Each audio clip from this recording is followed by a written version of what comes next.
Twisted Emotions, Book 2 of the Camorra Chronicles.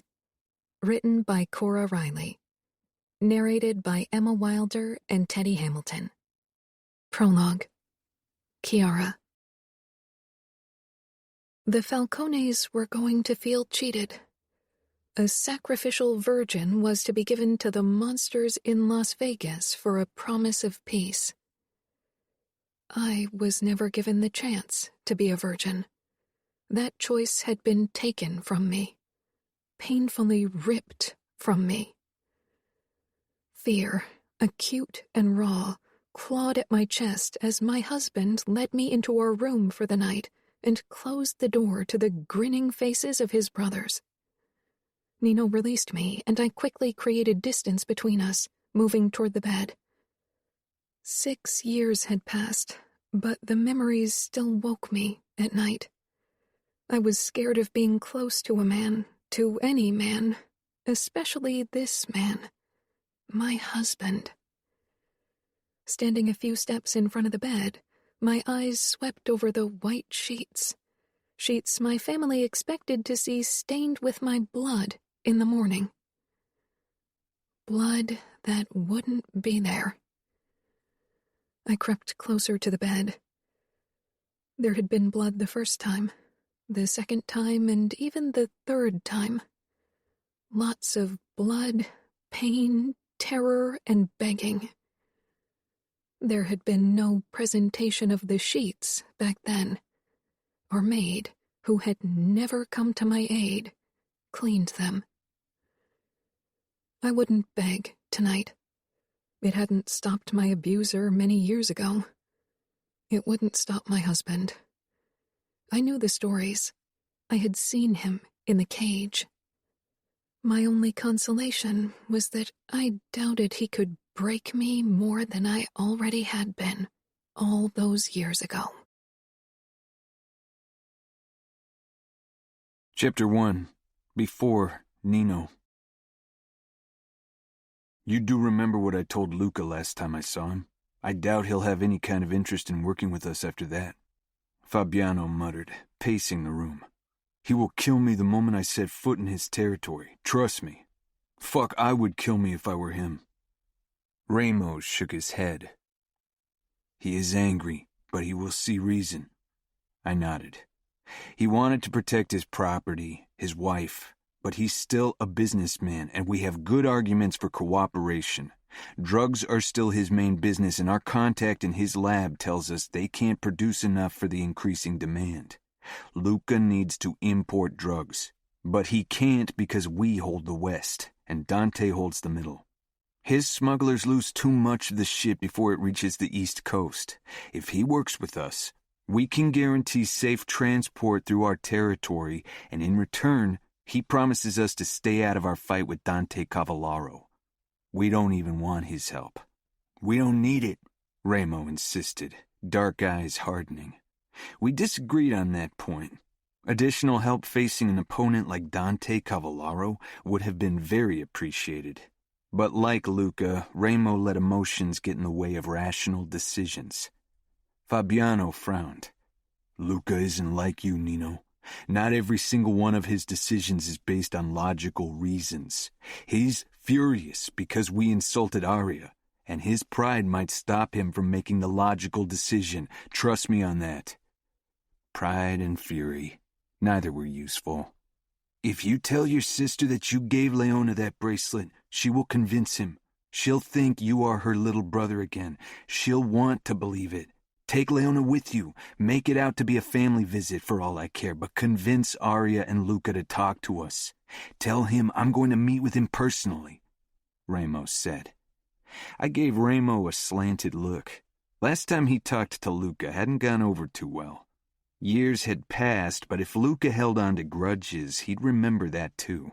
And Ramo had a way of provoking people that didn't go over well with the other capo. He won't believe that we're trustworthy, Fabiano said.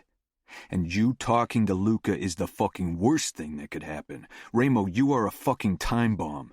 You get a hard-on just imagining how it would feel to bathe in Luca's blood, damn it. Do you really think you could stop yourself from trying to kill him? Ramo leaned back with a smile on his face that I'd learned to be wary of. The Famiglia is all about bonds to ensure peace, aren't they? We give them what they want, what your sister wanted for you and everyone else. He hadn't answered Fabiano's question. Fabiano stopped his pacing and crossed his arms. And what's that supposed to be? Peace and love. Ramo's mouth twisted as if he was going to start laughing. We'll suggest a marriage between our families. It worked between the outfit and the Famiglia for a while. Ramo hadn't mentioned anything to me. Usually he consulted with me before he made these kinds of decisions. For Ramo, it was a surprisingly reasonable plan. Marriages had prevented many wars over the centuries of human history. Of course, they'd started just as many as well. Fabiano laughed, but I could tell that he was displeased from the narrowing of his eyes. For a few years, and now they are back to killing each other. A few years is all we require, I told him.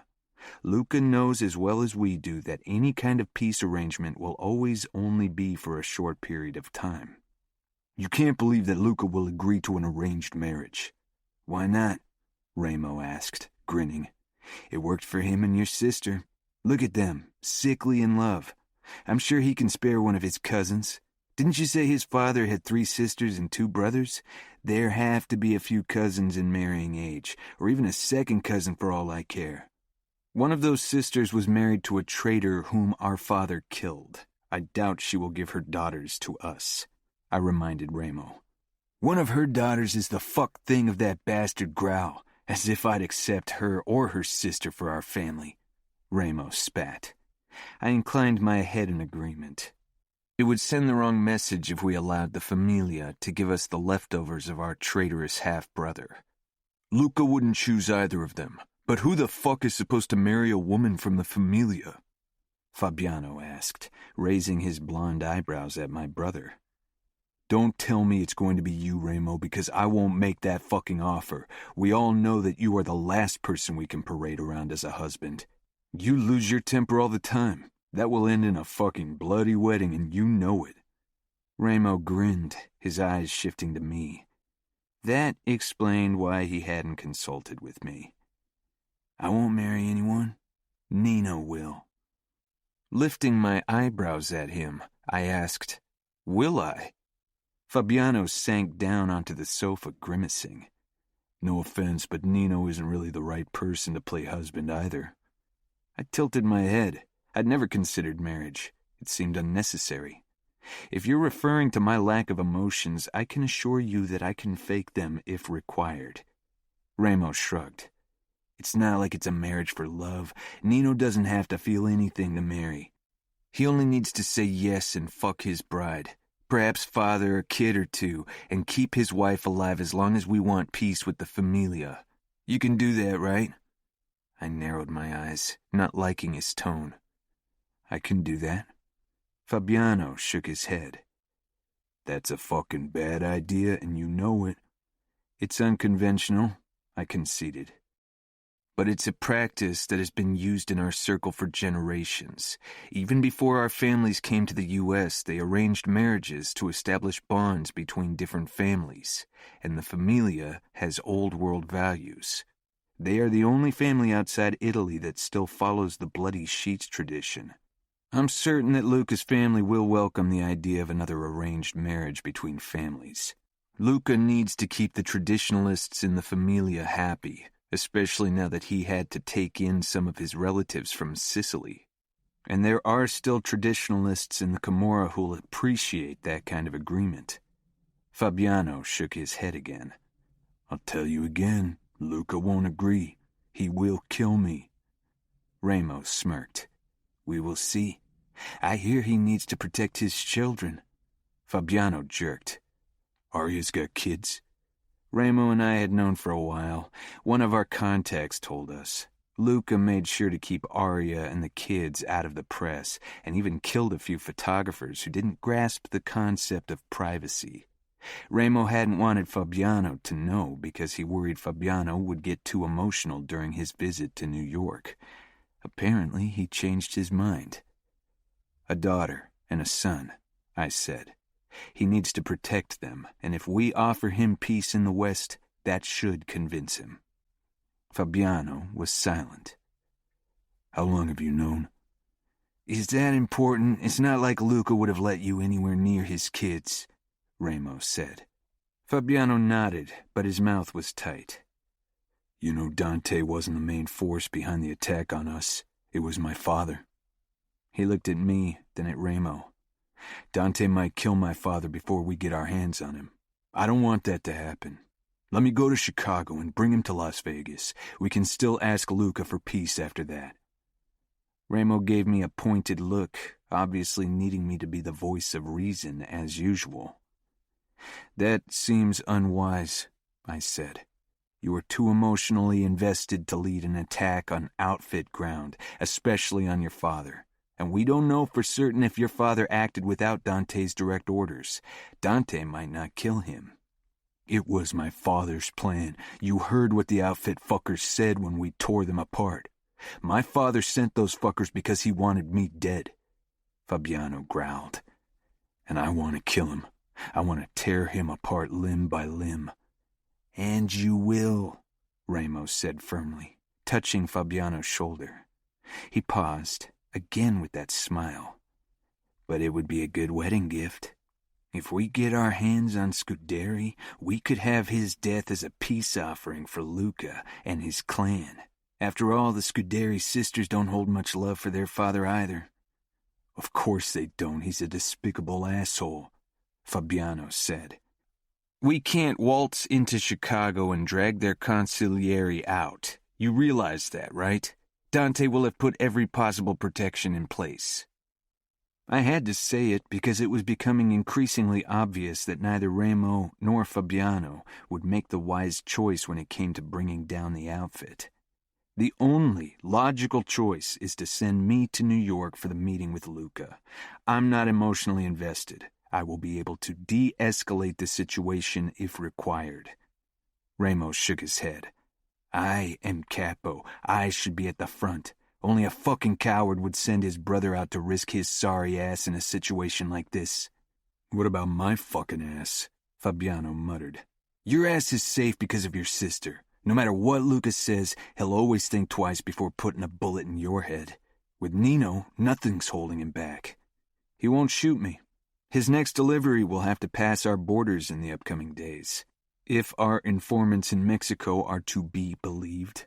We intercepted, keep hold of his men and his drugs until the meeting, and I'll give the order to have them released as a peace offering, a sign of goodwill. Drugs and expendable soldiers won't stop Luca from killing you, Fabiano said. We will see, I said. It's the only logical choice. Your fucking logic is pissing me off, Ramo muttered. I'm the future husband, so it is the logical choice to send me. We're doing this on my terms, Ramo. I won't have you two mess this up with your emotions. I think he's pissing me off on purpose, Ramo said to Fabiano. Fabiano nodded. I think he is. It doesn't take much effort to piss you off, Ramo. Ramo narrowed his eyes at me. The logical choice would be to take someone with you. You shouldn't go alone. Take Fabiano. Fabiano rolled his eyes. Yeah, take me, because apparently I'm bulletproof because I'm a fucking Scuderi. I regarded the blond man. Maybe your presence would rip open too many wounds for Luca. We don't want to start on the wrong foot. I think that ship has sailed, Fabiano said. Do you want to come with me to New York? I asked, my expression doubtful. I'd rather go to Chicago and kill my fucking father.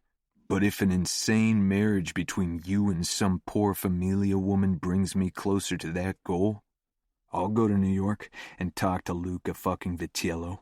But I don't think he'll be very happy to see me. He won't believe I've changed for 1 fucking second. You haven't really, except for your behavior toward Leona. You are still a cruel bastard, so Vitiello shouldn't trust you, I said. Fabiano looked between Ramo and me. Am I going or not? I'll have to figure out a way to tell Leona about this without freaking her out. Ramo shook his head. I should go, as Capo. We'll save that reunion for the second meeting when Vitiello is convinced the benefits of a bond outweigh the joy of cutting off your head, I said. I take it that means I'm going. Fabiano got up.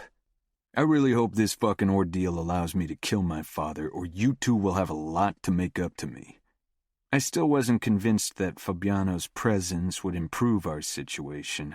He was Aria's brother, true, but even that wouldn't protect him forever. Taking Remo was out of the question. I'd have to make sure Luca and Fabiano would follow my reasoning and not let their unpredictable emotions run the show. Kiara. I stood off to the side, as usual, far enough away from the dance floor so no one would feel obligated to ask me to a dance. My eyes followed Julia as she danced with her husband, Cassio. Her eyes caught mine briefly, and she smiled. She had already moved out when I had to move in with Aunt Egidia and Uncle Felix 6 years ago, but she and I had become close friends nevertheless, closer than anyone else, especially my older brothers. They were allowed to stay in Atlanta after our father was killed by my cousin Luca. I shivered at the memory. Julia was one of the few who looked at me with kindness and not a superior sneer. I resisted the urge to rub my arms. It seemed like I was always cold. Even the music failed to set me at ease. I couldn't wait to be back home and feel the keys of my piano under my fingertips. My spine stiffened when Luca headed toward me. His wife, Aria, probably took pity on me and told him to ask me to a dance. I really wished he wouldn't. "Would you like to dance?" he asked, holding out his hand. Since I'd turned 18 last year, I was expected to attend social events. Even Aunt Egidia and Uncle Felix couldn't find excuses to keep me away anymore. I was still shunned by many, not openly, but I caught their looks when they thought I wasn't paying attention. "It's an honor," I said quietly, and took his hand. My body revolted at the physical contact, but I forced it into submission and followed Luca toward the dance floor. He was my cousin, and I'd known him all my life. Not that I knew him very well. We had too many cousins in our family to allow a closer bond.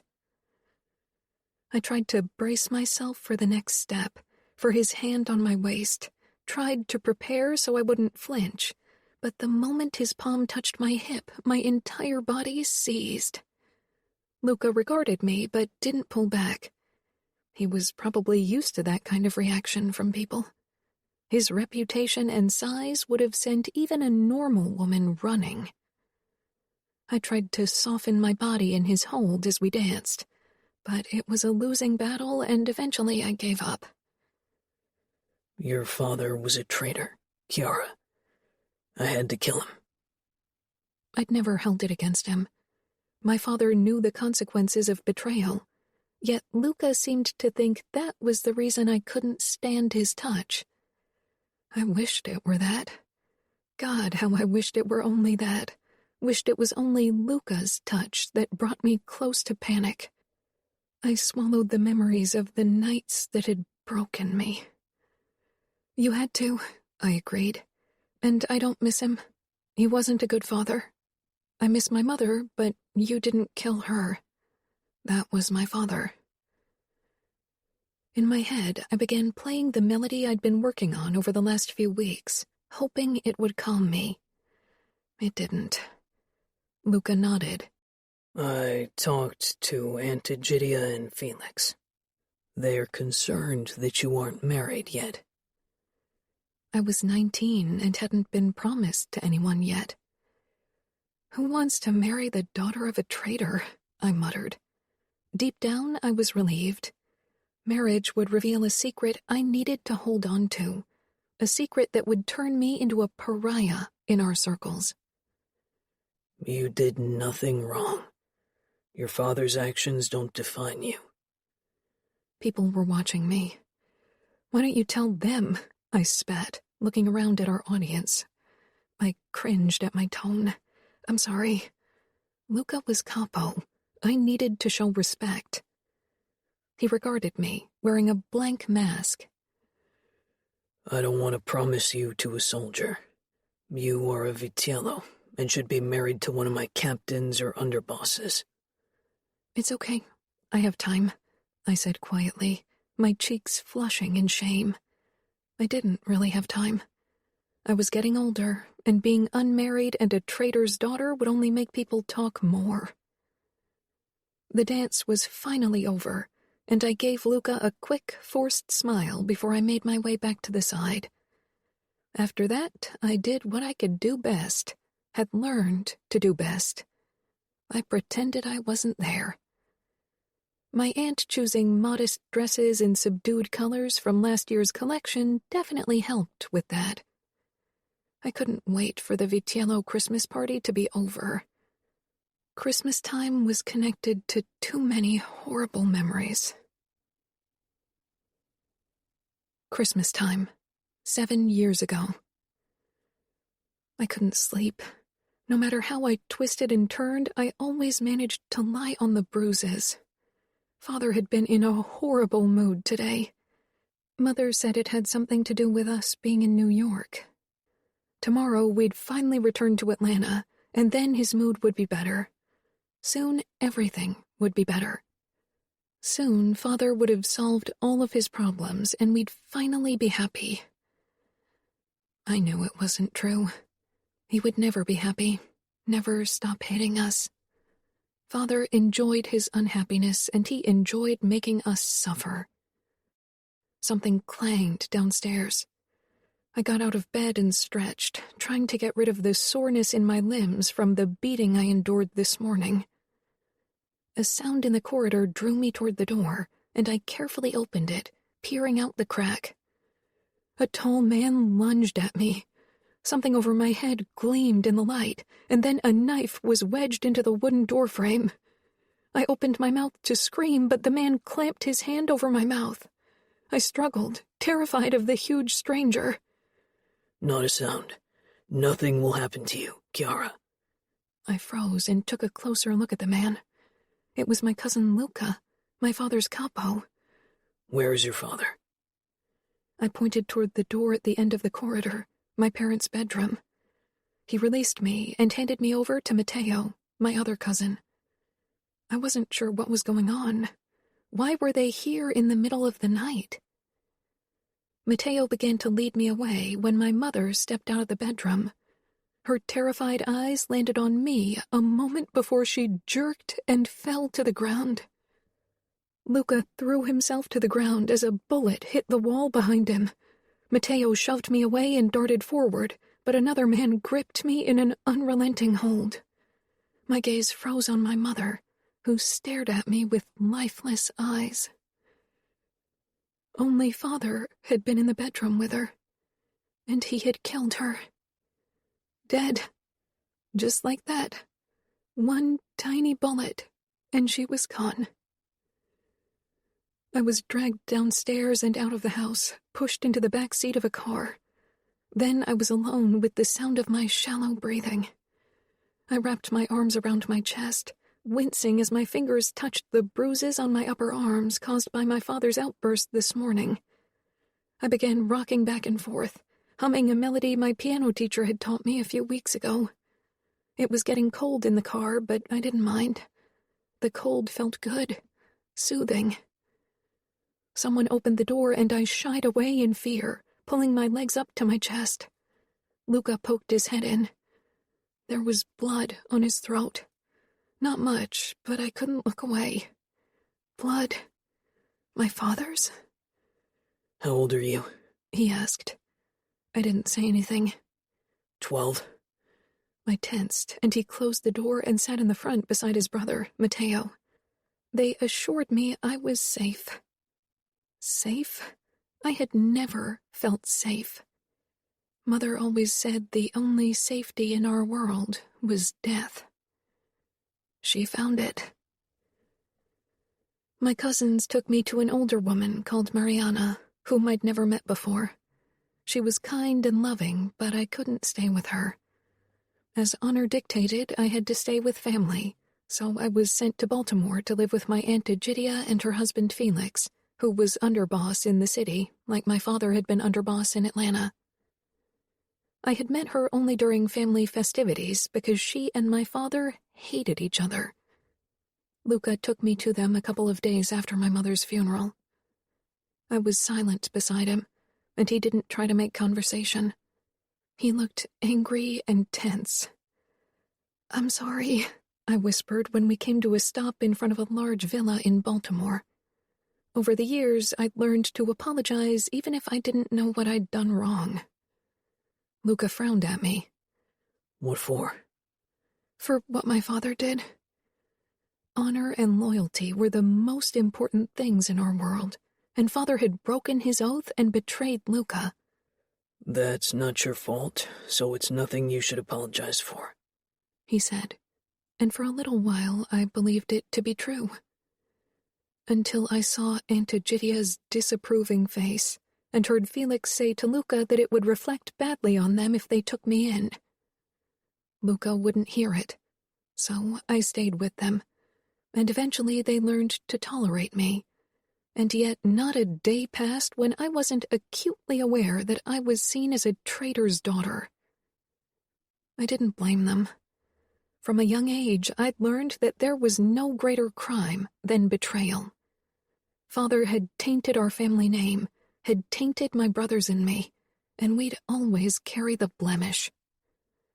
My brothers, at least, could try to make a name for themselves if they became brave, made men. But I was a girl. All I could hope for was mercy. Today. Being regarded as a traitor's daughter, facing the pitying or disgusted expressions, wasn't the worst part about these gatherings. Not even close. He was. He caught my eyes from across the room, and his face held the knowledge of what he had done, the triumph over what he had taken. He stood beside my aunt, his wife, beside his children, my cousins, and was regarded with respect. His eyes on me made my skin crawl. He didn't approach me, but his leering was enough. His gaze was just like his touch. It was humiliation and pain, and I could not stand it. Cold sweat covered my skin and my stomach churned. I turned around and hurried toward the women's restroom. I'd hide there for the rest of the night, until it was time to leave with my Aunt Egidia and Uncle Felix. I splashed my face with water, ignoring the minimal makeup I wore. Luckily, it was waterproof mascara and a hint of concealer to cover the shadows under my eyes, so I didn't do much damage. I needed the cold of the water to help me get a grip on my rising panic. The door opened, and Julia slipped in. She was beautiful in her bold violet dress with her light brown hair. She carried herself with confidence and had for as long as I could remember. That was probably how she had managed to make her marriage with Cassio work, despite their age difference. She came toward me and touched my shoulder, her brows drawing together. "Are you okay? You left the party." "I'm not feeling well. You know I'm not good around so many people." Her eyes softened further, and I knew what was coming. "Luca would kill him if you told him what he'd done." "No," I croaked, my eyes darting to the door, afraid someone would come in and overhear us. I often regretted that I'd confided in Julia shortly after it had happened, but I had been broken and confused, and she was always kind. "You swore not to tell anyone. You swore it, Julia." She nodded, but I could tell that she didn't like it. "I did, and I won't tell anyone. It's your decision. But I think Uncle Durant needs to pay for what he did." I shuddered, hearing his name. Turning my back on her, I washed my hands again. "You know that I will be the one to pay, Julia. This world isn't kind, least of all to a woman like me. I can't go through this. I will be worse off than I am now. Your parents already have trouble finding a husband for me. If the truth got out, I'd die a spinster. They would never forgive me. Her lips formed a thin line. My parents never treated you the way they should have. I'm sorry. I shook my head. It's okay. They took me in. They never hit me, never punished me harshly. It could have been worse. I could ask Cassio if one of his men would be a good match for you. There are many decent men in his ranks. Decent. Cassio ruled over Philadelphia with an iron fist. What he considered decent probably didn't qualify as decent for other people, but I had no right to be choosy or judge others. No, that would offend your parents. You know how they are. Yeah, I know. Her brows tightened. Don't worry about me. I'm in no hurry to marry, I said. Marriage would be my final ruin. Chapter 2. Nino. I assume you will hold back during our meeting and not offend Vitiello? I said as Fabiano and I boarded the plane. I'm not a genius like you, but I'm no imbecile either. Don't worry, I know when to shut up. I nodded as I sank down into one of the comfortable leather seats. Fabiano usually had a good handle on his emotions, unlike my brother. That Luca even agreed to meet us at all is a good sign. Fabiano sat in the seat across from me. It might be, yes, or Luca wants to put a bullet in our heads. No, I said. He won't risk war with the Camorra.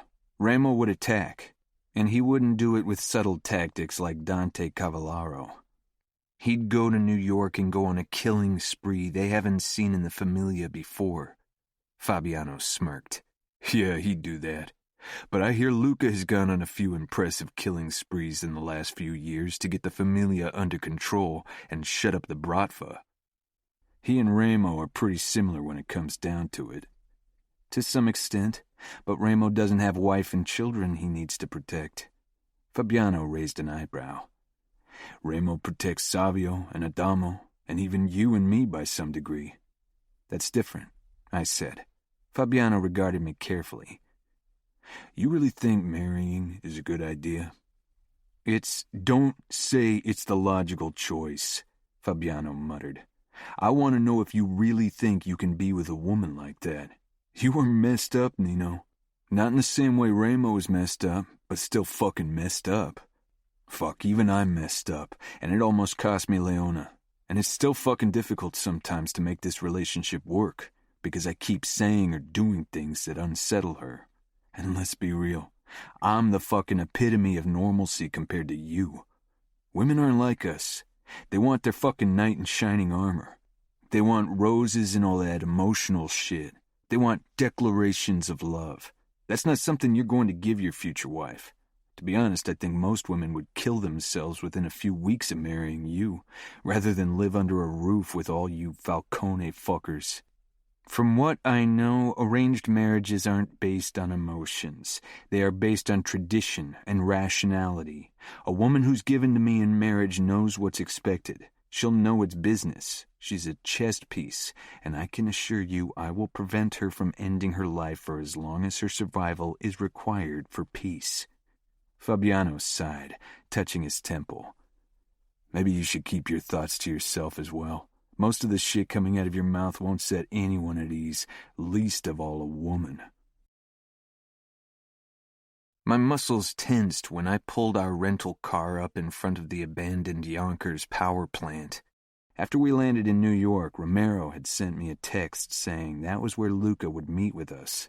The building was decrepit, and the area was deserted.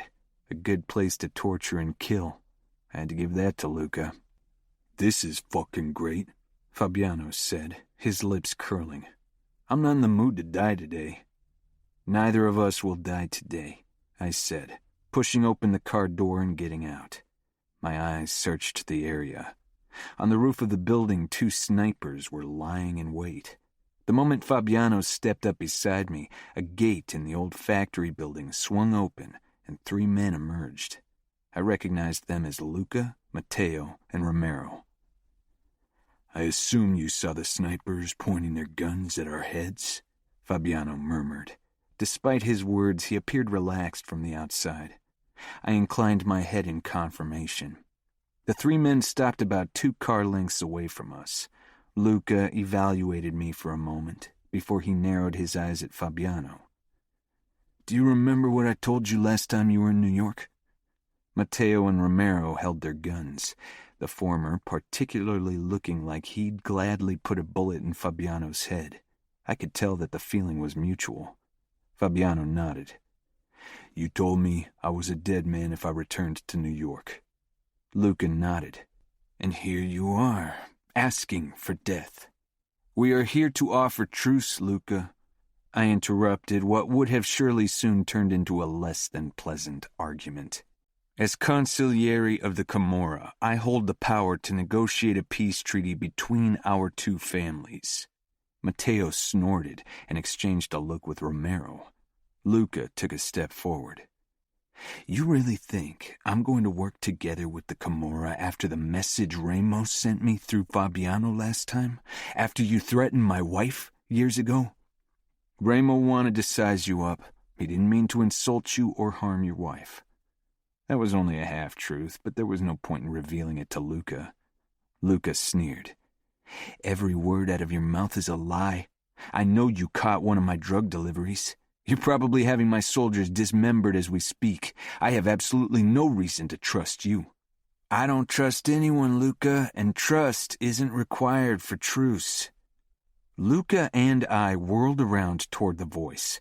Ramo sauntered in our direction, completely naked except for black briefs.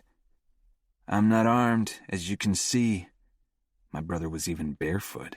I narrowed my eyes at him. This was insanity.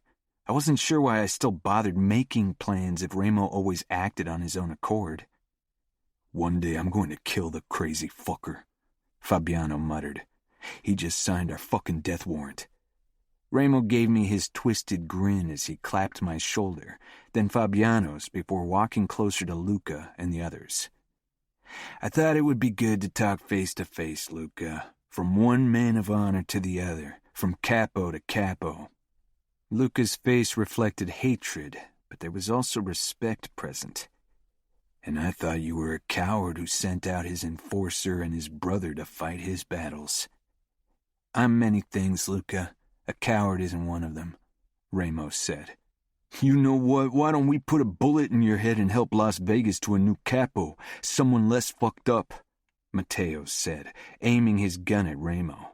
Romero pointed his gun at me. Fabiano pulled out his own gun, but Ramo shook his head. I walked to his side.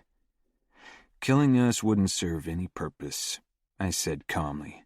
Savio will contact Cavallaro the moment we're dead and offer them cooperation, and even you can't fight both the Camorra and the outfit.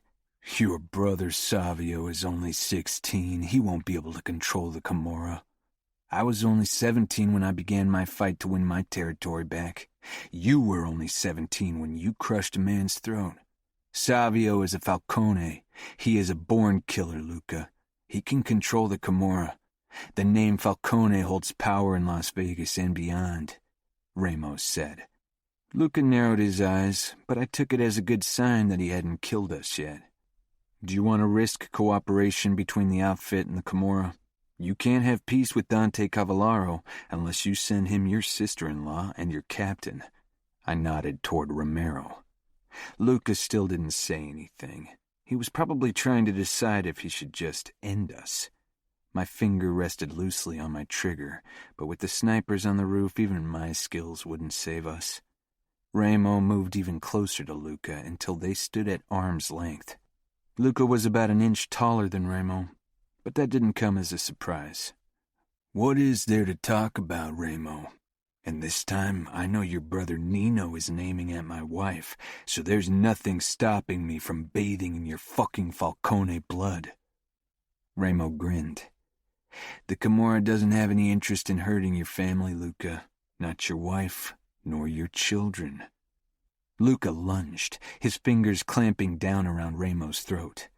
My brother made no move to defend himself. He didn't take his eyes off the Famiglia Capo as he rasped. "We aren't the only ones who know about your children. The outfit does, and so does the Bratva. The outfit attacked my territory when they thought I was vulnerable. Who do you think they will attack to hurt you, Luca? Scuderi tried to get rid of Fabiano, his own son, his heir. What will he do to the daughters who disappointed him so greatly, who ruined peace between the outfit and the Famiglia?" The Famiglia Capo looked like he wanted to crush Ramo's throat, and I knew he could have done it. Ramo was one of the most vicious fighters, brutal to the very core, but a fight with Luca would probably kill them both. Even Fabiano and I couldn't prevent that, not with Matteo and Romero and the snipers. Ramo's face turned red, but he kept talking. "Dante Cavallaro is our enemy, and I'm going to walk into Chicago and show him what it means to be at war with the Camorra. Show him why we are despised even among our own. I will make him pay, and it won't be quick or fair. As for Scuderi, Fabiano is going to kill him very slowly. And if you want, we can send you the video footage so you can share it with the Scuderi sisters. You want Cavallaro's death as much as we do." Luca released Ramo. "Don't underestimate Cavallaro. He is a cold fish on the outside, but he is a cruel fucker like you and I. And Scuderi is a nasty piece of shit, but a strategic genius. That's why he remained consigliere under Dante's rule." Fabiano made a low growl, but otherwise remained silent. Ramo nodded, rubbing his throat. "I know what kind of man Cavallaro is, and I don't doubt that Scuderi is a mastermind of twisted plans. But I will attack where he and Cavallaro don't expect it. I will beat them at their own game, and I will enjoy every fucking minute of it." Luca narrowed his eyes. "I'm not going to join you in your crusade. I have a feeling I won't like your plan. You are fucking insane. I'm not asking you to join me. I'm asking you to stay out of my fight. In the past, the Camorra and the Famiglia worked together. Peace in our territories can lead to peace between our families in Italy as well. My territory is my only concern." Ramo shrugged. "We can both profit from a union. I can offer you safe delivery routes for your drugs through my territory. You lose more than half of your deliveries because either my men or outfit soldiers intercept them. Peace means you won't have to worry about it anymore. You can double your profits, and I will keep Dante busy with attacks, so you can focus on the Bratva and not worry about your family so much." "And all you want in turn is for me to stay out of your war with the outfit?" Luca sounded suspicious. I spoke up. "Dante might approach you after we start our attacks. We want to make sure he doesn't manage to convince you to help him." Luca smiled coldly. "I have no intention of working with the outfit. I want Dante Cavallaro dead. Trust me." He narrowed his eyes. "So, how do you want to go about peace?" "First, we will release your soldiers and your drugs," Ramos said with a smile. He motioned at me and I reached for my phone, causing all guns to swivel in my direction. I sent a quick message to Savio so he'd arrange the release of the Famiglia men. I nodded. "Your men are being released as we speak, and your drugs will arrive safely in your territory." "Why don't you just spill it?" Matteo muttered. "There's more to this. I'm running out of patience over here." I tossed Ramo a look. Matteo sounded just like him. "We want to show you that the Camorra is willing to allow change," I said calmly. "Fabiano is allowed to be with an outsider. He gave her that bracelet your wife gifted him." "I don't give a fuck about any of that," Luca growled. "I don't care if Fabiano's found a whore to fuck." "Careful, Luca," Fabiano hissed, taking a step forward. Luca raised his eyebrows. "Why don't we get back to business?" I suggested. "You need peace. We need peace. You want Cavallaro and Scuderi dead. We will kill them." Ramo opened his arms. And to show you that we are very serious about truce with you and the Famiglia, I want us to arrange a marriage between one of yours and one of mine." Matteo chuckled. "Oh, this is getting good." "We're being serious," I said, because Ramo's expression worried me. I could tell that Matteo was starting to seriously piss him off. "Arranged marriages between familias have ensured peace for centuries, and your familia has always upheld the tradition. You and Arya are proof that it's the perfect solution." Luca's mouth tightened when I mentioned Fabiano's sister. "It was supposed to bring peace with the outfit, and now there's war." "Well," Ramos said, gesturing at Matteo and Romero, "that was your familia's doing. I can assure you we will uphold our part of the deal." "If I give one of our women to the Camorra, who would guarantee she was safe?" Luca asked. "Our women are as safe as your women, trust me. They have nothing to fear in our territory," I said. Nothing that they wouldn't have to fear in every marriage in our circles at least. Luca's mouth curled in distaste as he regarded my brother. "I won't give a woman to you in marriage, Ramo. I don't trust you one bit. You are too fucking crazy for my taste. I'm not the one who will marry. It's my brother, Nino, and you will find that he's absolutely in control of himself. Look at him. Doesn't he look like every mother-in-law's dream?" I gave my brother a warning look before I turned to Luca. "It's a good deal for the Famiglia and the Camorra. Don't let old grudges or feuds ruin your chances of optimizing the Familia's profits and securing your territory." "This is ridiculous," Matteo said, but Luca was silent. He was a businessman. He knew what safe delivery routes through our territory could mean for him. Luca motioned for his brother and Romero to follow him. They walked out of earshot. Ramos smiled. "I don't know what you're smiling about. This isn't Texas Hold'em. Going all in isn't the way to go," Fabiano murmured. "This is a fucking train wreck." "Luca will agree," I said firmly. My brother and Fabiano looked at me curiously. "Are you sure?" Ramo asked. "Luca isn't the man he used to be before he had his wife and children. He won't risk open war with the outfit, but he wants Dante dead, and he prefers us on his side. If you have something to lose like he does, you choose the safe option." Romero walked toward us. "He's the one who broke truce with the outfit by popping your sister's cherry, right?" Ramo whispered. Fabiano grimaced. "He did. And I let them fucking shoot me so they could escape. I was a fucking idiot." Romero regarded us with open distrust. "Luca will consider your offer. We have another drug delivery in 3 days. If it reaches our territory safely, we can discuss a truce in more detail." "It will arrive safely, don't worry," Ramo muttered. Romero nodded. "Luca wants you to leave New York now. We will contact you in a few days if everything goes as planned." "Everything will go as planned," Ramos said, grinning widely.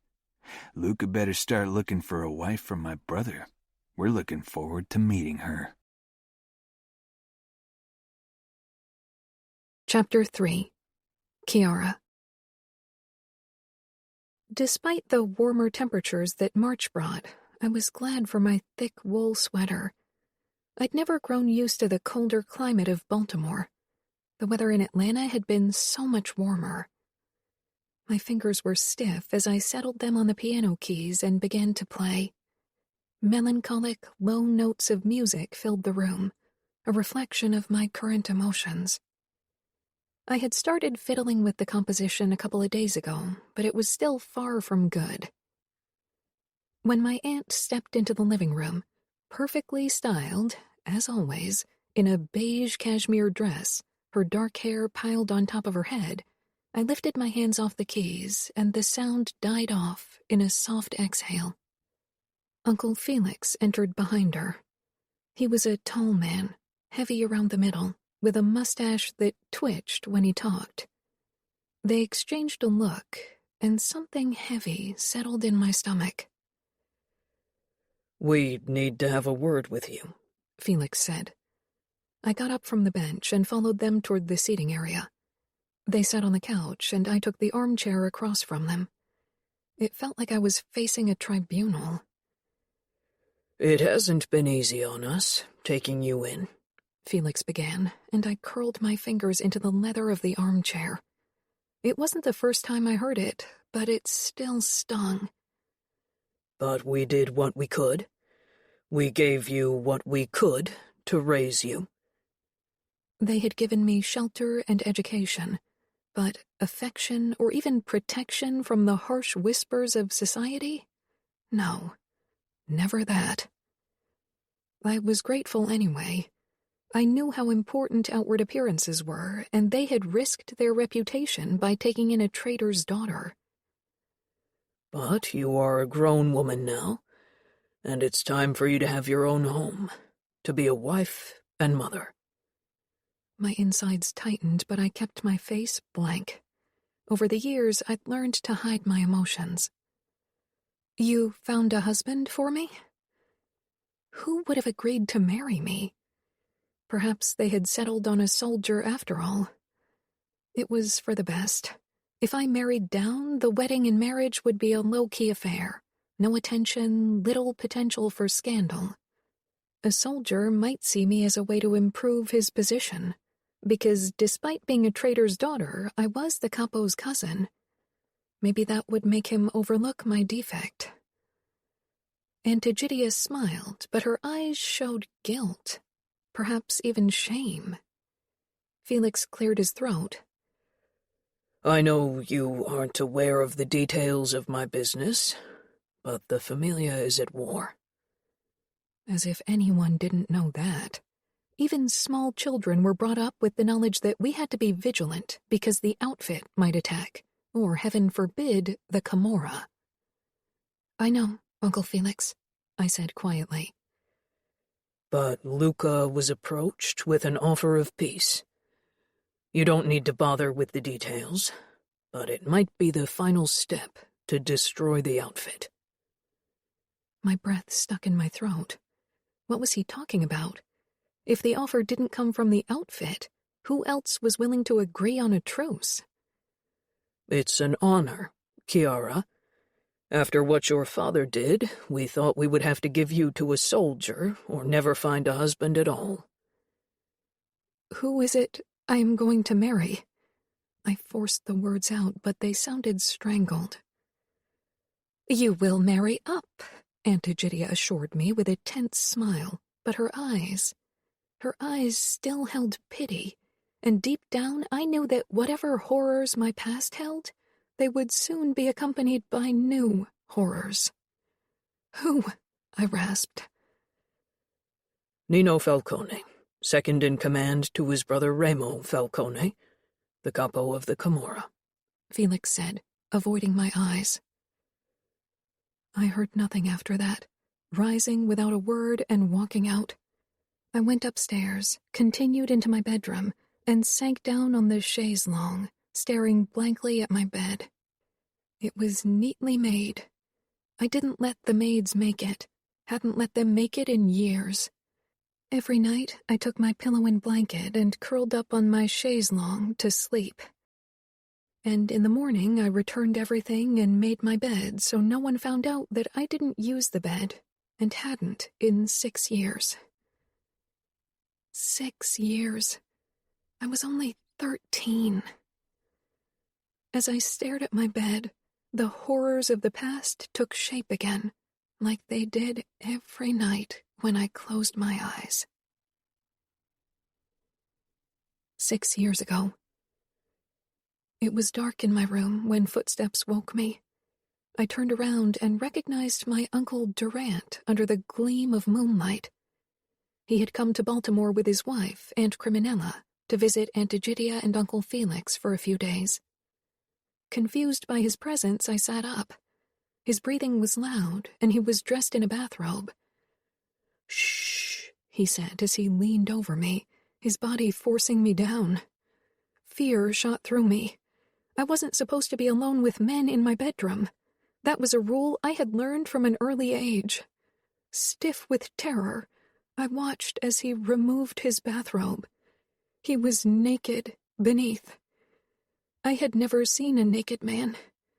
His hand grabbed my shoulder, and his other hand pressed down on my mouth. I was supposed to show respect to my elders, to men in particular, but I knew this wasn't right. I began struggling. He tore at my clothes. He was too strong. He tugged and pinched. His hands hurt between my legs. I cried, but he didn't stop. He moved on top of me, between my legs. "This is your punishment for being a dirty traitor." I wanted to say I didn't betray anyone, but pain robbed me of my words. It felt like being torn apart, like breaking and falling and shattering. His breath was hot on my face, and I cried, whimpered, and begged. His hand only clamped down harder around my mouth, and he grunted as he shoved himself into me again and again. I cried harder because it hurt so much. I hurt all over, my whole body and deep in my chest. He kept grunting above me. I stopped struggling, breathed through my clogged nose. In and out. In and out. His sweat dripped down on my forehead. He shuddered and slumped down on top of me. His hand slipped off my mouth. I didn't scream. I was quiet, motionless. "Nobody will believe you if you tell them about this, Kiara. And even if they do, they will blame you and nobody will want you anymore. You are dirty now, Kiara, you hear me? Worthless." He pulled out, and I cried from the sharp pain. He slapped me. "Be quiet." I pressed my lips together, watching him get up and put on his bathrobe. "Have you had your period yet?" I shook my head because I couldn't speak. "Good. Wouldn't want you to have a bastard, right?" He leaned over me again, and I flinched. "I will make sure the maids know you got your period. Don't worry. I won't let anyone find out that you are a worthless little whore. I will protect you." He stroked my cheek before he pulled back, and I didn't move until he was outside. When his steps had faded, I pushed up and managed to stand despite the pain. Something warm trickled down my legs. I stumbled forward, grabbed my discarded panties, and pressed them between my legs, crying out again. Shaking, I curled up on the chaise longue, staring into the darkness at the bed. Before sunrise, the door opened again, and I pressed against the backrest, making myself small. One of the maids, Dorma, stepped into my room. She was one of the younger ones, who looked at me like I was a bother. Her eyes moved over me. "Get up," she said sharply. "We need to clean you up before the others wake up." I stood, wincing from the soreness between my legs. I looked down at myself. There was blood on my legs and something else that made my stomach pinch sharply. Dorma began gathering the sheets. They, too, were covered in blood. "You better keep this quiet," she muttered. "Your uncle is an important man, and you are only a traitor. You are lucky they didn't kill you as well." I waited quietly as she bunched up the sheets and set them down on the ground. Then she began tugging at my clothes, ignoring my flinching until I stood naked. I felt dirty, worthless, and broken under her cruel eyes. She added my nightgown to the bloody heap on the ground, then helped me into a bathrobe. "We'll go to the bathroom now, and if anyone asks, you got your period, right?" I nodded. I didn't ask why. I didn't fight it. That night, Uncle Durant came into my room again, and again the night after, and again until he finally had to leave for Atlanta. Every morning, Dorma cleaned the sheets and me. A few days after he left, she wore an expensive necklace. The price for her silence. Today, a knock sounded, tearing me out of the painful memories.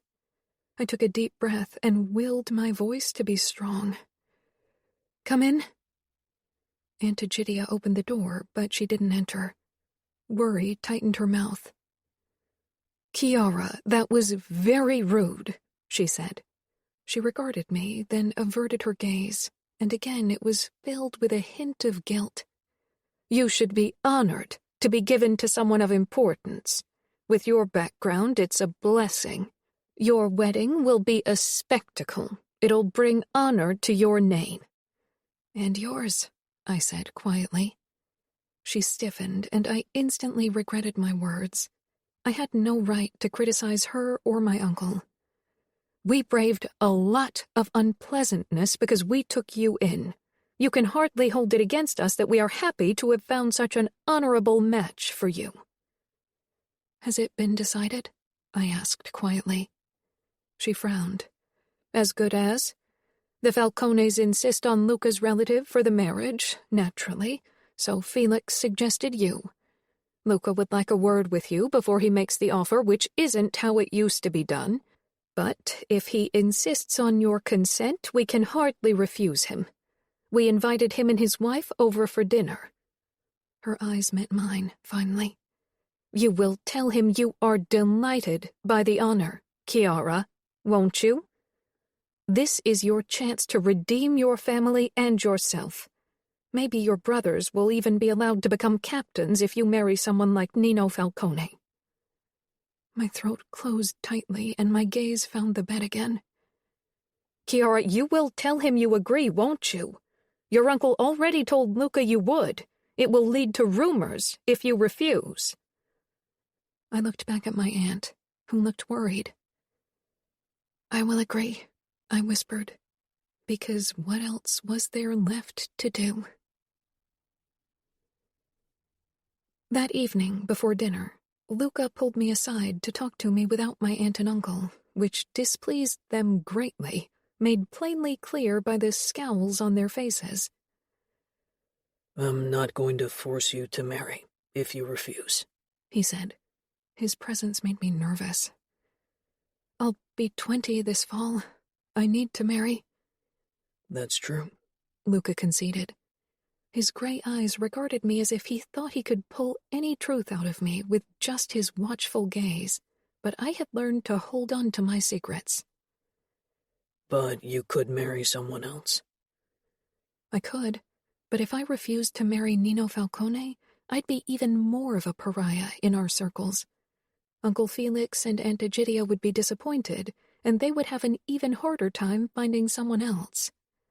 And how would I justify my refusal? In our world, you married the man your parents chose for you, no matter how bad the choice." "Who would marry Nino Falcone in my stead?" "Most of my cousins are promised or married. I'd have to choose one of the daughters of my captains. A few of them will be turning of age this year and aren't engaged." Another girl, given to the monsters in Las Vegas. A girl more innocent than me. A girl who deserved a chance at happiness, no matter how small it would be in our world. Nobody had protected me all those years ago, but I could spare another girl this fate. "I will marry him. You don't have to choose anyone else." My voice didn't betray my terror. It was firm and determined, and I forced myself to meet Luca's gaze for the first time this evening. Luca stared at me a moment longer, but I could tell he approved of my decision. Duty and honor were the pillars of our world. Each of us had to do what was expected. It would have made him and the Famiglia look bad if he couldn't have offered one of his cousins to the Camorra. These were the rules we lived by, and his own wife had been given to him for peace. This was how it was done, how it would always be done. After dinner, it was Aria who approached me. She smiled kindly and touched my arm while the men drank their scotch in the smoking lounge and Aunt Egidia got espresso ready for us. "Nobody would blame you if you refused," Aria said. "You married Luca. You did what was expected, what honor dictated, and I know the same is expected of me, I said with a smile. She frowned. Yes, but it's not like this has ever been my home. Even if I wasn't the one who broke his oath, I'm paying for my father's mistake. I want to move on from it. This is my chance to redeem myself. Las Vegas can be a new start for me. Those were the words expected of me, but they fell heavily from my lips, because I knew that my marriage to Nino could destroy everything. My reputation and any chance at peace. And beneath these worries lay a deeper, darker fear.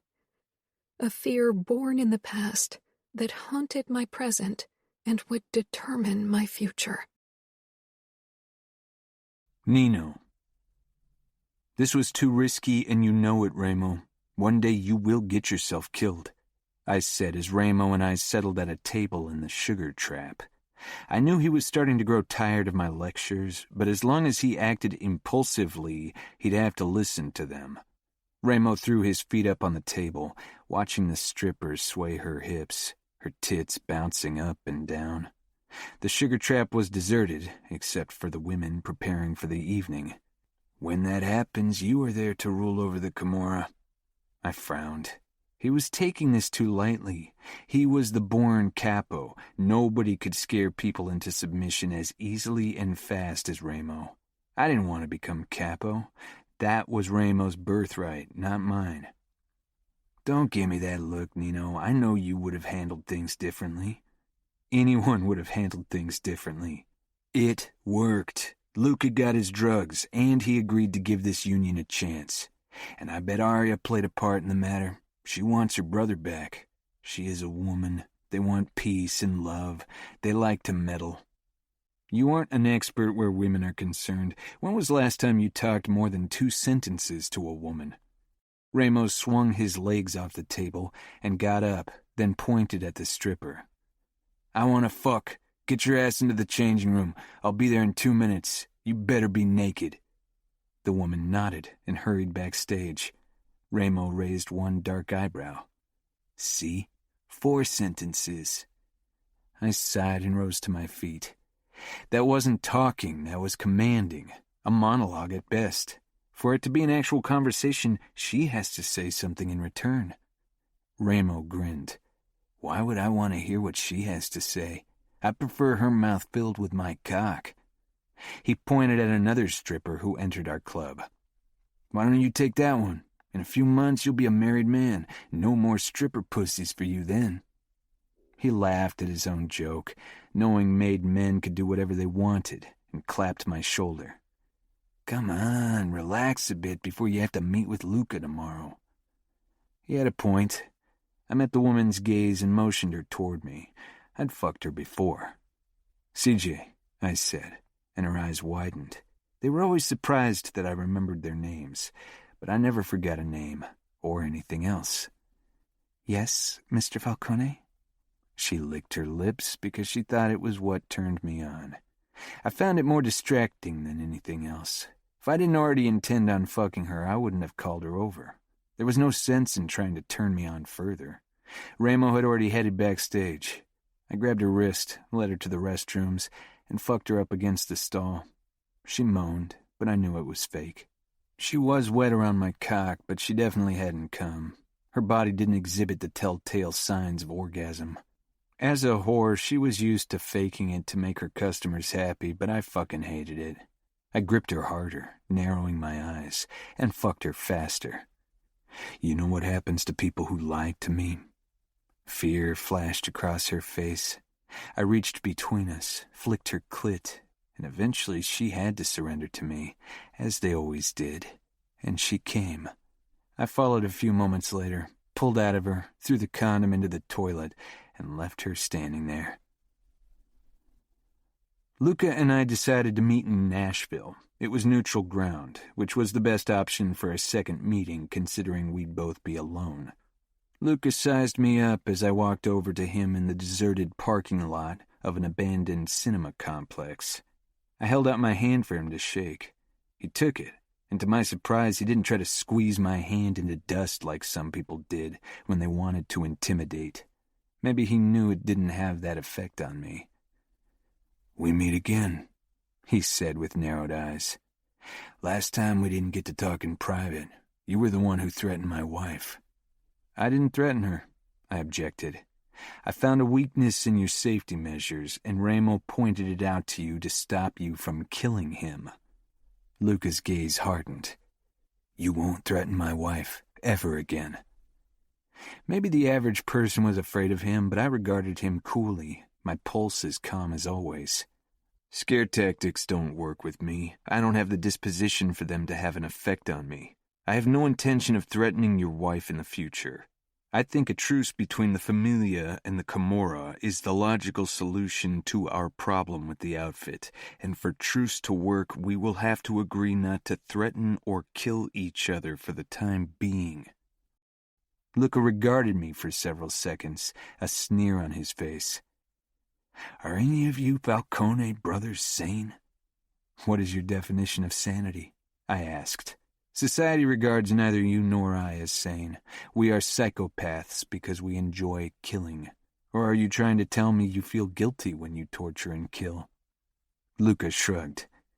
"Maybe we are psychopaths, but you and Ramo make most psychopaths look sane." I knew Ramo and I were the result of the same catalyst. Animals adapted to their environment if they wanted to survive. It was an evolution process that sometimes happened on a small scale within a single being. Ramo had turned toward his emotions, had let them loose, and as a result had barely any control over his rage. My body had survived by getting rid of emotions altogether. I preferred my adaptation to his. It made life more predictable. Adamo hadn't been born when Ramo and I became the men we were today, and Savio had been only 3 years old, too young to understand or remember. They didn't share Ramo's and my dispositions. I'm perfectly capable to act accordingly based on society's standards if I want. "And you want to marry for truce?" "It is the only reason why I would consider marrying," I said honestly. "Marriage really serves no other purpose. I don't need companionship. I have that in my brothers and Fabiano. And I don't need marriage to fulfill my sexual drive. There are enough women in Las Vegas for that." Luca let out a dark laugh. "I believe you." "I got the impression that you were in favor of a marriage between our families." "I'm not in favor, but as you said, it is the logical choice. I have to think of the Famiglia and my own family. I don't want you crazy Falcone fuckers on my back. I prefer you making Cavallero's life hell. I have my hands full with the Bratva. I don't want to deal with him. That you're going to kill Scuderi in the most brutal way anyone could come up with is an added bonus." "Then it's settled. Given your family's background, your captains and underbosses are in favor of the union, I presume?" "They follow my judgment. But arranged marriages are very popular in the Famiglia, of course." "Arranged marriages were still popular even among the Camorrista. Have you chosen a woman for me yet?" Luca's mouth tightened. "It won't come as a surprise if I tell you that most of my underbosses and captains aren't eager to send one of their daughters to the Camorra. The name Falcone has a certain reputation. I'm perfectly capable of fulfilling my duties as a husband. I can provide protection, father children, and money isn't a problem either." Luca grimaced. "I don't give a fuck about that. What I want to know is if I will have to attack Vegas to save one of my cousins from you and your brothers." "You won't have reason to save anyone, and even if you tried, Las Vegas is too strong for you. But I assure you my wife won't suffer violence." I paused. "And must I remind you that it's your family who upholds the tradition of bloody sheets, and not ours? That forces any husband's hand on the wedding night." "Some traditions can't be overruled." "The question remains, do you have someone in mind?" Luca nodded. "One of my cousins is of marrying age. Her guardian suggested her for the union. She won't be sad to leave the Famiglia." I narrowed my eyes. "Guardians? What is wrong with the girl?" "Nothing. She's more than capable of becoming a wife, but her father, my uncle, was a traitor, and many people won't let her forget it. She grew up with our Aunt Egidia. A traitor's daughter for us. Some people might consider that an insult. Will your brother Ramo be one of them? It was always hard to say with Ramo, but he didn't give a fuck about family history. Ramo judges people by their own actions, not by their parents' wrongdoings, and she is still your cousin. He reached for his back pocket, and I lifted my hand to my holster. Tension shot through Luca's body. Phone. He pulled out his cell, and after a moment he turned it to me. On the screen was an image of a young woman with dark brown eyes and almost black hair, but her naturally olive skin was rather pale, which suggested she didn't leave the house very often. This is my cousin, Kiara Vitiello, 19, an honorable woman. The last was said with a hint of warning. She will do, I said. Luca put his phone back into his back pocket. He nodded once, then sighed. Then it's settled. I returned late that night to our mansion. Ramo was awake as usual. He never slept more than a few hours. He got up from the sofa the moment I stepped into our game room. Savio and Adamo were busy playing a video game, some kind of race. Adamo was in lead. Just like in real life, he knew how to drive a car. And? There was a hint of eagerness in Ramo's voice. I wasn't sure if he hoped Luca had disagreed after today's meeting so we could attack the Famiglia, or if he really wanted peace. Ramo only ever thrived in chaos and violence. He suggested one of his cousins, Cora Vitiello.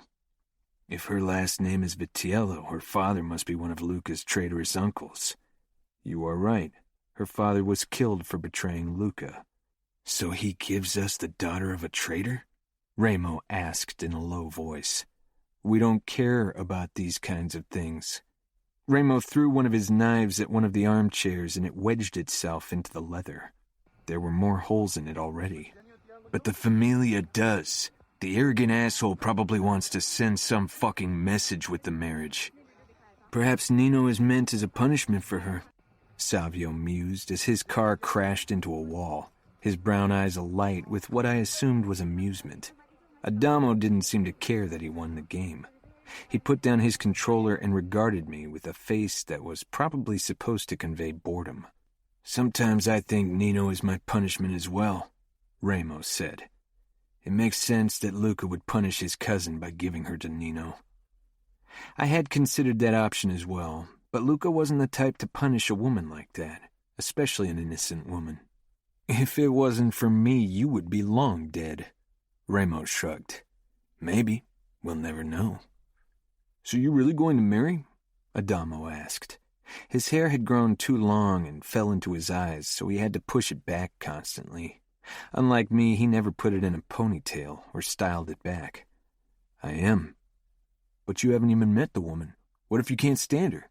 Adamo asked. Savio rolled his eyes. Could you sound any more like a pussy? You really need to get fucked. Adamo's face turned red. Shut up. Come on, you are almost 14. When I was your age, I'd already fucked a few girls. Savio looked at Ramo. Lock him in a room with a few hookers so they can fuck him into shape. Adamo shoved Savio's shoulder. Shut up. I don't need your hookers. If you want to be a real Falcone, you can't be a fucking virgin. It's pathetic. Or perhaps you are a fag?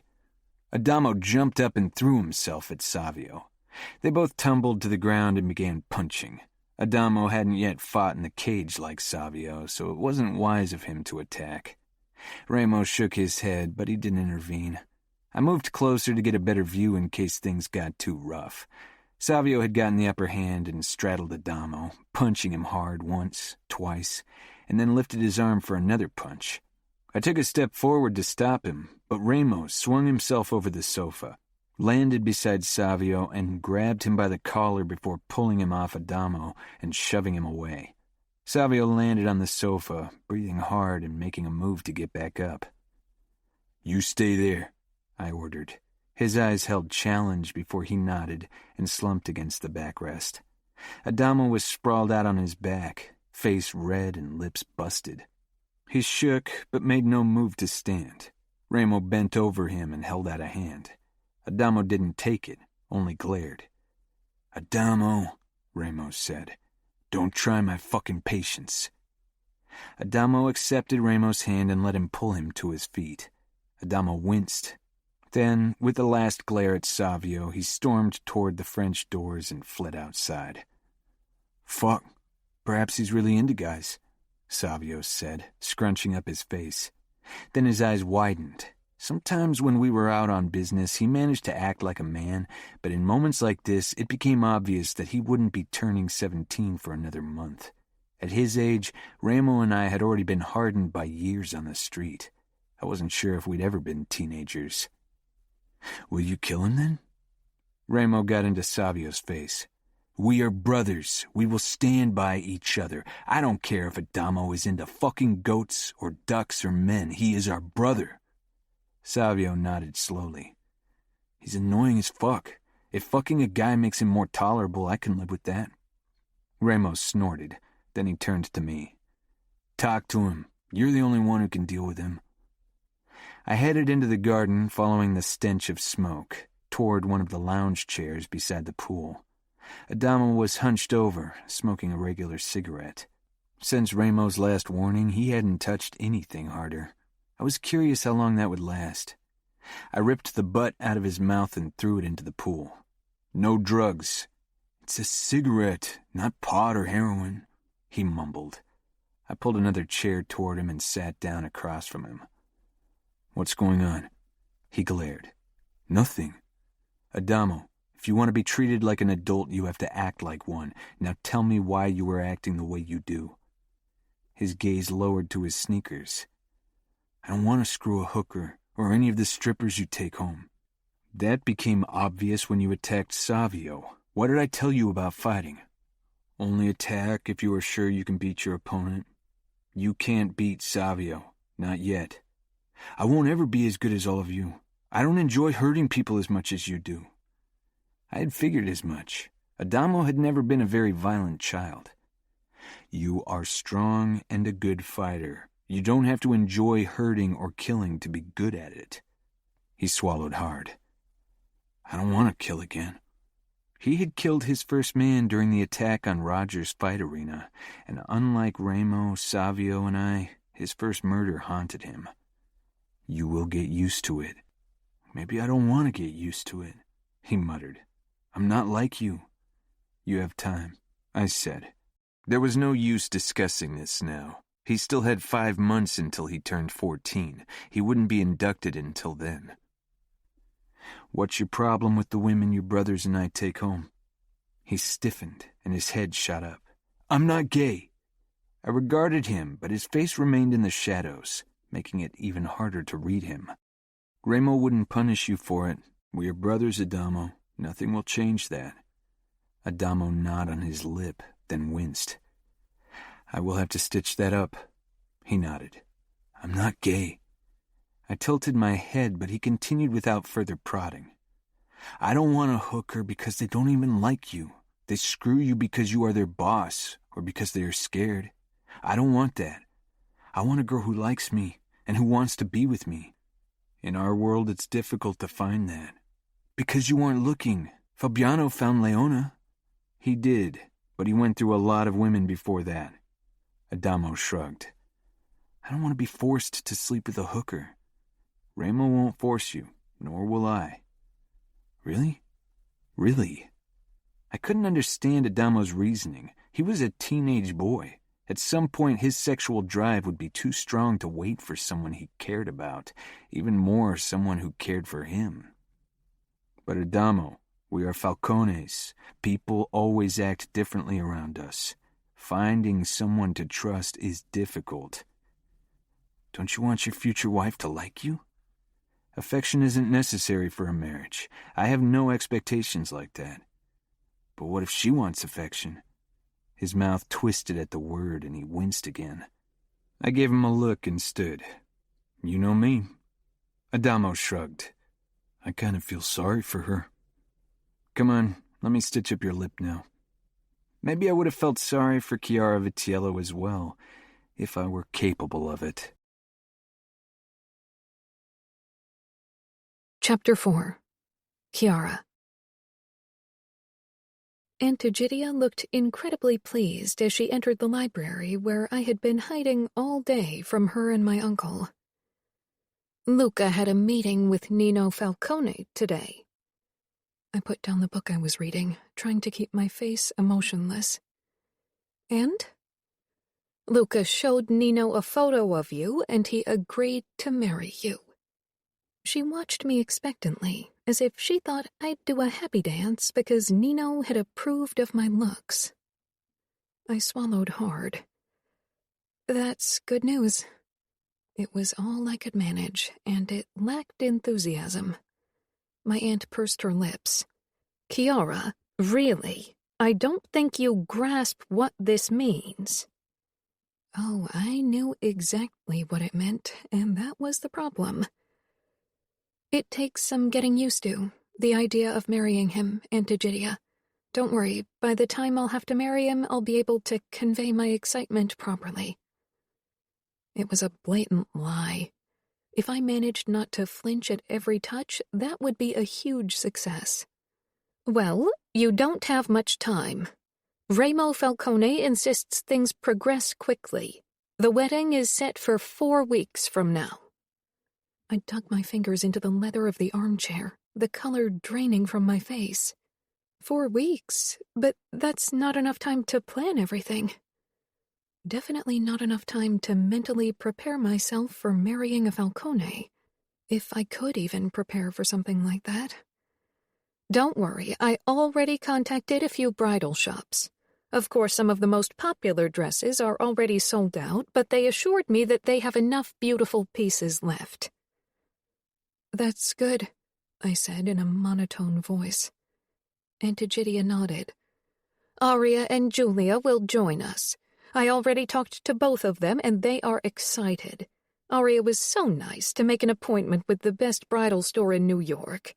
New York seems the most sensible choice, given that we can't expect the wife of the Capo to travel all the way to Baltimore. Of course, the store managed to squeeze us in tomorrow. Who could refuse Aria Vitiello? Tomorrow? I asked, horrified. Isn't it wonderful? Wonderful, I managed to say. Aunt Egidia frowned again. Anyway, Felix and Luca are trying to figure out the best place to hold the wedding. It's not going to be New York. Luca doesn't want the Falcones in his city. Didn't he? I almost laughed. I'm sure there are enough other options, I said quietly. Yes, I'm sure, Egidia said, smiling. I should call a few florists and make arrangements with them. I didn't bother pointing out that it wouldn't make sense until we knew where the celebrations would take place. This was Aunt Egidia's show, even if I was the main attraction. When she left, I closed my eyes. 4 weeks. 4 weeks until my wedding night. 4 weeks until Nino would want to claim his prize. 4 weeks for me to figure out a way to hide that someone had taken that prize years ago. Sickness washed over me, and I pressed a hand to my stomach. 10 minutes later, Julia called. Did my mother already talk to you? A few minutes ago, I said. Julia sighed. I don't like this, Kiara. 4 weeks, really? It's like they can't throw you at Falcone quickly enough, as if they're worried they might start feeling guilty if they waited any longer. At least that leaves less time for me to fret.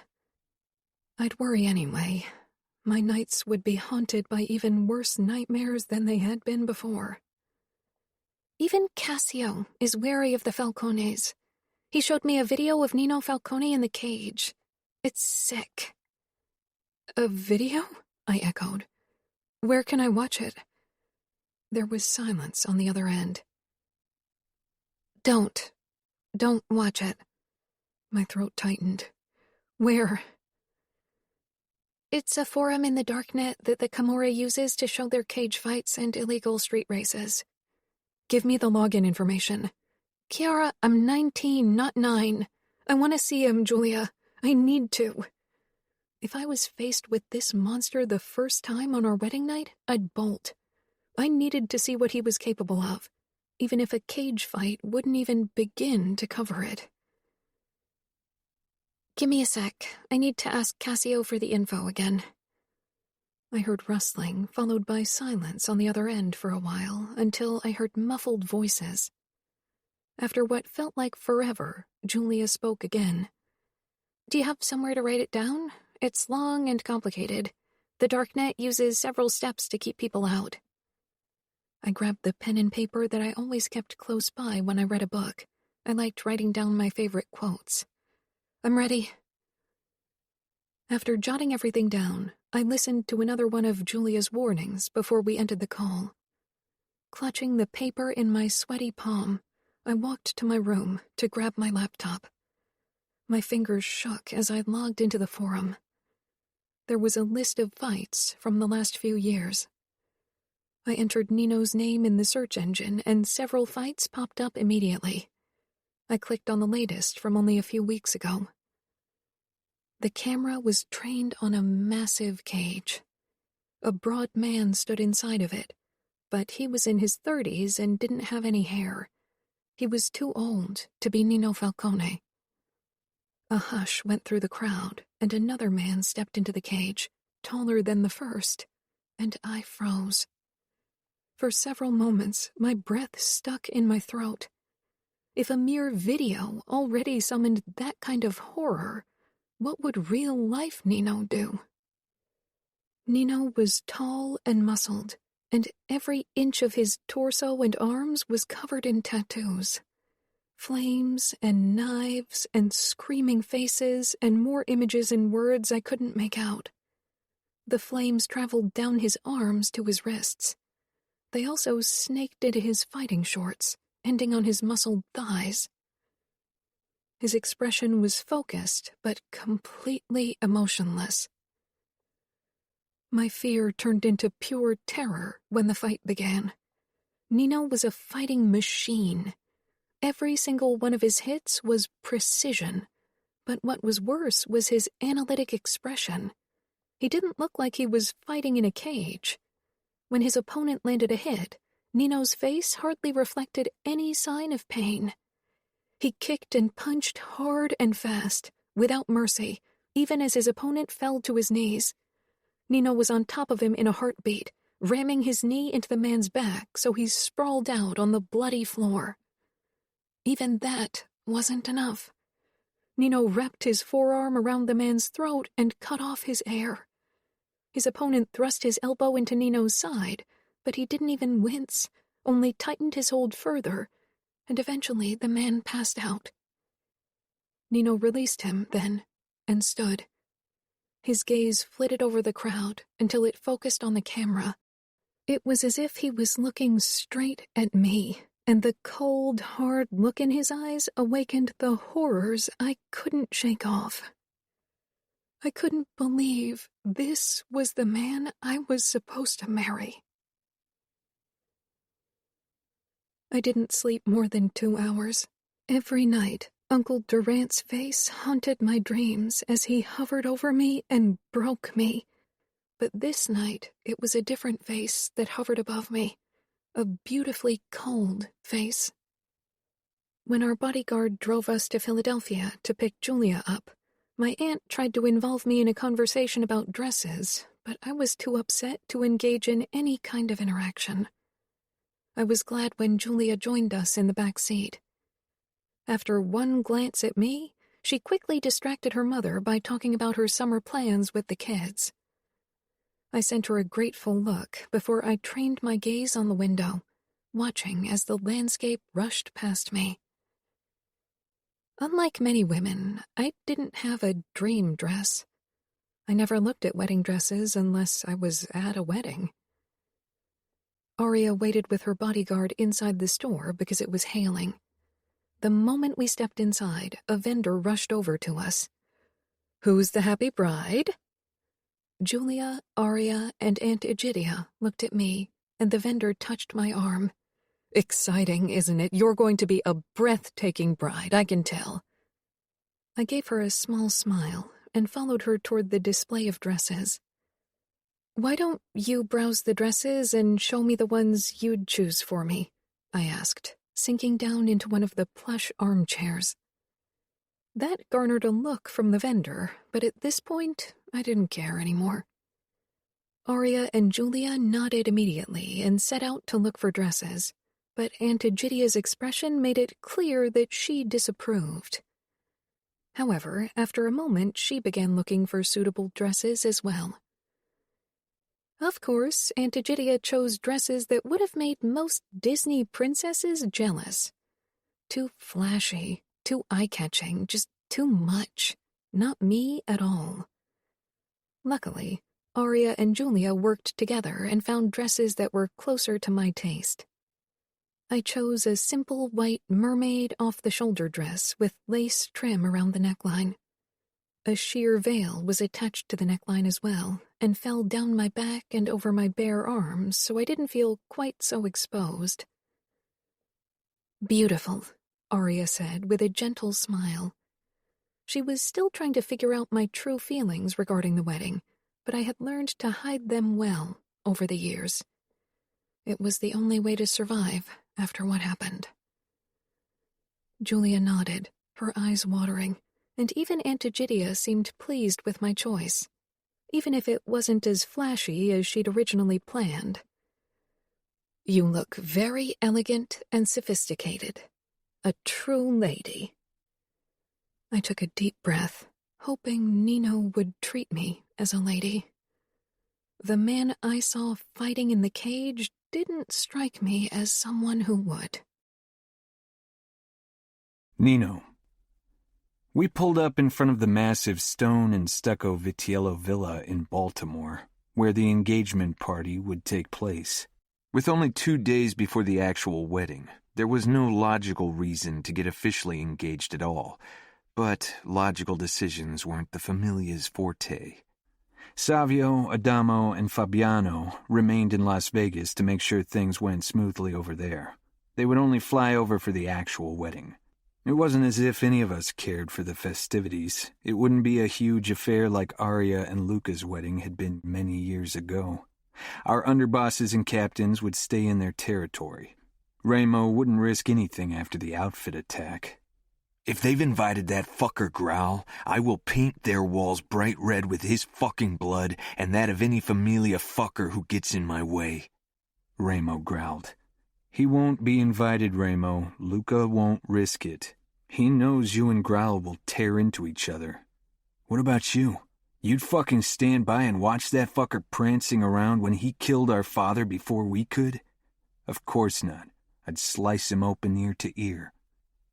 The moment we got out of the rental car, the door to the house opened, and Felix and Egidia Rizzo appeared in the doorway.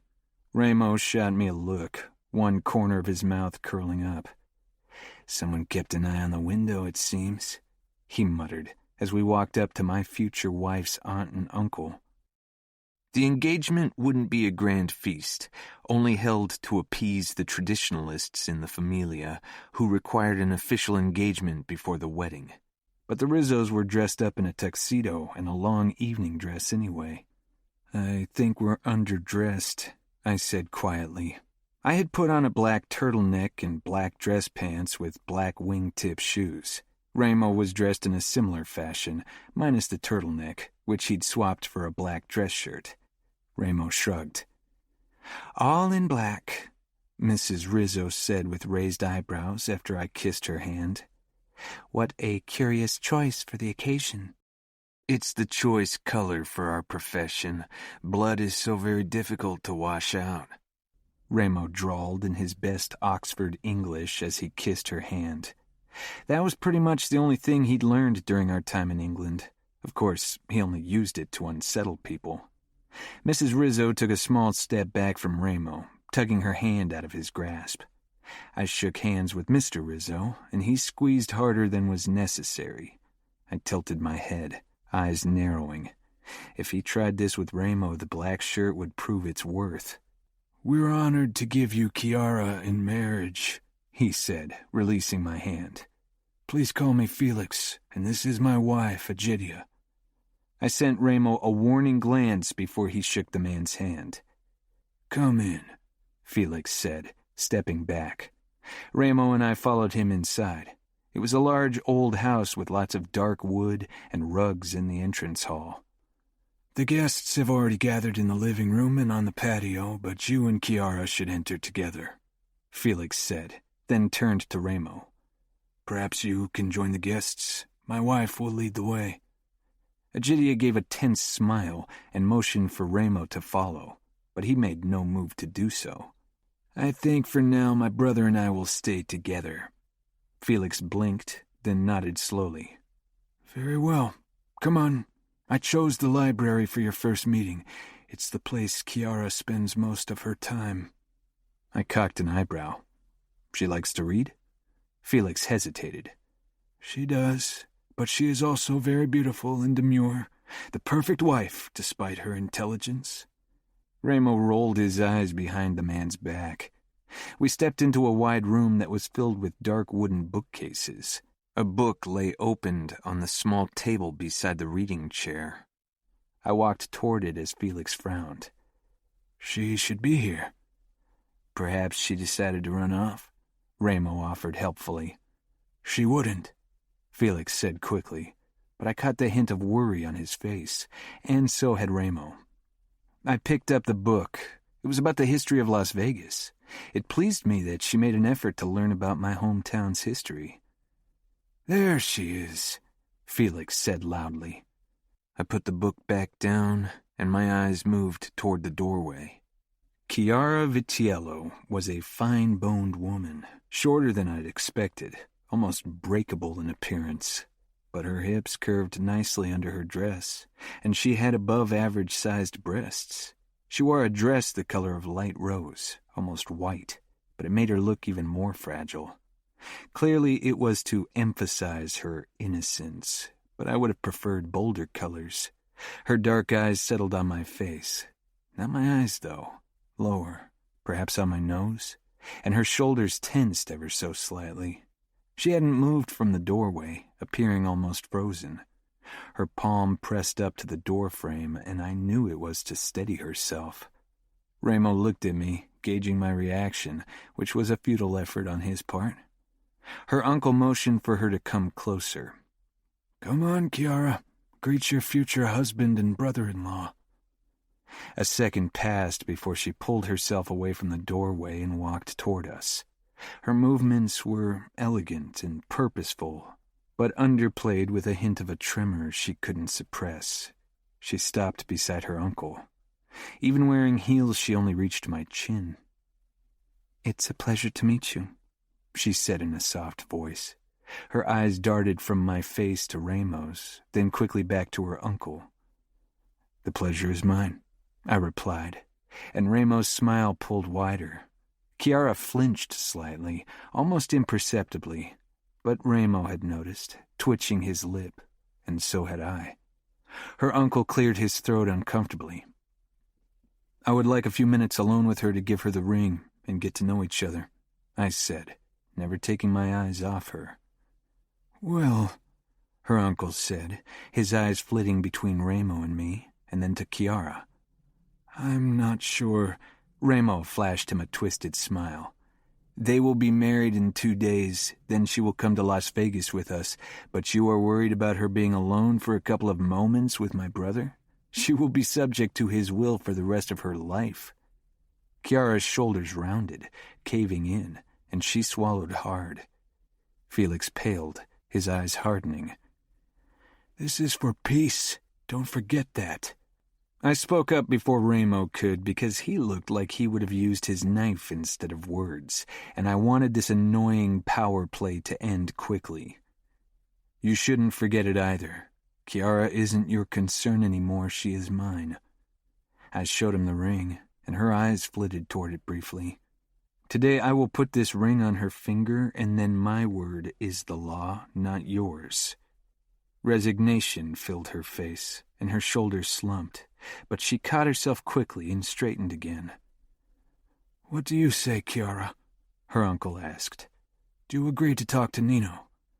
She met his gaze, her lips tense. This is the first time you've asked me if I agree. As Mr. Falcone pointed out, I will be under my future husband's rule soon enough, so I don't see how it matters now. Her uncle stared at her, a blank look on his face. Obviously he was not used to any objection from her.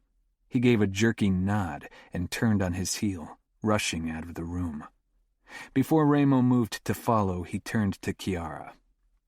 Never call me Mr. Falcone again. That was my father, and I would have burned the fucker alive if I had been given the chance. He stalked past Kiara, and she shied away from him so his arm wouldn't brush hers. Remo threw the door shut, and Kiara jumped. She wasn't naturally submissive, even if she acted that way. I held out my hand, a silent order, and wondered if she'd comply. She stepped up to me and put her palm in mine, not meeting my eyes. I wrapped my fingers around her wrist, my thumb pressing against her veins. She shivered, goosebumps rising on her skin. Dilated pupils, accelerated breathing, racing pulse, trembling. Kiara had the telltale signs of terror. I kept my thumb on her pulse point as I regarded her. She finally raised her gaze to mine, and her pulse sped up further. Her body's reactions could have been a sign for arousal as well, but I knew they weren't. So you didn't agree to marry me, I pointed out. Her cheeks flushed, and her gaze returned to my chin. I did agree when Luca asked me, but my uncle never asked when he made the offer. Why did you agree when Luca asked then? Her brows drew together. Because it wasn't really a choice. It was disguised as one. In this life, women aren't given choices. I regarded her for a few moments. She seemed angry. Her anger suited me better than the submissive terror she'd displayed before. I lifted her hand, and she tensed again, as if she'd forgotten about my touch. Her pulse raced against my fingertips. I showed her the ring. I won't tell you that you have a choice to accept this or not. We both know you will accept it like you will say yes in 2 days. She blanched and gave me a small nod. Otherwise there won't be peace. Indeed. Her fingers shook as I put the engagement ring on. The jeweler had recommended it after I told her money wasn't an issue.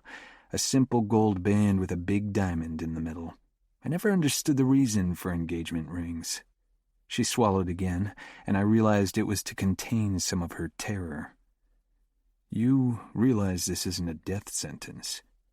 Dark brown eyes rose to meet mine. Death isn't the worst that can happen. You will be my wife, I told her. Whatever she'd heard about my brothers and me, and what was going on in Vegas, she didn't have to fear that kind of thing. The door opened and Kiara quickly pulled her hand from mine, swallowing again, but she didn't manage to erase the fear on her face. A woman with long brown hair, a lighter shade than Kiara's, poked her head in, eyes roving between Kiara and me. She narrowed her eyes, then stepped into the room. I'm not interrupting anything, am I? I recognized her from photos of the Famiglia underbosses and captains I'd studied. Giulia Moretti, wife to Cassio Moretti, underboss of Philadelphia. I think that was the purpose of your appearance, wasn't it? I drawled. She didn't look guilty as she moved to Kiara's side and gave me a haughty expression.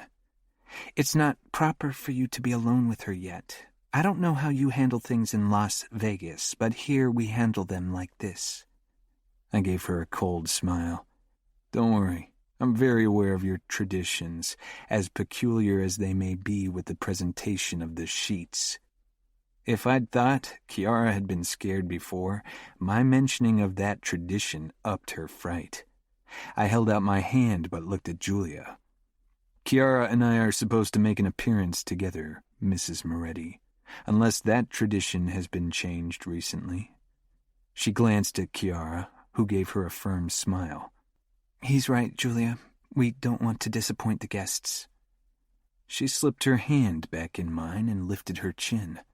My thumb found her wrist again and she shivered. Thud, thud. Thud. An erratic rhythm. Thud, thud, thud. Julia left, but she didn't close the door. Without another word, I led Kiara into the living room where the guests were waiting for our appearance. They began clapping when we entered. What a display of fake excitement. Ramo stood beside Luca, his brother Matteo, and Romero. The women of the family were gathered on the other side of the room, probably because of my brother. Ramo's expression didn't bode well. Maybe he was pissed that he didn't get the chance to spill our half-brother's blood, but I had told him Luca wouldn't dare invite him. Luca and Kiara's uncle spoke a few words, as was expected. After that, I released Kiara so she could show off her ring to the women. "And what do you think? Are you satisfied with your future bride?" Ramo asked with a grin as I stopped beside him.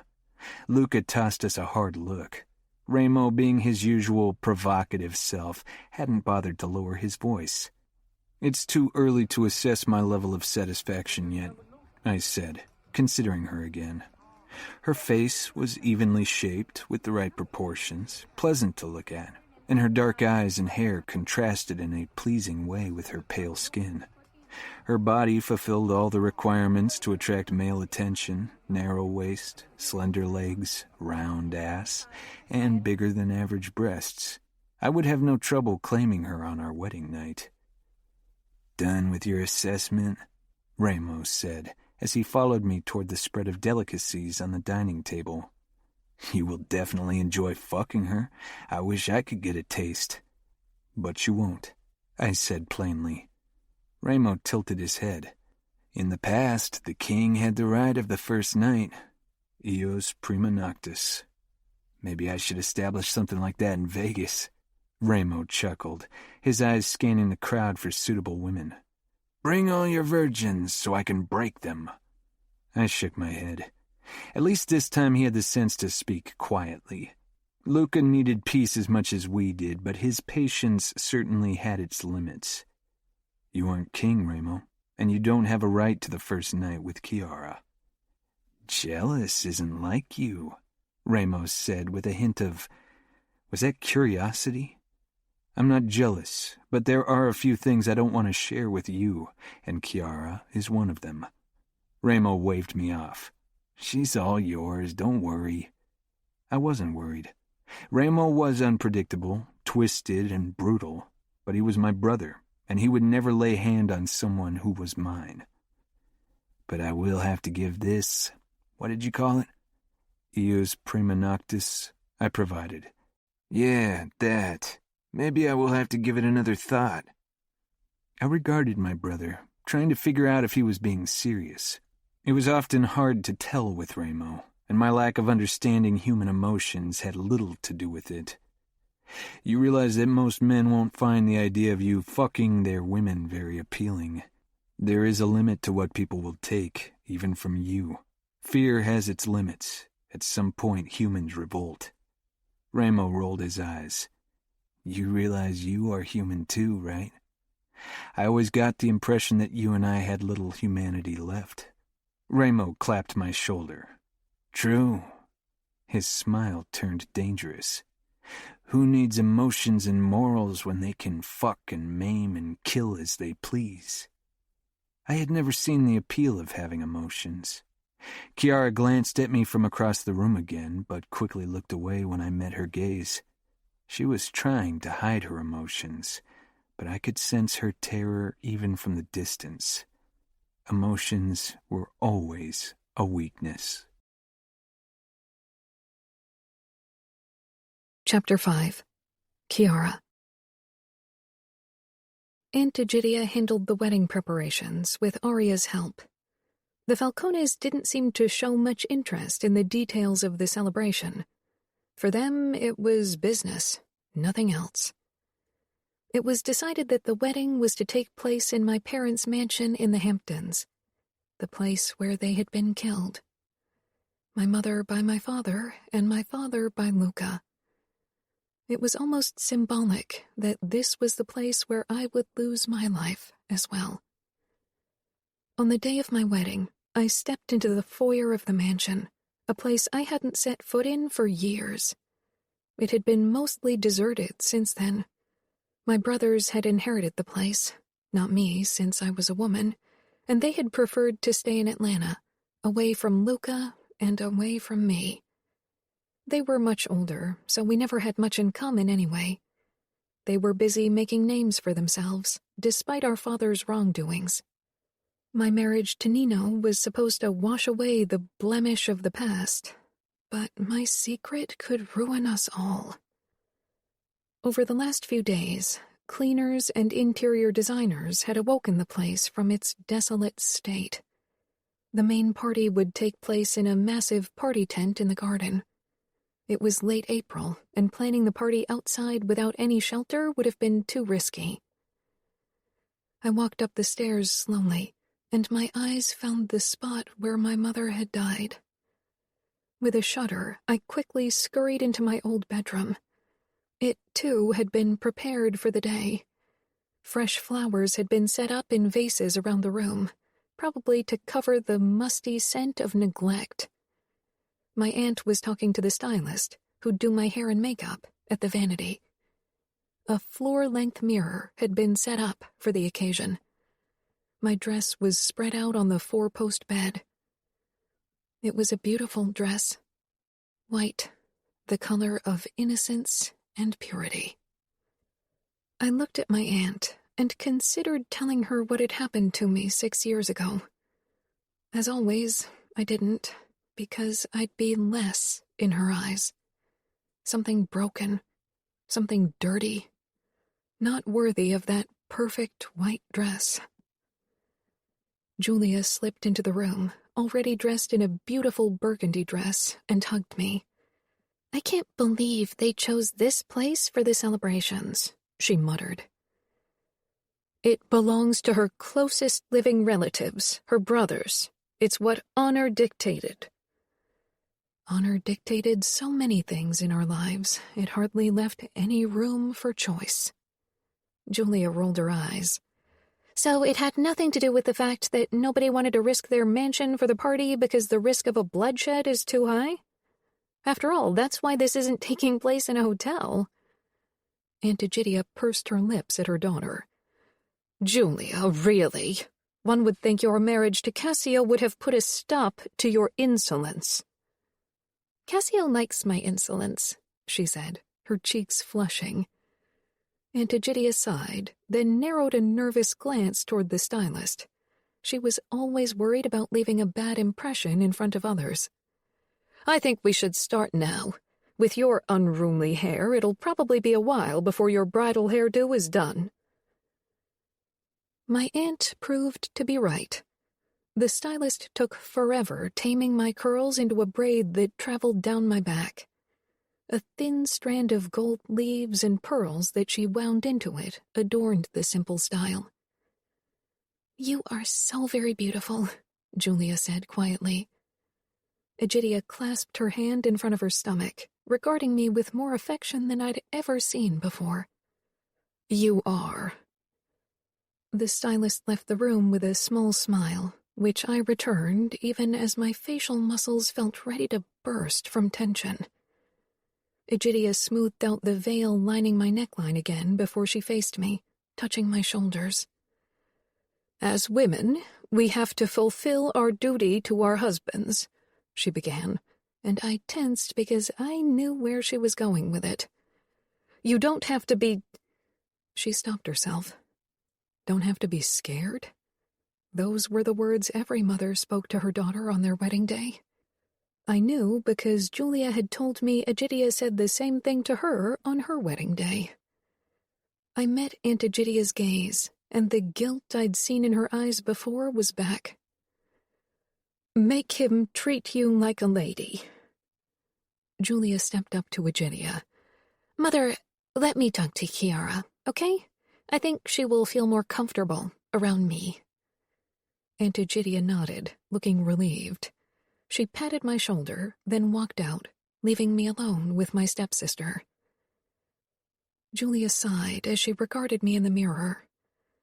"I don't like this, Kiara. You shouldn't be marrying a Falcone. You are the last person who should." "Why?" better than someone innocent. Julia gripped my hand hard. Stop it! You aren't dirty or less or whatever you think you are because of what he did to you. And you don't deserve this. Who deserves this? I don't wish this fate on any other girl. I will survive. Julia perched on the vanity. I don't know what to tell you. Don't say anything. There's nothing you can tell me that will set me at ease, I told her quickly. I knew what was going to happen tonight, and I had lived through it before. I swallowed. I won't fight him. I will do what he wants. Then surely it will be endurable. I'm not 13 anymore.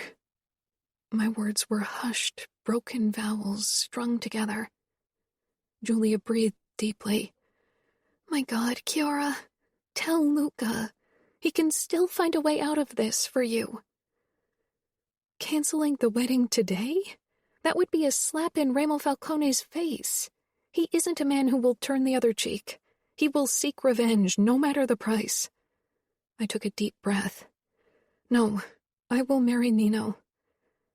Did you get the pills I asked you for? She held out a small package to me. One should do the trick, but I really don't think you should drug yourself to be calm. It's a light sedative. It won't knock me out. Although I would have preferred that effect, but Nino would not appreciate it if I were unconscious when he claimed me. My stomach pinched sharply, and I pressed my palm against it. Kiara, no, I'm doing this. Many choices have been taken from me throughout this life, but I choose to salvage my honor, choose to hold my head high no matter what happens. Let this be my choice. Julia nodded and got up. Because the Falcones are feared, because they rule without mercy, doesn't mean Nino won't treat you with kindness. Some men don't bring violence home to their wives. Some men can distinguish between the ones they need to protect and those they need to break. I think Nino might be one of them. I wondered if she really believed her words or if they were just to console me, but I didn't have the courage to ask her. I stuffed the pills into the small white purse that matched my dress. Can you give it to me at the party? I can't carry it down the aisle. Julia took it and hugged me briefly. Of course. Nino. My brothers and I weren't religious, so we had refused to marry in church, much to the Familia's disapproval. I wasn't sure why they clung to their beliefs when they broke every rule established by their religion on a daily basis.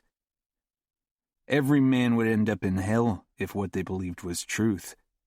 I waited at the altar that had been set up in front of the tent in the gardens.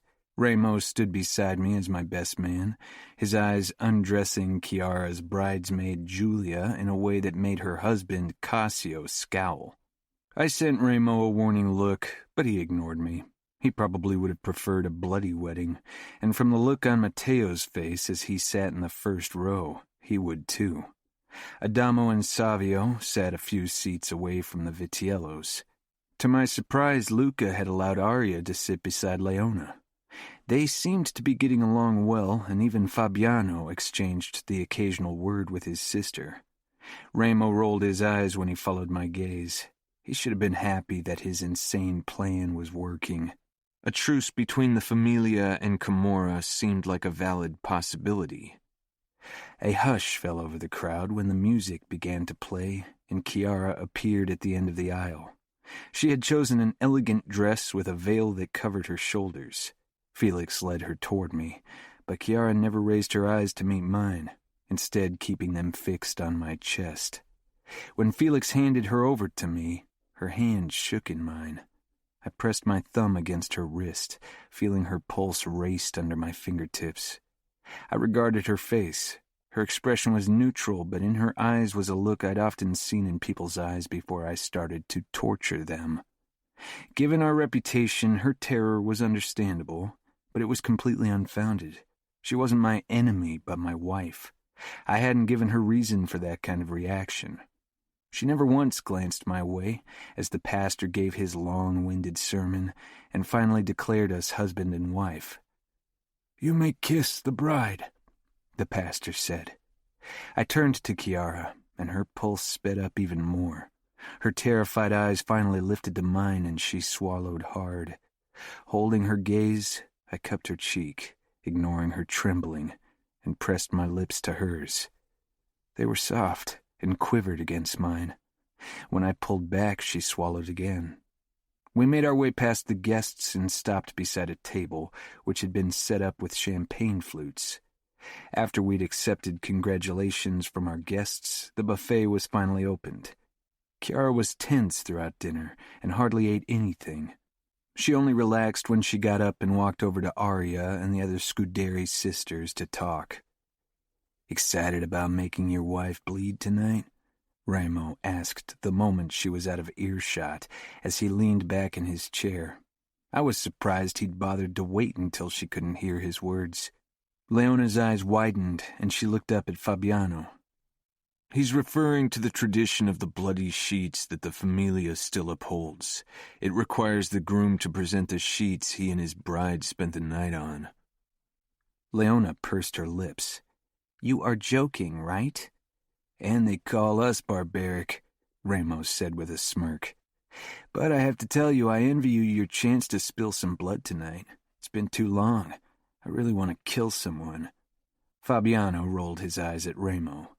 "When has there ever been a day without blood in our lives?" I asked. Ramo's eyes tightened with an emotion I could not read. "True," he said. "Remember, no taking her up against the wall or bent over the desk. Bloody sheets is what the dear Famiglia wants." He raised his glass and took a sip of wine, but neither of us would get drunk today. "Don't worry, I will provide bloody sheets." Ramos smiled twistedly. "I know you will." My eyes found my wife again. She was still talking to the Scuderi sisters, but turned her gaze to me when she noticed my attention. She tensed and swallowed, the hand holding her glass shaking slightly. Fearing me like she did, she'd probably bleed her second and third time as well. I knew how to please women with my hands, tongue, and cock, but even sexual skills had their limits when faced with terror. When it was time for our first dance, I stood, and Kiara came over to me, accepting my outstretched hand. I led her toward the center, and our guests gathered around us to watch. She allowed herself to look into my eyes for longer than she ever had. Fear and uncertainty flickered across her face. When she didn't find whatever it was she was looking for, she lowered her gaze back to my chest and swallowed hard. It must have been her way to suppress the fear. I touched her lower back and pulled her against me. She made a small sound in the back of her throat, a strong sound of unease. I regarded her face. She was breathing faster and her cheeks had paled. This was only a mere dance. If this unsettled her, the consummation of our marriage would be particularly unpleasant. She wasn't the type to fight, too dutiful and raised to please. She would yield to me, but it wouldn't make things any easier for her. Maybe words of consolation would have soothed her terror, but I wasn't a man who comforted others. The song ended. As we expected, Luca, the Capo who had given her to me, stepped up to take over. Kiara didn't soften. She was as scared of dancing with him as she was of me. I forced myself to release her. She wasn't in danger. This was a dance. There was no reason to make it out to be more.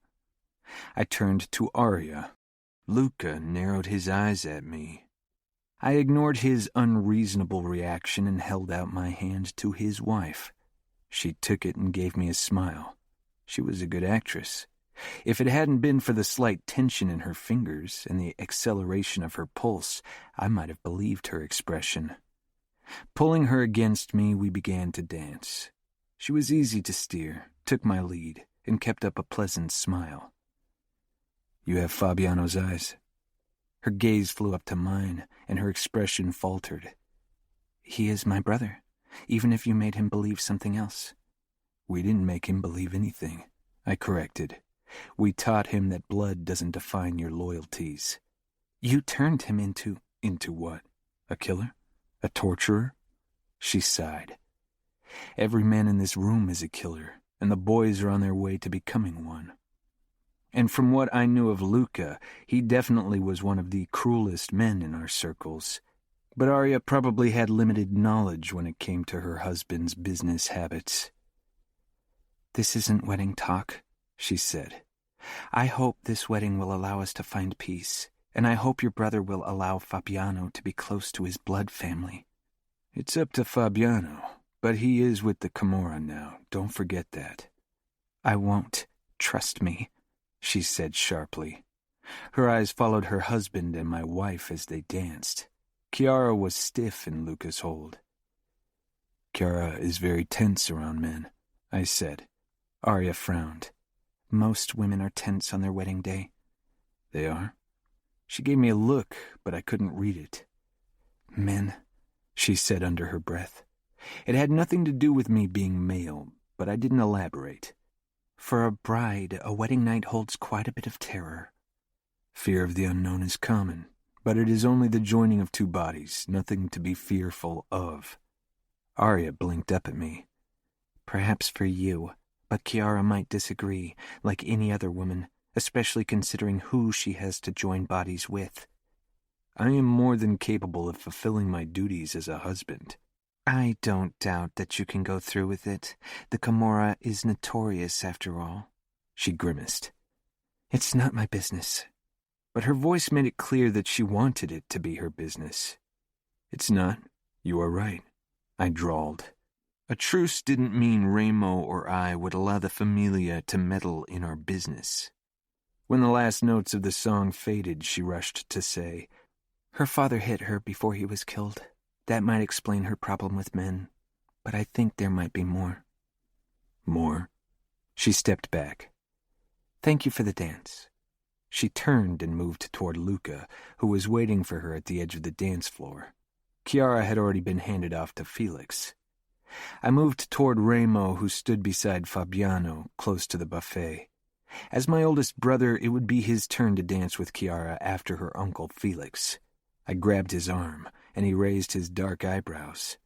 "Try to scare her as little as possible." "I can be pleasant and gentlemanly if I try," he said. Fabiano laughed. "Sorry, Remo, but that's the best joke I heard in a while." "What am I supposed to do to set your little wife at ease?" he asked, but his eyes followed a young woman who walked past us. I really hoped he wouldn't try anything with one of the Familia's women. I was the wrong person to ask. I don't know. We glanced at Leona, who flushed. "Perhaps smile?" Remo's mouth pulled into a smile. "I have seen hyenas with less unsettling smiles," Fabiano muttered, and Leona choked on her laughter and buried her face against his arm. The song ended, and Remo pulled free of my grip, heading for Kiara, who looked like a lamb facing off with a butcher. Julia surprised me when she asked for a dance. I was fairly sure that wasn't how things were usually handled, but I led her toward the dance floor and pulled her against me. Her husband watched us from his spot beside Luca at the buffet. They were both tall and muscled and shared a similar disposition for brutal leadership, if rumors were to be believed. "I don't know if you are even capable of such a thing, but I ask you to be kind to Kiara." I glanced down at Julia. "You ask me?" I said with raised eyebrows. She frowned. "If you have a heart, please don't hurt her." I was told there's no way around hurting a woman in her first night. Her eyes filled with tears, but her expression looked angry. "You know what I mean." "Kiara is my wife, a grown woman, and from this day on she's part of the Camorra. She isn't your concern," I said in a warning tone. Julia tensed, but didn't say any more. The second the music was over, I released her, and she returned to her husband, while I went back to my brothers and Fabiano. Kiara. Remo Falcone headed my way, and it took considerable effort not to run. His eyes were almost black, like his hair. There was something in his face that spoke of unbridled violence, and that wasn't because of the scar trailing from his brow down his temple to his cheekbone.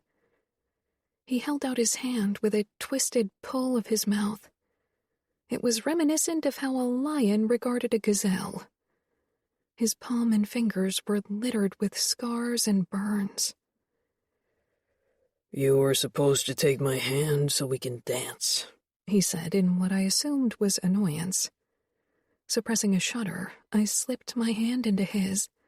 I didn't look up into his face. It would have been my undoing. His fingers closed around my hand with less pressure than I had expected, and his other hand gently touched my back and pulled me against him. My body clenched, my breathing caught in my throat. I had to hold in a gasp. He led me along to the music, but my trembling didn't make it easy for him. He tightened his hold on me, bringing us closer, and I exhaled sharply at the feel of his hard body against mine. My fingers on his bicep began slipping as I fought against the impending panic attack. "Look at me," he ordered. I couldn't. "Look at me." A low murmur full of command, and I finally met his gaze.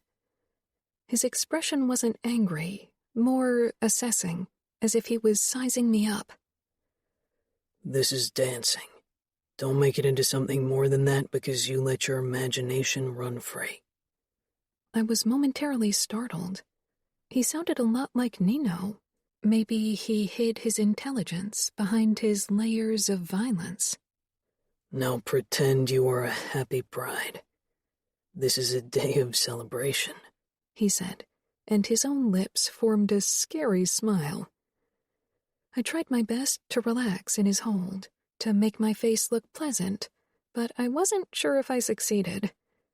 I counted the seconds till the end of the song, but when it finally ended, Uncle Durant appeared at our side, and terror from the past took hold of me.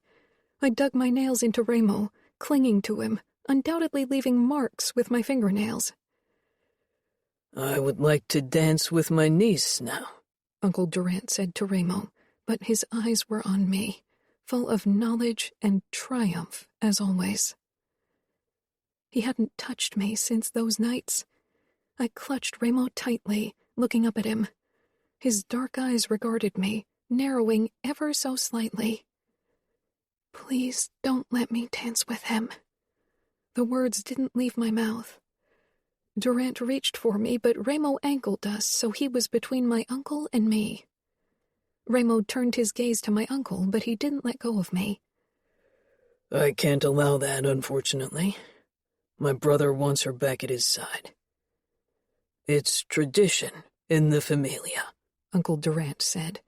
"Maybe you don't care about traditions over in Vegas, but here we do." Remo's lips pulled wider, and I realized then that his smiles for me had been genuine. He was being nice. This smile had a sinister feel to it. "We honor our traditions as well. In Vegas, it's tradition that I cut out the tongues of people who annoy the fuck out of me. If you insist on your traditions, I will have to insist on mine. And your tongue will look good in my collection." Uncle Durant's face turned red. His angry gaze settled on me briefly, and I pressed into Remo, but then my uncle moved away.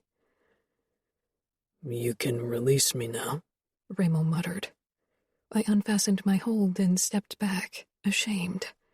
Remo held onto my hand, not allowing me to go. His thumb pressed against my wrist in a similar way like Nino had. "What was that?" Remo asked in a low, dangerous voice. "Nothing. I don't like him." "That was not dislike, Kiara," he said, still in that terrifying voice. His fingers pressed harder into my wrist. I risked a peek at him. His eyes were narrowed at me, as if he could see into the deepest, darkest corners of my soul. "Dislike wouldn't have made you seek protection in my arms. Trust me." I didn't. "Don't lie to me. I am your capo now. Nothing would make me reveal my secret, not even Ramo's terrifying scowl. I didn't ask for your protection, I whispered. He stepped closer and I cringed. You begged me for protection. Unlike Nino, I have no trouble reading your emotions. I wasn't sure what he meant. You didn't have to protect me. I'm not your responsibility. You are a Falcone now, my brother's wife. You fall under my rule. That makes you mine to protect. He tightened his grip on my wrist, ignoring my flinching, and dragged me off the dance floor toward Nino, who raised his eyebrows at his brother. Ramo practically shoved me into Nino's arm. Despite my tension, Nino wrapped an arm around my waist and left it there. That was her last dance with anyone but us, Ramo ordered. I don't give a fuck about their traditions. She is under our rule now. Nino narrowed his eyes. What's the matter? Nothing, Ramo said. But her family's starting to piss me off. Nino glanced between his brother and me, but didn't say any more. After that, I didn't have to dance again. Chapter 6. Kiara. Bed her, bed her. The chanting began before I'd managed to mentally prepare myself. Perhaps I was stupid for thinking I could prepare for it. My husband's brothers, Ramo and Savio, shouted the loudest, but most of the other men were almost as loud. The youngest brother, Adamo, remained in his seat, lips pressed together in a firm line. He hadn't talked to me or danced with me or anyone else. Bed her! Bed her! The cries grew louder. I sought Nino's gaze. He nodded at me, got up, and held out a hand. I took it because I could not refuse him with everyone watching us. Forcing down my fear, I stood and followed him past the rows of guests who had lined up to see us out. The men clapped Nino's shoulders. The women caught my gaze with pity and sympathy in their eyes. Julia was pressed up against her husband, worry filling her expression. I quickly looked away. On to uncharted grounds. We want to see the sheets. There were more comments like that, and they turned my stomach into solid rock. Nino's face didn't betray his reaction to the shouts. His fingers pressed against my wrist tightly, and I was glad because they grounded me, kept me from faltering, from drifting off to the past. Ramo and Savio were close by as we went down the long corridor, a corridor that held many childhood memories, few of them good, and tonight worse memories would be added to the list. We arrived in front of the dark wooden door to the master bedroom, dozens of men behind us. No fucking your virgin bride up against the wall, remember? Ramo said with a laugh. I jerked, my pulse doubling. Nino's fingers tightened against my wrist. Ramo, he growled in a voice that sent fear into every fiber of my being. Have fun, Savio shouted with a grin. The Falcones were going to feel cheated. A sacrificial virgin was to be given to the monsters in Las Vegas for a promise of peace. I was never given the chance to be a virgin. That choice had been taken from me, painfully ripped from me. Fear, acute and raw, clawed at my chest as my husband led me into our room for the night and closed the door to the grinning faces of his brothers. Nino released me, and I quickly created distance between us, moving toward the bed. 6 years had passed, but the memories still woke me at night. I was scared of being close to a man, to any man, especially this man, my husband. Standing a few steps in front of the bed, my eyes swept over the white sheets my family expected to see stained with my blood in the morning. Blood that wouldn't be there. I crept closer to the bed. There had been blood the first time, the second time, and even the third time. Lots of blood, pain, terror, and begging. There had been no presentation of the sheets back then. Our maid, who had never come to my aid, cleaned them. I wouldn't beg tonight. It hadn't stopped my abuser many years ago. It wouldn't stop my husband. I knew the stories. I had seen him in the cage. My only consolation was that I doubted he could break me more than I already had been all those years ago. I couldn't take my eyes off those perfect white sheets, as white as my dress. A sign of purity, but I wasn't pure. They are your traditions, not ours, Nino said calmly, but loud enough to tear me from my thoughts. I schooled my face into placidness. Then why follow them? I asked as I turned. My voice had betrayed me, too hushed, laced with a terror that I hoped he mistook for virginal fear. He wasn't as close as I'd expected. He wasn't even looking at me. Standing beside the desk, he read the note my aunt had written congratulating us on the nuptials. He put it back down, then looked up at me. There was nothing on his face that gave me a sense of hope. No kindness, no pity. It was a blank canvas. Beautifully cold, with empty gray eyes, an immaculate short beard, and combed-back hair. As he shook his head, he destroyed what little hope I'd had. The Familia wants blood. They get it. He was right. It was what my family expected, what I was supposed to deliver. But they wouldn't get blood. And my husband would realize his prize was faulty. The Camorra would cancel the truce. My husband would rebuke the marriage, and I'd be left to live as a pariah. It would be my ruin. My family would shun me.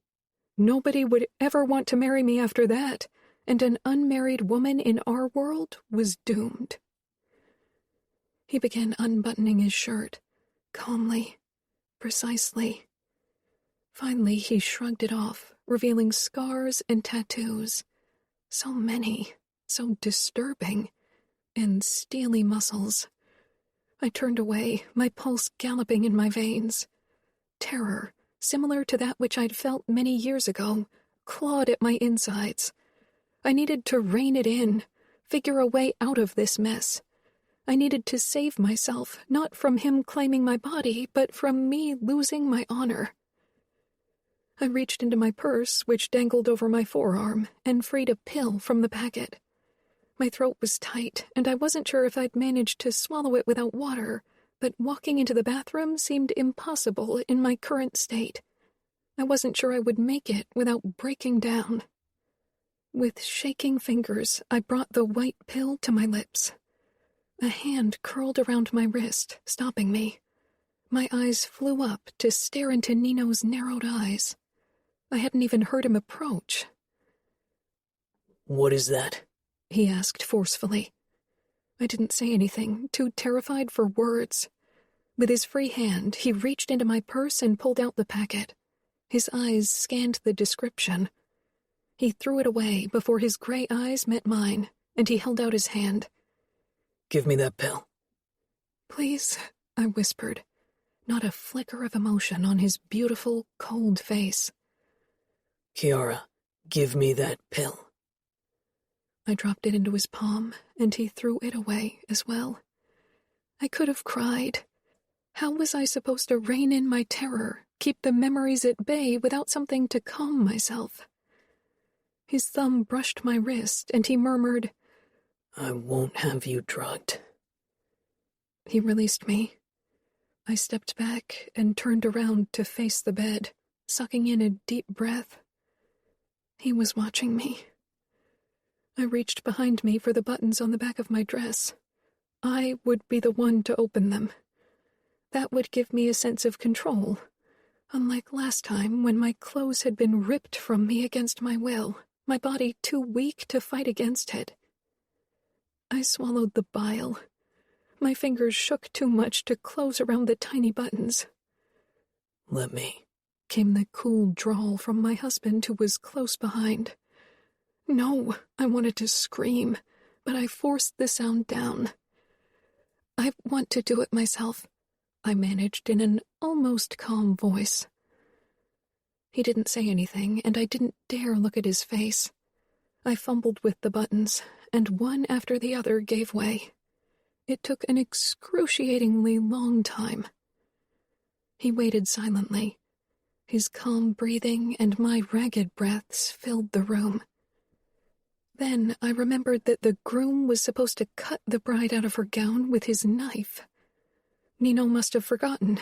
After all, that wasn't his tradition either.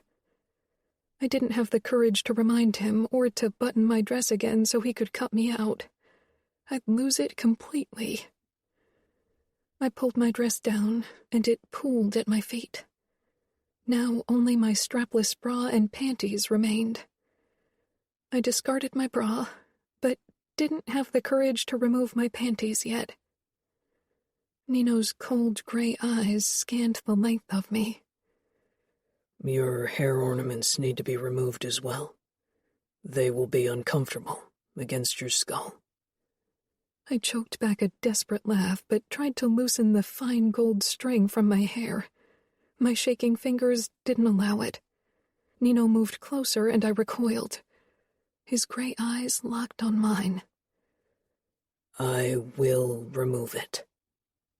Dropping my arms, I nodded. His long fingers untangled the adornments from my curls quickly. Then he stepped back again. "Thank you," I managed to say.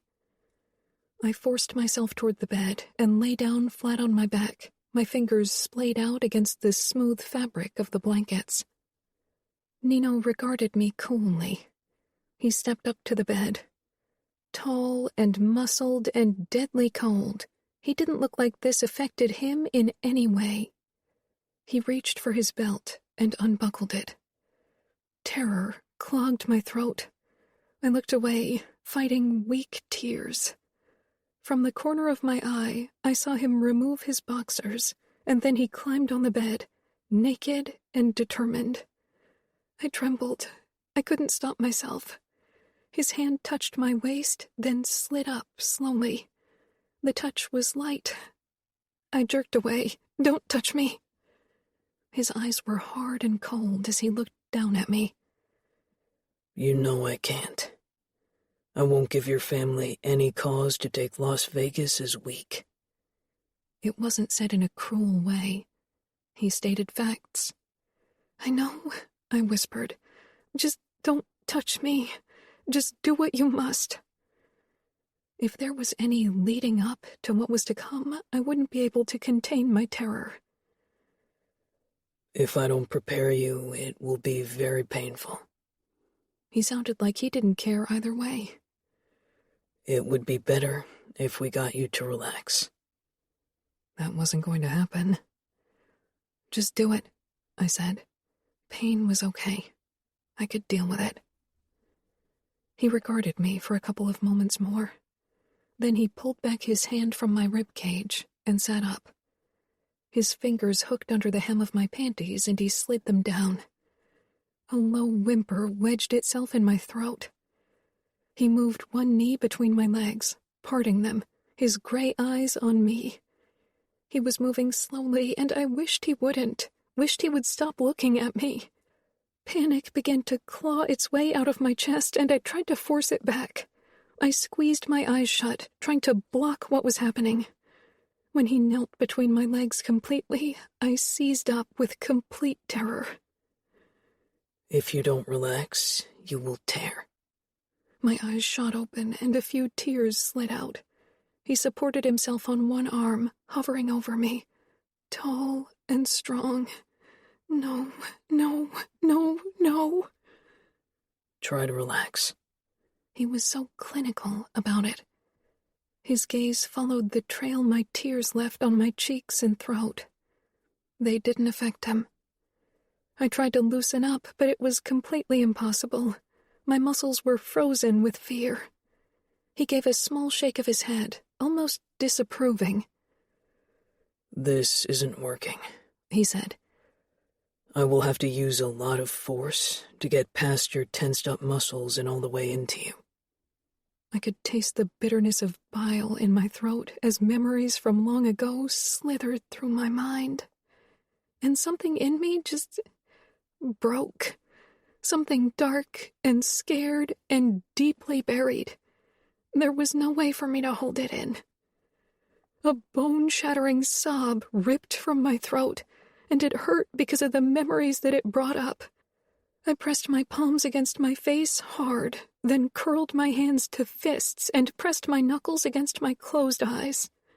Wanting the memories out of my head, I tried to claw them out, like I'd clawed at my uncle many years ago. But just like in the past, there was no escaping. I couldn't breathe. Could not breathe.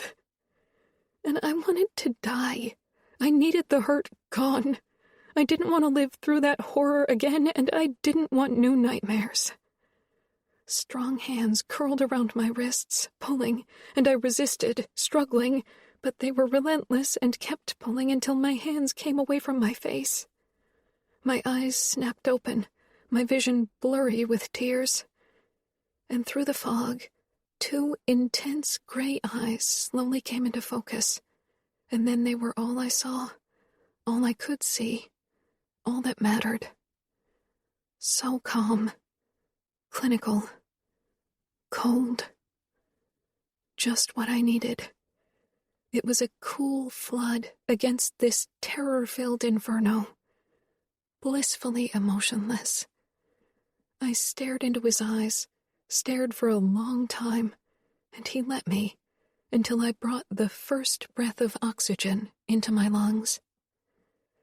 I could breathe again, and the face of my husband came into focus, his narrowed eyes all too knowing. Lowering my gaze to his chin, I tugged at his hold on my wrists. He released me, and I placed my hands into my lap. My naked lap. He, too, was completely naked, kneeling across from me. He must have pulled me into a sitting position sometime during my panic attack.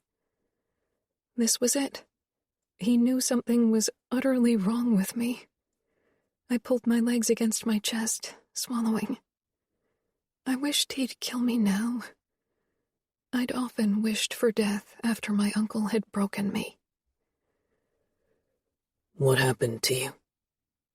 His voice was emotionless. I considered lying, but I had lied for too long, and I had a feeling he knew. "I was 13, I said, but then I couldn't say more.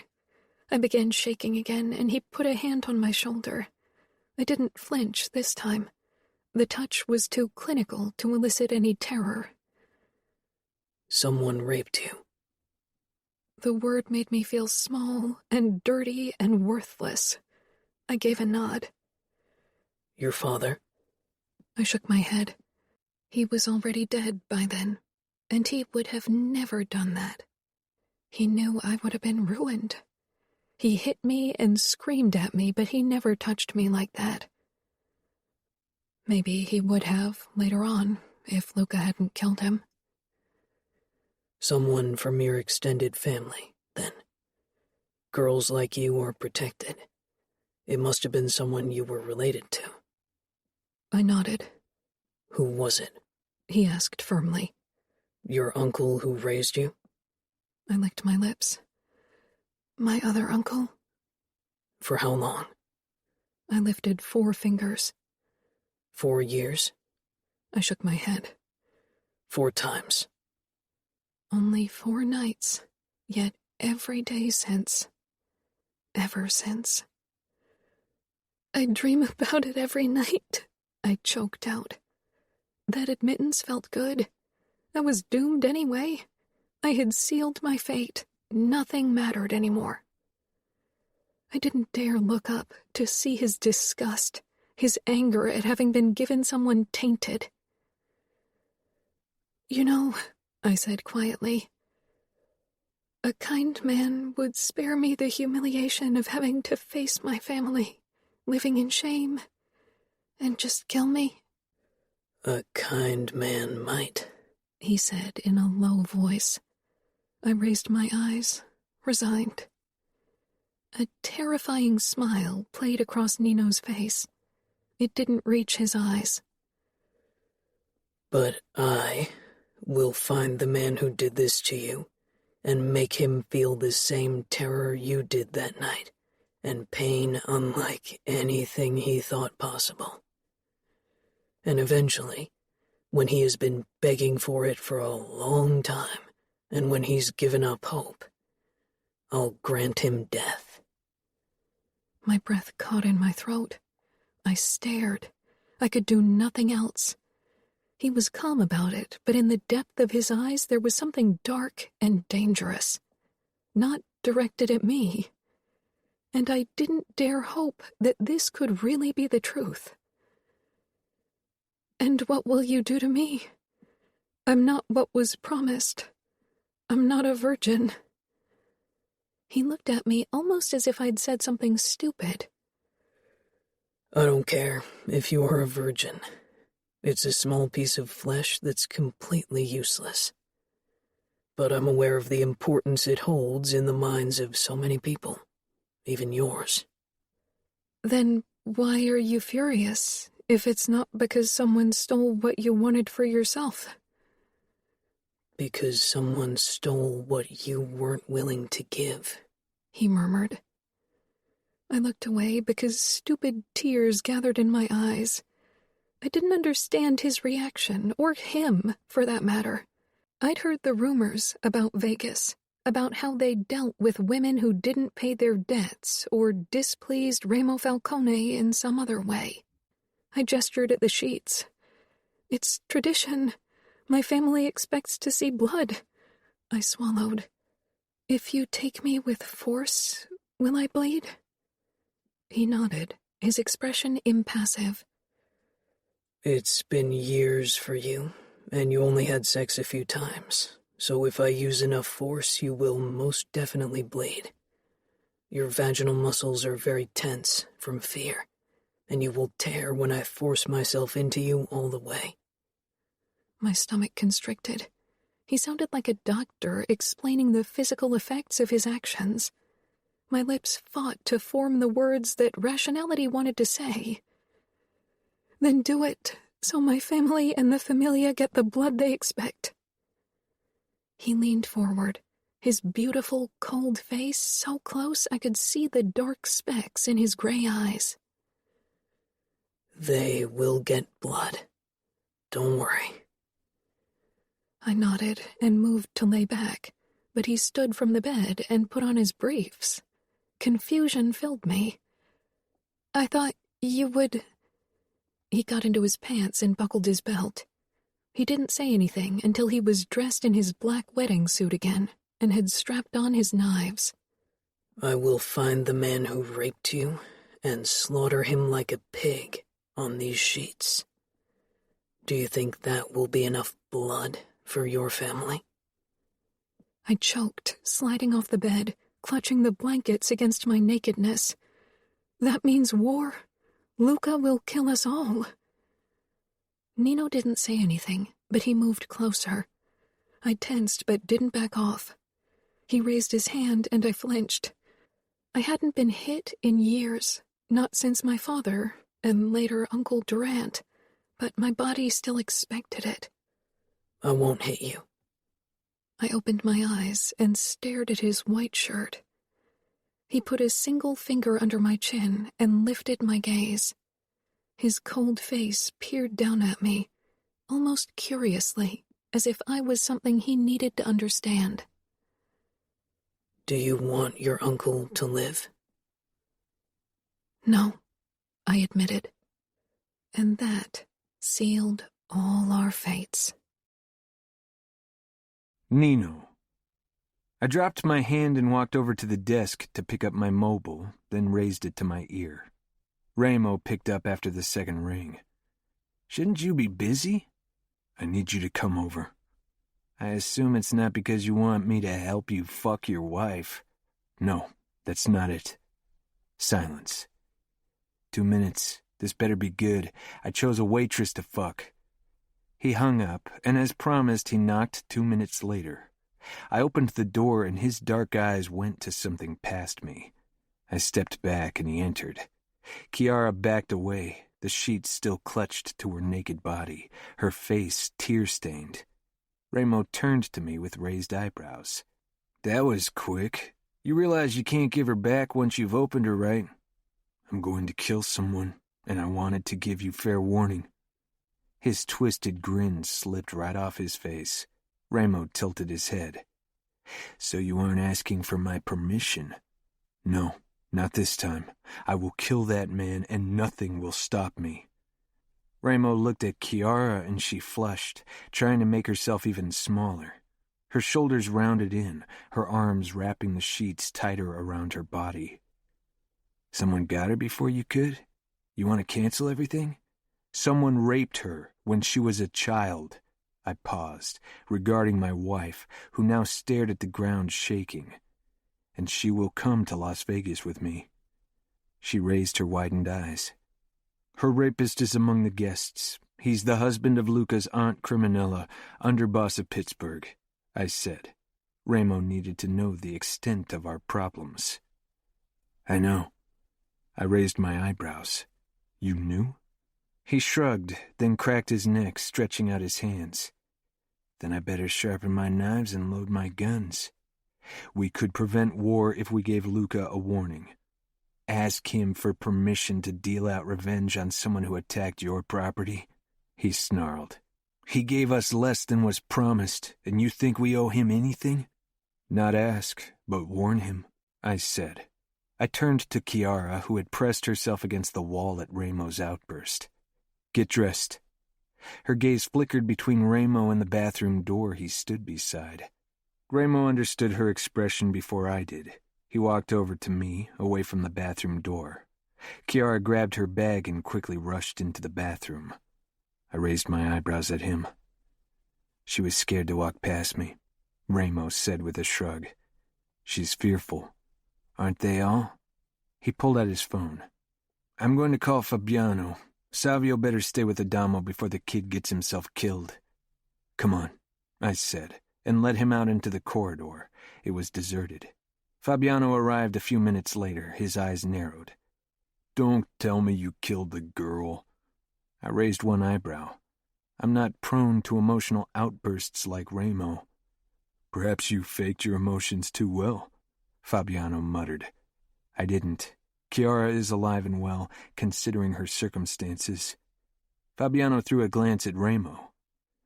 Nino wants to spill the blood of her uncle. Fucked her when she was a kid, my brother said. Fabiano grimaced in what I assumed was disgust. Killing off Luca's family won't go over well. Luca would kill him if he weren't family. I saw the look he gave the old fucker. And the guy isn't even Luca's blood. He's married to Luca's aunt. It's one of his men. He will insist on dishing out punishment himself. No, I said. He punished Aria's cousin for leering at her on outfit territory. He will understand that I need to kill his uncle myself. Fabiano considered my words. Maybe, but it's not a good start to this union. He regarded me. But I see that you will do it no matter what I say, so I will go looking for Luca and attempt damage control. Maybe he hasn't left for his own mansion yet. Fabiano paused. Where will you take the asshole? I will tend to him on my wedding sheets, I said, and my mouth pulled into a smile. Fabiano sighed, then turned on his heel and went in search of the Famiglia Capo. Ready to pick up your date for the night? Ramo said with a laugh. I tried to figure out what he meant with it. I assume you are going to fuck him with your knife? I stared down at the blade in my holster. I nodded slowly. I'm going to take my time breaking him, body and mind. I hope you let me in on the fun. I inclined my head. It would be unreasonable to prevent Ramo from participating. I knew every spot on a body that brought agony, but Ramo knew how to break them with mind games. Both were more effective if applied in combination. "Let's go," I said, and Ramo let me lead the way because this was my crusade. Keeping to the shadows, we found Durant in the gardens with his wife, laughing loudly and clutching a wine glass in his hand. "I hope he's not drunk," Ramo muttered. "Don't want him to miss the night of his life." "We will get him sober," I said quietly as I regarded him. He was a tall man, wide shoulders, but had a paunch that told me it had been a while since he'd really fought. Not that it mattered. Ramos sneered. "Fucking a kid. That gives even me the creeps. I hope he isn't one of those that passes out quickly. We will make sure he stays awake." I wanted him to enjoy every second of his last hours. Fabiano stood over to the side, beside the buffet with Luca. It wasn't difficult to read the Capo's emotions. He was furious. "Come on," I said to Ramo. "Let's grab Durant." He didn't need any further encouragement. I gripped my bowie knife, fingers curling around the smooth wood handle, as Ramo and I moved along the fringes of the party. Most people still around were shit-faced. The moment Durant spotted me and my brother, his eyes widened. He dropped the glass and turned, fleeing the party and leaving his wife standing there with a dumbfounded expression. Ramos sighed. "Why do they always think they can escape?" I began jogging and spotted Durant stumbling down the slope leading to the water.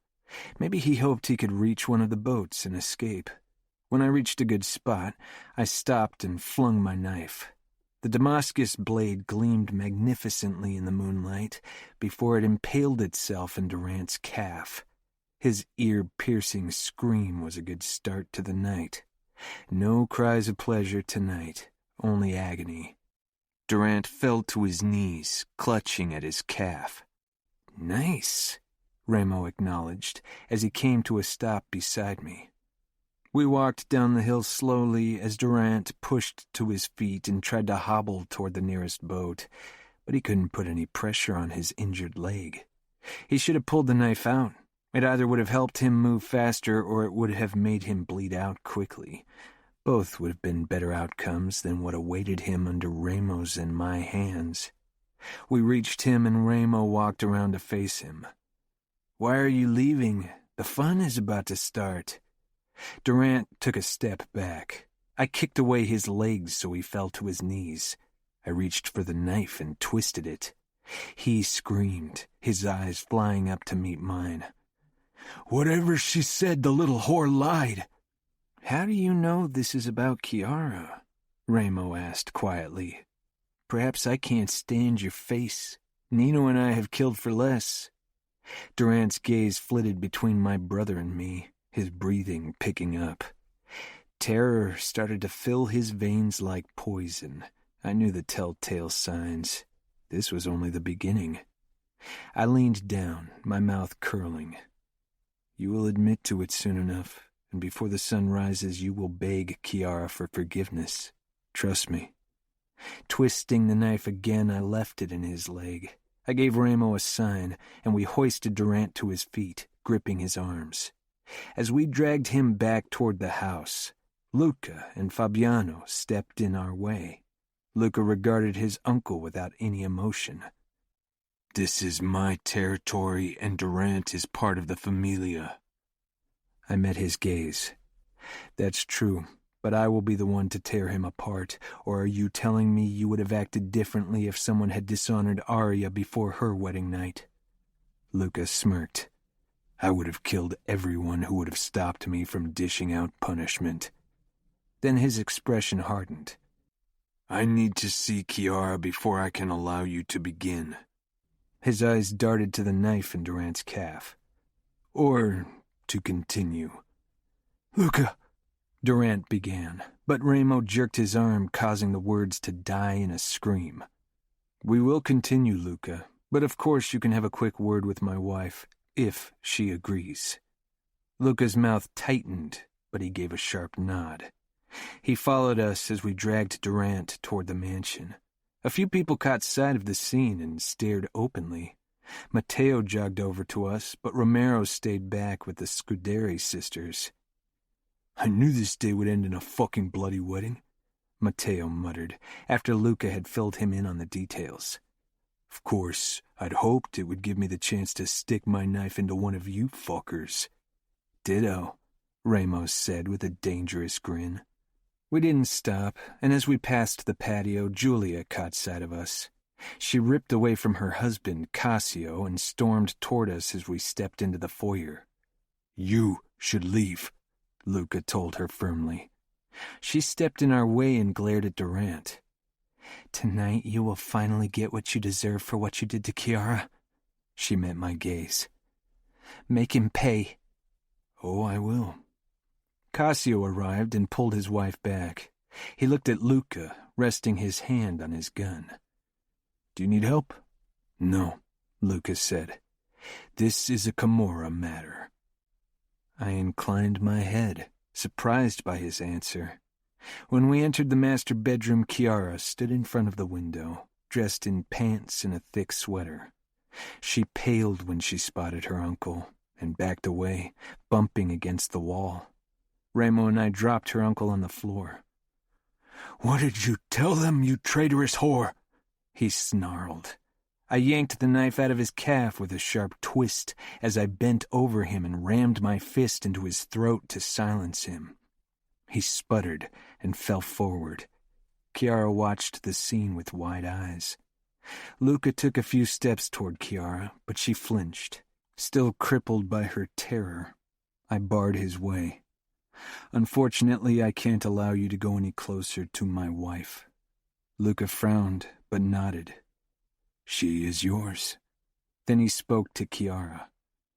"I can only allow Nino to punish Durant if I know he deserves it." Kiara wrapped her arms around her chest, swallowing hard as she glanced at her uncle, then looked away. For a while she didn't say anything, but she began shaking. "I was 13, she whispered, then released a broken sob. Her dark eyes met Luca's, and whatever he saw on her face convinced him, because his expression turned to stone as he leveled his gaze on Durant. "You are subject to the Camorra's judgment, uncle." His lips pulled into a smile not unlike the ones Ramo was notorious for. "I'd tell you to hope for mercy, but we know you won't receive any from Nino and Ramo." "Mercy? No." Durant coughed, still trying to get his voice back after my throat punch. "Luca, I'm your family," Luca sneered. "You are a child fucker. You aren't family." Luca looked from Kiara to Durant, then to me. "Don't get blood on the ceiling and the walls. It's a pain in the ass to paint them." "Luca, you can't do that," Durant begged. He fell forward and clutched Luca's feet. "I beg you." Luca narrowed his eyes. "Let me go." When Durant didn't, Luca grabbed him by the collar and threw him away from himself. Durant clambered to his feet with a wince, and I stepped in his way. Matteo came in and held out rope for Ramo, who took it with a twisted smile. Then the Famiglia Consigliere left. Luca walked out as well, but before he closed the door, he said, "Don't disturb the neighbors with his screams. And don't feed him his dick. I want to present it with the sheets in the morning to get a message to my men." "There are enough other parts of his body we can feed him, don't worry," Ramos said.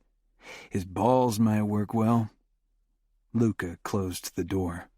Durant glanced at Kiara, who sat frozen on the sofa beside the bed.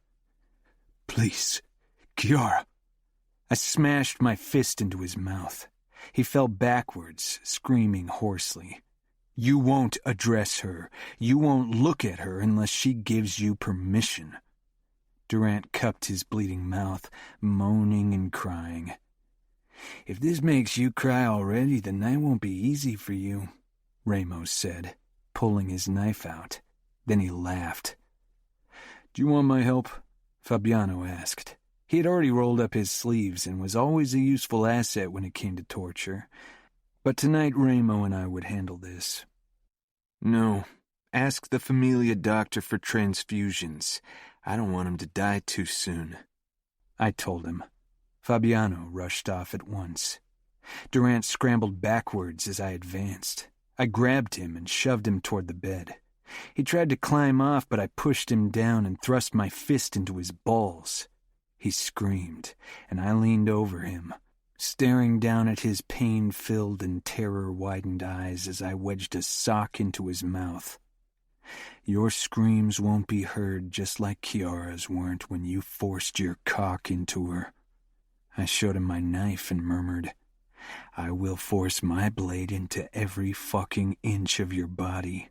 I hope you enjoy it as much as I will. I motioned at Ramo and he came forward with rope.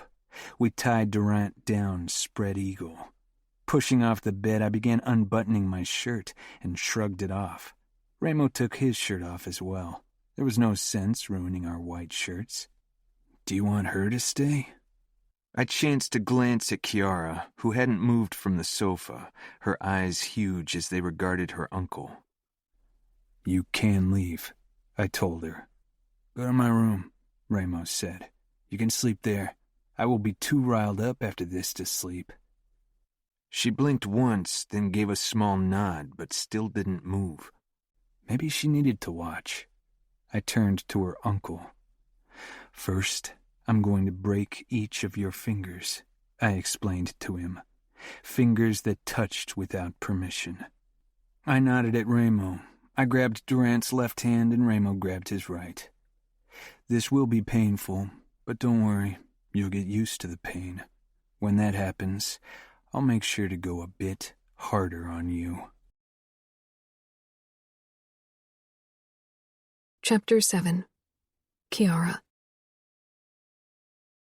I flinched every time my uncle's stifled cries rang out as Ramo and Nino broke each of his fingers. My eyes weren't on my uncle, though, but instead on my husband's face. His expression was keen and attentive as he watched my uncle like he was conducting an interesting experiment. Next, they began cutting his clothes off his body, slicing his skin over and over in the process. I jerked to my feet. I couldn't watch this, couldn't see him naked, couldn't listen to his muffled cries anymore. Nino looked over to me and stopped his brother from removing my uncle's underpants. Nino walked toward me. Do you want to hear what he has to say before you go? I wasn't sure, but I gave a very small nod. Nino went back and pulled the sock out of my uncle's mouth. I'm sorry, Durant croaked. Please forgive me. His eyes begged me. Nino looked at me, cold gray eyes, emotionless, despite what he had been doing to my uncle. Do you forgive him?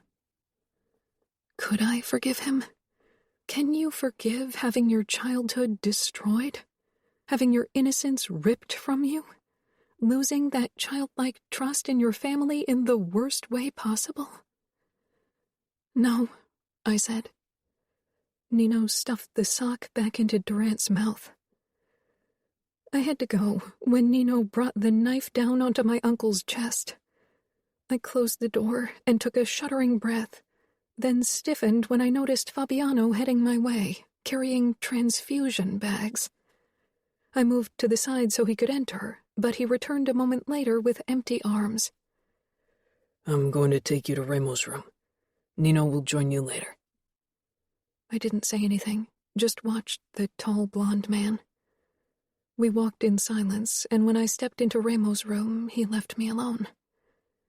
I walked over to the bed and crept under the blankets, staring into the darkness. The bed was too heavy with the memories of the past, even if it wasn't the same bed where it had happened. Slipping out of the bed, I curled up in one of the armchairs, not bothering with a blanket. Much later, the door creaked open.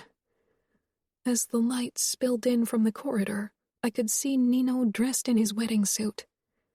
Then he closed the door, bathing us in darkness. He stopped halfway to the bed. You can sleep in the bed. Ramo won't require it tonight. It's ours. I swallowed. I haven't slept in a bed in years. Why? There was no judgment in his voice, only mild curiosity. Because that's where it happened, I choked. He begged for death in the end, if it's any consolation. I sucked in my breath. Was it? It shouldn't have been, but part of me felt consoled. Thank you, I whispered. The power he still holds over you. That's something you have to break. I stood and slowly walked toward the bed. In the dim light, I could only make out Nino's tall form, but I had a feeling he was watching me. I lay down and covered myself with the blanket. Nino's shadow shifted, and I could hear clothes rustling. He was getting out of his wedding suit. The remnants of fear made my breathing change.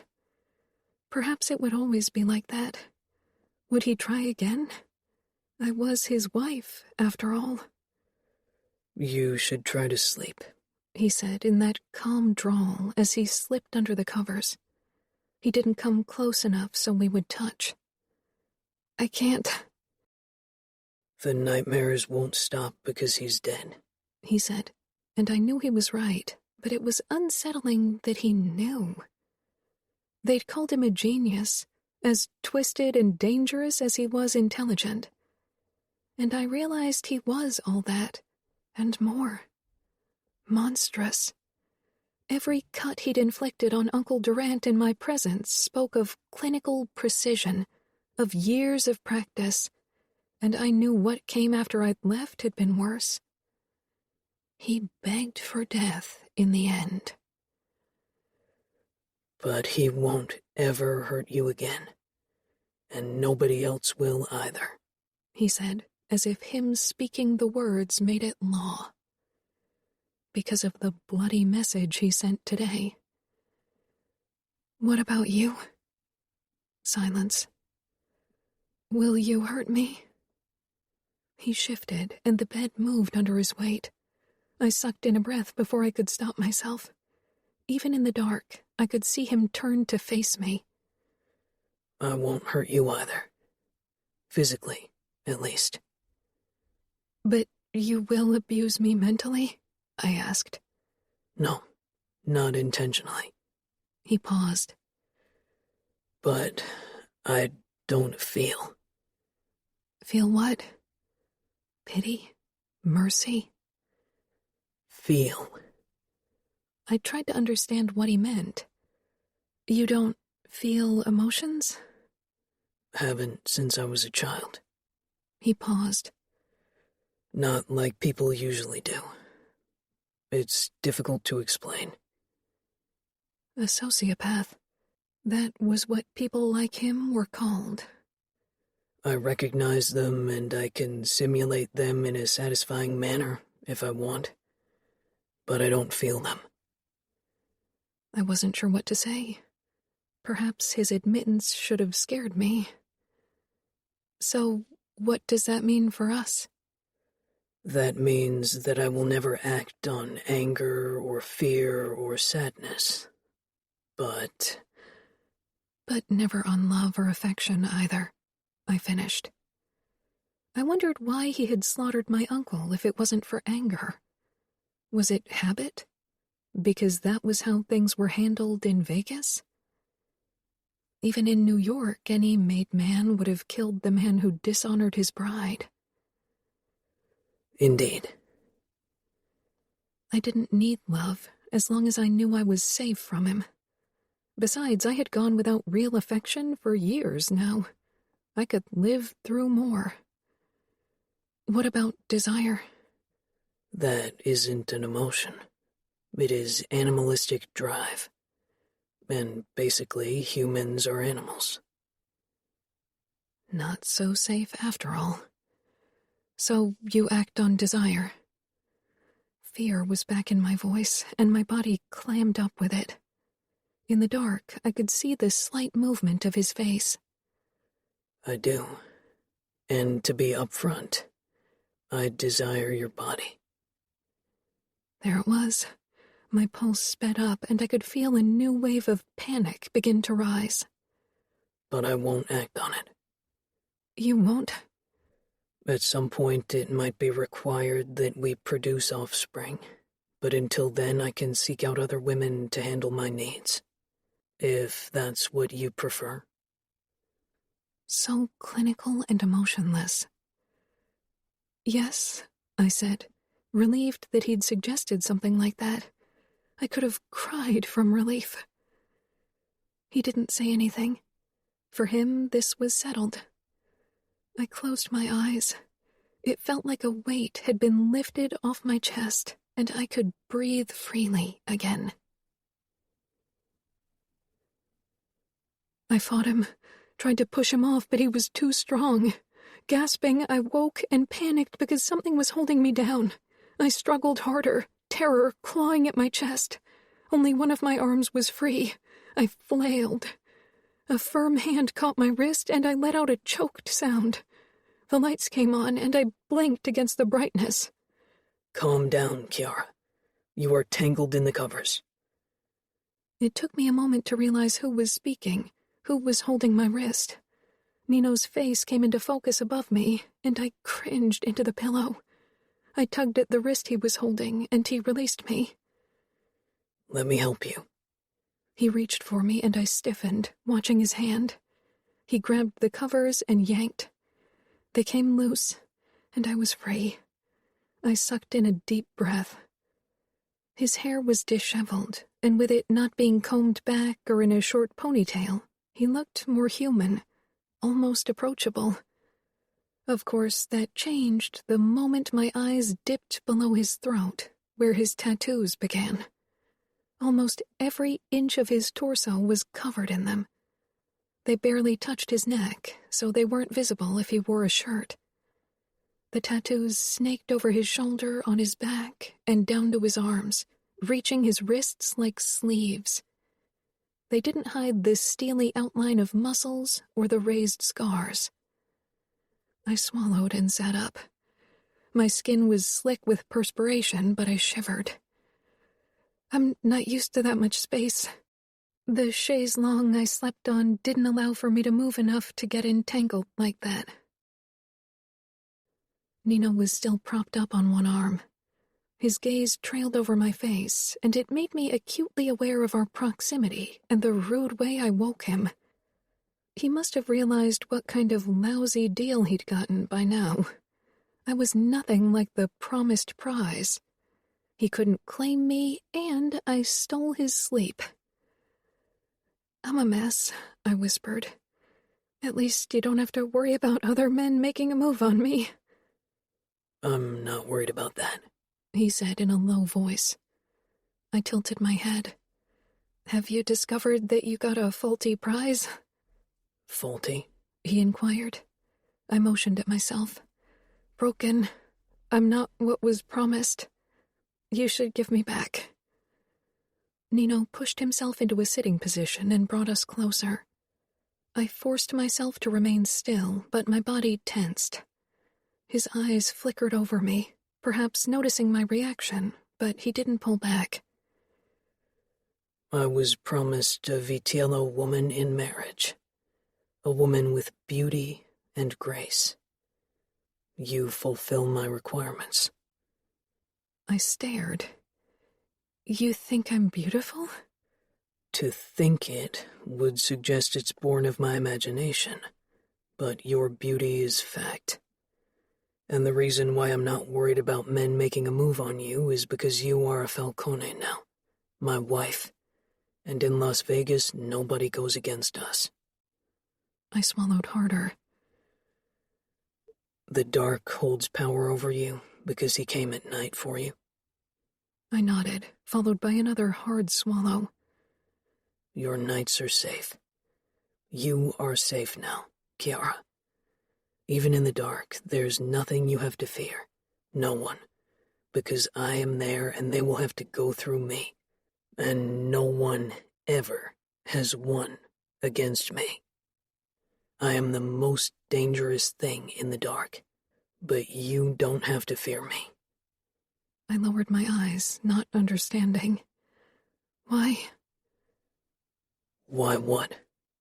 Why don't I have to fear you? You are a Falcone. I am. And my brothers and I protect each other because we are family. And we protect Fabiano because we made him family. And now we will protect you, because you are my wife, and that makes you family as well. That's what family is supposed to be, don't you think? I looked up at him with a shaky smile. Was that how your family raised you? How your father raised you? Because my father beat me and killed my mother in an attempt to save his own life. My Aunt Egidia and Uncle Felix treated me like a burden and pariah because my father was a traitor, and my Uncle Durant, he... I still couldn't say it. My father and mother were never family. They were blood, nothing more. My brothers and I are blood, but we also decided to be more, to be a unit. We are blood and chosen family. And we protect family. His expression was more animated than I'd ever seen it, and I wondered if he realized it, if he really was as emotionless as he claimed to be. If you choose to be a Falcone, if you choose to be our family, if you choose to be mine not just on paper and because it is your duty, then we will protect you. What do I have to do to be family? To be yours? Be loyal. Be trustworthy. Forget your blood family and New York. Cut the bonds that tie you to them and become a Falcone. It's us against the rest. It will always be like that. I can do that. Nothing in New York was holding me back. The only person I cared about and who cared about me was Julia, and we had barely seen each other because she lived in Philadelphia and I lived in Baltimore with her parents. She also had Cassio's children to take care of. He gave a nod and reclined in bed. Try to sleep now. I lay back down on my side, and Nino extinguished the lights. As always, my body seized with fear in the dark. I focused on Nino's calm breathing. He was too far away for me to feel the warmth of his body, but I heard him. He wasn't asleep. I don't know why I knew it. I just did. I closed my eyes and counted his breaths until sleep dragged me down. Nino. Kiara's breathing remained tense for a long time after her nightmare. I knew she was trying to make me believe she had fallen asleep, and I allowed her to think she was succeeding. It was curious how often people forgot about the little details when it came to their body language. Breathing in sleep had a different quality than when awake, especially if your waking moments were filled with fear. Other people's fear was something I was used to. People feared me because of my name and my Camorra tattoo. Even if they didn't know me, they feared me because they saw me in the cage or because they realized I didn't feel. It deeply unsettled most people once they realized that my blank expression wasn't forced. It came naturally. Kiara shifted slightly. She was asleep now, but neither my mind nor my body craved sleep. Usually I had no trouble finding sleep after torturing someone. It didn't raise my pulse up or make my blood boil, and yet this time there was an underlying restlessness in my limbs as I lay beside Kiara. I wasn't sure why I had reacted so strongly. Maybe it was that as my wife I felt obligated to protect her. I slipped out of bed eventually and left the room.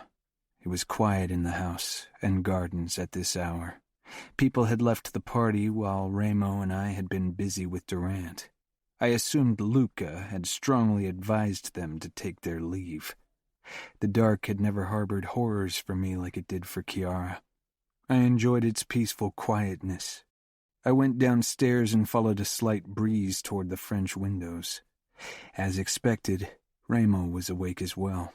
He stood on the crest of the knoll and stared out toward the ocean. He hadn't bothered getting dressed in pants or a shirt after we were done with Durant. He stood only in his briefs.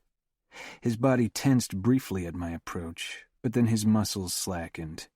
I stopped beside him, but he didn't turn to look at me. The scent of copper flooded my nose, and my eyes trailed down his body. Even in the dim moonlight, it was obvious that he hadn't even bothered cleaning up yet. "Why are you still covered in his blood?" I asked, curiously. "When has there ever been a day without blood in our lives?" He threw my earlier words back at me. I frowned. Ramo was in a strange mood. "Do you know what day today is?" "April 25th, I said, but I knew that wasn't where he was going with his words. He turned his head and his expression would have sent most people running. "It's her fucking birthday." "I know. Right this moment, she's fucking taking a breath she shouldn't be taking. She should burn in hell." My chest became tight as it occasionally did when Ramo felt compelled to mention our mother. "We can still kill her," I said. Ramo balled his hands to fists. "Yeah, we could." His eyes assessed me. 14 fucking years and she's still breathing. "We could ask Fabiano to do it. He would understand." "No," Ramo growled.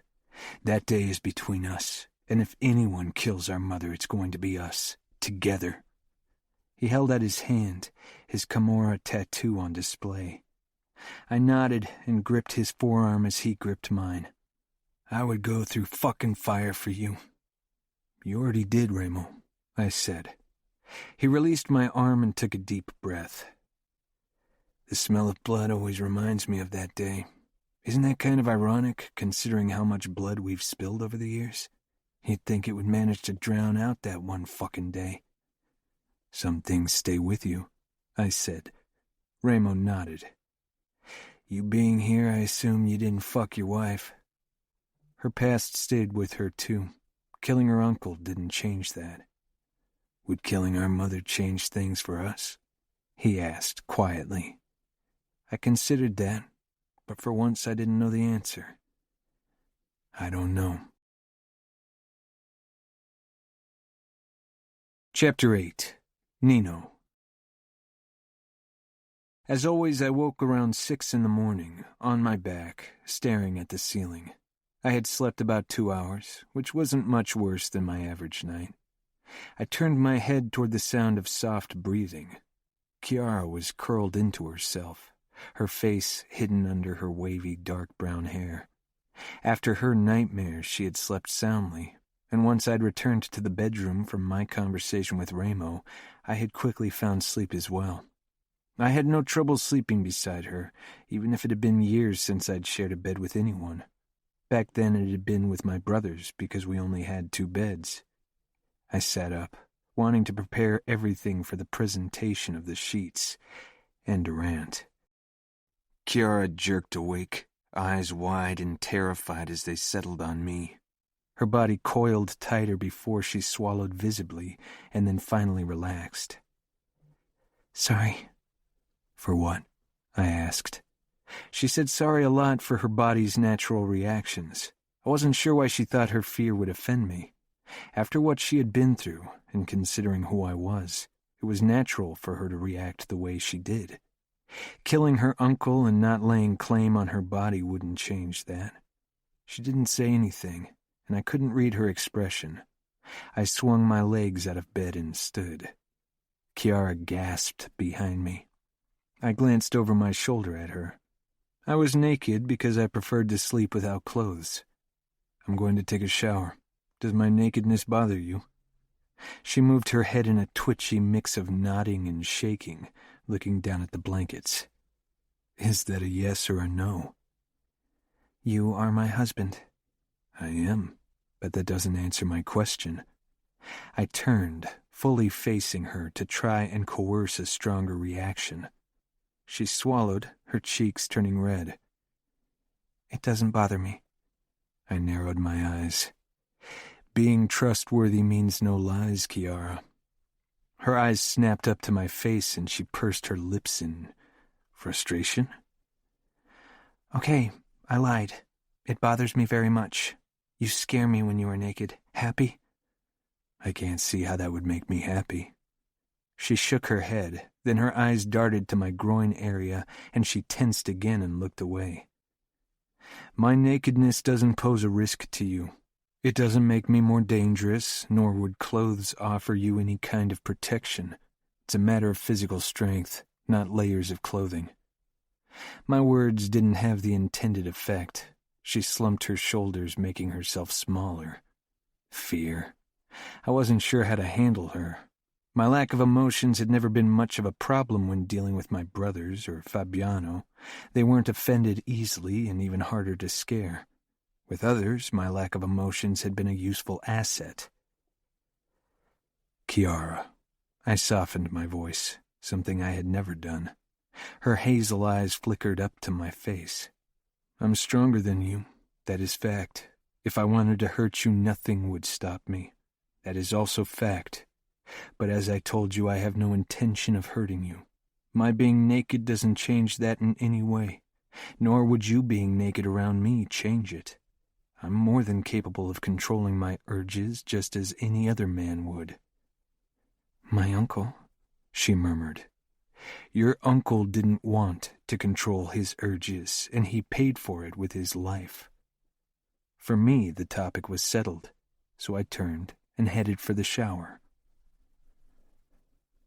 When we were both dressed, I checked the time. It was only 7:30, still early.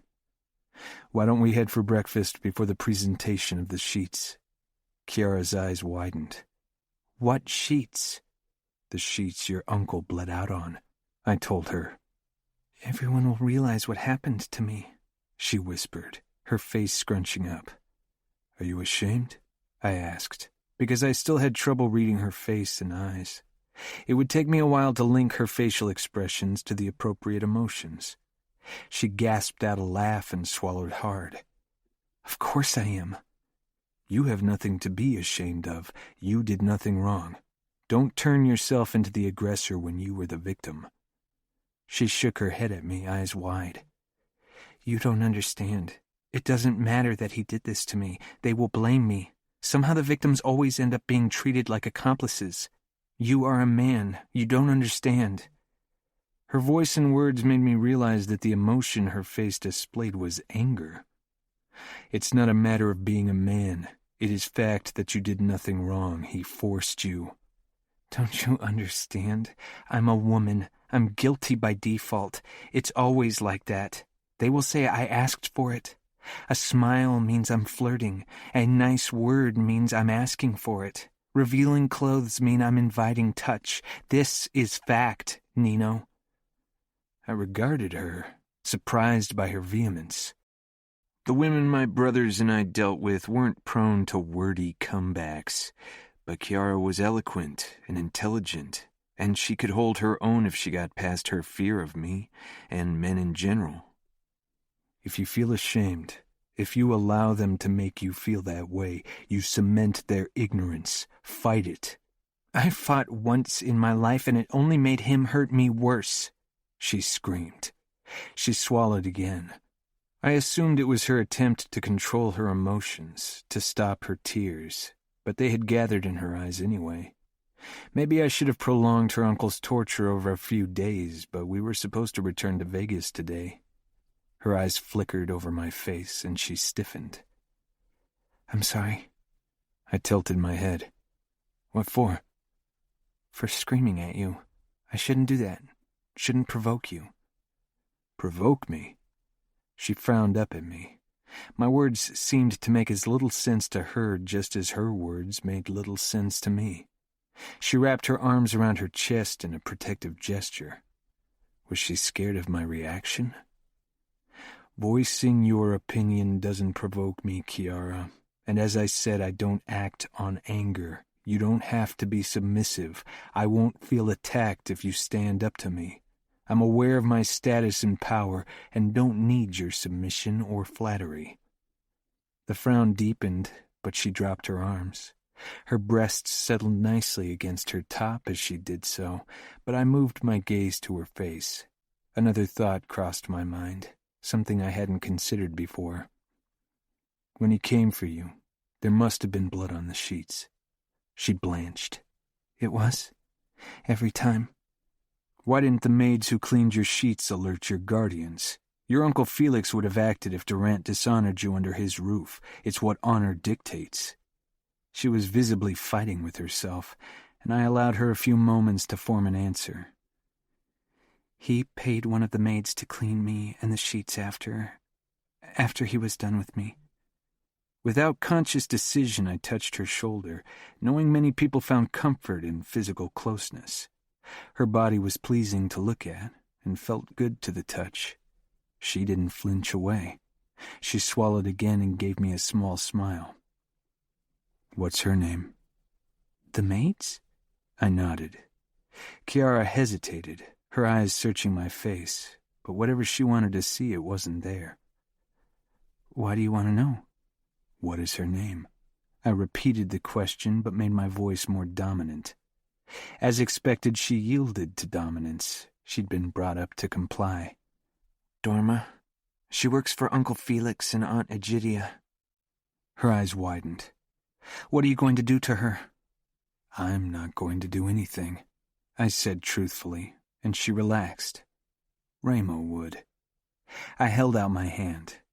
Come on, let's grab something to eat. After a moment of hesitation, she slipped her hand into mine. My brothers, Kiara and I, and Fabiano and Leona were the only ones who stayed overnight in the mansion, but people were supposed to arrive for brunch and the presentation of the sheets in a couple of hours. Kiara followed me quietly through the house. This belonged to your parents before they were killed. Yes, now it belongs to my brothers. Luca killed your father. He did, she said simply. You don't miss him? She met my gaze briefly. Do you miss your father? I inclined my head.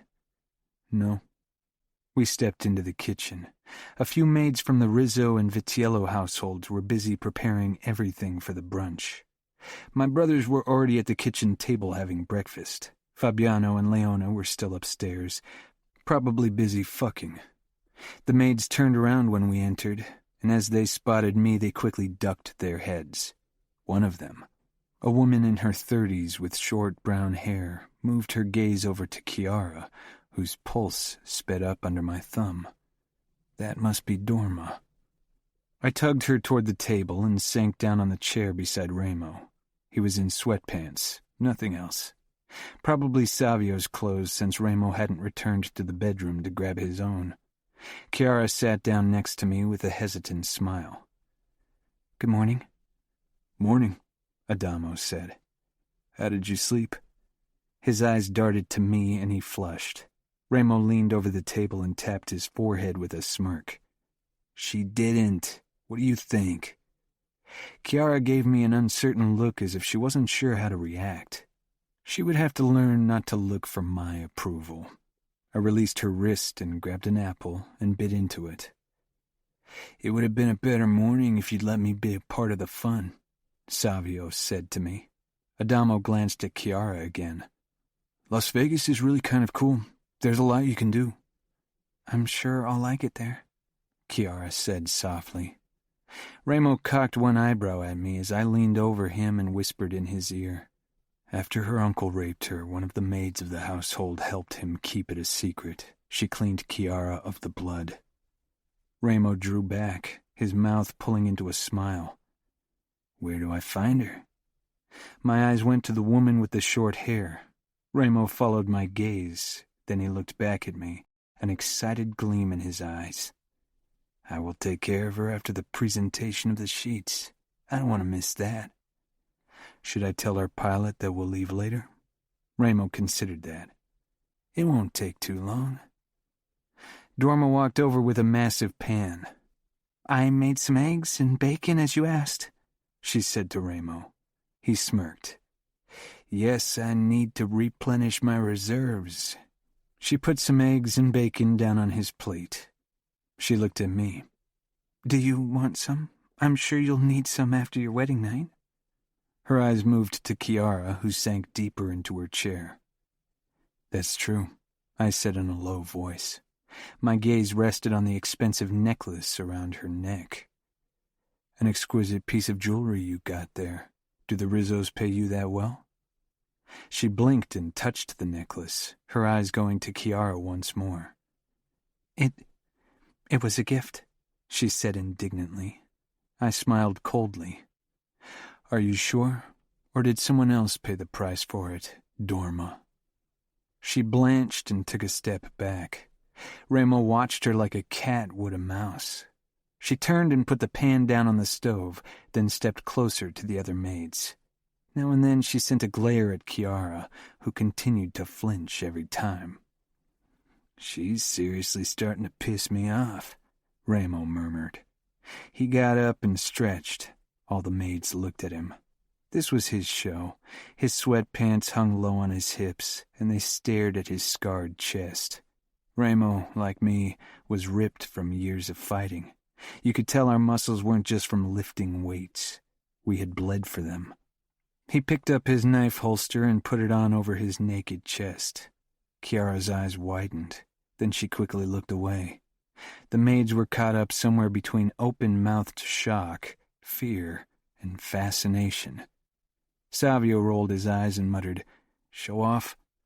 Remo strode over to the maids and stopped right behind Dorma. "That looks delicious," he said darkly, as he glanced over her shoulder at whatever she and another maid were preparing. Of course he wasn't referring to food. Dorma edged closer to the countertop, but Remo leaned in closer. "I can't wait to get a taste. I'm starving." Adamo shook his head and scowled down at his plate. Dorma shook her head. "It's for later. You can't have it now." Remo brought his mouth close to her ear. "I can wait. Don't worry. It will be worth it." She shuddered visibly, but Remo retreated, snatching another piece of bacon from the pan, before he returned to the table. Kiara remained in the kitchen with Leona, Adamo, and Fabiano, as Savio, Remo, and I led Luca and Matteo upstairs to the master bedroom. I opened the door so Luca could step in. He and his brother took in the bed and its surroundings. "Didn't I tell you not to get blood on the walls?" Luca said in annoyance, but there was a flicker of something else in his eyes. "The only way this room can be cleaned is by hosing it down." "Better yet, burn it," Matteo suggested. He shook his head and exchanged a look with his brother. Remo offered him a shrug, and one corner of his mouth tipped upwards. "Things got a little out of hand in the end." "I don't doubt it," Lucas said dryly, sizing up the other Capo. Savio walked around the bed, regarding Durant. "Man, next time call me when you're having fun. Why did I have to babysit Adamo while you went all out?" Luca shook his head. "Fuck, you Falcones are all batshit crazy." I gestured at the scene.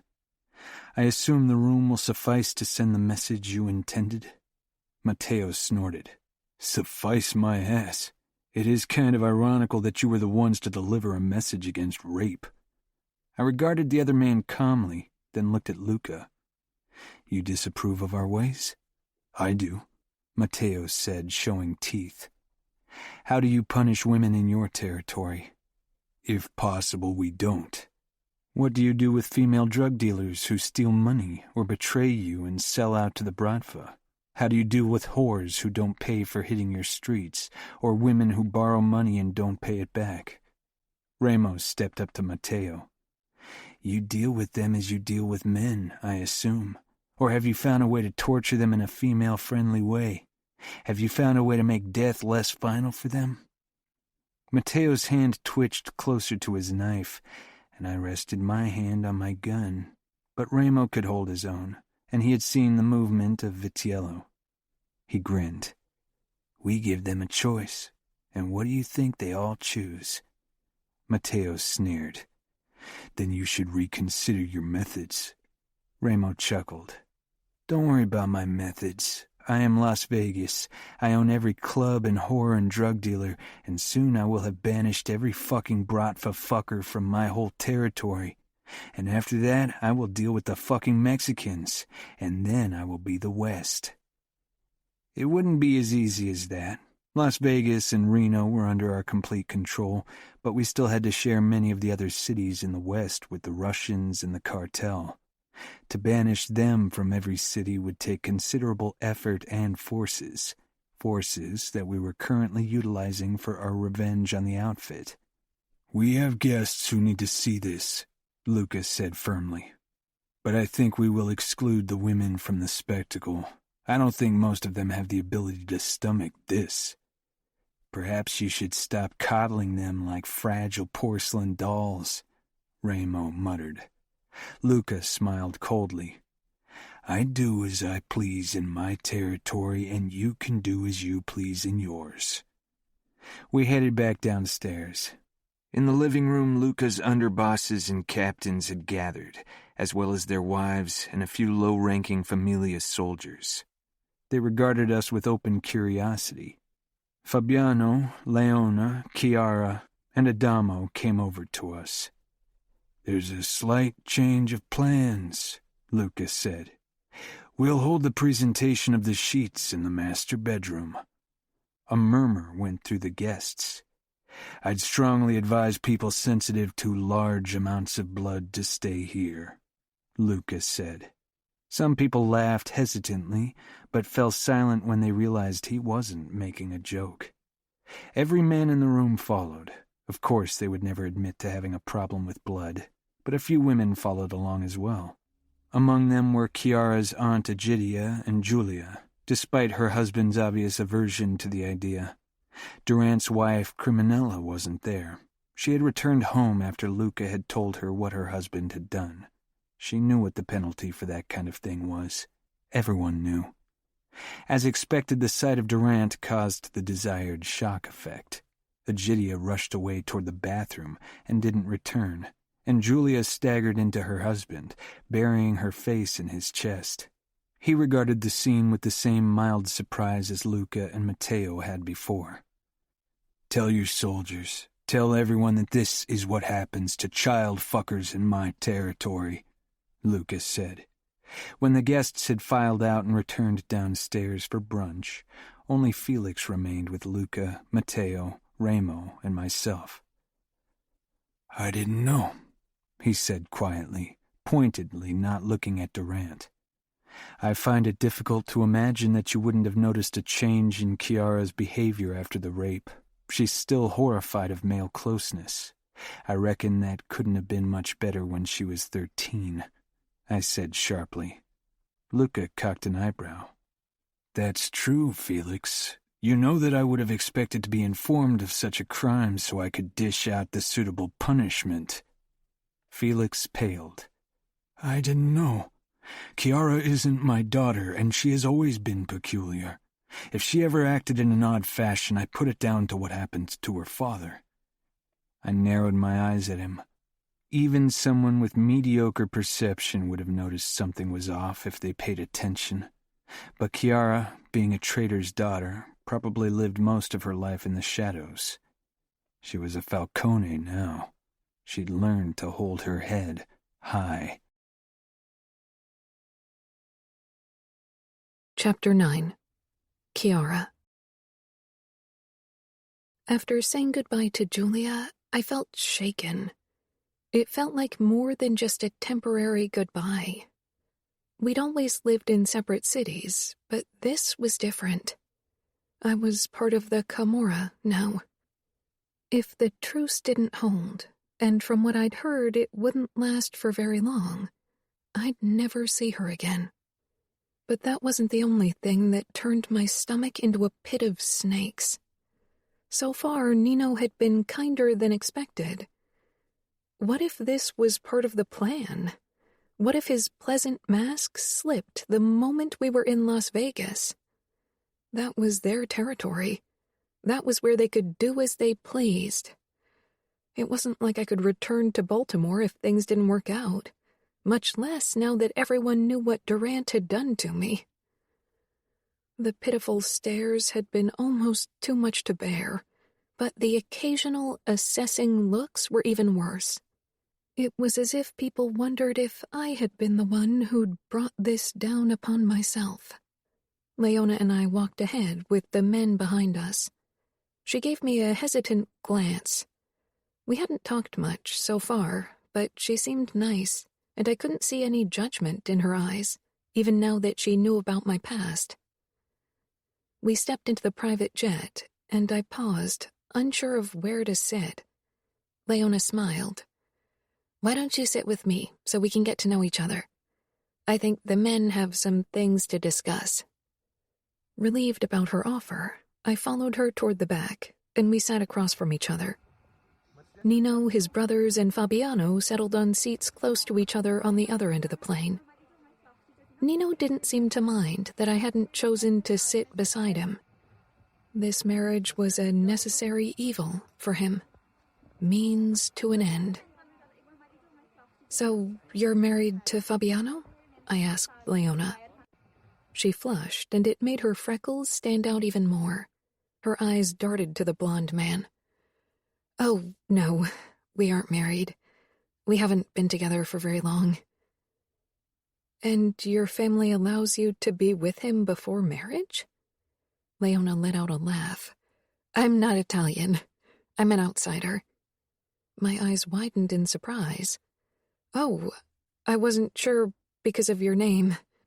They allow that in Vegas?" Leona pursed her lips.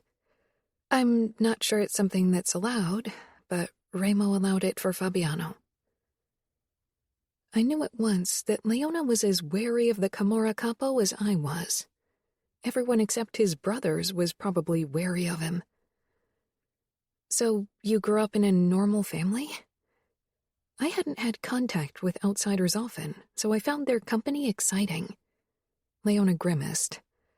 "Well, I wouldn't call my family normal by average standards. My parents are addicts. I mean, were. My mother still is." She took a deep breath. "What about your father?" "Fabiano killed him." I froze, my eyes moving to her boyfriend. As if he could feel my gaze, his blue eyes settled on me before they moved over to Leona and warmed. Trying to suppress my first reaction, I asked, "Why are you with him if he killed your father?" Leona turned to face me. A hint of guilt flickered across her face before it disappeared, and she gave a small shrug. "My father wasn't a good man." "And Fabiano is a good man?" "God, no," Leona said with a laugh. "These men over there, they aren't good." She nodded toward the Falcones and Fabiano. I nodded. "But is he good to you?" Leona smiled. "He is." Her blue eyes searched my face. "I don't know what happened between Nino and you last night, but he killed the man who hurt you. So I think he wants to be good to you." I regarded Nino. He leaned back in the seat, looking relaxed, his lips pulling into an almost smile. I wondered if it was something he had to force, or if his facial muscles did it on their own when his body registered a certain level of satisfaction. He met my gaze. I wasn't sure if he wanted to be good to me, or if he even knew what he wanted with me at all. I averted my eyes because his scrutiny made me feel self-conscious, even if I was the one who had begun staring. "He doesn't feel emotions, right?" Leona shrugged. "He doesn't show emotion. I don't know what's going on in his head. To be honest, I don't want to know. He and Remo..." She shook her head, then caught herself. "Sorry. Nino is your husband now." "No," I said, waving her off. "I understand. I feel the same way." I wasn't sure what to make of my husband yet. He wasn't what I'd expected.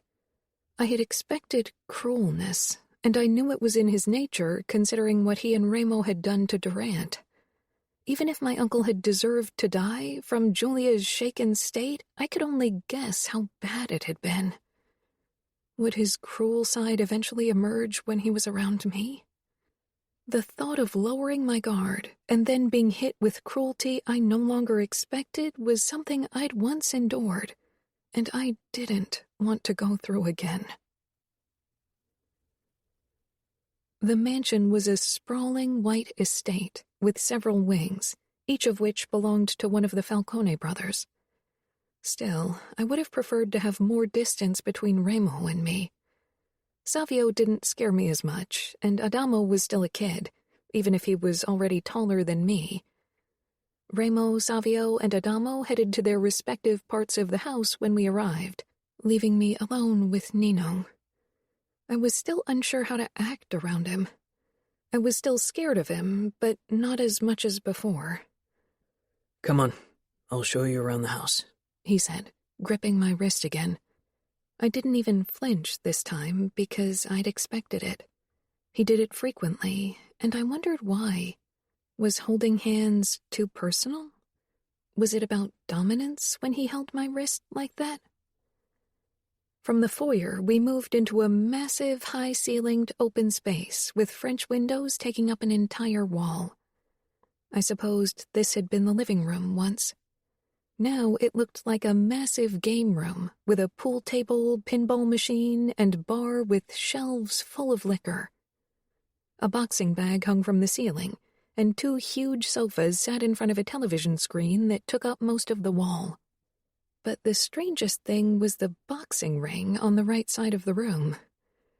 "Before our father died, this was the living room and the dining room. We tore down the walls.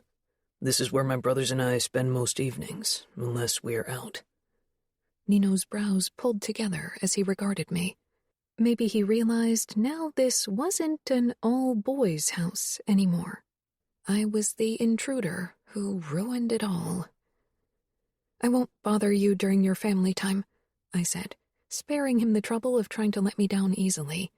I'd spent most of my life on the fringes. It wouldn't break me. "You are family now." I doubted Remo and Savio agreed with him.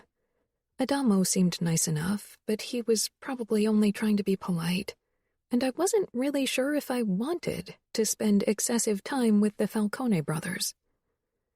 "I'll show you the kitchen, but we almost never use it. We only keep a few things for breakfast.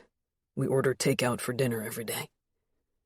"Don't you have maids or something like that?" I asked, following him to the back of the house toward the kitchen. It was all stainless steel and large enough to prepare dinner for many people. "No.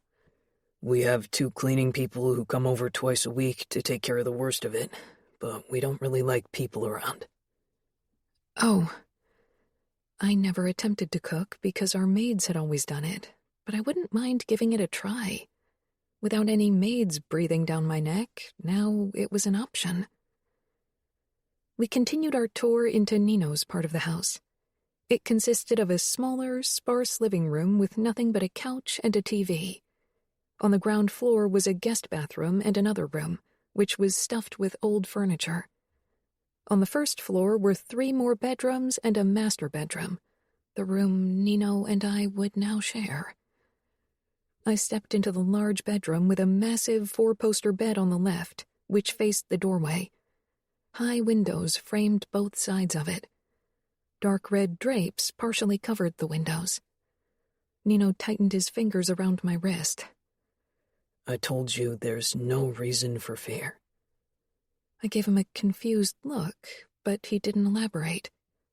To our right, I noticed 2 doors. One of them was ajar, exposing a black marble floor. The door next to it was closed. Nino followed my gaze. "That's the walk-in closet. There's enough room for your clothes. I don't need much space." He released me, and I moved into the adjoining bath and found a floor-level shower, a jacuzzi tub, and double sinks set in a black marble countertop. A window behind the tub looked out onto the vast gardens. Nino waited in the bedroom for me, next to the bed. Taking a deep breath, I walked closer. He looked relaxed, calm, in control. "We will share a bed." "Of course," I said quickly. "Have you changed your mind about me seeking satisfaction elsewhere?" He asked neutrally, but I wondered what his thoughts were about it. My stomach tightened. His eyes traced my face with a hint of curiosity. For some reason, it took me a second longer to give him an answer. "No," I finally said. He nodded. "I won't bring women here with me, so you don't have to be worried." "Thanks." I wasn't sure what else to say. "Let's go back downstairs. I haven't shown you the library or the gardens yet." My excitement spiked. "You have a library?" Nino's mouth twitched. "I do, yes. It's in the main wing, though, but my brothers don't really read." I followed Nino back downstairs, but then I paused in the living area. There was still so much room, and I hadn't seen a piano anywhere. I hadn't even considered not having a piano at my disposal. Music had always been a part of my life.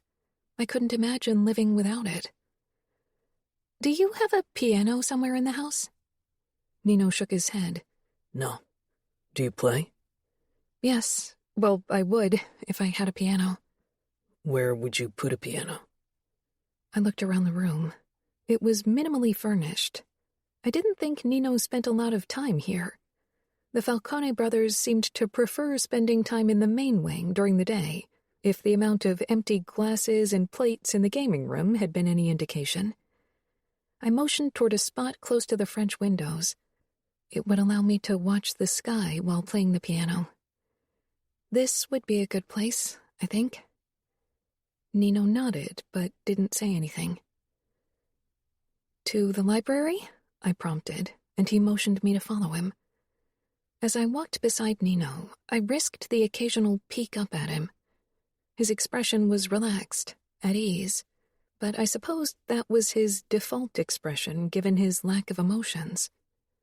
The long-sleeved shirt hid his tattoos, and I realized his clothes always covered them. I wondered why he kept them hidden under layers of fabric. Weren't most people proud of their body art? And it wasn't like he had to cover his tattoos because of a straight-laced job. Even without the disturbing tattoos on display, Nino managed to carry a vibe of otherness, a subtle, violent energy. It wasn't as blatant as Ramos, but it was there. Everyone who looked at Nino knew he was a man you shouldn't cross. Not because of the muscles or his movements that screamed strength, but because of a certain air of self-assurance, a confidence that said he knew he was deadly. Nino's gray eyes met mine, and I flushed. How long had I been staring? I quickly ducked my head and felt a rush of relief when he opened the door to a library. It made the one I'd had access to in Baltimore look like a measly broom closet. Situated in the back of the main wing, it was 2 stories high, and the shelves reached all the way to the top. A ladder on small wheels leaned against every row and reached the books at the very top. My heart skipped a beat as I tried to guess the number of books. "Wow," I breathed. "I should give you fair warning. Our selection of fiction titles is limited. Most of them are old classics or horrid bodice rippers my mother used to read when she still lived here. I don't read fiction, and have switched over to buying books in e-book format since it simplifies storage and accessibility." I only half listened as I walked through the nearest aisle, my eyes gliding over the spines. There were books about history and science, medicine and warfare. Classics like 1984 and Animal Farm, Jane Eyre, and every play written by Shakespeare. Then I spotted the entire Harry Potter series. The spines cracked as if the books had been read too often. I touched the first book. I'd read it in the darkest time of my life, and finding refuge in the world of those books had been the only light for me. I stopped, drawing in a deep breath. Books and music had always been my salvation. The scent of old leather and dusty paper was pure comfort. I could spend a lifetime in this room and die happy. When I finally turned away from the books, I caught Nino watching me with a small frown. I flushed. I must have looked like a lunatic, inhaling the library scent and smiling to myself. I cleared my throat. Are there any parts off limits for me? Nino raised his dark eyebrows. Like the dark arts area. I froze, speechless, frozen, and utterly shocked. I swallowed. Did you just make a Harry Potter reference? He must have noticed me touching the books. I did, he said dryly, and I had to stifle laughter. Don't tell me you read the books. I didn't read them for my own enjoyment. I read them to Adamo when we were on the run. He was obsessed with them, and Remo didn't have the necessary patience to read bedtime stories. Besides, he had a habit of letting the Death Eaters and Voldemort win, and that upset Adamo when he was little. I laughed, then fell silent, confused and overwhelmed by everything that I'd found out about Nino in these past few days. He was a man of many layers, and I didn't think I'd ever manage to fully grasp the top layer. I walked over to him. It must have been hard to protect your little brother when you were fighting for your territory. Nino shrugged. It was difficult, but Remo and I killed anyone who posed the slightest risk to Savio or Adamo. We couldn't bother asking too many questions. The motto we lived by was kill first. Once we had established a stronghold on the territory, we made sure to torture people for information before we killed them. I looked up at him, trying to imagine what it must have been like back then. During the day, Nino and Remo slaughtered their enemies, and at night they came together in whatever dingy place they were hiding in at the time and read bedtime stories to Adamo and Savio. You confuse me, I admitted quietly. Nino nodded thoughtfully. That's a compliment I can return. Thanks, I said, then cleared my throat. I'll show you the gardens now. You can roam the premises as you please, but stay out of Remo and Savio's wing, especially Remo's. He won't take it kindly if he finds you in his domain. I nodded. I had absolutely no intention of going anywhere near Remo if I could avoid it.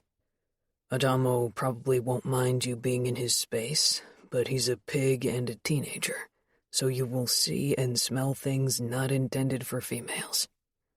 I laughed again, and Nino regarded me curiously. My cheeks heated under his scrutiny. He reached out and brushed a fingertip over my burning skin, almost as if he was trying to make sense of my reaction. I didn't pull back, growing more and more confused by the second. You wanted to show me the gardens? I croaked, clearing my throat again. He dropped his hand and turned. I followed a step behind him, trying to understand my husband, but he was an enigma. There was something I noticed on our way through the gaming room heading toward the garden. I don't see guards anywhere. We don't need them. Even Adamo is capable of defending himself, Nino said as he led me toward a square swimming pool. I swim laps in this pool every morning. My brothers occasionally use it for the same purpose, but they prefer more hands-on workouts. I'm not capable of defending myself, I pointed out after a moment. He frowned, his eyes trailing over my body. That's true. You are an easy target. As I said, we don't want people in the mansion. Remo and I will have to figure it out. It'll be for the best if one of my brothers or Fabiano is always around when I'm not here. They can accompany you wherever you go. So they are my babysitters? As you pointed out, you can't protect yourself. And while people in Vegas fear us, there are outside forces that might risk an attack and could target you, he said, and motioned me to follow him around the house toward another pool area. This space was definitely created for recreational purposes and not working out. It was a meandering pool landscape with small waterfalls and fountains. A ginormous inflatable sofa floated gently on the water. You better not touch it. That's Savio's, and he uses it for female company. I grimaced. Thanks for the warning. Nino nodded. Have you told your brothers yet that they are supposed to play babysitter? As hard as I tried, I couldn't imagine Ramo guarding me. I would probably manage to set him off with something I'd say, and he'd end up killing me. They will protect you because you are a Falcone. Kiara Falcone. It was still difficult to believe that I was really someone's wife. The wife of Nino Falcone, of all people. My eyes traced his cold, perfectly sculpted face, wondering again why he hadn't claimed me on our wedding night, why he was being nice. Though nice wasn't the right term for Nino's behavior. I wasn't sure what to call it. It seemed as if he wasn't sure what to do with me. Marriage must not have ever been part of his life plan. I couldn't believe that my panic had warmed his heart. After all, he wasn't capable of emotions, but I wasn't brave enough to question his motives lest he begin to question them as well. But it's crucial that you become capable of defending yourself. I don't understand why the Famiglia keeps their women unable to defend themselves. It's an unnecessary risk. I frowned. You want me to learn how to fight? Nino shook his head, his mouth twitching as if I'd said something amusing. I don't think that makes much sense at the moment, given your fear of physical contact. Maybe later. But you will have to learn how to shoot a gun. That's the first step, and will give you a sense of security. You will allow me to run around with a gun? I asked, shocked. His brows drew together. Of course. Okay. I wasn't sure what else to say. I thought he'd be wary about having me armed, but maybe he was so sure of his own fighting abilities that he didn't worry about it. I think it's best to make something clear from the start. Nino began, and I stiffened, worried what he was about to say. If something my brothers and I do bothers you, or if you want something, you have to say it outright. No subtle hints or secretive expressions. Neither my brothers nor I are good at female subtlety, and we lack the patience to figure it out. So speak your mind, if you want to make it easy on all of us. I can do that, I said, but it would be a new experience for me. My family had raised me to be careful with words and not speak my mind. Voicing my opinions to men like my husband and his brothers seemed like an even bigger challenge. He was right. If I wanted to stand a chance surviving with the Falcone men, I'd have to get over my fears. But there were so many of them, some of them so deeply burnt into my very being. I wasn't sure I had any chance of fighting them. Chapter 10. Nino. Kiara kept throwing poorly veiled glances my way as we walked into our gaming room. Ramo was already there doing some recreational kicks against the punching bag. He paused when we stepped in, his gaze narrowing on Kiara briefly before starting to kick again. "I'm starving. Let's order pizza." Upon seeing Ramo, Kiara had stiffened beside me, and her breathing turned erratic. I wasn't sure if it was because he was only in his fight shorts or because he was beating the shit out of an inanimate object, but her fear of him was obvious. I snatched the delivery menu to one of our favorite pizza places from the bar. It was stuck to something that had spilled. I turned to her. "You will have to get used to Ramo's presence." She jumped, tearing her eyes away from my brother. "I don't know if I can. I heard what he does, what he likes doing," she whispered. I regarded my brother, who watched us from across the room as he landed another kick against the punching bag. Ramo did a lot of things which were unsettling to someone like Kiara, and he enjoyed them all. "He isn't a danger to you." She raised her eyes to mine, shivering, goosebumps rising along her smooth skin. "Are you sure?" "Yes." There was no hesitation in the word.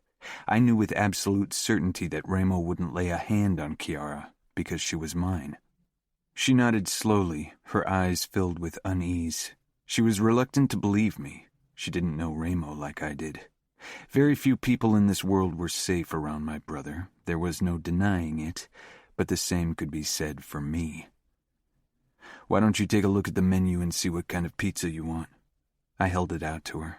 She took it from me, eyeing it warily. The stained paper looked like it had seen better days. I made my way over to my brother, who stopped kicking and raised his eyebrows at me. "That look means I won't like what you have to say." "You scare her." Remo gave me an amused smirk. There were very few people who weren't terrified of my brother. "I'd appreciate it if you try not to scare her quite so much." Remo chuckled, ramming his knee into the bag a few more times before he said, "I didn't do anything." "I know," I said. "We don't do well with sensitive women, but Kiara lives under our roof now. She is part of our family, and we should make sure she feels as comfortable as possible given her past and our disposition." He tilted his head. "You want us to treat her well?" I followed his gaze toward Kiara, who was assessing the bar area, which was piled with dirty glasses, beer bottles, and plates. The cleaning people were coming in the morning. "Yes, I want her to be treated like family. I want her protected. I want her safe from any threat. She is a Falcone now. She is mine." Remo nodded, not taking his eyes off my wife. She placed the menu down on the bar, then glanced up and noticed our gazes. She blinked, stiffening, and then swallowed, quickly picked up the menu again, and fumbled nervously with it. Fear. "She is safe, Nino." Remo turned to face me, gripping my forearm. "You are my brother, and she is yours. I will make sure everyone in this city and beyond realizes she's under our protection." Remo didn't have many redeeming qualities, much like me, but one of them was his loyalty. If he decided someone fell under his protection, he would stop at nothing to make sure that person was safe. He let go of my forearm. "And? Have you finally fucked her?" I rolled my eyes at him. "No, and I won't until she wants me to. She is too scared because of the rape." Remo's eyes moved back to Kiara. She was still staring intently at the menu. She must have memorized every pizza they offered by now. "Kiara is incapable of protecting herself. We need to make sure she is safe wherever she is," I said. "I don't want our soldiers in the mansion. This is our home." "I agree. That's why you or Savio, or even Adamo, should guard her when I'm not around to do it." Remo smirked. "Are you sure Kiara wants me to guard her? She might die from fear if I'm alone with her." "She will get used to you." "I doubt it," Remo said with a grin. "It won't be easy, but eventually she'll come around if you don't lose your shit around her." "I'll do my best." We both knew what that meant.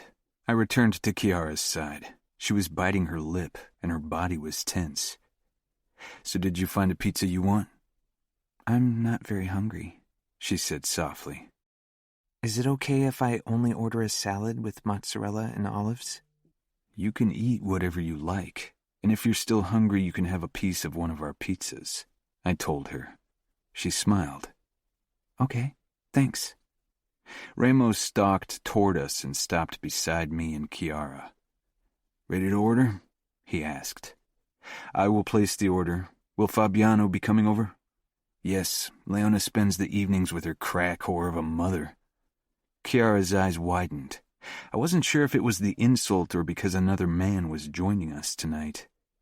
I picked up my phone and gave our favorite Italian restaurant a ring. Their pizzas were the best in town. We all got our usual orders, so the addition of a salad caused a bit of a stunned silence on the other end. "Why don't you sit down? You can turn on the TV if you want. The food will be here in 30 minutes, I told Kiara, who stood frozen beside Remo and me. She nodded and moved to the sofa where she sank down in the middle. "I hope she loses that submissive behavior soon. It's fucking annoying," Remo muttered. "This is new for her. She wasn't as tense when I was alone with her." 5 minutes later, Fabiano sauntered in. He He had a spare key and never bothered ringing the bell. "I need a scotch," was the first thing out of his mouth. "Leona's mother is a fucking nightmare. That woman smokes and shoots up more crystal than most people and manages to survive. That's because you offer her a free supply. Her tolerance to the substance grows," I explained. Fabiano glared. "I know.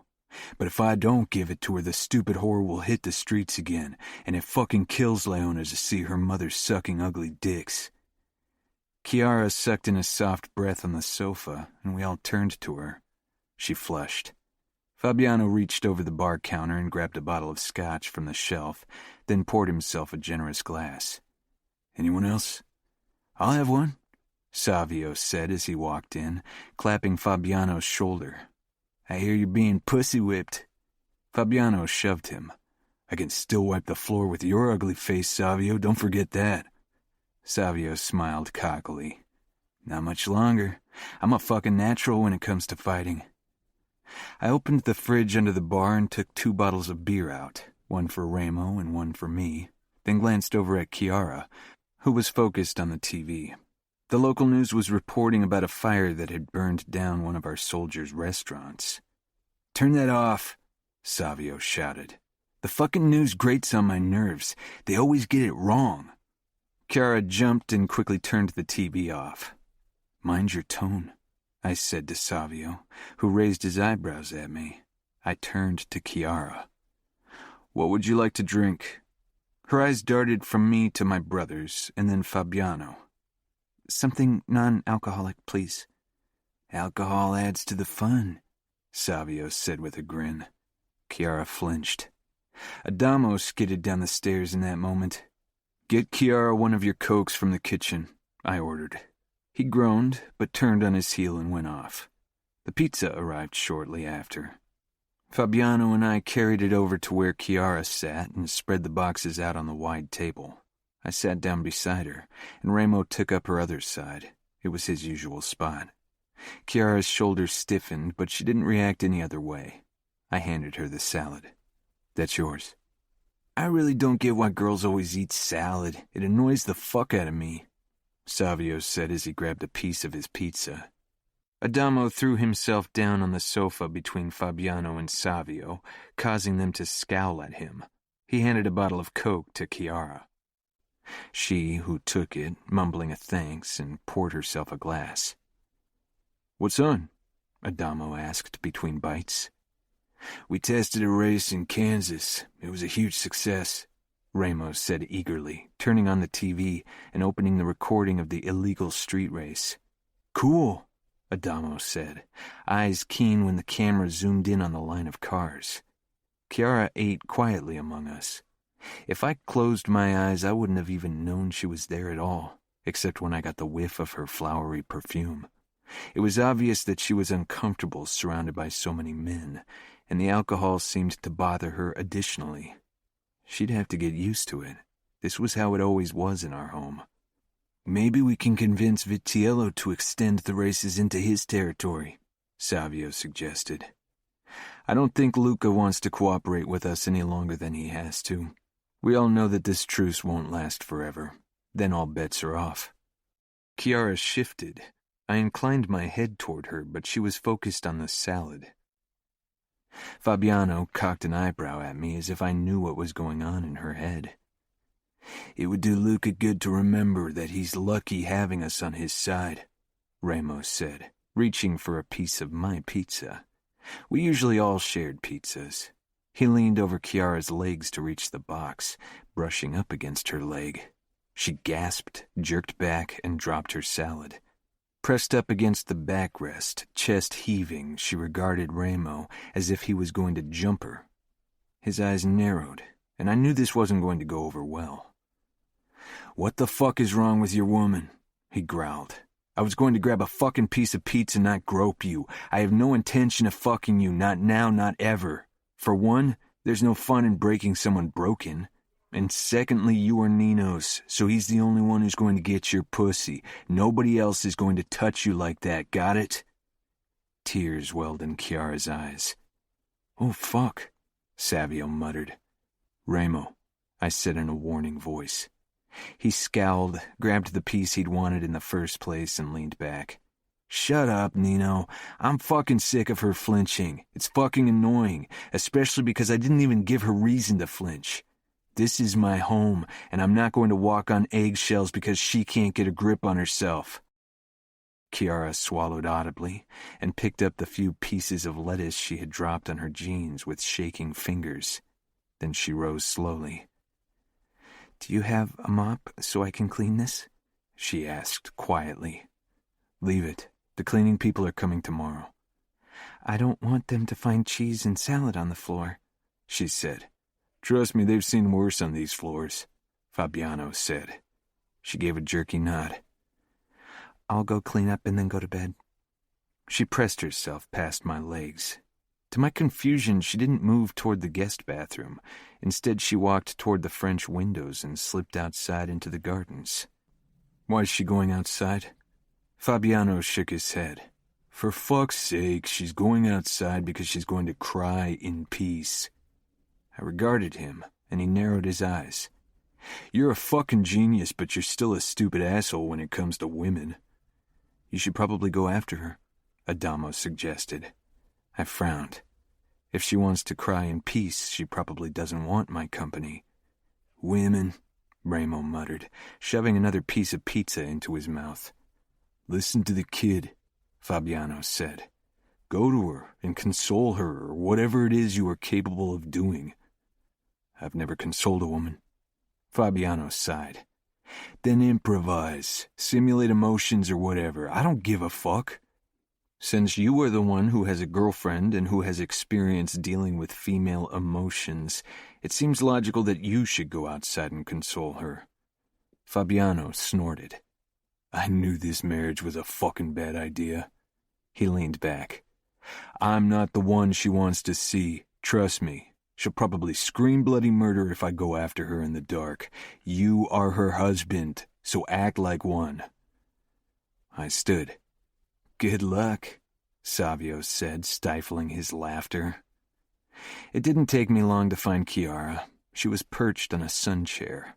The bluish glow of the pool highlighted her face, and I could see tears running down her cheeks. She quickly ran the back of her hand over her skin, but it was too late. I sat down beside her, ignoring her body tensing. I'm sorry for ruining your dinner. You didn't ruin anything. We've had far worse incidents, and most of them involved broken bones, so this is nothing. I reached for her and brushed another tear away. She became very still and stopped breathing. I grabbed her shoulders and brought our faces closer. She sucked in a breath, but I needed to get through to her. If something bothers you, say it. If you don't want Ramo to trample all over you, you will have to stand up to him. I can protect you, but it won't bring you the respect of my brothers. If you want to be a part of this family, you need to gain their respect. Being submissive and shying away like that doesn't cut it, okay? She averted her eyes. No, I ordered. Her gaze flew back to meet mine. I tightened my hold on her shoulders and she winced. I'm not sure if I can do it. My fear is too strong.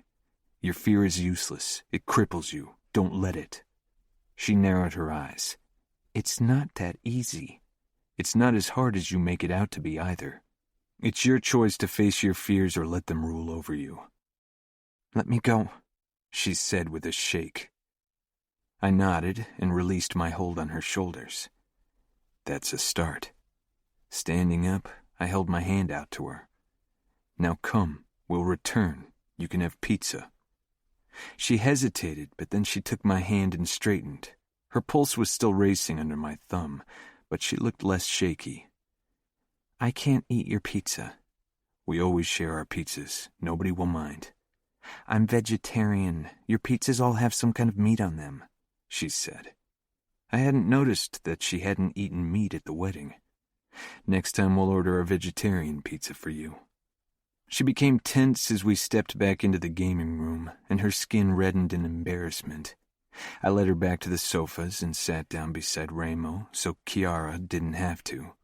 Ramo pretended he didn't notice and kept watching the race on the screen. Kiara squeezed my hand briefly, before she released me and took a gulp from her Coke. Fabiano gave me a look that probably conveyed recognition, though I wasn't sure why. Nobody mentioned Kiara's exit or her puffy eyes, and eventually she became more relaxed and watched the race with us. Her eyes started drooping, but she didn't get up. She probably wasn't sure if she was allowed to leave. I decided to make it easy for her. "Let's go to bed," I suggested, and stood. That was obviously the wrong thing to say because the tension in her body returned full force. I sent Fabiano a questioning look. After all, he was the woman whisperer. He only shrugged. "Good night," Kiara said before she followed me silently into our wing. I tried to figure out the reason for her tension. I thought I was doing her a favor when I suggested we go to bed. I wasn't even tired. When we arrived in our bedroom and her gaze lingered on the bed, she swallowed thickly, and it dawned on me. "Are you worried because you think I want sex?" She bit her lip. "I'm a horrible wife. I'm not a good husband either. It is what it is." I pointed at the bed. "As I said before, you don't have to fear me. I won't touch you unless you desire it. We discussed this. I assumed you understood that our bedroom doesn't pose a threat to you." "I guess it's difficult to believe," she said. "I keep my word." I wasn't sure if it finally sunk in or if it needed more time. When I joined her in bed later, she had her back turned to me and was half hidden beneath the covers. I couldn't see if she had tensed, but her breathing definitely changed. I waited for her to fall asleep before I got up. This was going to be one of those nights where I wouldn't get any sleep. With a last glance at my sleeping wife, I walked out into the corridor. I was never going to be a good husband. My disposition would always prevent that. Kiara. When I woke, it took me several moments to realize where I was. Once I did, my pulse quickened. I sat up, looking around. Nino was gone, and I didn't hear any sounds coming from the bathroom either. I got out of bed and headed into the bathroom. As I'd noticed yesterday, there wasn't a lock on the door. It was a bit unsettling since Nino could walk in at any point. For that very reason, I hurried through my shower and quickly got dressed in a maxi dress with a high neckline. Even if I preferred to keep most of my body covered, it was too warm outside to wear something long-sleeved. My eyes were drawn to the window behind the jacuzzi tub and the blue sky outside. From the looks of it, it was going to be another hot day in Las Vegas. The sprinklers in the gardens were spewing water. I suppose there was no other way to keep the grass this beautifully green. After that, I busied myself by putting away my clothes into the drawers that Nino must have cleared for me in the walk-in closet. When I was done, I hesitated, not sure how to proceed. I was hungry, and I couldn't very well stay in the bedroom all day, but the mansion didn't feel like home yet. I wasn't sure if it ever would, so walking around on my own felt like I was intruding. Eventually, my hunger drove me outside. It was quiet in this part of the house, which wasn't surprising considering its size. Nino was probably in the main wing with his brothers. I wasn't really sad that he didn't wake me when he left the bedroom this morning. I was used to being alone most of the time and preferred solitude over the company of people. I moved downstairs into the smaller living area in Nino's wing and froze on the last step. There, beside the French windows, stood a beautiful Steinway D piano. I couldn't do anything but stare. I took the last step down, then approached the instrument almost fearfully. How did Nino manage to get it over here so quickly? But this was Las Vegas, and he was a Falcone, so he probably had his ways. The more important question was, why did he buy this for me? Of course, I told him I loved to play, but it wasn't as if he needed to put in an effort to win me over. We were already married, and I was bound to him forever. If anyone was required to please someone, then it was me, as the wife. and so far I'd failed miserably. I sank down on the black leather bench, letting my fingers glide reverently over the smooth black and white keys, and then I began to play. But to my surprise, it wasn't the song I'd been working on these past few months. It was something new entirely, a melody I hadn't even known was in me, but as my fingers moved over the keys, it took shape. Slowly, the knot around my chest loosened, and I realized the notes were my emotions shaped into music. The sound was haunted and frightful, the notes chasing each other, quick and erratic, then slowing almost abruptly. Tumult and fear, resignation and defiance, and beneath it all, an underlying pain I could not shake. I couldn't stop playing, even as I began the melody anew, reformed it, but the emotion remained, and it filled the room and me. For a moment, I felt at home, felt almost at peace. I see you discovered your piano, Nino drawled, and my fingers dug into the keys, making the beautiful instrument cry out almost angrily.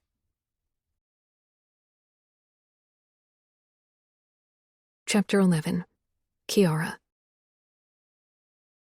My eyes darted to my left, where Nino stood, watching me with mild curiosity. He was dressed in black pants and a tight black t-shirt that exposed his tattooed arms. His hair was pulled back in a very short ponytail. I flushed and quickly stood. "I'm sorry, I should have asked before I started to play. I don't even know if I'm allowed to." Nino frowned and moved closer and didn't stop despite my growing tension. He leaned against the piano, close but still more than an arm's length away. His eyes scanned me from head to toe, and I forced myself to stand still, allowing him his appraisal. It was his privilege. Finally, his eyes met mine. "Why wouldn't you be allowed to play the piano?" he asked. "I got it for you, and it's meant to be played." "Thank you," I said quietly. "You didn't have to do this. It's too expensive." Nino's mouth twisted in dark amusement. "I didn't, but I wanted to. And money isn't an issue, Kiara. We have more than we could ever spend."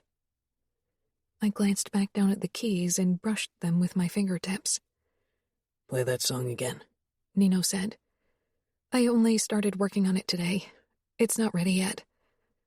I didn't mention that I'd never been happy with the song I'd created and avoided playing in front of others if possible. Music was emotional for me. Laying myself bare to other people like that had never seemed wise. "Play it," Nino ordered. My eyes flew up to his face. His expression was commanding but not cruel.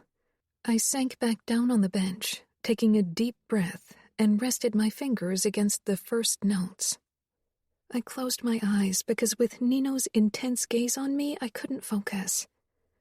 Then I began to play, and the melody came to life, flowed around me, evolved as I added a few more notes. The last note had long died off when I dared to open my eyes. Nino regarded me, and heat rose into my cheeks. "It's not good, I told you, but..." Nino leaned in, and I held my breath. "Don't put yourself down. You're a Falcone now." I blinked and gave a nod. I'd been put down all my life by others and by myself. Julia had said the same thing to me before, but none of her words had ever had an effect. Upon looking into Nino's beautifully cold face and seeing the dominance in his eyes, it seemed impossible not to take his words to heart. When it became clear that Nino expected an answer, I said, "Okay." He gave a small shake of his head, but I wasn't sure what it meant. He straightened. "I have to leave to meet with the owner of our fight club, Rogers Arena, now. You can spend the day as you please. You're free to walk around the premises and the mansion. But as I said, don't go into Ramo's wing." Remo probably had a poor woman locked into a dungeon there. I shivered. I will be alone here? I asked. Nino shook his head. Savio will stay with you. Relief flooded me when I realized the Camorra Capo wasn't on babysitting duty, even if the younger Falcone made me nervous as well. After the embarrassing incident yesterday, I really wasn't looking forward to meeting either Falcone brother. If you want to leave the house, tell Savio and he will drive you wherever you want to go. Tomorrow, I will have time to show you around Vegas. He waited for a response, so I nodded. He returned a curt nod before he left. I stared at his back, dumbfounded. For a moment, I wavered between sitting back down at the piano and going to find something to eat, but then my rumbling stomach won that struggle. I headed down the connecting corridor into the main part of the house. It was still quiet, but when I moved closer to the kitchen, I could hear a male voice. When I stopped in front of the door, I recognized Savio's voice. I'm stuck here babysitting. I'll come over when Adamo takes over when he gets out of school. I was about to turn around and return to Nino's wing despite my hunger when the doors swung open. I tried to stumble back, but still managed to get hit in the shoulder, landing on my butt. I gasped from the sharp twinge, then flushed with embarrassment when I found Savio staring down at me with narrowed eyes. From my position on the floor, he looked even taller, which didn't help with my anxiety. Did you eavesdrop? Never heard about privacy? He muttered. He stuffed his phone into his pocket, then bent over me, and I flinched. He froze, his eyes widening a moment before he controlled his expression. It was almost as good as Nino. Jeez, I wasn't going to grope you, woman. He held out his hand. Stop the cowering and take my hand. I did, and he pulled me to my feet, then released me. I quickly straightened my dress, flustered. I'm sorry. I didn't mean to eavesdrop, and I'm sorry that you have to play babysitter when you have obviously better things to do. Savio shrugged. Nino asked me to do it, and you were defenseless. Defenseless. He sounded almost disgusted as he said it. I wasn't sure how to react, so I said, I was going to make breakfast. Do you want something too? Savio snorted. Good luck. There's no food in the fridge, only beer. Nino is pretty much the only one who remembers to buy food, and he's been busy these last few days. Oh, I said. Savio sighed, running a hand through his dark hair. It was shorter than Nino's and a bit darker. Let's grab something to eat. We can do a quick detour so I can check in with one of our soldiers who's having trouble with vandals. My eyes widened. Like Nino, Savio told me about business.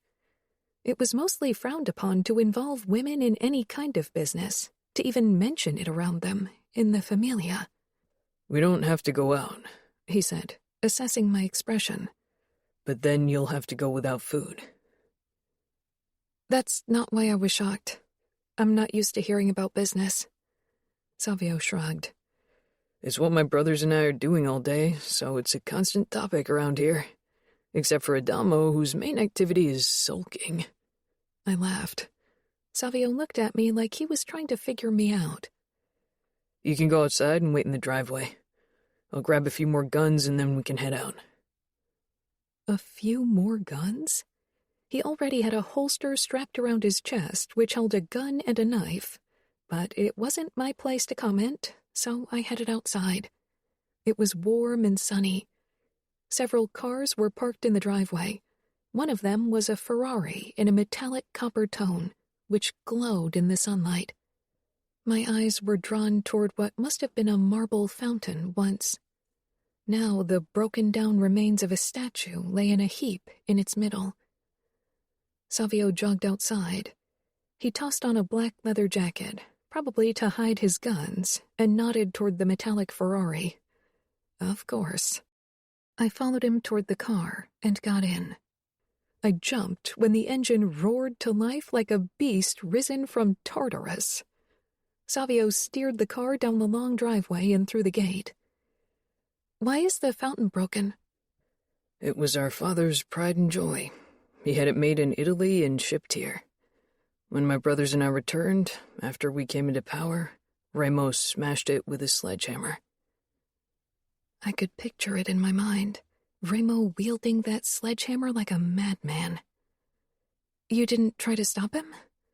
There's no stopping Ramo when he's murderous, Savio said as he steered us down a wide road with casinos and smaller hotels on either side. We hated our father. We were busy burning the painting of him and our mother. His voice held a tension, and I decided to change the topic. You aren't trying to blend in, are you? I asked, motioning to his car. Savio rolled his eyes. With a name like Falcone and with this tattoo? He moved his arm so I got a peek at his forearm tattooed with an eye and blade. There's no way in hell I could blend in around here. And why would I want to?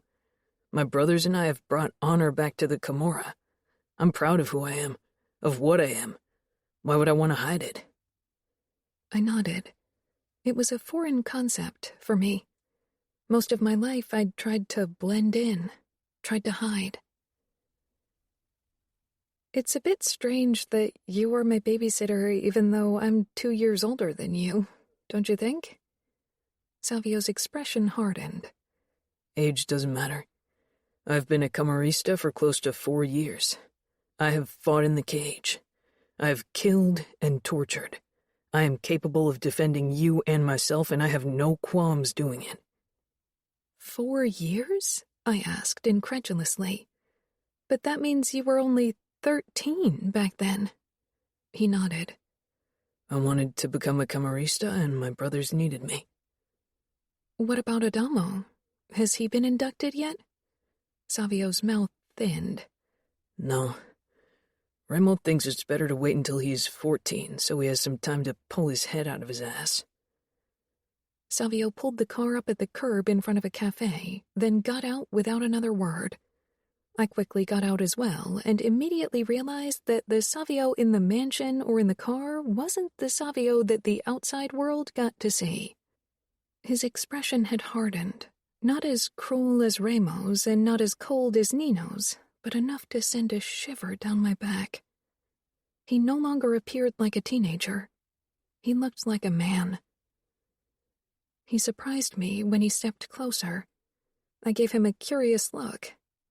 I'm supposed to protect you. I'm not going to be the one who gets his ass handed to him by Nino because something happened to you. I doubted Nino would care. Maybe he'd be displeased because his possession had been damaged, or maybe even worried that it would endanger the truce with the Famiglia. I thought Las Vegas was safe. It is, Savio said, his eyes scanning the sidewalk and street. The few passers-by looked like tourists, even though we weren't near the strip. But since the outfit attacked, we are more careful. It made sense. Being attacked in your own territory must have been a hard blow. Savio motioned for me to follow him toward the cafe, and I tried to stay close to him. He didn't make me quite as nervous as Ramo, which was a relief. He held the door open for me, and I stepped in. The barista behind the counter gave me a smile, but it dropped the second Savio entered. He strode toward the counter. After we'd ordered coffee to go and a few donuts, we moved over to wait for our order. The barista's hands shook so much she kept spilling the milk. Her eyes kept flitting toward Savio and occasionally me. I couldn't help but feel bad. Is everyone around here this scared of you and your brothers? I asked when we were on our way back to the car. I took a sip from my coffee, watching Savio. Not everyone, no. Her brother owes us money. He got a visit from Fabiano recently. That's why she's like that. The moment I buckled up, Savio pulled the car away from the curb. He awkwardly steered the car with his cup wedged between his legs because there was no cup holder. I took a sip, then lifted the box with the donuts. Is eating in your car off limits? No, hand me one with lemon glaze. The cleaning people can get rid of the crumbs. I handed him one of the donuts and took a plain one out for myself. I took a bite, and we settled into silence.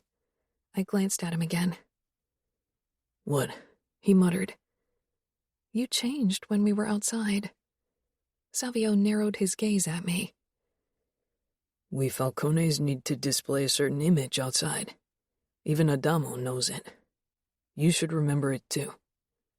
"Me?" I asked, surprised. "You are Falcone now, aren't you?" I nodded. "Yeah, you're right. A Falcone." It would take a long time to come to terms with the fact that I was a part of the most notorious family in the U.S. Savio parked. "I have to handle some business, but you have to come along." I quickly emptied my coffee, then followed Savio. We were in front of an Italian restaurant called Capri. "As I said, this restaurant belongs to one of our soldiers. His son is a friend and also a soldier."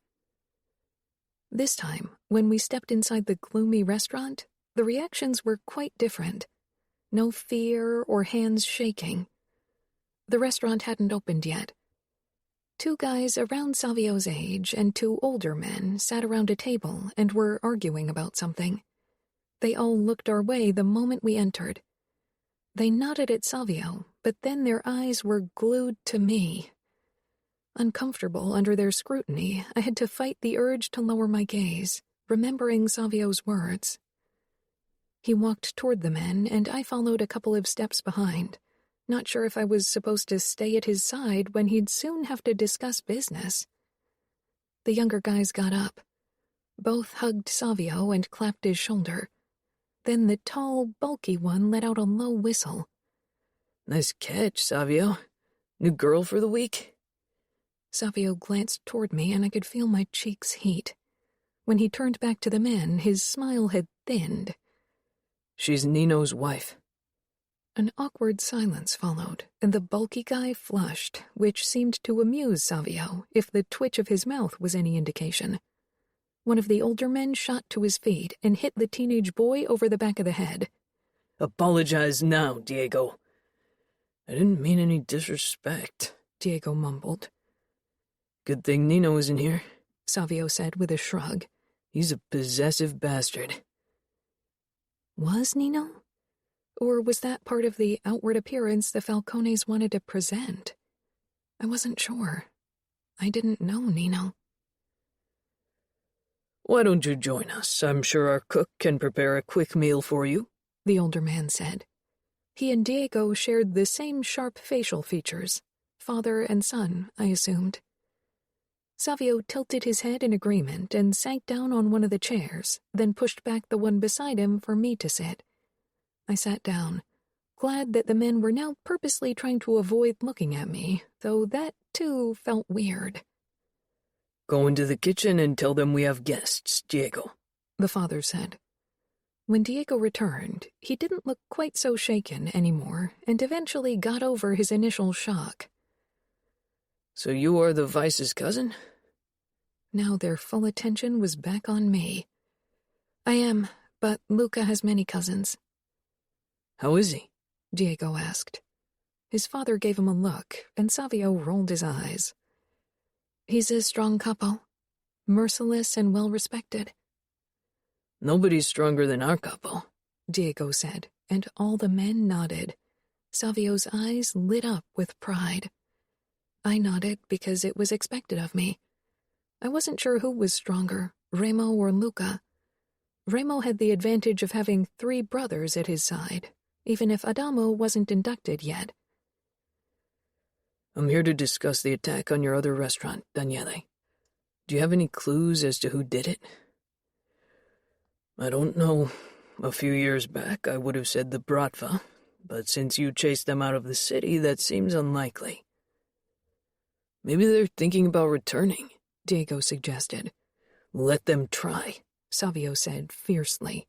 "We will slaughter them all." The door to the kitchen opened again. A plump woman and a girl around 13 or 14 with long dark hair and startling olive eyes came through it, each carrying a tray with pastries, bread, and cheese. The girl was a bit of a tomboy, and her eyes narrowed when she spotted me. She set down the tray in the center of the table. "Who's this?" she asked curiously, nodding in my direction. The woman made a shush noise. "I'm Kiara, Nino's wife," I said, and she relaxed. Her eyes darted to Savio, and I knew why she'd been wary of me. "So, Savio," she said, "when are you going to fight me as you promised?" "I never promised anything," Savio said with a smirk. "Gemma, stop bothering him. Savio doesn't have time to play around with annoying little girls," Diego muttered. She reached over the table and punched his shoulder. He tried to grab her, but she dashed away before he could, poking her tongue out at him. Then, with a last smile at Savio, she slipped through the kitchen door. I was relieved to see that not everyone in Vegas was terrified of the Falcones. When we returned to the mansion in the early afternoon, I was more relaxed than I'd been in weeks. "Thank you for spending the day with me," I said as we entered the living area. Savio gave me a strange look. "It's not like it was my choice, but you are far less bothersome than most women." My eyebrows shot up. Thanks?" He nodded toward Adamo, who was slouched on the sofa, headphones in his ears, playing a video game. "It's his turn now." With that, he walked off, leaving me standing there. I felt like the bothersome little sister who was handed from one older brother to the next, which was idiotic since they were both younger than me. Adamo lifted one of his earphones. "Want to join me?" I glanced at the screen. He was playing a race game.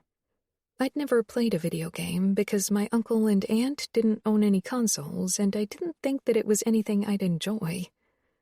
I nodded anyway and sat down across from Adamo. So far, I had barely spoken to the youngest Falcone. He was the most approachable of the lot, almost normal, except for the fact that a gun rested beside him on the sofa. He put down the earphones. His curly brown hair was a hopeless mess. I didn't think he bothered brushing it after getting up this morning. "I hope Savio wasn't an asshole. If he was, don't worry, it's his go-to mode." "He was nice," I said. Adamo gave me a doubtful look, his brown eyes so much kinder than those of his brothers. "Have you ever played this game?" "I have never played any kind of game." His eyes grew wide. "Shit, really?" I smiled. "I suppose it's something I shouldn't miss." "Better sit beside me so I can explain the controller to you." I got up and Adamo put the gun on the table in front of him so I had room to sit down. For a moment, I hesitated.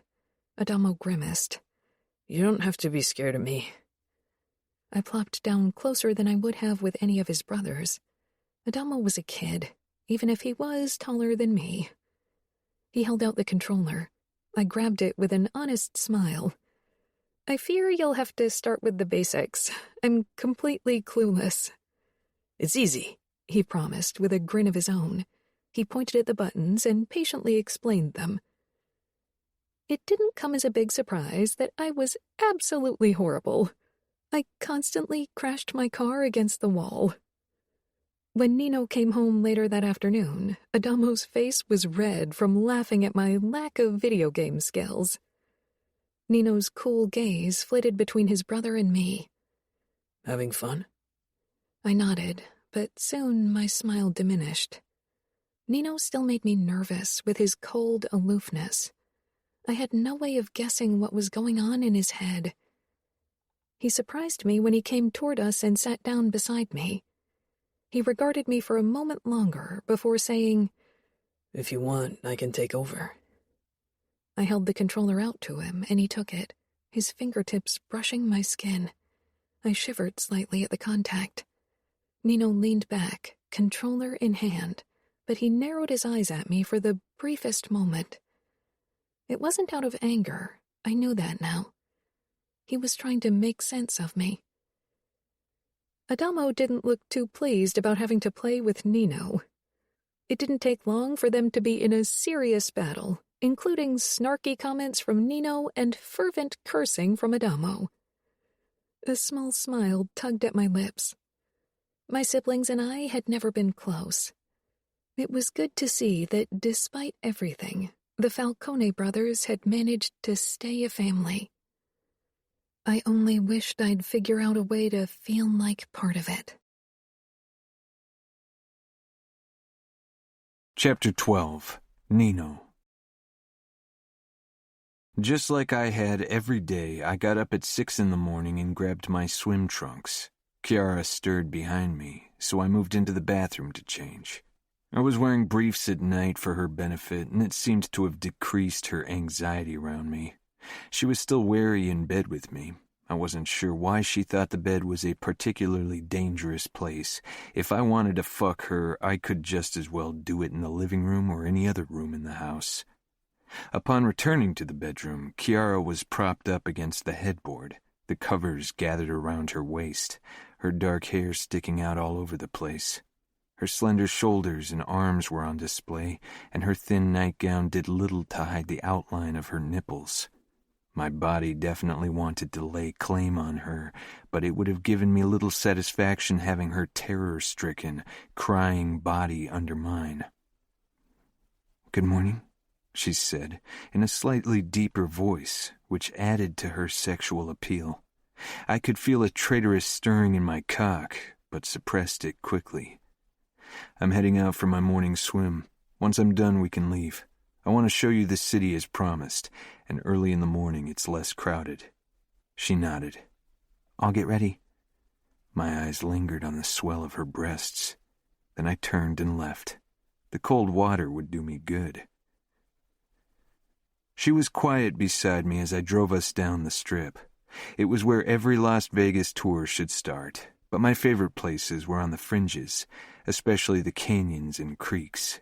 Kiara's eyes were drawn to the spectacular hotels lining the street on both sides, but she didn't look that impressed. "You don't enjoy the tour?" I asked. She shook her head quickly. "It's fascinating, but I'm not the city type. I prefer landscapes and tranquility." "Then we'll change our plans."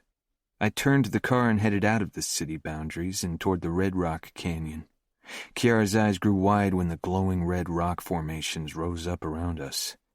"This is a place I like to visit when I'm in the mood for rock climbing." "You climb?" she asked. "Climb and hike. It's a good workout with the added bonus of being in nature." I steered us along the scenic loop drive, but eventually stopped at a high point lookout. Kiara and I got out and sat down on one of the benches there. She was silent as she regarded the multicolored mountains around us. Her expression was as peaceful as it had been when she'd played the piano. No fear or tension or worry. "Beautiful," she whispered. "It is," I agreed, looking directly at her. She turned to me and smiled. "Thanks for taking me here. I prefer it to the city."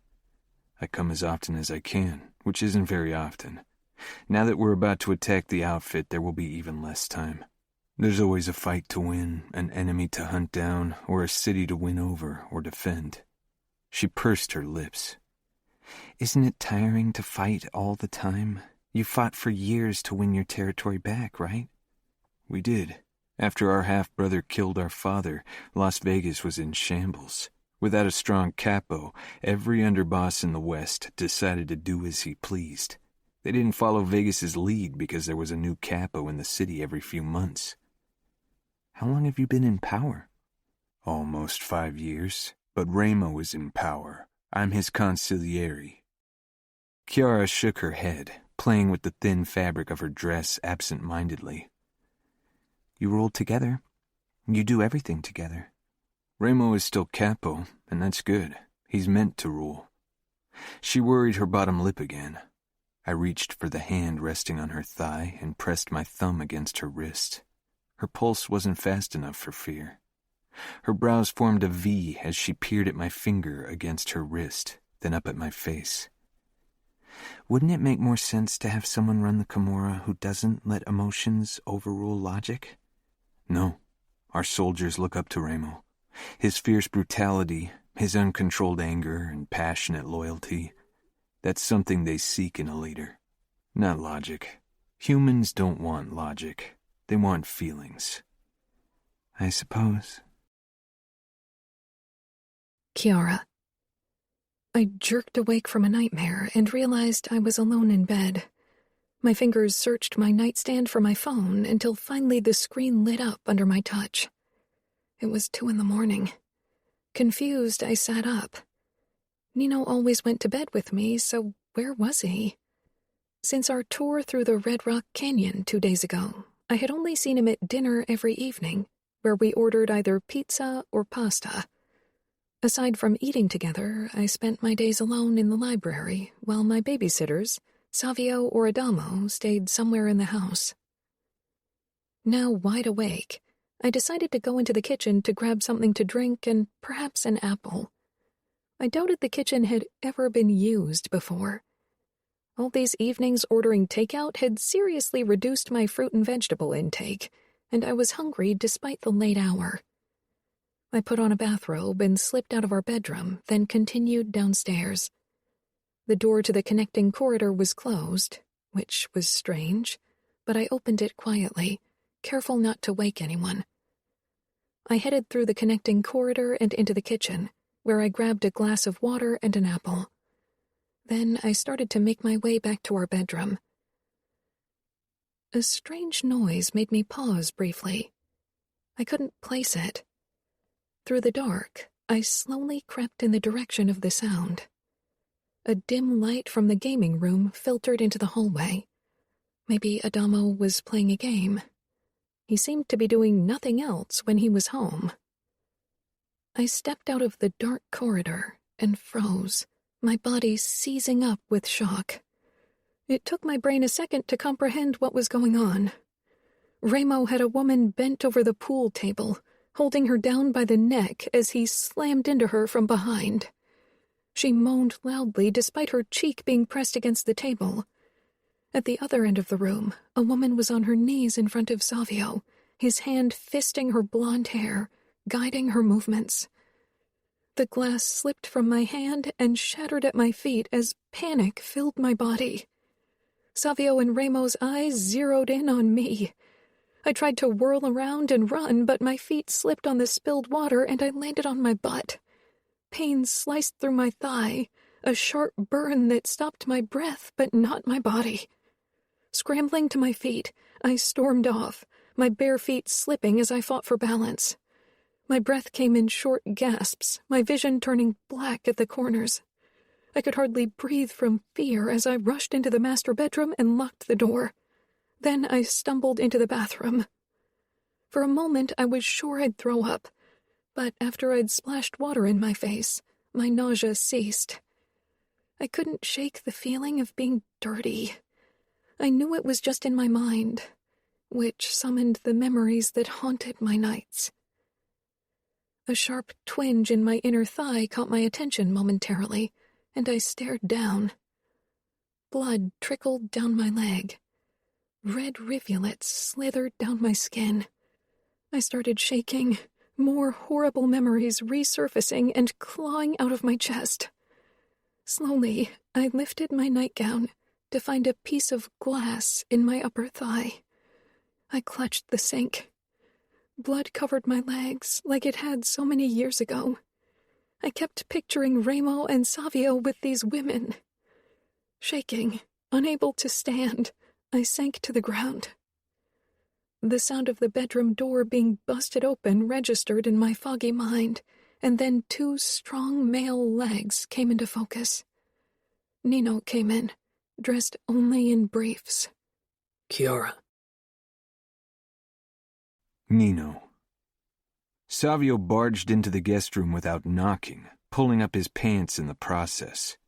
I stopped, and the whore on her knees before me threw a look over her shoulder. "What's the matter?" I asked. "Your girl walked in on us fucking the whores. She freaked." "Fuck. Didn't I tell you to take your fucking into a room?"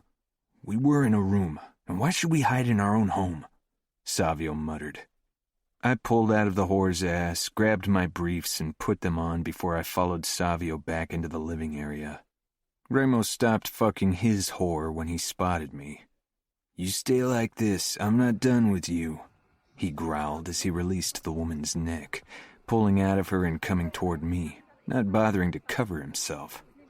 Shards and water as well as blood covered the ground. There wasn't much blood, though, to have been anything serious. What happened here? She panicked, fell, and cut herself, Ramos said. You need to get a handle on her. I left him standing there and headed for the master bedroom, but found the door locked. Kiara. No answer. I wasn't sure how badly she'd injured herself. A glass shard could cause serious injuries depending on where it cut. The amount of blood on the ground hadn't given me cause for worry, but if she'd removed the glass without checking its position, she could bleed out within minutes. When she didn't reply after another louder knock, I kicked the door in and stepped inside. The bedroom was empty, so I continued into the bathroom. Blood stains covered the cream-colored marble, and Kiara was sitting on the ground staring down at herself. I moved closer. Kiara? I'd seen a similar look on her face on our wedding night. Her past held her in its unrelenting grip once more. Blood covered the inside of her leg, but her nightgown hid the source from my view. I knew she wouldn't handle my touch well, but I couldn't be bothered to take that into consideration when she had a wound that needed to be treated. I bent over her and picked her up. She tensed and made a small sound in the back of her throat, but didn't react otherwise. I hoisted her up on the marble surface of the sink. Kiara, look at me, I ordered firmly, and she raised her eyes to meet mine. She wasn't as far gone as on our wedding night, but I wasn't sure what had caused her episode. The sight of my brothers banging their whores, the blood on her legs, or a combination of the two. I need to take a look at your wound. She blinked at me, then gave a small nod, but I wasn't sure if she'd really registered what I'd said. Her dark curls stuck to her sweaty forehead. I reached into the drawer and took out a first aid kit, then grabbed a washcloth, soaked it with cold water, and wiped Kiara's face with it. She shuddered, but her gaze became more focused. I dropped the washcloth and reached for the hem of her nightgown. She seized up and her breathing changed. Fear. I searched her face. She was watching me with wide eyes, her chest rising and falling fast. She didn't stop me, however. I pushed the fabric up until it bunched around her pelvis. I could see the top of a glass shard, but with her legs closed together, I couldn't get a good look. I put my hands on her knees and pressed. She resisted. I could have parted them, but that seemed an unwise choice given her past. Kiara, I said firmly, I need to take a look at this. Her leg muscles softened under my palms, and I could finally push her legs apart, revealing white lace panties and a shard protruding from the sensitive skin on her upper inner thigh. Lean back a bit. She did, and I propped her injured leg to the side, opening her up. She sucked in her breath. Relax. I'll take care of your wound, that's all, Kiara. I know, she whispered. I disinfected my hands. The shard wasn't in very deep from the look of it, but I'd have to feel it to make sure. This might hurt a bit, I warned, before I felt the area around the shard with my fingertips. She flinched violently, whimpering. I glanced up and saw tears welling in her eyes. She was very sensitive to pain. I mostly dealt with my brothers or Fabiano when treating wounds, so I hadn't taken her reaction into consideration. We didn't have any numbing spray, and Tylenol wouldn't help with the immediate pain. Kiara, I need to remove the shard. It will be painful. I'll do it quickly. I didn't tell her yet that I would still have to stitch up the wound. More bad news after the initial injury. She swallowed, then gave a small nod. I grabbed the edge of the shard with my fingers and curled my free hand around Kiara's hip to steady her, pressing between her legs so she wouldn't be able to jerk them closed. Her breathing hitched, but I didn't give her time to worry. I wrenched the shard out in one sharp movement. She cried out, jerking violently in my hold. She dipped forward and rested her forehead against my chest, panting, still trembling. I brushed my thumb over her side. This was the worst, I said. She didn't react. Kiara, you need to lean back so I can take a look at your wound now. Slowly, she straightened. Her face was pale and tears trailed down her cheeks. I dropped the shard in the sink and crouched down before Kiara to get a better look at the cut. It had started bleeding again because the shard was removed. As expected, it wasn't very deep. I cleaned it carefully, ignoring Kiara's flinching. I wasn't sure if it was from pain or from fear because my fingers had to work close to where she felt most vulnerable. When I reached for the needle to stitch her up, she exhaled sharply.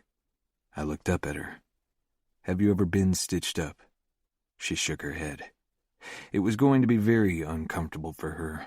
There really was no preventing it. The wound needed stitches, and I couldn't take her to a hospital or call one of the Camorra's doctors. The former because we didn't involve outsiders, and the latter because I didn't trust these men to do a better job than I could. I considered her wound again. 5 stitches would do, and I'd be quick. Kiara whimpered but otherwise didn't make a sound when I worked the needle into her flesh. Her thigh muscles quaked under the needle, and I pressed my palm over them so the motion wouldn't ruin my stitch work. "Done," I said eventually, and straightened out before washing my hands. Then I took a new washcloth and wiped the excess blood off Kiara's legs. Kiara was still very quiet. I nudged her chin up so she had to meet my gaze. "What happened?" Her eyes flitted away. "You walked in on my brothers having sex, especially Remo. Kiara didn't need to see him in action." She exhaled. "It brought back memories?" "Yeah," she murmured. "I will have a talk with them to keep their activities to their parts of the house from now on," I told her. Remo wouldn't like that one fucking bit, nor would Savio, but Remo was the one I needed to convince. "Where were you?"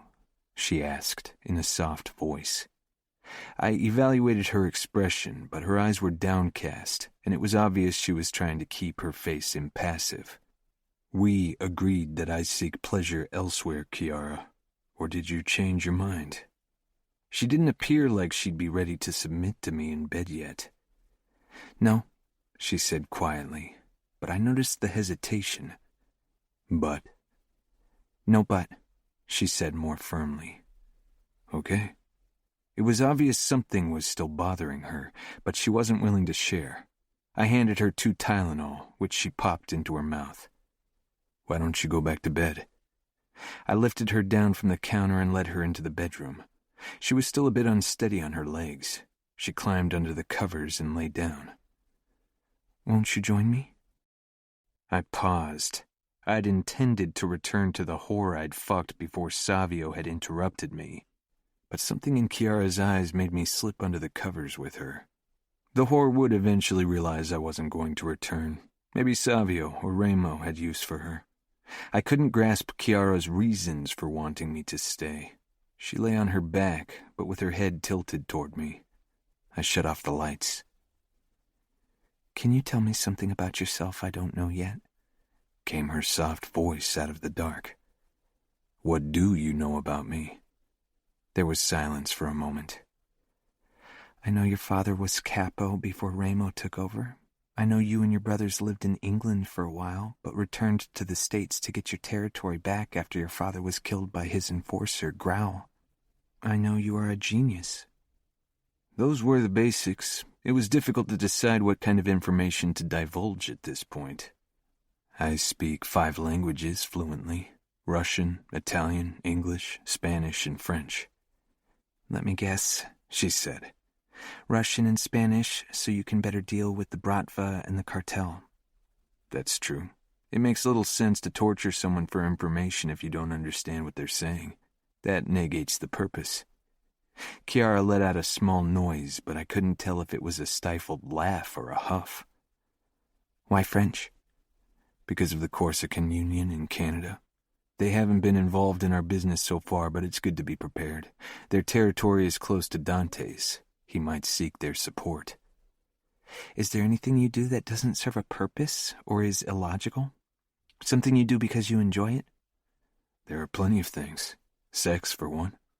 I didn't have to see Kiara to know she'd stiffened again. Though one might argue it serves the purpose of relaxing me. Maybe hiking and climbing. I'd like to go hiking one day, she said.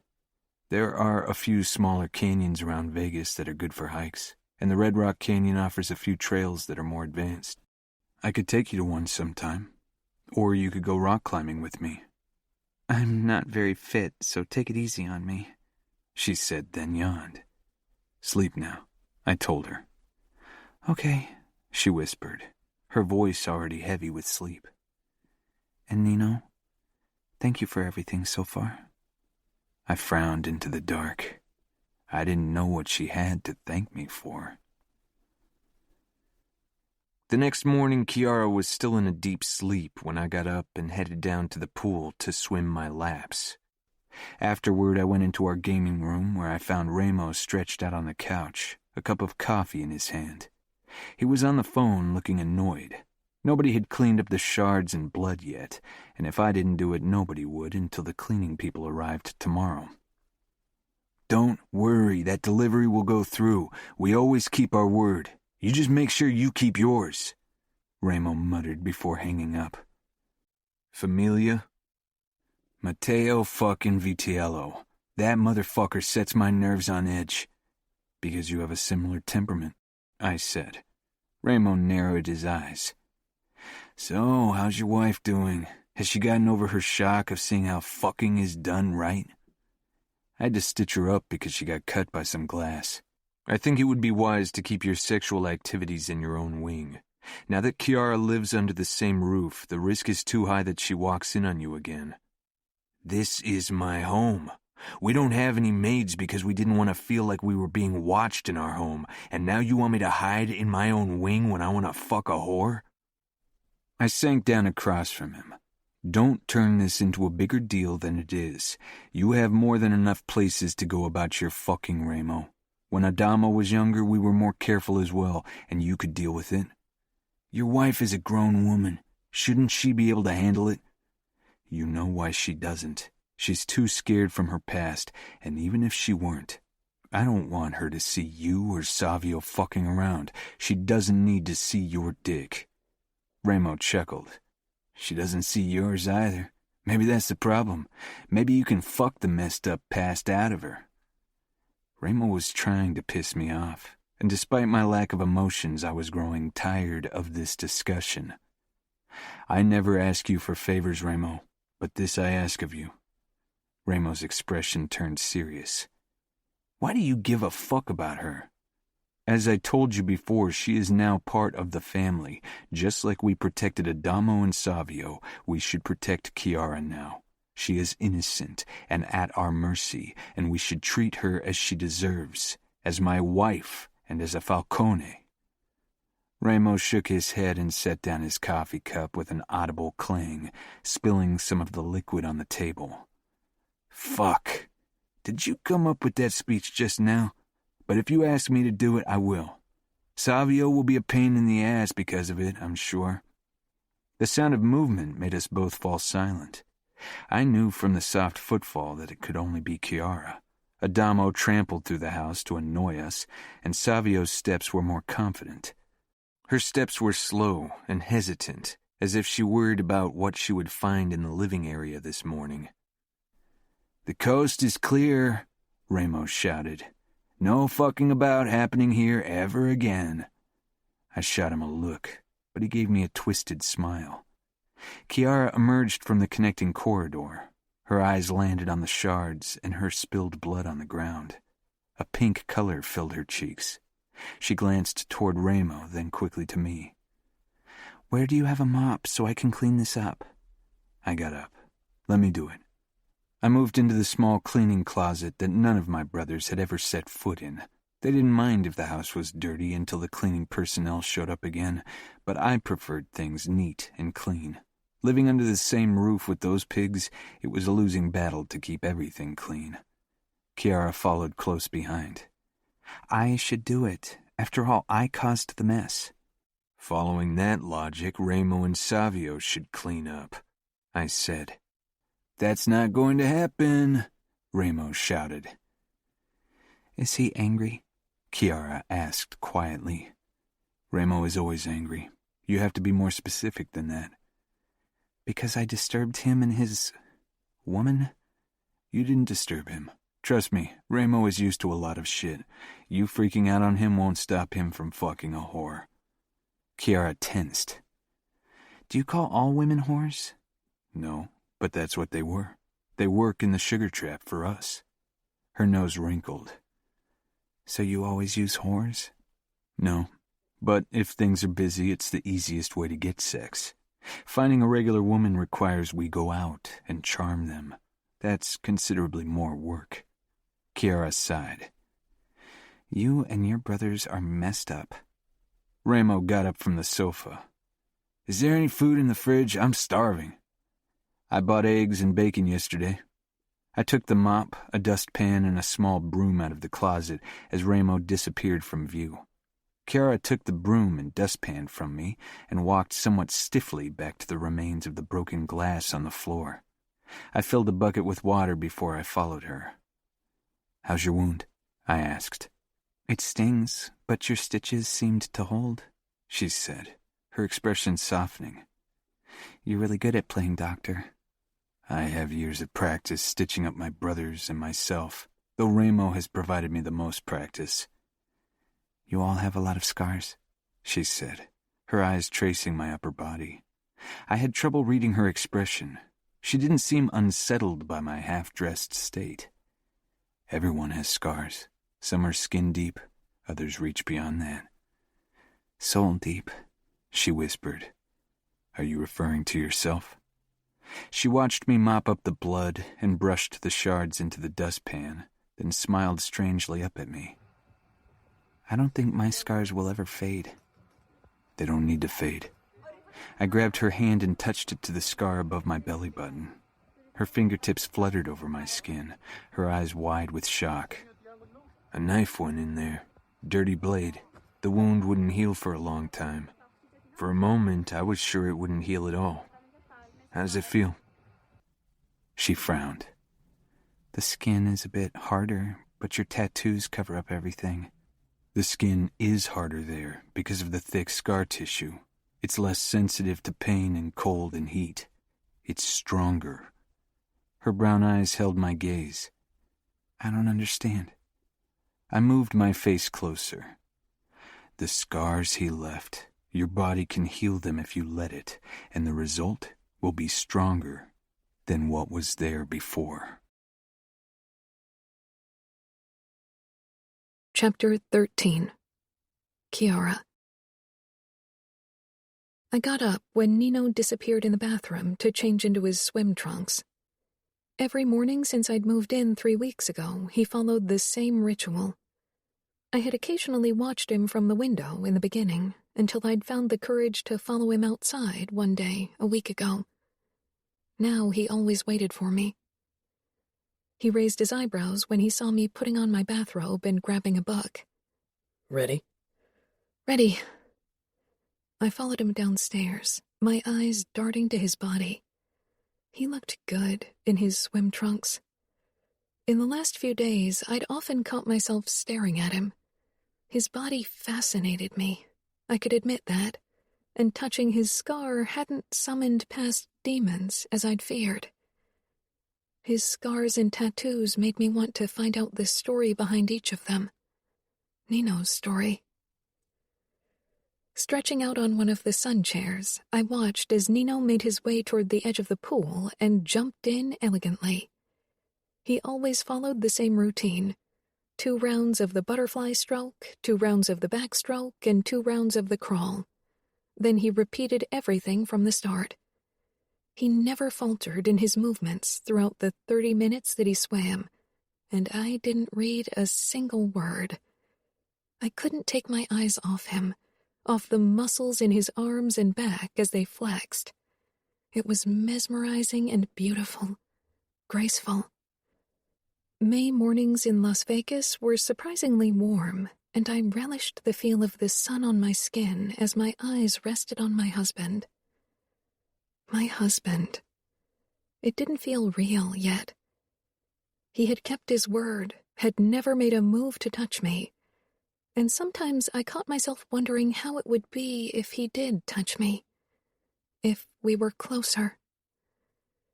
I knew it wasn't a possibility I should bother entertaining. When he swam toward the ladder, I quickly lifted my book and returned my gaze to the page, but above the edge of the book, I watched Nino getting out, and a small shiver trailed up my spine. After a moment of Nino soaking in the sun, a sight that always halted my breath in my throat and sent spears of heat through my body, he headed my way, dripping water. I handed him the towel he'd put down on the sun chair beside mine, and tried not to act like I had been secretly watching him the entire time. Thanks, he said, and began drying himself. You can use the pool as well, you know. I haven't swam in many years, and I was never very good, I admitted, having a hard time focusing on his face. For some reason, Nino's presence was even more overwhelming when he stood right in front of me, soaking wet. I can teach you, if you want, Nino drawled. Maybe in a few weeks or so, I said quickly, because I wasn't sure if I was ready to be in only swimwear around Nino, even if he had already seen me naked on our wedding night. That day seemed like a lifetime ago. I have to take out your stitches today. If I hadn't been busy these last few days gathering information on outfit buildings, I would have done it before. Why don't we do it right away, and have breakfast afterward? I smiled. That sounds good. Then added quickly, not the part about the stitches, but the breakfast part. He held out his hand. My stomach flopped strangely when his warm fingers closed over my skin and he tugged me to my feet. His brows pulled together when his finger brushed my wrist, but then he released me. What kind of information did you gather? I asked as we walked back to the house. Remo is planning an attack on Chicago. We assume Fabiano's father was the driving force behind the attack on our territory. He has powerful supporters in the outfit. One of them is Fiore Cavallaro, and as long as the old man lives, Dante probably won't get rid of Scuderi. But Scuderi is Fabiano's father. Why would he try to kill his own son? He tried to kill him before, when Fabiano was a kid. Remo found him shortly after, and Fabiano's been part of our family ever since. Scuderi holds a grudge against his children. I'm sure you know the story of why war broke out between the outfit and the Famiglia. Of course. Fabiano's sister Liliana killed her husband with the help of a Famiglia soldier and ran off. Scuderi wants to salvage his honor, if Fabiano is to be believed. I frowned. But what does that have to do with you gathering information? As I said, we intend to run an attack in summer. It's our goal to extract Scuderi so Fabiano can kill him and we can send his remains back to Cavallaro as a present. That sounded like an insane plan. Kidnapping the outfit's consigliere was an impossible task. Men like that were always surrounded by soldiers and guards. We arrived in our bathroom, and I stood awkwardly beside the sink as Nino took out the instruments he needed to pull out my stitches. Where do I sit? I'll lift you onto the counter. That way I don't have to bend too low. Nino stepped up close, and his clean, manly scent flooded my nose. My cheeks heated, and I jumped when his strong hands touched my waist as he lifted me up onto the wash table as if I weighed nothing. I opened my bathrobe and waited nervously. Nino touched my knees, and I became very still. His touch was light, purposeful, not at all sexual, but a mix of fear and excitement shot through me anyway. The latter caught me by surprise, but Nino didn't give me much time to consider this because he nudged my legs apart. My body's natural reaction to clamp shut lasted only a moment. Then I allowed him to part my thighs so he could take a look at my wound. My cheeks turned hot when he crouched before me and pushed my nightgown up, giving him a clear view of my panties. It was a vulnerable position, but despite the nerves coursing through me, my fear was only a distant voice in the back of my mind, where I'd buried my most hurtful memories. Nino's fingers were gentle and clinical as he felt my wound. Does it still hurt? I shook my head, startled by the light tingling his touch caused. I hoped Nino didn't realize how my body reacted to him. He was very careful when he pulled out the stitches, so it only stung the slightest bit. When Nino had pulled the last stitch, his eyes took in the small scar, and he brushed his thumb over it. My breath got stuck in my throat from the sensation that traveled all the way to my center. I'd never experienced anything like it. Nino straightened. All done. The small scar will fade. It's not like anyone but you will ever see it, I said, and his expression became strangely intent. That's true. He gripped my waist again and set me down. This time his hands lingered on my waist a moment longer, and I swallowed, my stomach fluttering again. But Nino dropped his hands. He motioned toward the shower. I'm going to shower now. After that, we can make breakfast. I left, but listened to the sound of the running water, confused by my reaction to Nino's body and his close proximity to me. He was still intimidating because of his strength, coldness, and reputation, but part of me had come to trust him a little. Nino had never done anything that had unsettled me. When he emerged with only a towel wrapped around his waist, the overwhelming feeling of his mere presence resurfaced. While you take a shower, I'll head into the kitchen and see what I can do. I nodded silently and quickly disappeared into the bathroom, closing the door behind me. When I walked into the kitchen 30 minutes later, Nino was chopping onions and occasionally checking his iPad, which was propped up on the counter. "You can cook?" I asked in surprise.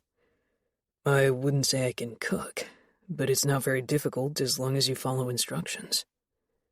I stopped beside him. A recipe for a cheese omelet was open on his iPad, and hash browns were cooking in a pan on the stove. It smelled delicious, and the onions were chopped with the precision of a chef. "Can I help you with anything?" Why don't you make another pot of coffee? My brothers will probably be coming down soon like hungry wolves. The smell of bacon will draw them out of their hibernation. As if on cue, the door swung open and Savio stumbled in, yawning, wearing only sweatpants. He didn't greet us. Instead, he sank down in a chair, rubbing the back of his head. He glanced between Nino and me. You two cook together now?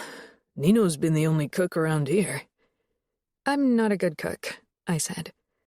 The door opened again, and Ramo entered, dressed in only briefs, revealing those steely muscles and unsettling scars. He had an erratic air about him which set alarms off in my body. I need to have a talk with you two, he said to Nino and Savio, grinning in a way that didn't bode well. My interactions with the scary Capo had been limited to dinners and the occasional breakfast.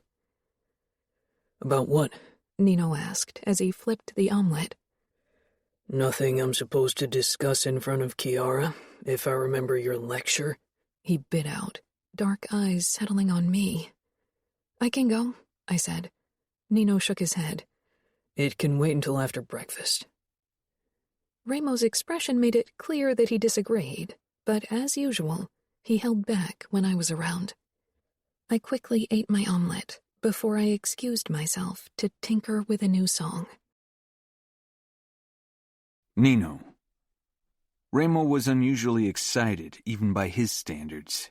He leaned back in his chair, lips pulling wide in a very dangerous way. Savio raised an eyebrow, but I shook my head. I didn't know what was going on. "Kiara is gone. You can talk now," I said. Ramo glanced down at his phone. "Wait a sec."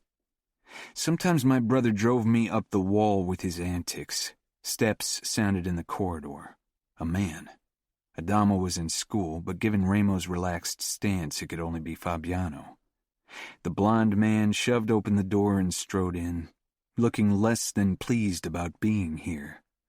"I have a full schedule of kicking debtors' asses, Ramo."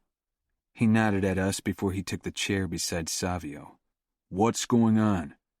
His eyes moved over to me. I shook my head. Ramo hasn't revealed anything yet. "I changed my mind about our plans," Ramo said. "Regarding the outfit attack?" I asked. I'd spent days trying to gather useful information about Scuderi's weekly habits, upcoming social events he might have to attend. Now Ramo decided to change our plans. Fabiano propped himself up on his forearms, frowning. Ramo nodded with a wide grin. "Dante is a man of logic, like you, Nino.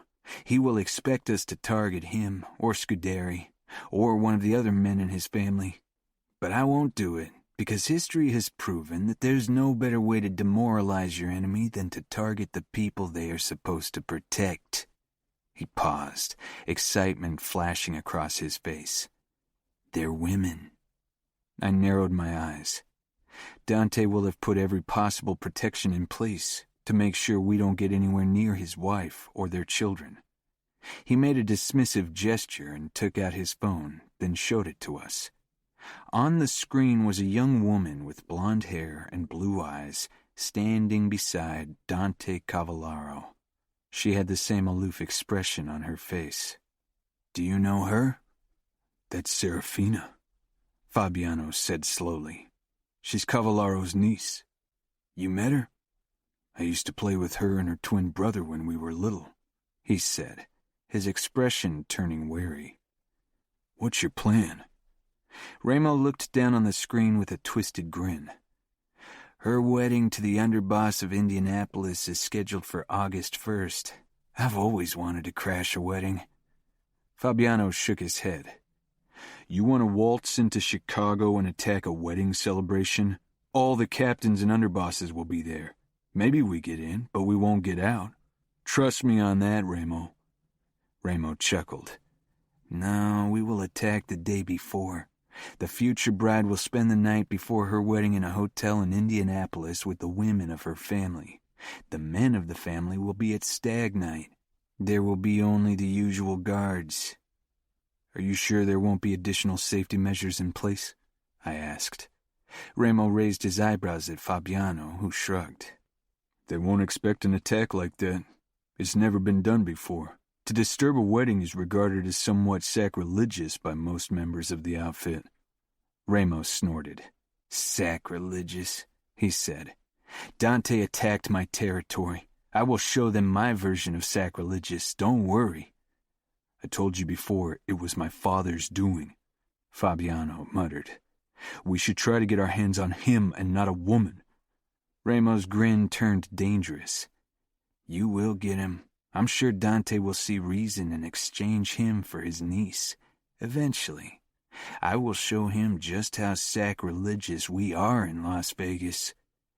Fabiano grimaced. It was obvious that he didn't like the idea, but he knew better than to argue with Ramo when my brother was this excited about an idea. "This is genius, or insanity," Savio said with a laugh. "Given that it's your plan, Ramo, it's probably insanity." "I think I have a better plan," I began. "It'll send a more symbolic message. The bride will probably be taken to church from the hotel in a limousine. There will be even less people around. She will have her mother in the car with her, a bodyguard and the driver, and perhaps one or two cars as a convoy. We can attack then. It would be absolutely dishonorable to do so, but we have always had our own interpretation of honor." Ramo laughed darkly. "Nino, you are a fucking genius. The girl will already be in her wedding dress. We will steal a bride from under their noses right before her wedding night. No better symbol than that." Fabiano shot me a look, but if he thought I had the power to stop Ramo at this point, he hadn't seen the way Ramo looked at Cavallaro's niece. Ramo got up, obviously unable to sit still any longer. "I'd prefer if we could keep that plan from my wife. It might trigger some images from her past that I don't want to resurface." Ramo waved me off, pacing the room like a caged tiger. His eyes focused on the image on his phone screen. "If we attack Dante's family, he will take war to a new level," Fabiano said. "I hope he does," Ramo murmured. 2 hours later, I found Kiara at the piano, her eyes closed, head tilted to the side as she played a melody she had been working on since she moved here. She never talked about her music, but I had a good ear. "I made time for gun training today," I said. She jerked upright, her dazed eyes zeroing in on me. Slowly, she stood. She wore one of her modest dresses that reached her knees, but even those clothes did nothing to hide the enticing swell of her breasts, her narrow waist, or soft curve of her hips. "Where?" she asked curiously as she padded toward me on bare feet. To my surprise, her toes were painted red. It was a color I'd favor in her clothes as well. I set up a target in the garden. I gestured at my gun holster. "And you have a selection of these guns, or we could go down into the basement to our weapon room." She laughed, then bit her lip. "I think one of your guns will do." I led her outside to the west side of the gardens, and we stopped close to the target. "Have you ever held a gun?" "No," she admitted. I shook my head. Growing up in the Mafia, girls should learn how to handle guns from a young age. They were smaller and less muscular than men. Why add the disadvantage of being inept at using a gun? I handed Kiara my semi-automatic. It was easy to handle. She took it carefully, but her grip was all wrong. I moved around her and positioned myself behind her back. Her sweet perfume wafted into my nose. I'd never thought I'd like it, but Kiara obviously used a brand my senses favored. She glanced over her shoulder with a hint of shyness. I was glad that her facial expressions were slowly becoming less of a mystery to me. It made my life and her life indefinitely easier. "Lift your arms and aim at the target." She did, but we had work to do. "I will adjust your hold and stance," I explained. I touched her hips and she stiffened, but I angled her the way I wanted her, then moved on to her arms and pushed them down a couple of inches. I faced her again and corrected her fingers on the gun. "I'm not sure if it's a good idea for you to stand in front of the barrel. What if I shoot you by accident?" "You'd have to release the safety first. That would give me time to get out of the way." She drew her lower lip between her teeth again. It was awfully distracting. "I'm so clueless." "That's why I'm here, to teach you all you need to know." A delicate blush spread on her cheeks, but I couldn't link an emotion to it. I guided her hand for her first few shots to let her get accustomed to the recoil. She jumped every time the shot sounded, but eventually she seemed to enjoy herself and even laughed when she managed to hit the target without my help. It was satisfying to see her gain confidence.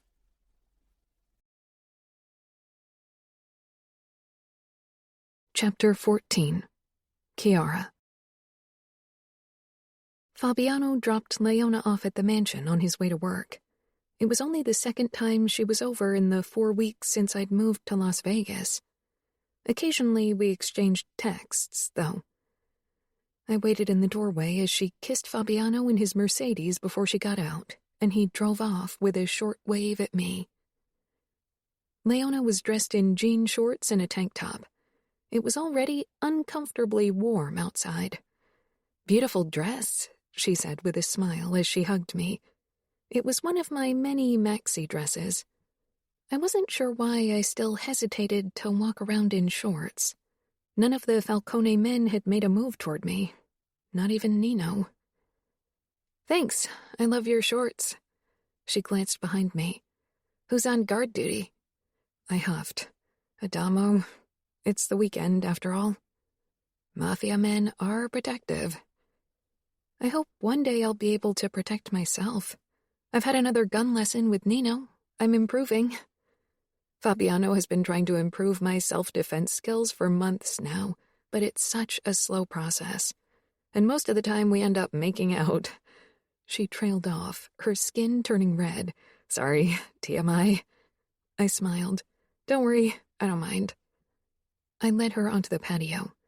A large umbrella shaded the lounge furniture so we didn't suffer a heat stroke in the midday sun. I thought we could order sushi? Oh, yes. She lifted her bag. I brought a bikini. It's going to be really hot.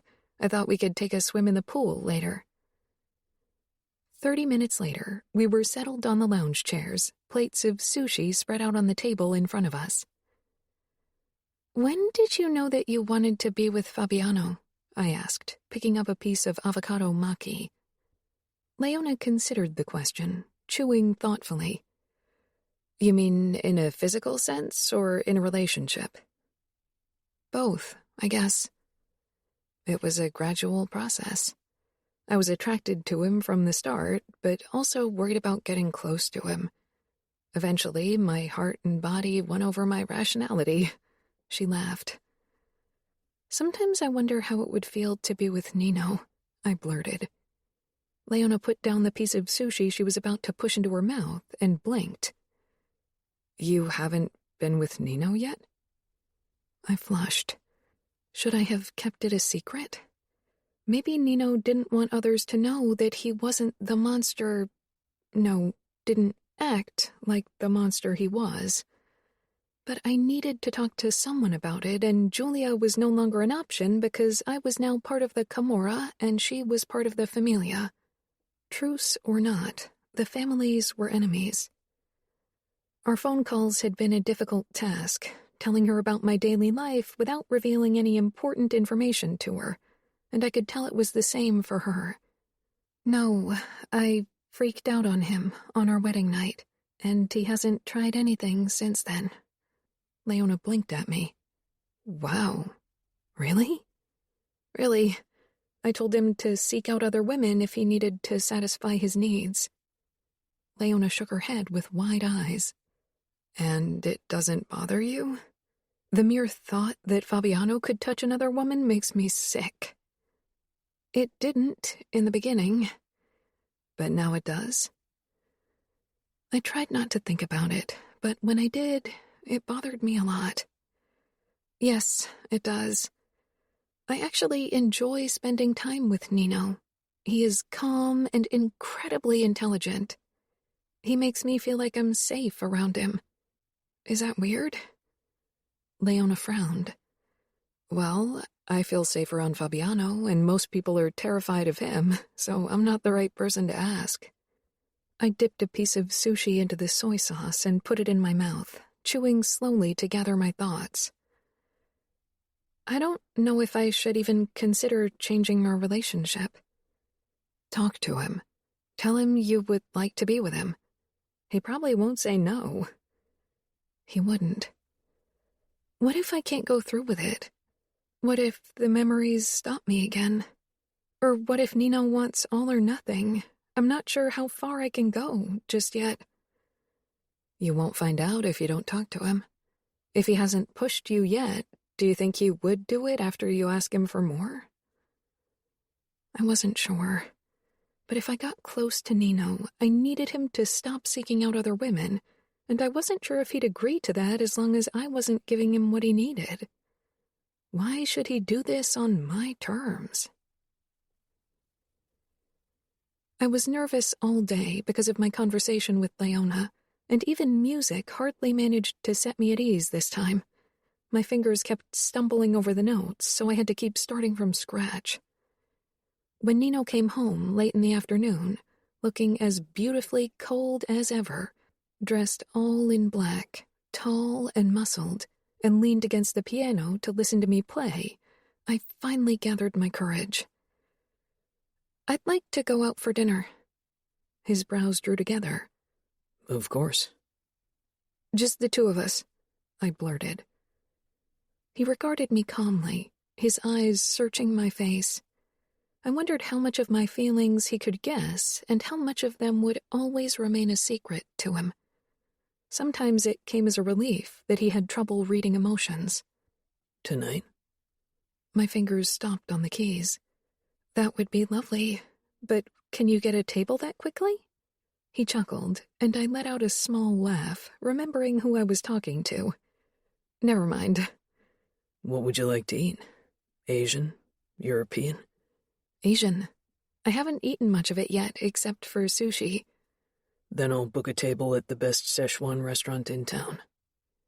What do I have to wear? Is there a dress code? Nino's eyes trailed over me. Something red.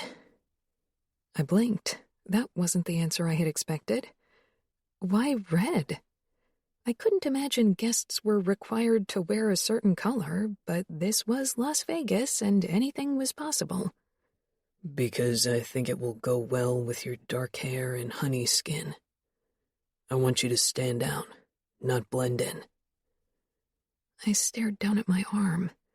Nobody had ever described my skin as honey-colored.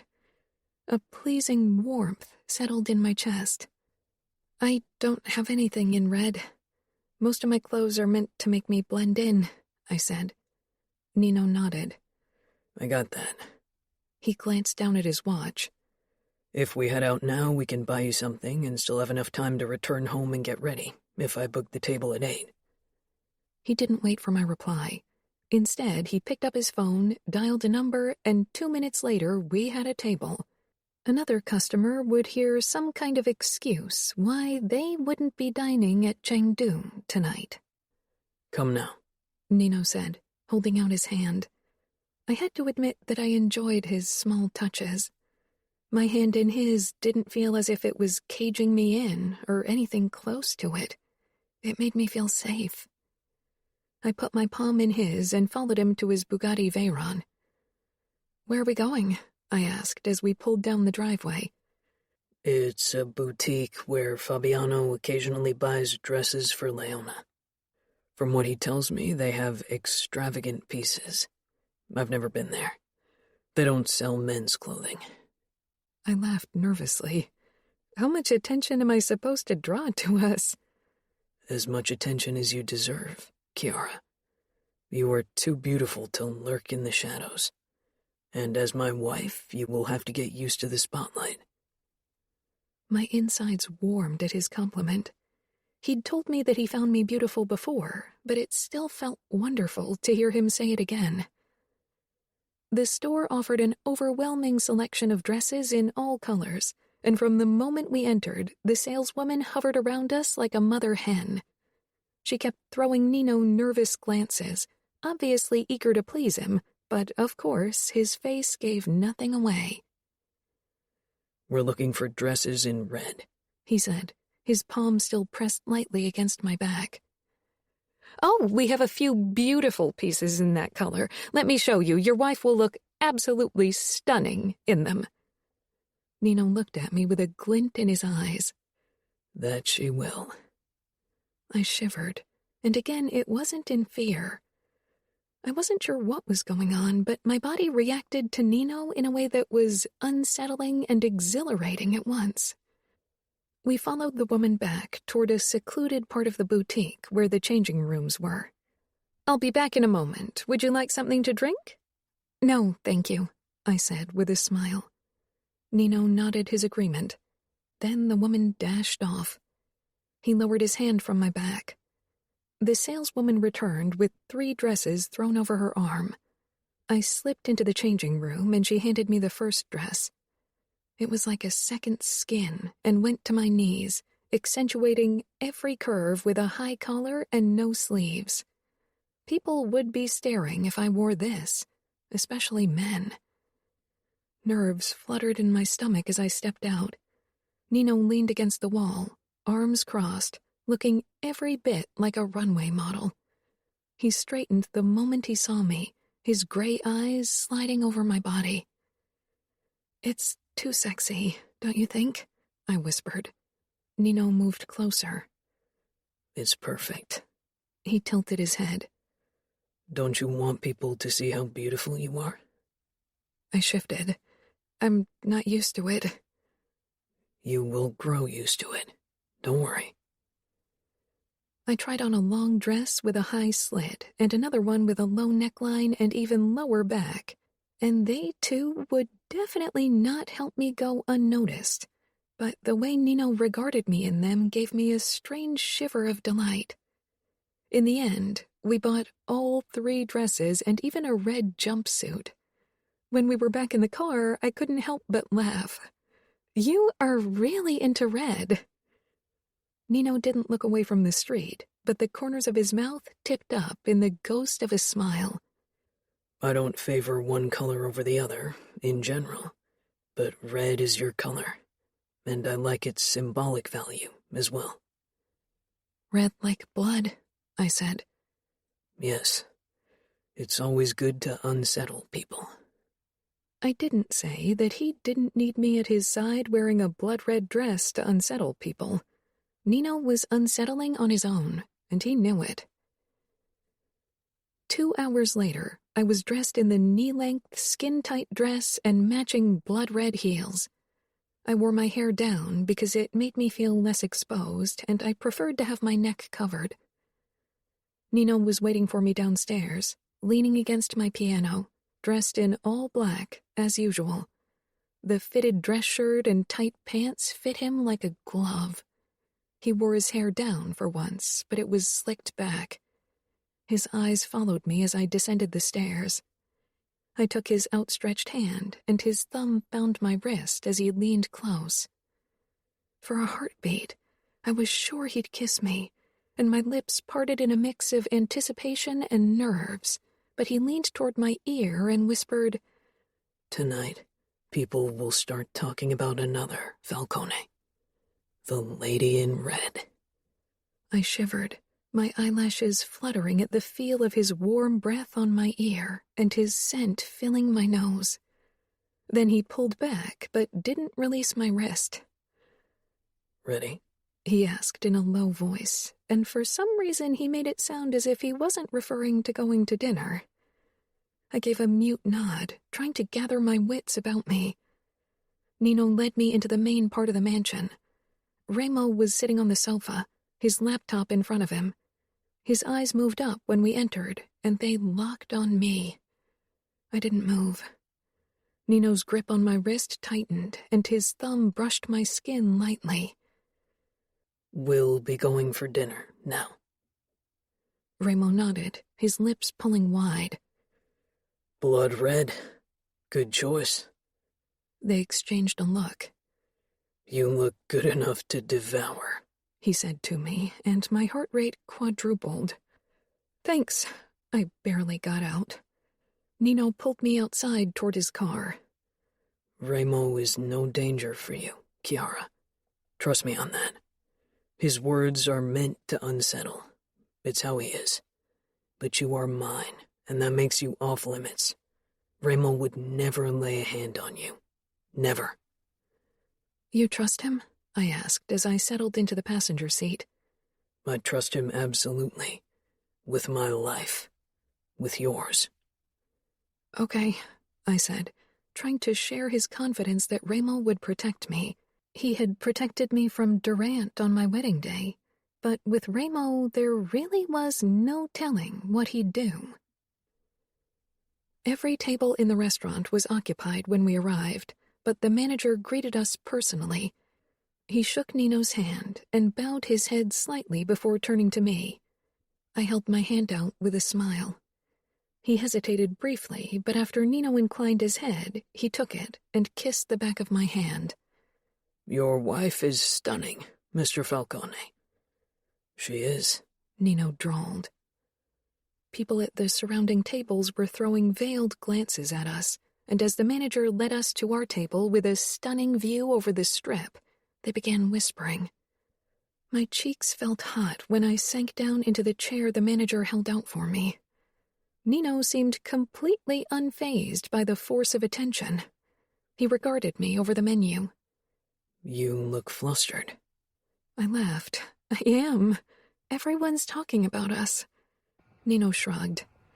Let them talk. I'd be more worried if they didn't. Do you never wish to blend in? To walk the streets unnoticed? Nino lowered the menu, a hard look on his face. My brothers and I were in hiding for a while when our family was hunting us down. We fought to get back what was ours. We killed and we bled for our birthright. We tore Las Vegas from the bleeding hands of unworthy men. We fought for the spotlight. We are done hiding. The waiter brought us our wine at that moment, a blood-red Shiraz. Nino raised his glass with a strange smile. It was so very difficult to read him. To a place in the spotlight. No hiding ever again, Kiara. I clanged my glass against his and took a deep gulp. No hiding ever again. The waiter arrived with the appetizers a second later. Everything was delicious, spicy, and extravagant. Nino was easy to talk to. I could have listened to him answering my questions about Las Vegas history all night. He knew everything. Eventually, more personal questions crossed my mind. Why did your father send you to boarding school in England? Most made men keep their sons close because they want to teach them everything they need to know to become made men themselves. The mentioning of Benedetto Falcone brought an immediate change to Nino's body language. When before he had been relaxed, his shoulders now tensed considerably, and his expression turned colder. Our father didn't want Remo and me under his roof, and he knew he didn't have to prepare us for becoming Camorrista anymore. But you were 12 and 14 at the time, and your brothers were even younger. Nino smiled, and I took another deeper gulp of wine because his expression gave me the chills. Our father knew Remo and I would have killed him if we stayed. Remo killed his first man 3 years before, at 11. And shortly before our father sent us away, I had killed my first man together with Remo. Our father knew he had no way of controlling us, so he sent us away. He knew we wouldn't leave without our brothers, so he sent Adamo and Savio away as well.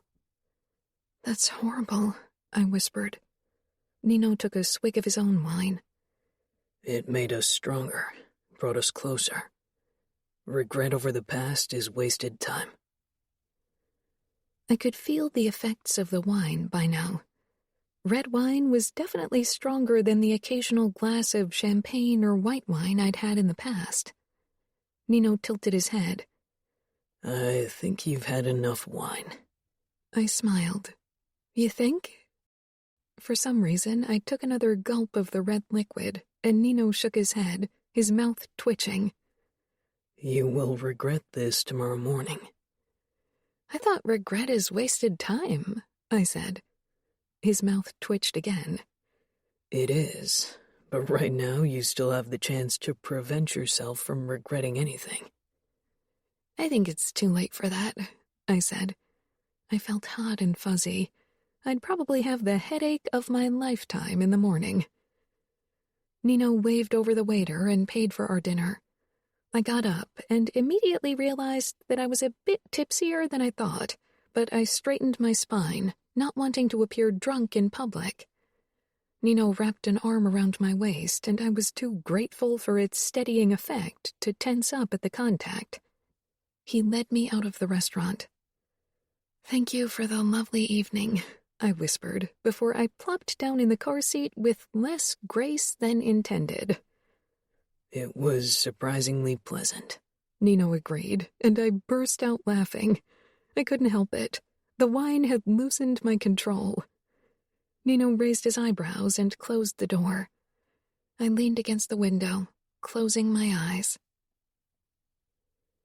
I woke with my head against something hot and hard. My body stiffened when I realized I was in someone's arms, being carried. Shh, Kiara. You were safe. I peered up at Nino's calm face and forced my body to relax in his hold. Where are we? I asked groggily. My brain felt foggy. At home. It took me an embarrassingly long time to figure out what he meant. Then I recognized our bedroom. He set me down in the center of the room. Why don't you get ready for bed? I nodded and immediately regretted the motion. Nino gripped my hip to steady me. Can you do this? Yes, I said quickly because I didn't want Nino to undress me. I wasn't sure how long it took me to get out of my dress and go through my evening routine, but it felt like forever before I finally lay down in bed. Nino joined me shortly after. Tell me if you're going to be sick. He touched my forehead with his palm, and I leaned into the touch, but then he dropped his arm. He stretched out on his back beside me, and I scooted closer, reaching for his arm. My fingertips curiously traced the tattoo of a shadowy figure amidst surging flames. When my eyes managed to focus, I realized a name was written in the flames. It was small, and you had to take a closer look to distinguish it from the fire. Remo. You have Remo's name tattooed on your arm. Nino regarded me without a flicker of emotion. I have Savio's and Damo's names tattooed on my other arm. Why is he burning? Because he burned for me, Nino said quietly. I searched his face, but could tell he wasn't going to tell me more. My fingertips followed the flames down to his wrist. I frowned when I felt something rigid under my fingertips. I turned his arm slightly so I could see his forearm. Under his Camorra tattoo, which was surrounded by flames as well, a long, thin scar ran along his vein. I looked up at him, and he stared right back. I didn't dare ask, because for once his eyes didn't appear emotionless at all. I stroked the scar lightly. "Does it bother you if I touch you like this?" I asked in the barest of whispers. Your touch doesn't bother me, Kiara. I wished he could touch me like that without my body wrenching me back into the past, without my fears taking control. I wish I could be touched without fear. Eventually you will. You will kill the part of your uncle I couldn't kill for you. He sounded absolutely sure, as if it wasn't a matter of if, but when. And because this was Nino Falcone, and maybe because I was drunk, I believed him. Chapter 15. Kiara. Nino stirred beside me, and my eyes peeled open.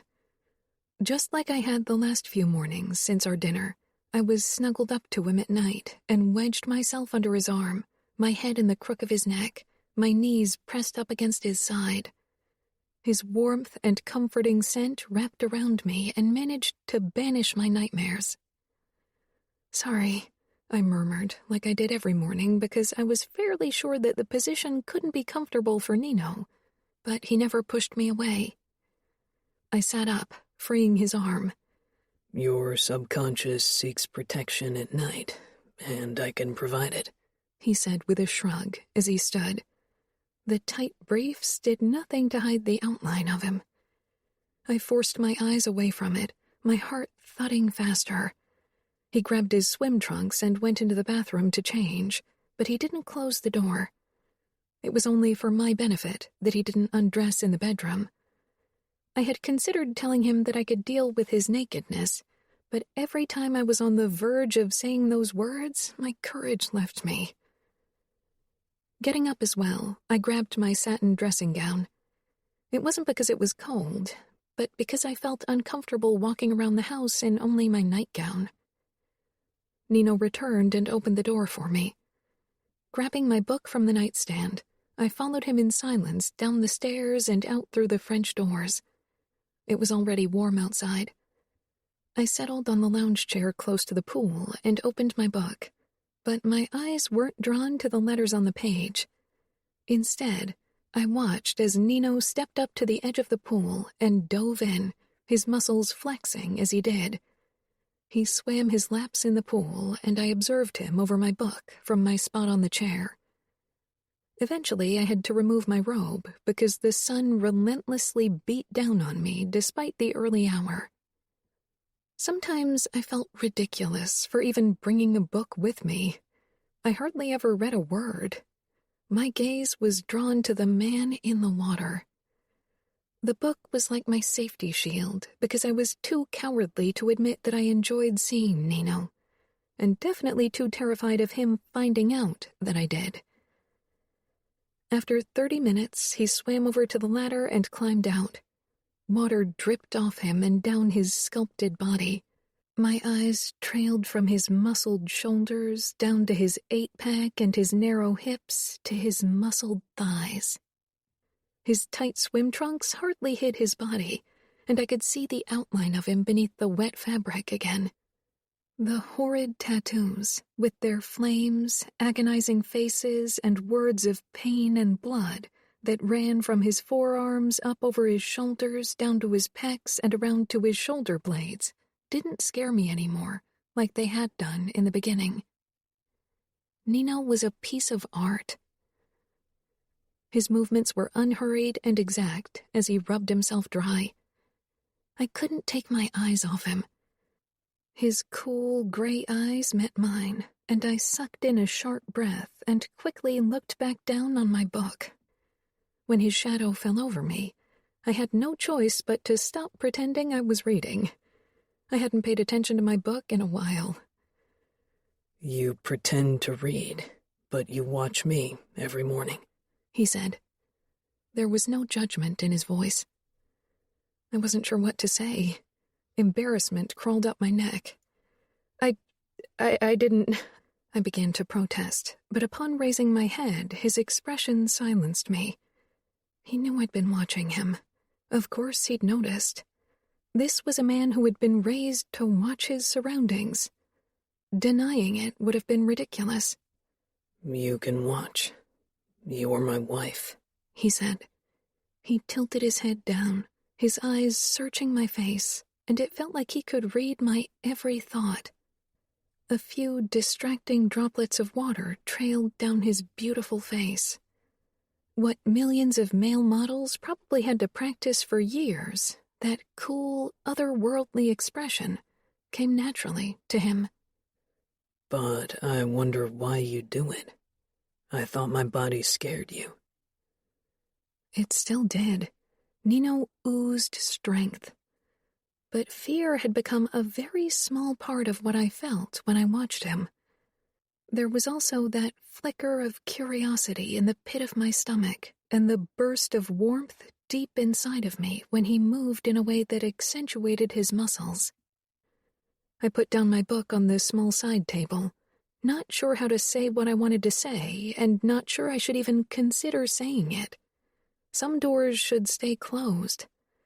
But what was holding me back, and would perhaps always hold me back if I let it, was something forced upon me in the past, something I wanted to be freed of. Sometimes I wonder how it would be to be more like husband and wife, I admitted, despite the heat in my cheeks, despite the spike of fear and worry about Nino's reaction. Falcone or not, he had never given me reason to be truly fearful of him. "You mean in a physical sense?" Nino asked in a low voice. There was the hint of something in his tone that I couldn't place, but as usual, his face didn't reveal anything. I nodded, releasing a tense breath. I hadn't thought I'd dare admit it, but Nino was always in control. I didn't have to fear an emotional outburst from him. Sometimes I felt like I didn't have to fear him at all. He put down the towel, allowing me to view the length of him. I followed the invitation and slowly trailed my gaze over every inch of him. He didn't move, but his stare was an insistent presence on my skin. "We could explore the physical options of our relationship, if you like. To be honest, I want you." He'd told me so before, but it still scared me. I glanced down at my hands, fumbling with the hem of my nightgown. Only one man had ever wanted me, and he'd taken what he wanted without asking. Nino wasn't like that. He could have had me on our wedding night and every night since. There was certainly nobody who could have stopped him, least of all me. What are you thinking? He asked. I sighed. I'm scared. Did I give you reason to be scared? I looked back up at his attentive face. No, but I'm scared because you want me, and because I want you, but I don't know if I can do it. We can set limits, and we can go step by step. He paused, his expression becoming contemplative.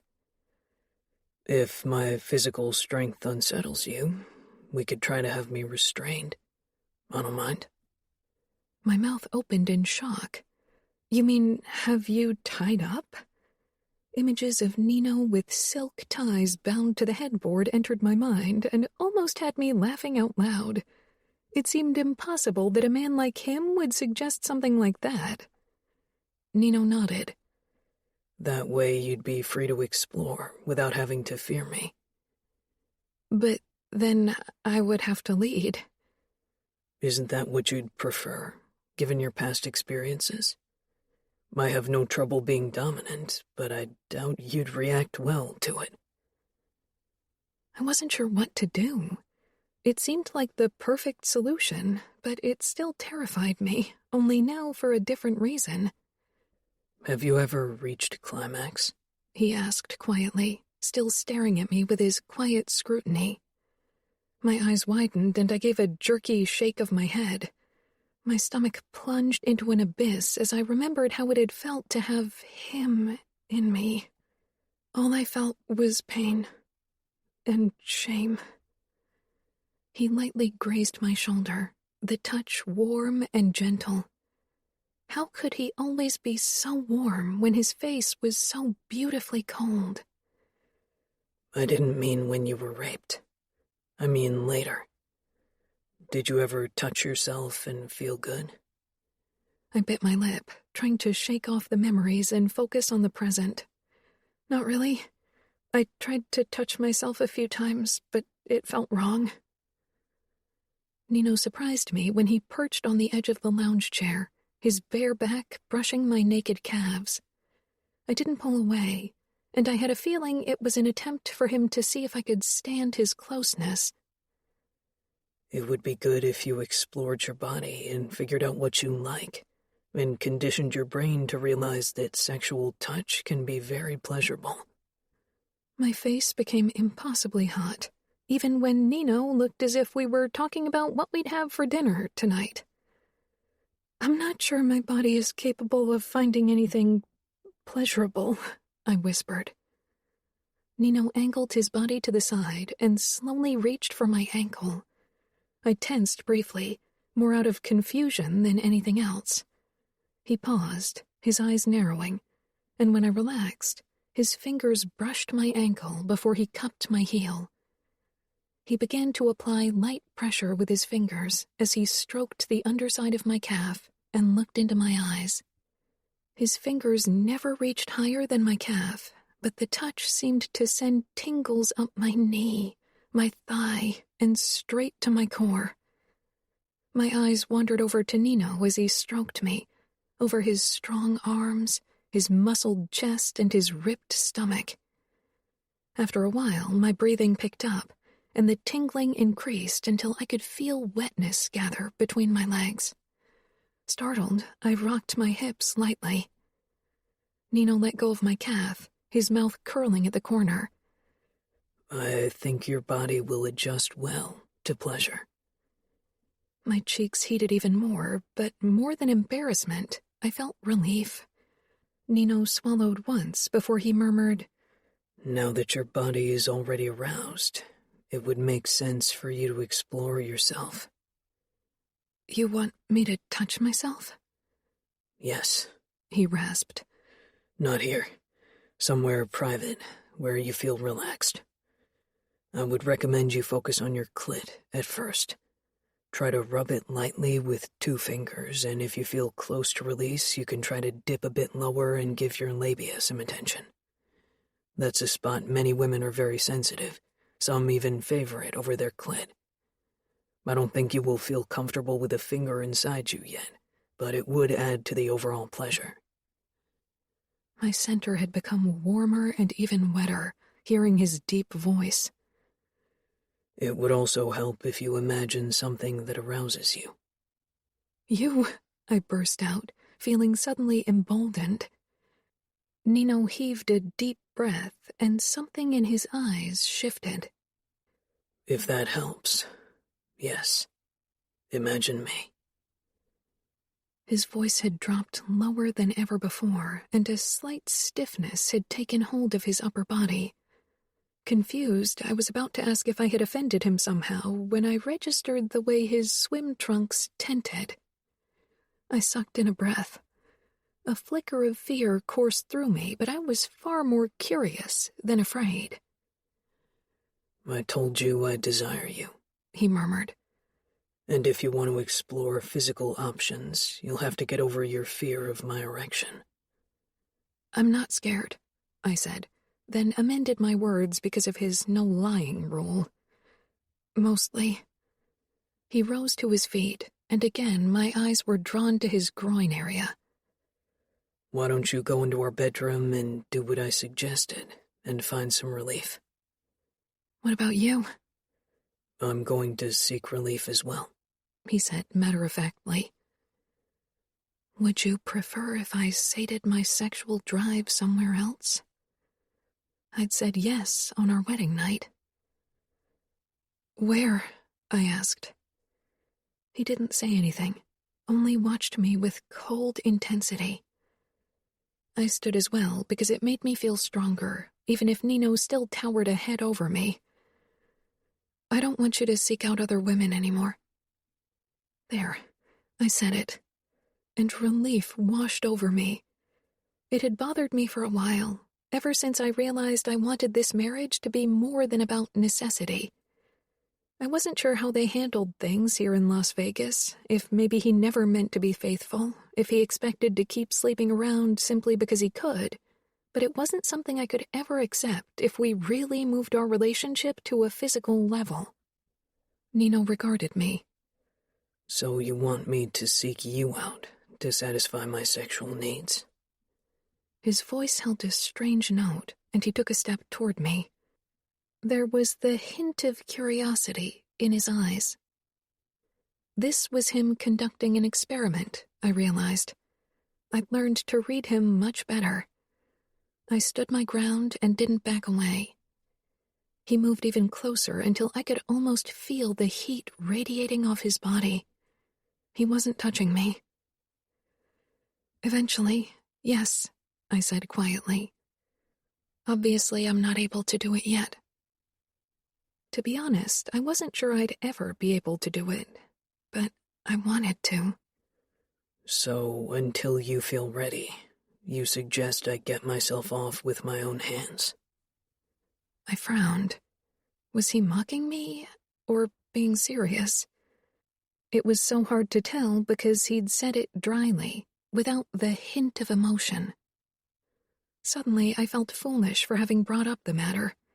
This was Las Vegas. He was a Falcone, and despite his consideration toward me so far, he was still a man used to having women, money, and power at his disposal. Why should he give up one for me? I meant nothing to him. I was a pawn in this game for power. I looked away, unable to bear his cold beauty. Turning around, I was about to leave when he stepped in my way. My eyes flew back up to him. Answer me, Kiara. Is that what you suggest? Sighing, I nodded. I know how things are. I know your clubs are filled with willing women. But yes, I want you to be faithful to me. I can't explore physical closeness with you as long as you see other women. You realize that you can't explore your sexuality with anyone but me. Is that so? I wasn't sure why I said that. And for once, Nino let his expression become the one most people knew, one of dominance and suppressed violence. It is. I won't ever push you past your boundaries, but just because I haven't claimed your body with my cock yet doesn't mean I haven't laid claim on you. You are mine alone, and for as long as I live, No one will touch you but me. It was the least restrained I'd ever seen him, and it reminded me of the man he really was. I felt overwhelmed and on the verge of taking flight. Nino let out a harsh breath and took a step back from me, then sank down on the chair. I blinked. Was he making himself small on purpose? He was watching me closely. Better? He asked quietly, in control again. Yes. I didn't want to scare you. Didn't we agree on no lies?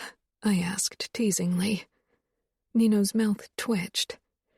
We did, and you are right to some extent.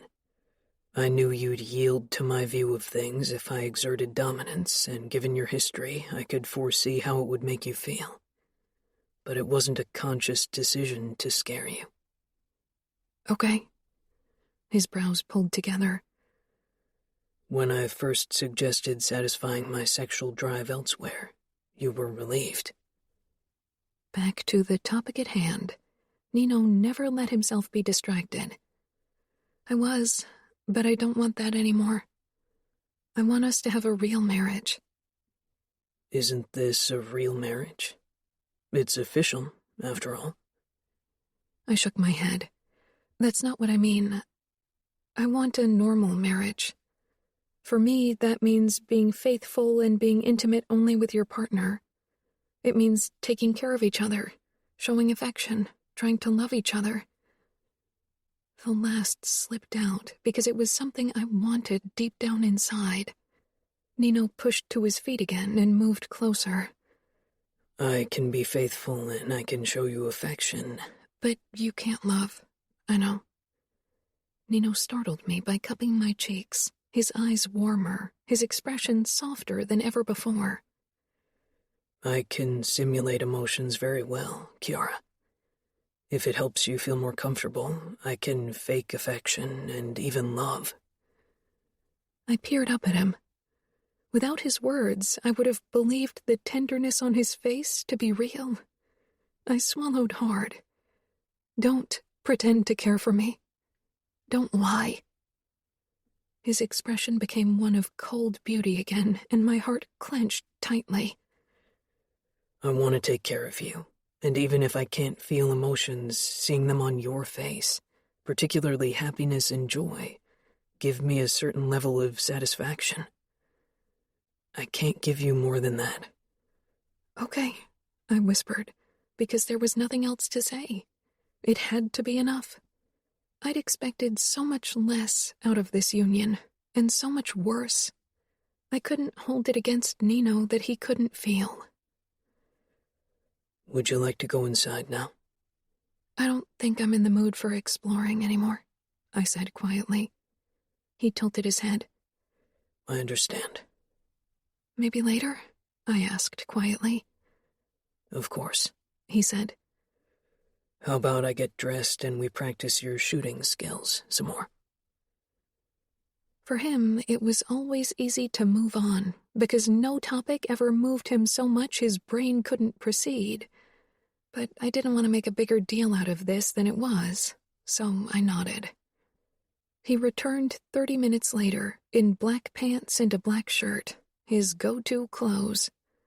I had seen him in similar clothes so often before, and yet the sight got to me today. He looked tall and strong and graceful, and the tattoos on his arms created just the right contrast to his perfectly beautiful face. 2 guns hung from the holster strapped to his chest, but I knew he hid more weapons on his body. I had become a better shot over the course of our last few lessons, but today my concentration was frayed.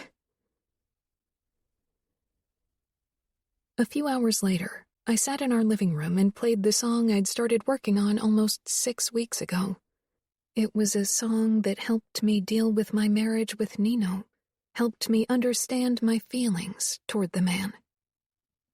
The breeze streamed in through the windows, and I breathed deeply. I missed the scent of ocean in the air, but Las Vegas's warmth felt good. I didn't feel constantly cold anymore. What song is that? My fingers jerked against the keys, and the piano released a low whine in response. Sorry, I didn't mean to startle you, Adamo said as he stepped into the room through the open French doors. I relaxed and smiled. It's okay, I startled too easily. He shoved his hands into his pockets and nodded toward the piano. You can keep playing. I like to listen. Had he listened to me play before? I settled my fingers lightly on the keys and began where I'd left off when he'd startled me. He moved closer and propped up his elbows on the wing. A bruise bloomed on his left cheekbone, and his lip was busted. I didn't think I'd ever seen him without a busted lip. What happened to your face? My brothers practice fighting with me. When will you be inducted? He looked down at his bloody knuckles. In 2 months, August, on my 14th birthday. But you don't want to? Adamo shrugged. I'm a Falcone. The Camorra is my destiny. His brows drew together. But I don't want to do most of the things expected of me. Kill people. That, he agreed, a dark look passing over his face. I already did. Kill someone. Shot him. I'm a good shot. I nodded and stopped playing again. I don't enjoy killing, and I don't want to torture people or hurt women, he whispered. Then don't, I said, and realized how stupid I was. Adamo couldn't choose his path, not as others could. He pressed out a laugh. I have to. What would you rather do? His eyes lit up. Race cars. You can drive a car? Ramo let me drive his car when I was 11, and I managed to sneak into a few races since then. I crashed 2 of his cars. He was majorly pissed, and now he keeps a closer eye on me, so I can't do it anymore. Is that why you were sulking around the gardens and listening to me play? I asked with a smile. I'm supposed to watch you. I burst out laughing, then quieted at the indignant look on his face. I still found it funny that the youngest Falcone was supposed to be my bodyguard. Sorry. I'm a good shot and a decent fighter, and it's not like someone is going to attack our mansion. This is the safest place in Vegas. Because people are terrified of Ramo. And Nino, Adamo added, then curled his lips in disgust. Since he fought his first official cage fight, Savio's even cockier than before. He thinks he's as scary as them, but he's not. Not even close. Agreed. Nobody does scary as well as Ramo and Nino, I said. Luca had been terrifying, but maybe because I'd known him from a young age, I could deal with his brand of scary better than that of the Falcones. Yeah, Adamo murmured, and then became serious, his brown eyes hesitant. Is Nino nice to you? I pursed my lips. Nice wasn't really a term I'd use for Nino. He is... present, Nino drawled, making me jump, and Adamo as well. I turned toward his voice. He was leaning in the doorway, tall and cold, muscled arms crossed over his chest. For once, he wore a shirt with the sleeves rolled up, revealing his tattoos. You should be doing homework or work on your knife skills, Nino said, pushing off the wall and striding toward us. Adamo jutted his chin out, but he didn't protest. Bye, Kiara, he muttered before he walked out of the French doors.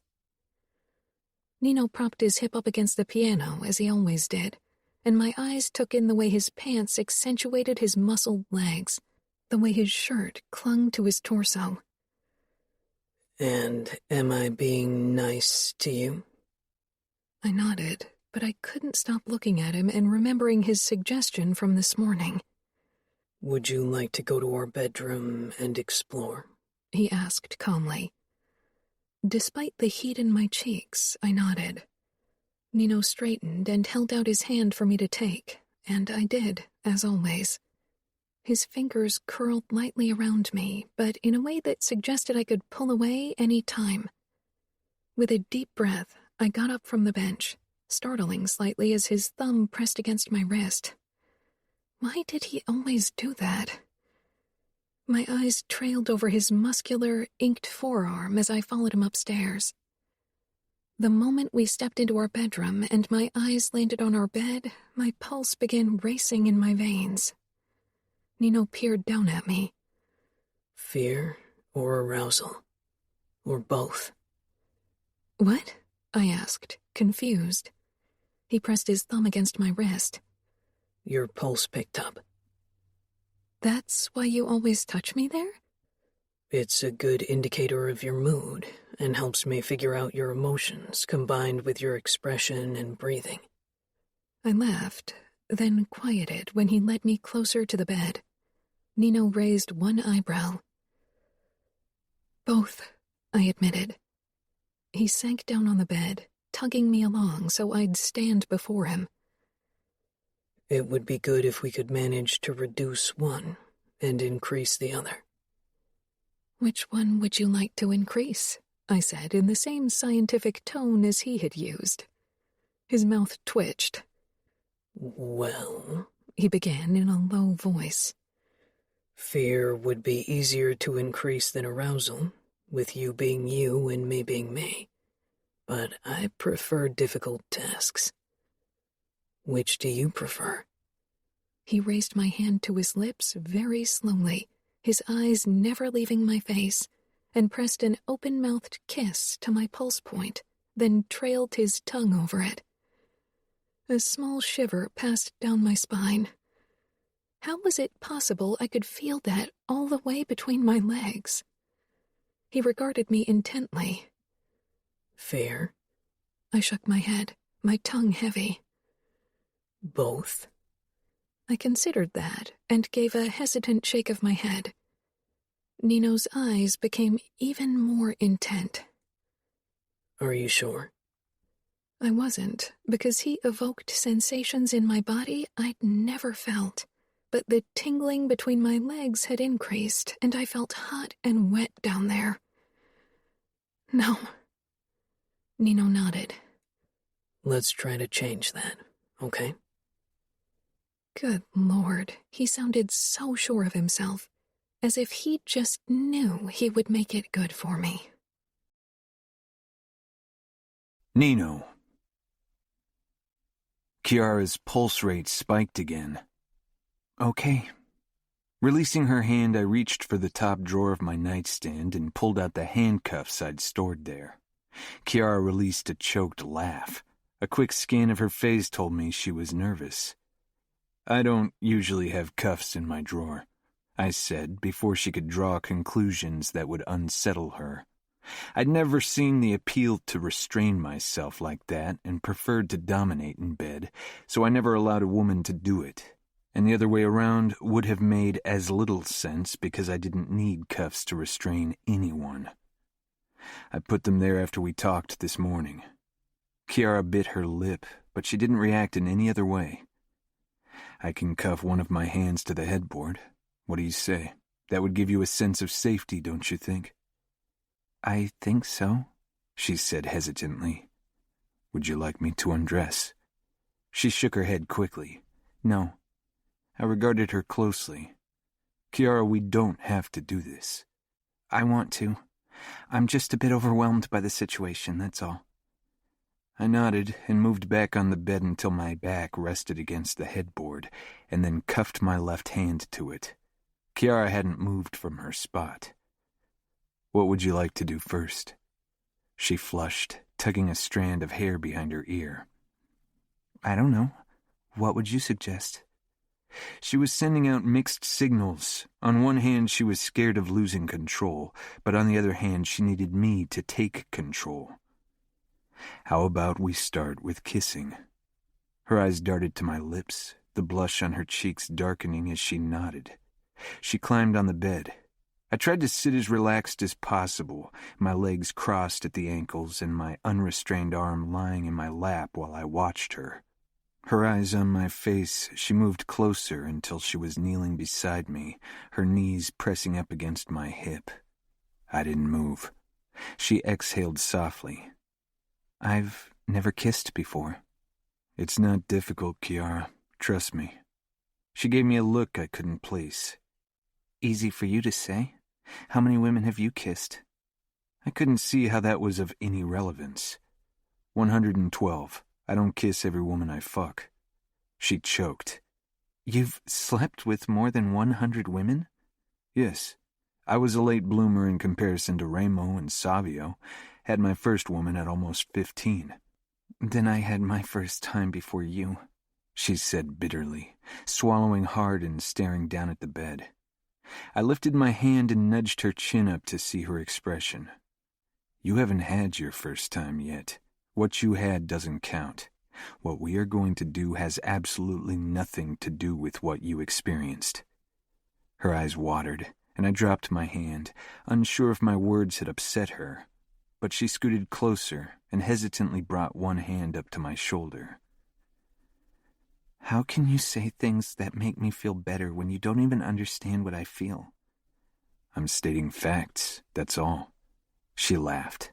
Facts. Then her eyes lowered to my mouth and she licked her lips. I doubted she noticed, but the sight had an immediate effect on my cock. Are you going to kiss me? I asked her. She nodded but didn't move. Kiara, if you want to be in control, you actually have to take control. She was a woman I'd have pegged as the submissive type in bed, and under normal circumstances I'd have naturally taken the lead. But as long as she was caught in the memories of her rape, that would have ended badly. She finally leaned forward and pressed her lips to mine, eyes closing. I would have preferred for her to keep them open so I had a chance of reading her. Yet, as it was, I had no choice but to trust she'd pull back if something unsettled her. Her lips were very soft, and the pressure was light, almost non-existent, like our kiss on our wedding day. Resisting the urge to pull her closer and show her how good kissing could feel, I let her be in control. After a moment, she pulled back with a frown, her skin reddening. This feels odd because you aren't moving. I wanted to let you be in control. It's okay if you take the initiative and lead because you know what to do and I don't, and it's making me nervous. I regarded her, not exactly sure what she needed me to do. We had me restrained so you'd feel in control. Yes, and that's okay. But I want you to kiss me as you normally would. Normally I lead. She bit her lip again. Nerves. I reached for her wrist and pressed my thumb against it. She huffed out laughter. You can lead. You can lead without being all dominant and rough. I won't be rough with you, Kiara. And if you ever feel like I'm being too dominant, you tell me and I will adapt my behavior, all right? She smiled slightly, but her pulse spiked up anyway. She was very difficult to read. Can we try again? Of course. I'm going to touch your back. Again a spike in her pulse rate. I released her wrist and put my hand on her lower back and began rubbing it lightly with my thumb. Her cheeks were flushed and she was soft under my touch. She leaned slightly forward until her lips almost touched mine. Deciding to see if me taking lead would work, I caught her lips with mine, applying more pressure than she had, and nudged her lips with my tongue. She parted them without hesitation and I dove in. Her taste and the soft warmth of her mouth went straight to my cock. She submitted to the kiss without hesitation, following my lead. She yielded so easily to my demands, so readily. I knew she would continue to do so if we moved forward, and it made me want to do just that, but I reined myself in. I widened my strokes on her back, brushing over her spine. She made a small sound in the back of her throat, tightening her hold on my shoulder. Her other hand pressed up against my chest, grazing my nipple, and I kissed her a bit harder. Moving my free hand up her back, I wanted to cup her head, but the moment I touched her neck and my fingers slid into her dark waves, she jerked back. No, she whispered quickly. I pulled my hand away, seeing the remnants of panic on her face. It wasn't a touch I'd considered problematic, so her reaction surprised me. Your hair? She gave a quick nod. And my neck. She swallowed. My uncle, he held me there. He held me down when he forced me to. She looked at me with despair. I had no trouble reading it on her face, and I didn't have to touch her wrist to know her pulse was racing, because she remembered how her bastard of an uncle had forced her to suck his cock when she was only a child. And once again I wished I had prolonged his torture. He had suffered thoroughly under mine and Ramo's hands, and yet it didn't seem enough. I understand, I said. She shivered helplessly, and then she just fell forward, catching me by surprise as she pressed her face into the crook of my neck and began shaking. I touched her back and her shaking got worse. Then something wet hit my skin. She was crying. Kiara. She clung to my shoulders and I wrapped my free arm around her. She pressed even harder into me.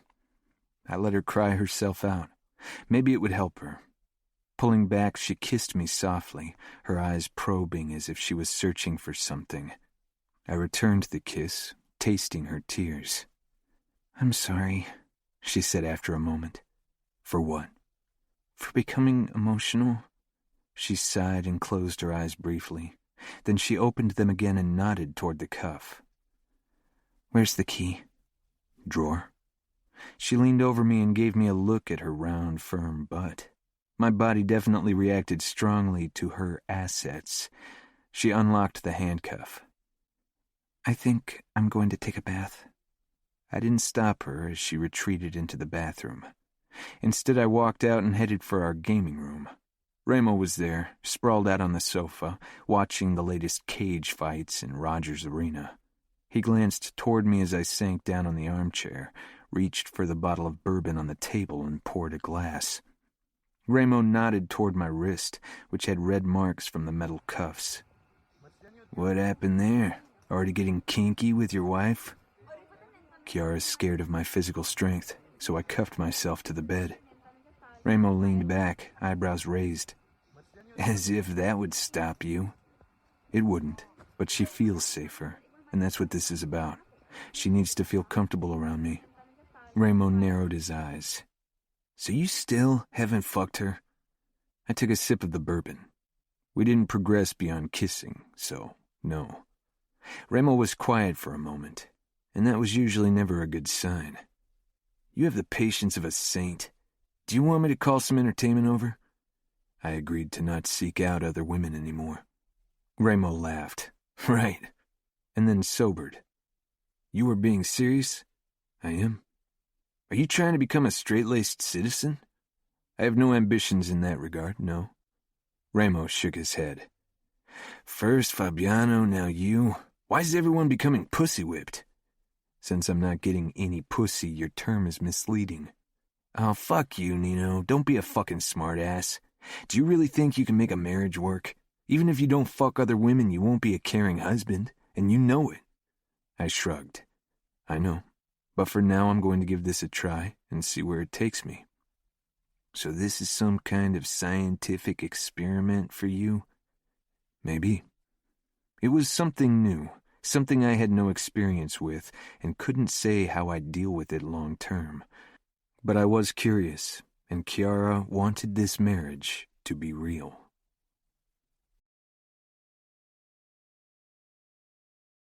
Chapter 16. Kiara. I couldn't sleep after the kiss. My mind replayed it. Nino's mouth had been so warm and gentle. It was nothing like I'd imagined, nothing like I'd feared. He managed to surprise me every day and had done so since our wedding night. The door creaked open and someone stepped in.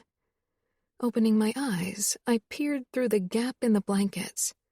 I had them pulled up to my ears because it made me feel safer that way. I left on the light in the bathroom because the dark still held power over me. I could see Nino's tall form in the warm glow. My cheeks heated when his eyes settled on me. I'd fled into the bathroom after our kiss, not because of it, though.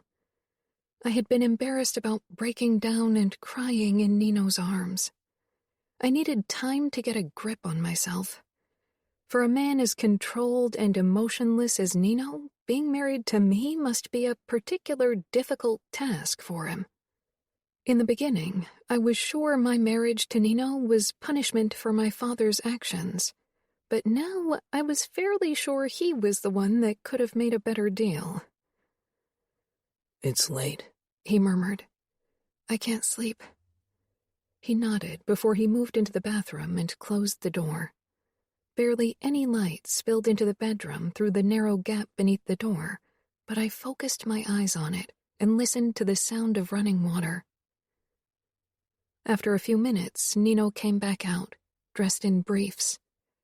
I knew he preferred to sleep naked, and now only wore clothes at night to set me at ease. Even in his own bed, he had to hold back on my account. He turned off the light in the bathroom and approached me in the dark. My pulse quickened when the mattress dipped under his weight, but for much different reasons than it had in the past. What would it be like if I just leaned over and kissed him? No warnings, no handcuffs, only my lips touching his, my body pressed against him. How would it feel to be free and act on my desires? How would it be not to be shackled by the past? "Are you all right?" Nino drawled. How could he know? He hadn't touched my wrist, so my pulse couldn't have given me away. Why do you ask? "Because your breathing changed. That's usually a sign that you're unsettled by something. Is it because of our kiss?" I hesitated, wondering what to say, but opted for the truth. Yes.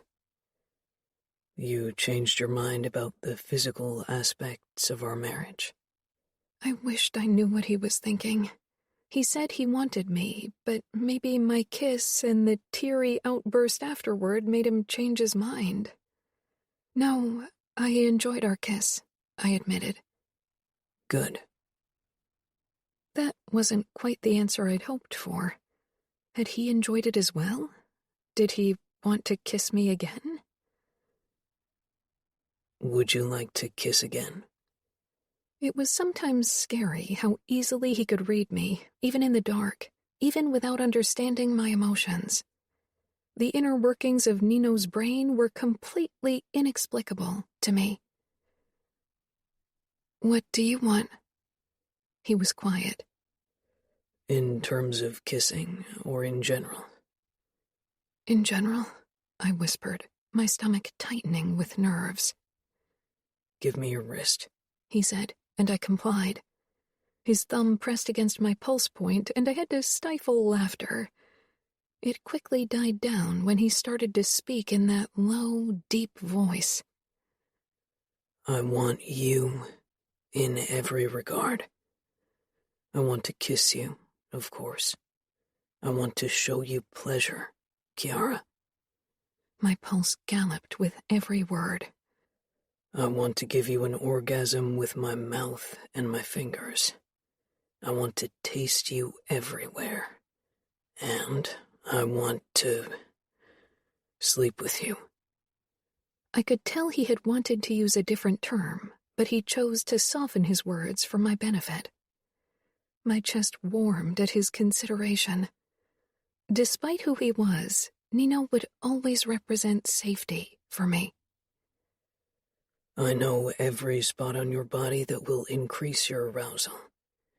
If you let me, I'll make you come again and again." I swallowed audibly. My core seemed to liquefy, throbbing with a need I hardly understood. He tapped my wrist. "Fear?" I laughed nervously because right now fear was only a small flicker in the corners of my consciousness. "No," I admitted in the softest whisper. Nino waited patiently for me to say more.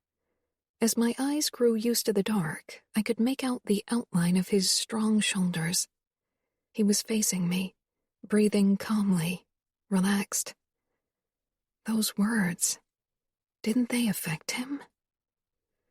"Arousal?" I gave a nod, not sure if he could see it.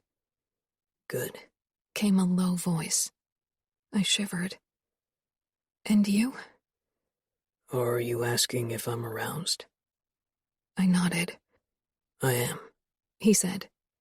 My pulse really started racing. Kiara. Both, I said quickly, because I was equally scared and aroused by his admittance. What can I do to banish your fear?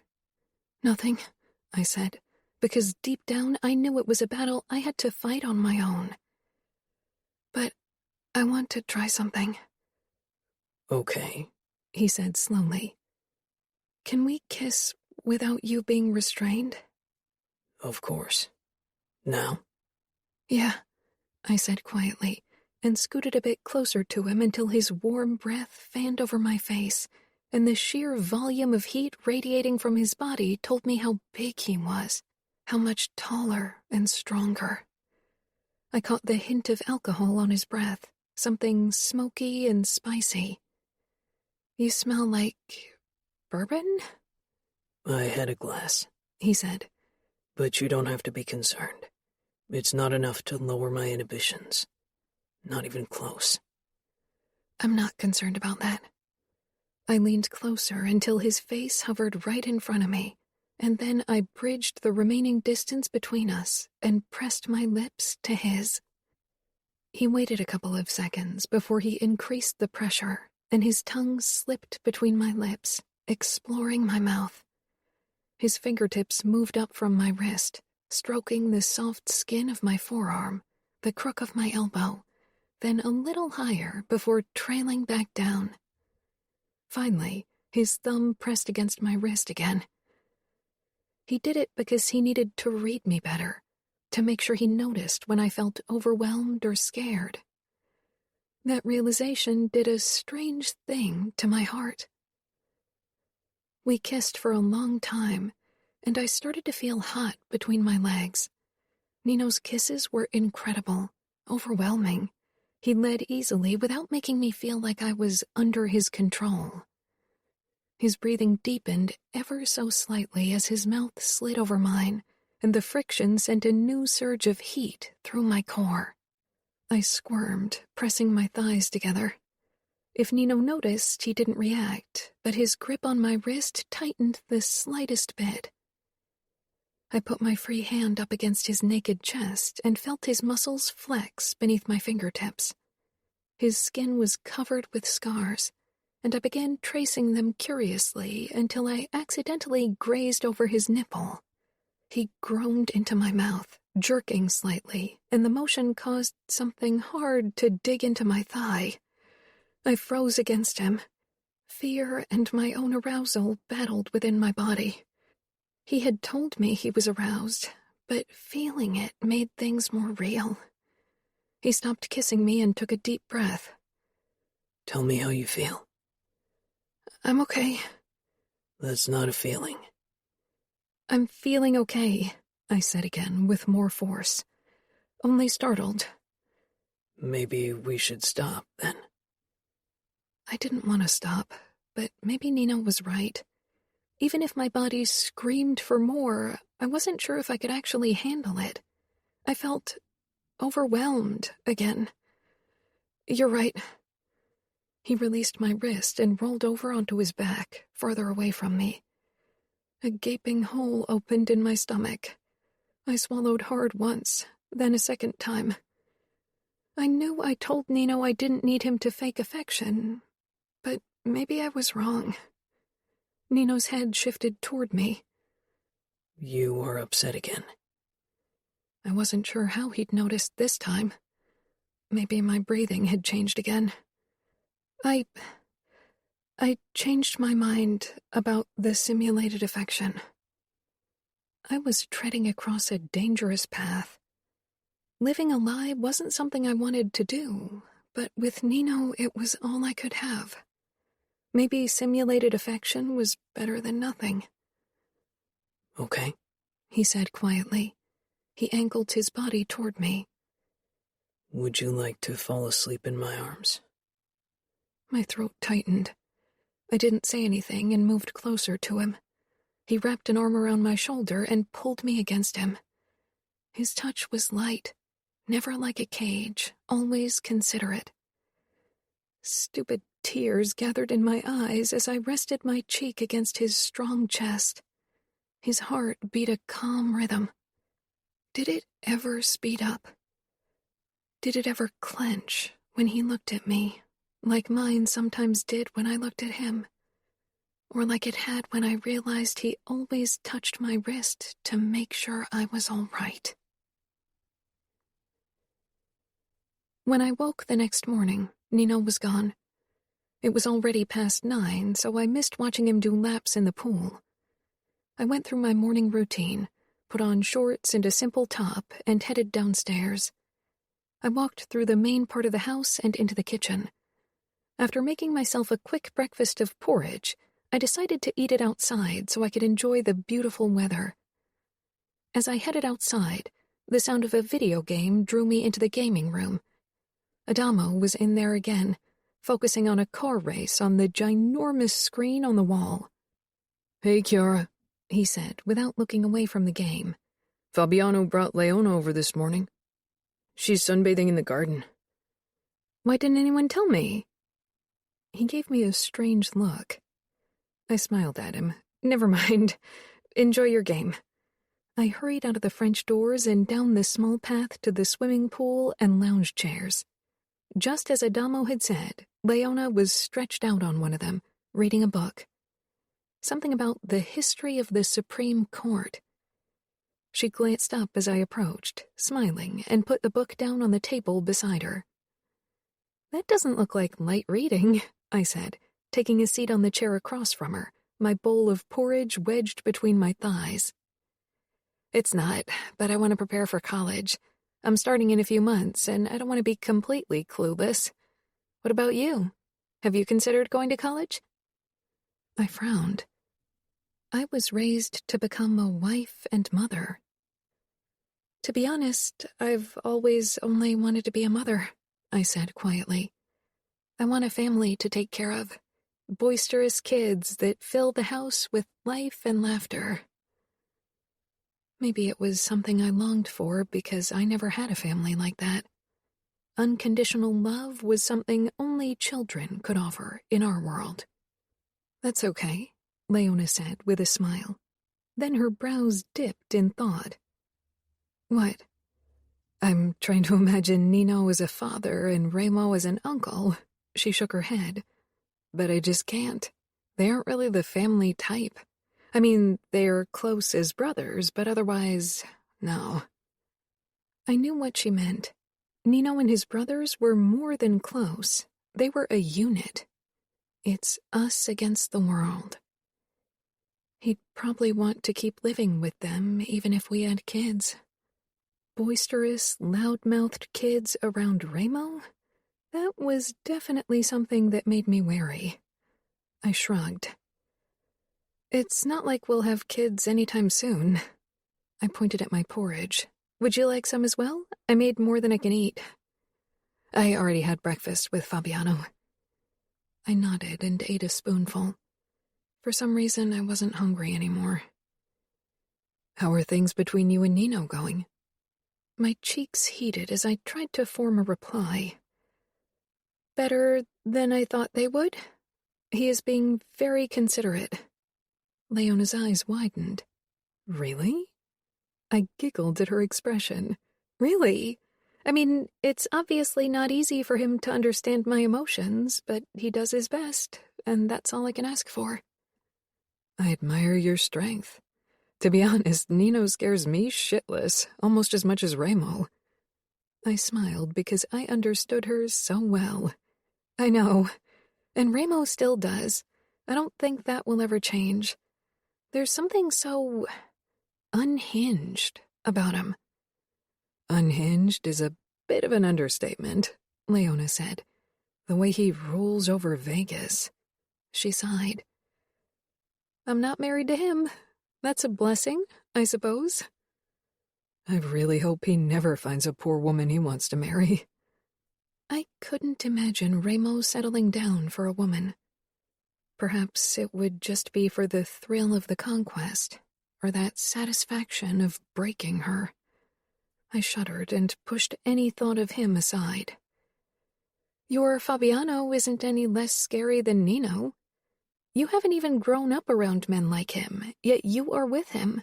He is the enforcer. Leona sat up, her expression thoughtful. I know what he does is, what they all do, is wrong. But I love him. I can't help it.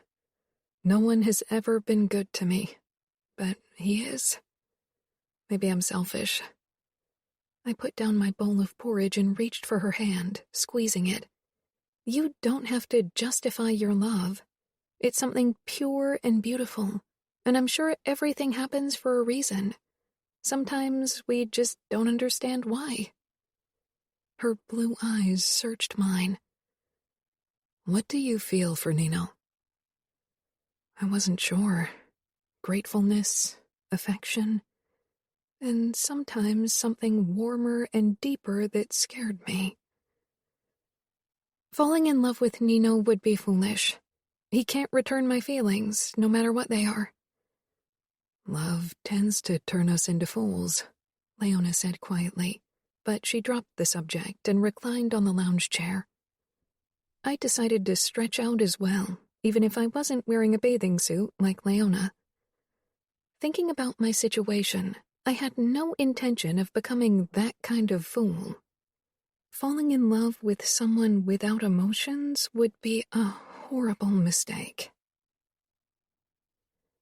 In the early evening, I was back at the piano, tinkering with my song when Nino walked in. My fingers stumbled over the next few notes. He was dressed in only fight boxers, his skin covered in a fine sheen of sweat that made his tattoos stand out even more.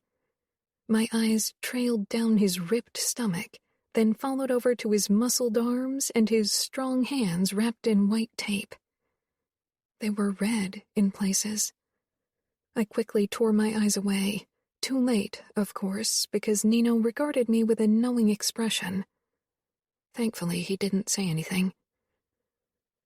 Remo's ordering pizza for us now. I'm taking a quick shower, then we can head over. Sure, I said slowly.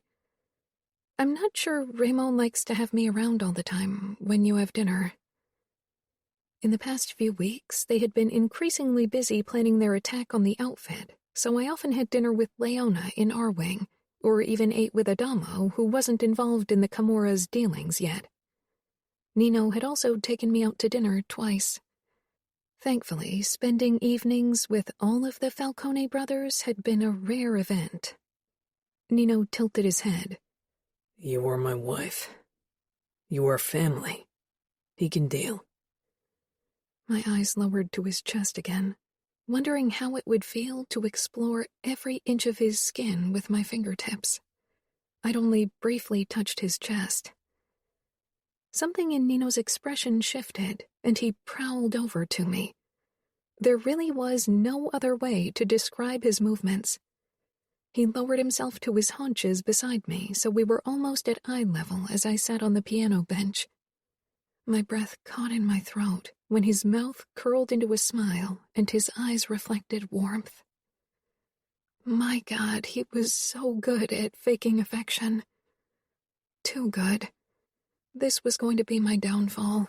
I knew it, but I could not tell him to stop. The scent of him washed over me, manly sweat and something that was only Nino. My breathing quickened and so did my pulse. Nino reached for my hand, which lay limply on my thigh, and pressed his thumb to my wrist. Then he brought it up to his face and pressed a kiss to my palm, his gray eyes on my face the entire time. And I stared at his face in turn. That beautiful face, always perfectly cold, but now filled with a consciously created warmth. Even though I knew this was a lie that could break me in the end, I leaned forward and kissed him, because with him giving me that tender look, I needed to be closer. He returned the kiss and touched my cheek with his calloused hand. Not wanting him to read what this did to me, I closed my eyes. If I wanted this to work, I needed to either make peace with the truth that Nino was faking emotions for me, or I would have to try to pretend they weren't faked. I knew the latter would be easier, because Nino was so scarily good at simulating. Pushing any thought out of my mind, I allowed myself to drown in Nino's kiss, in his closeness and scent, and my body sprang to life. When Nino pulled away eventually, my cheeks were flushed and I was panting. His thumb was stroking my pulse point lightly, and this small touch traveled through every part of my body. He wasn't only good at simulating emotions, he was good at this as well. Genius and monster. We can do some more exploring after dinner, if you like. His voice was deep and raspy. I gave a small nod, not trusting my voice to come out as more than a squeak. Nino kissed my palm again before he stood, giving me a view of the bulge in his fight shorts before he turned and headed upstairs to shower. My eyes followed his muscled, inked back, his narrow hips, and his firm butt. I pressed shaking fingers to the piano keys. Where had I left off? I couldn't remember. Instead, I turned my current emotional state into music. It was fast and erratic, but eventually the melody mellowed out, and my heartbeat calmed. I found my way back to the song I'd been working on before Nino had arrived. With every passing minute, I relaxed further. You have been working on it for a while now, he commented. I jumped. As usual, he moved so quietly that I didn't hear him approach. Now he leaned against the wall, hands in his pockets. He was wearing a tight white t-shirt that accentuated his muscles and showed the dark outlines of his tattoos beneath.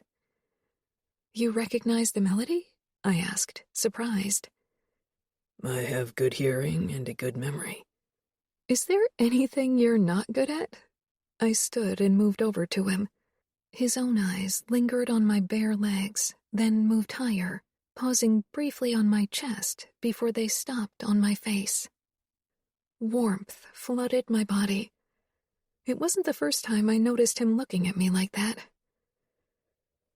A couple of things, he said quietly, holding out his hand.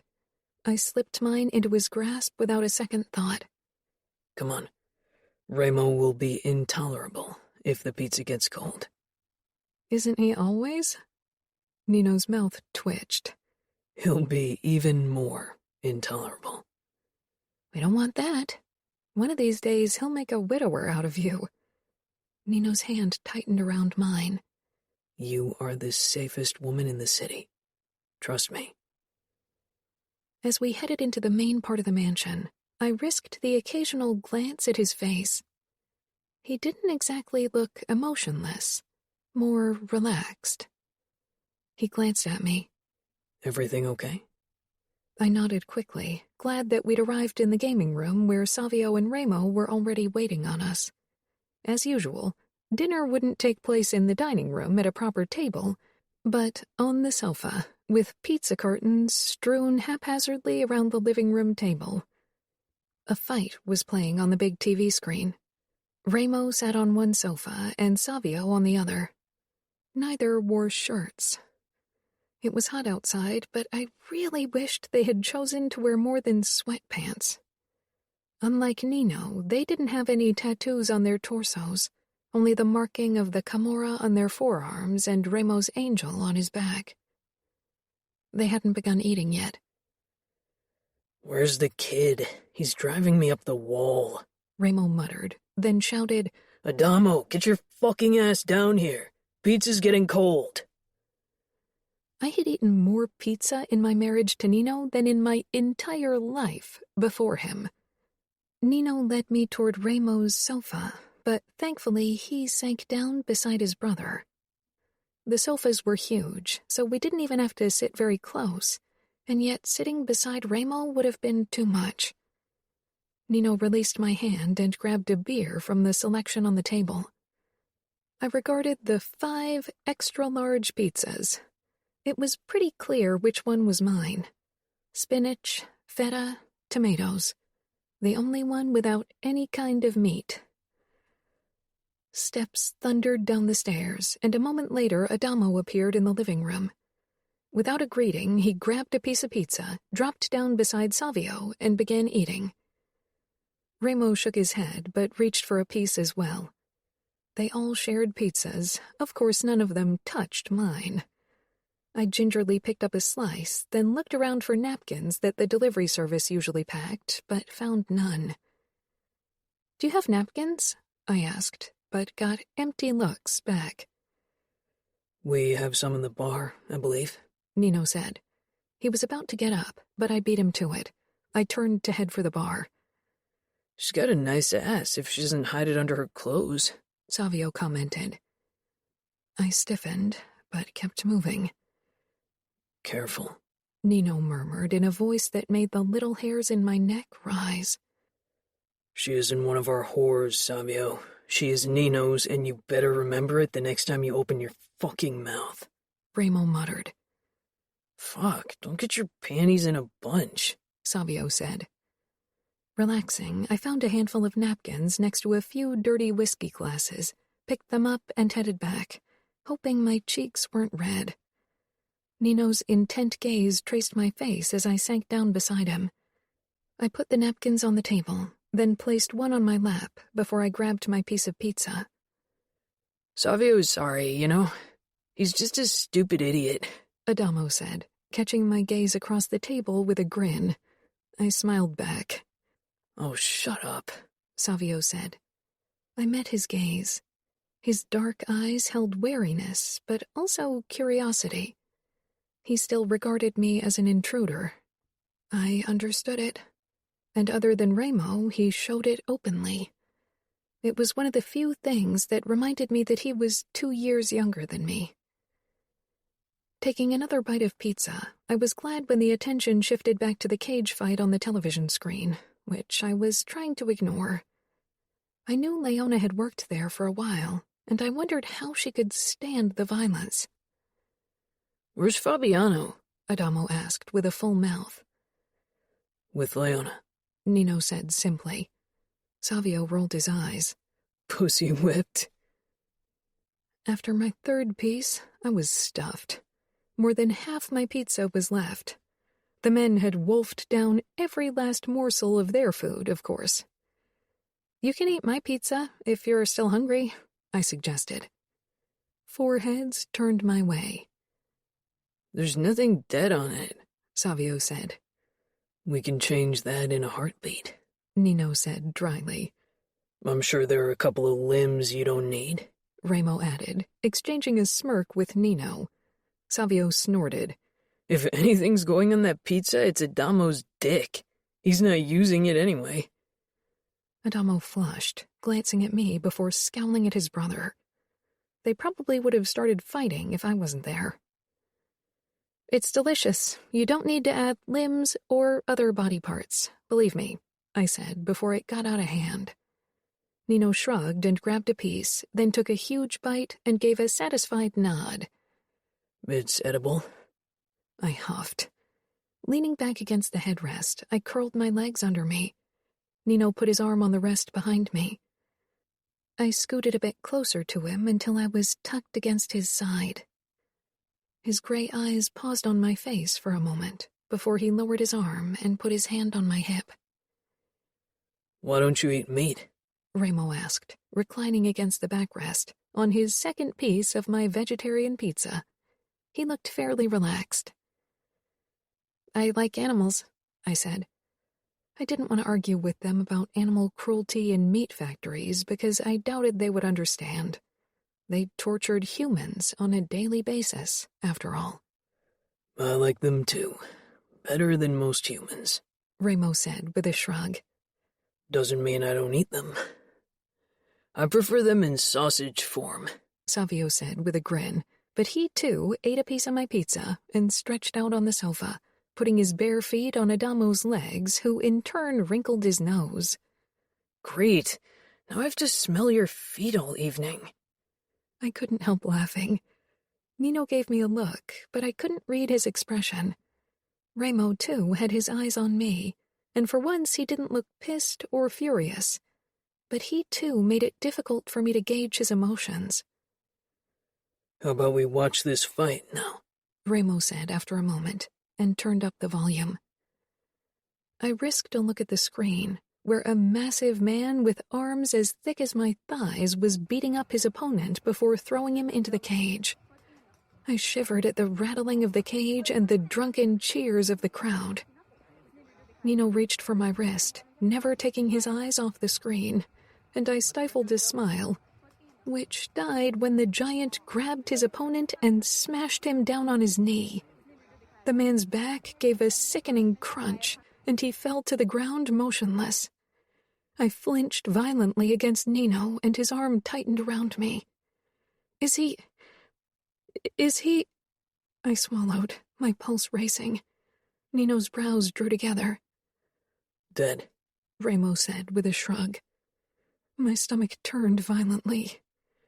That was a spectacular move, Savio commented, stuffing his face with another slice of pizza. How could he eat while a man died? Nino tapped my wrist, drawing my attention to his face. We can switch to one of the street races. I caught the look Remo sent Nino. He disagreed, and he was right. No, if I want to be part of this family, I better get used to watching this. Savio leaned back, a challenge in his eyes. Then you should come to Rogers Arena in 2 weeks. That's when Nino's got his next fight. What? I leveled my widened eyes at Nino. I haven't fought in a while. It's time. That's why we are watching this, Remo added. The huge fucker is his opponent. I stared at Nino in disbelief. You can't be serious. He broke someone's back. I will break his neck. That's easier and has the same effect, Nino drawled. I reached for the beer bottle he still held in his hand that wasn't busy checking my pulse and took a deep gulp. Then I began coughing from the horrible taste. Nino gently pried the bottle from my hand, emptied it with one long sip, and set it back on the table. Women, Savio muttered under his breath. I put my head down on Nino's shoulder and focused on his chest as the next fight played out on the screen. When I felt Nino's hand on my ankle, I peered up at him, but his full attention was on the fight. All I could focus on were the small strokes of his fingers against my skin. The brothers began discussing strategies for Nino's next fight as they watched the giant's previous fights. Nino's hand shifted again, sliding up to my outer thigh. I stilled, my breathing hitching in my throat. His warm, rough palm felt surprisingly good, despite its proximity to more problematic areas that held painful memories. He didn't move his hand, only rested it there, and I wasn't even sure if he'd realized it or not because he was in an argument with Remo about whether it was best to kill fast or let the fight play out for a while to entertain the audience. Eventually, he must have noticed my stillness and lowered his gaze to me. He moved his thumb lightly over my skin, his eyes remaining on my face. Goosebumps flashed across my skin. He leaned down to my ear, whispering, "Fear?" I considered it for a moment, then shook my head. Nervous, definitely yes, but not scared. He nodded, obviously pleased. If this is turning into a fucking session, warn us, all right? Savio muttered. Nino narrowed his eyes, expression hardening. Savio, watch it. What? Now I can't say fucking because she's here? He sat back up, scowling at me. No strippers, no whores, and now you don't want me to say fucking? He looked at Remo. Tell him he needs to stop acting like a fucking pussy and show Kiara who's boss. I Think she knows who's boss, Remo said with a twisted smile. and you stop bitching. Take a whore into your room if you're eager for pussy. Savio leaned back with a challenging glint aimed at Nino. What, no watch it when Remo says pussy? Nino rolled his eyes and relaxed again. With you, there is still hope. Remo is a lost cause. Savio chuckled. Yeah, that's a given. I don't care if you say fuck, I said. This is your house and you can talk however you like. It is our house, Nino said firmly. and he can say fuck and whatever else he wants as long as he doesn't insult you. You are mine, and I won't have him insult you. Geez, I didn't insult her. I asked if you were about to fuck. That's a valid question, don't you think? Adamo gave me a look, which made me laugh again. We aren't about to fuck. Satisfied? Nino asked. Savio grinned. More satisfied than you, obviously. Luckily, the conversation returned to fight strategies after that, but Savio's words kept replaying in my mind. Would I ever be able to satisfy Nino? I wasn't even sure I would ever be able to touch him there. When Nino stepped out of the bathroom in only his briefs, I realized how stupid my concerns were. My eyes never seemed to get enough of watching him, but my fingers now itched to touch as well. What do you want? He asked as he walked toward the bed. Touch you, I admitted. He stopped right in front of the bed, allowing me to see him in all his muscled glory. I swallowed, getting overwhelmed again. Do you want me to keep my briefs on? I nodded quickly, because if he got naked, I'd lose my courage. Of course. He nodded toward the nightstand. Cuffs? Yes. He grabbed the handcuffs from the nightstand, cuffed his left hand to the bedpost, and stretched out on the bed. I knelt beside him. Nino looked completely at ease as he lay sprawled out on the bed. His eyes trailed over me, taking in every inch. You can touch me wherever you want. Where do you want me to touch you? I knew the answer to that question, of course. This is about you, Kiara. Touch me where you want.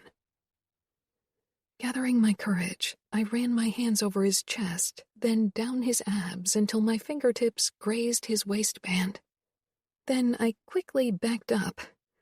I kept my eyes on my hands as I explored his muscled chest, but his eyes were on me the entire time. I ran my fingernails lightly over his chest, scraping across his nipples, and he exhaled deeply. I stifled a smile and repeated the motion, then moved lower. Avoiding his briefs, I moved on to his legs, massaging his strong thighs before I returned to his torso once more. A while after my ministrations, he grew hard under his briefs. My hands paused on his abs. You are in control, he assured me. His voice was deeper than ever before. My uncle had guided my hand last time, forced it down onto his erection, forced me to rub him. I'd hated the feel of him. Swallowing the growing lump in my throat, I pushed any thought of the past aside. I ran my hands back up to his chest, then down again, over his hips and down his thighs, and then on the way up, I brushed over him with my thumbs, barely touching him. He grew harder immediately, and I repeated the motion, then moved back up to his chest. Nino's eyes were keen as he watched me, his breathing deeper and his body taut like a bowstring. His hand came up to stroke my upper arm, a whisper of a touch that sent tingles into every nerve ending. I can touch you like that as well, if you want. But won't you need both your hands? He tilted his head. It would add to your enjoyment, but if you feel threatened, we should keep me restrained. No, let's try it without the cuffs. I leaned over and opened them for him. He lifted up, bringing our faces close. I pressed my mouth against his, and he took the lead, as he always did. My eyes fluttered shut as warmth settled in my core from this skillful way his lips and tongue worked me. I moaned softly into his mouth, and he pulled back. I peered up at him questioningly. "I think we can move on now," I said. His mouth twitched in an almost smile, and a hint of warmth reflected in his eyes. Simulated affection, but so good. "What should I do?" I asked uncertainly. You could lie on your back, and I'll start massaging your legs and arms and see how you like it. I scooted lower and lay back. Nino knelt beside my legs, giving me a perfect view up his strong body. The overwhelming sense of losing control, or worse, fear, never set in. He reached for my left foot and began massaging my sole with just the right amount of pressure. Then he moved on to my ankle. His touch switched between feather light and more pressure as he worked his fingers up my calf. My core throbbed, and I could feel myself growing wetter under his touch. His gaze followed the trail of his hands. Can I remove your shorts? "Sure," I said quietly. He unbuttoned them slowly and pulled them down my legs, his fingers grazing my skin. My heart felt ready to burst out of my rib cage. Nino raised my foot up onto his thighs and stroked my knee, then applied gentle pressure on the skin just above it.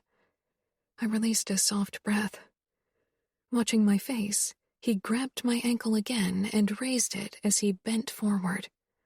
He pressed a kiss to the inside of my ankle before his tongue tasted the same spot, hot and wet and inexplicably perfect. I shivered and could feel myself grow even more aroused.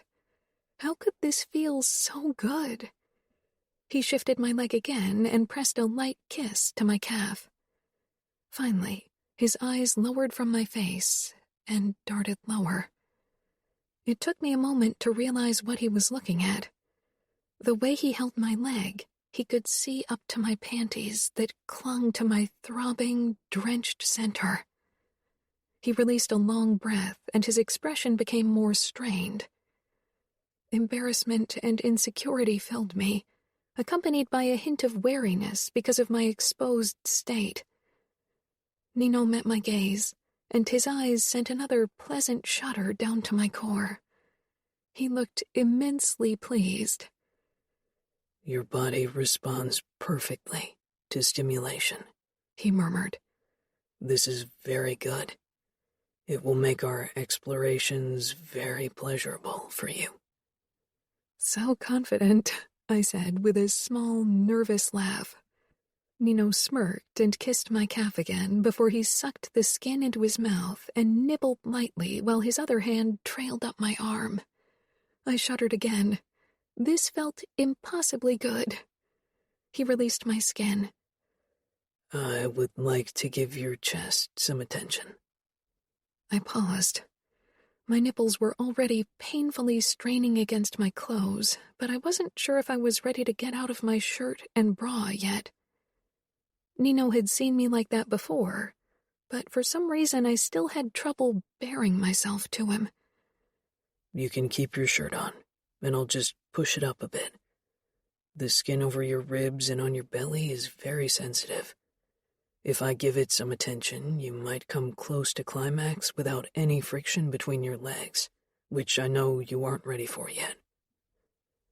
It was so very scary how easily he could read me. Okay, I said breathlessly. His strong hands reached for the hem of my shirt and slowly pushed it up.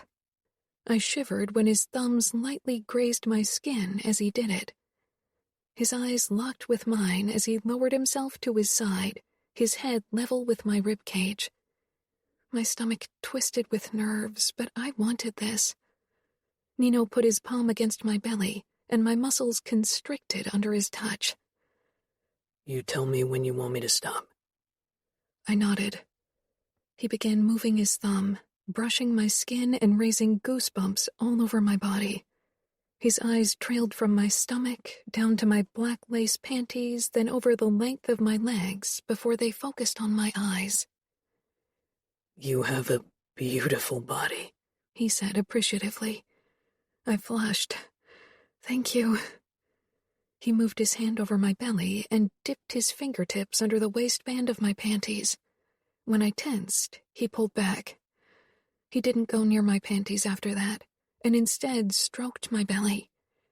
I held my breath when he lowered his head and pressed a kiss to the skin.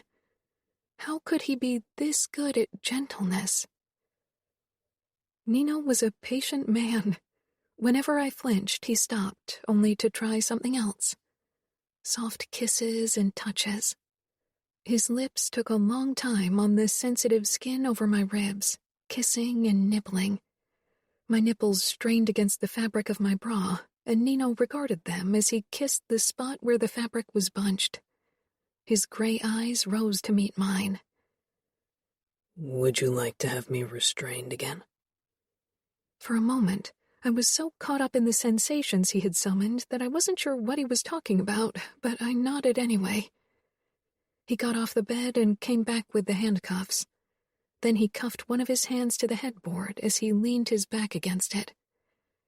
I pulled my shirt over my head before my brain could get in the way. If you lean over, I can kiss your breasts, if you like. So calm, controlled, and clinical, but with an underlying tension in his silky voice that betrayed his arousal. I flushed and reached behind myself to unhook my bra. My hands shook too much. Nino regarded me calmly. I can use my free hand to unclasp it. It's my left, so it may take a bit longer. I moved closer, and he reached up and unclasped my bra after a couple of seconds. Then he dropped his hand again and rested it on his ripped stomach. I lowered my bra. He had seen me naked on our wedding night, but I was still uncomfortable with his calm scrutiny. I had no way of knowing if he approved of what he saw. Scoot up, he said. I did and knelt beside him. He reached up slowly and touched my shoulder, his palm warm against my skin. He applied the lightest pressure until I leaned down, bringing my breast toward his face. He parted his lips and closed them around my nipple in a delicious cocoon of heat and wetness. I gasped from the sensation and had to support myself against his chest, bringing my breast closer to his face. His eyes seemed to see right through me and knew exactly what I desired as his tongue began to circle my nipple. It was incredible, overwhelming, and so good. He settled back and began to leisurely suck at my nipple, tugging, swirling, nibbling until I was sopping wet. I had never been aroused like this, but Nino's mouth and his intense gaze caused unexpected sensations. I pressed my legs together, feeling like I was going to implode if I didn't find some relief soon. Nino's eyes were drawn to the movement, but he kept up his ministrations. I couldn't look away from his face, from the desire in his eyes, and the way he lavished my breast. He released my nipple with a wet sound and exhaled. My cheeks burned. He lifted his hand off his stomach and moved it to my leg, then rested it lightly on my knee. I stilled, but my core sprang to life, needy and desperate. I didn't know it could be like this. He lay still, too, gray eyes tracing my face. You can lead my hand, if you want. What? I whispered, my brain barely functioning. If you would like to have me touch you and give you pleasure, you can lead my hand. But I wouldn't even know what to do. You are the one who does. I do, and my touch will be very pleasurable. But you are still tense. My brows drew together at his confidence. "You are a bit full of yourself." He tilted his head with the hint of amusement. "I'm only good at estimating my own talents, and I'm good at giving pleasure." "And inflicting pain," I added. "That too, but that's not something you have to worry about." His thumb stroked my knee lightly. "Why don't you let me suck your nipple again? You seem to enjoy that." I nodded and leaned forward. He latched onto my nipple, and I instantly moaned. "Now your other breast," he murmured when I could barely hold myself up above him. I shifted, and he circled his tongue over my nipple, then sucked it into his mouth while his hand came up to knead my other breast. My center began to pulsate, lightly at first, and then a shudder passed over me, spreading out from between my legs. Nino sucked my nipple a bit harder. I gasped and felt more wetness pool between my legs as my center throbbed. I froze above Nino, and he released my nipple. "What happened?" I asked, stunned. "I think you might have had an orgasm. It wasn't a strong one, but my sucking of your nipple was enough to stimulate your pussy without friction." Heat rose into my cheeks. "Oh, wow." Nino's eyes were intent as they trailed over my chest, then lower.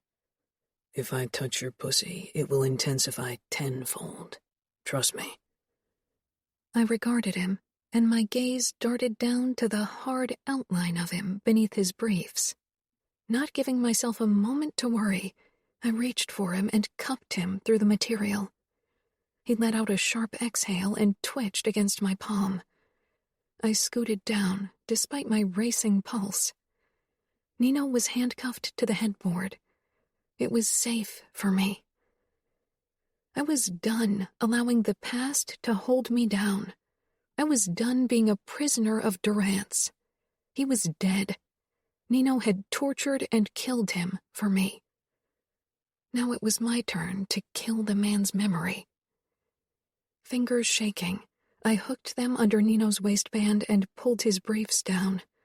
His stomach rippled with tension, but he made no sound.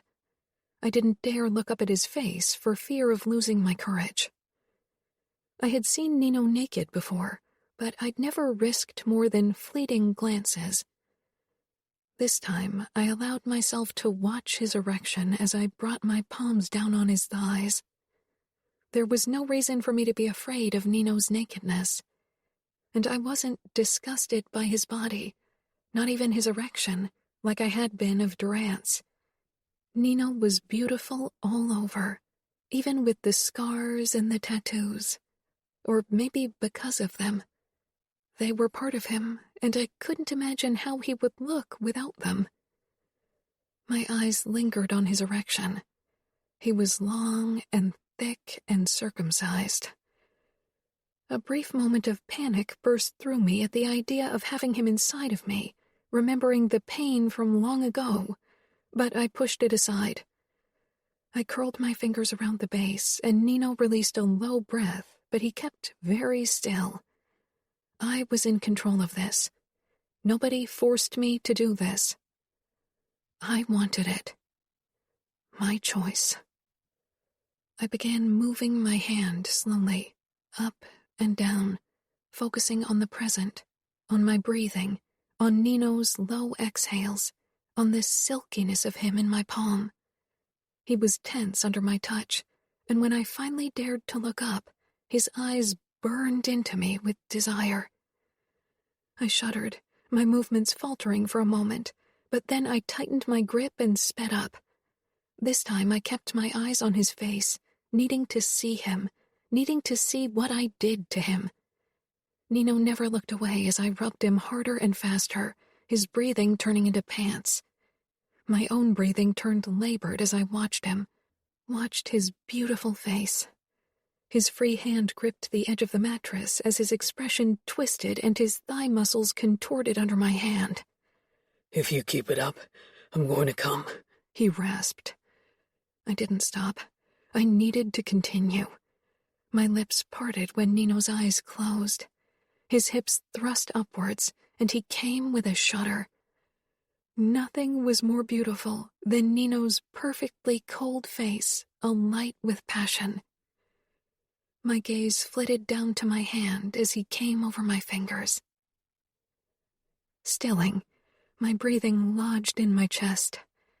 He twitched twice, and then Nino, too, stilled. It became very quiet around us, except for the pounding of my heart in my ears.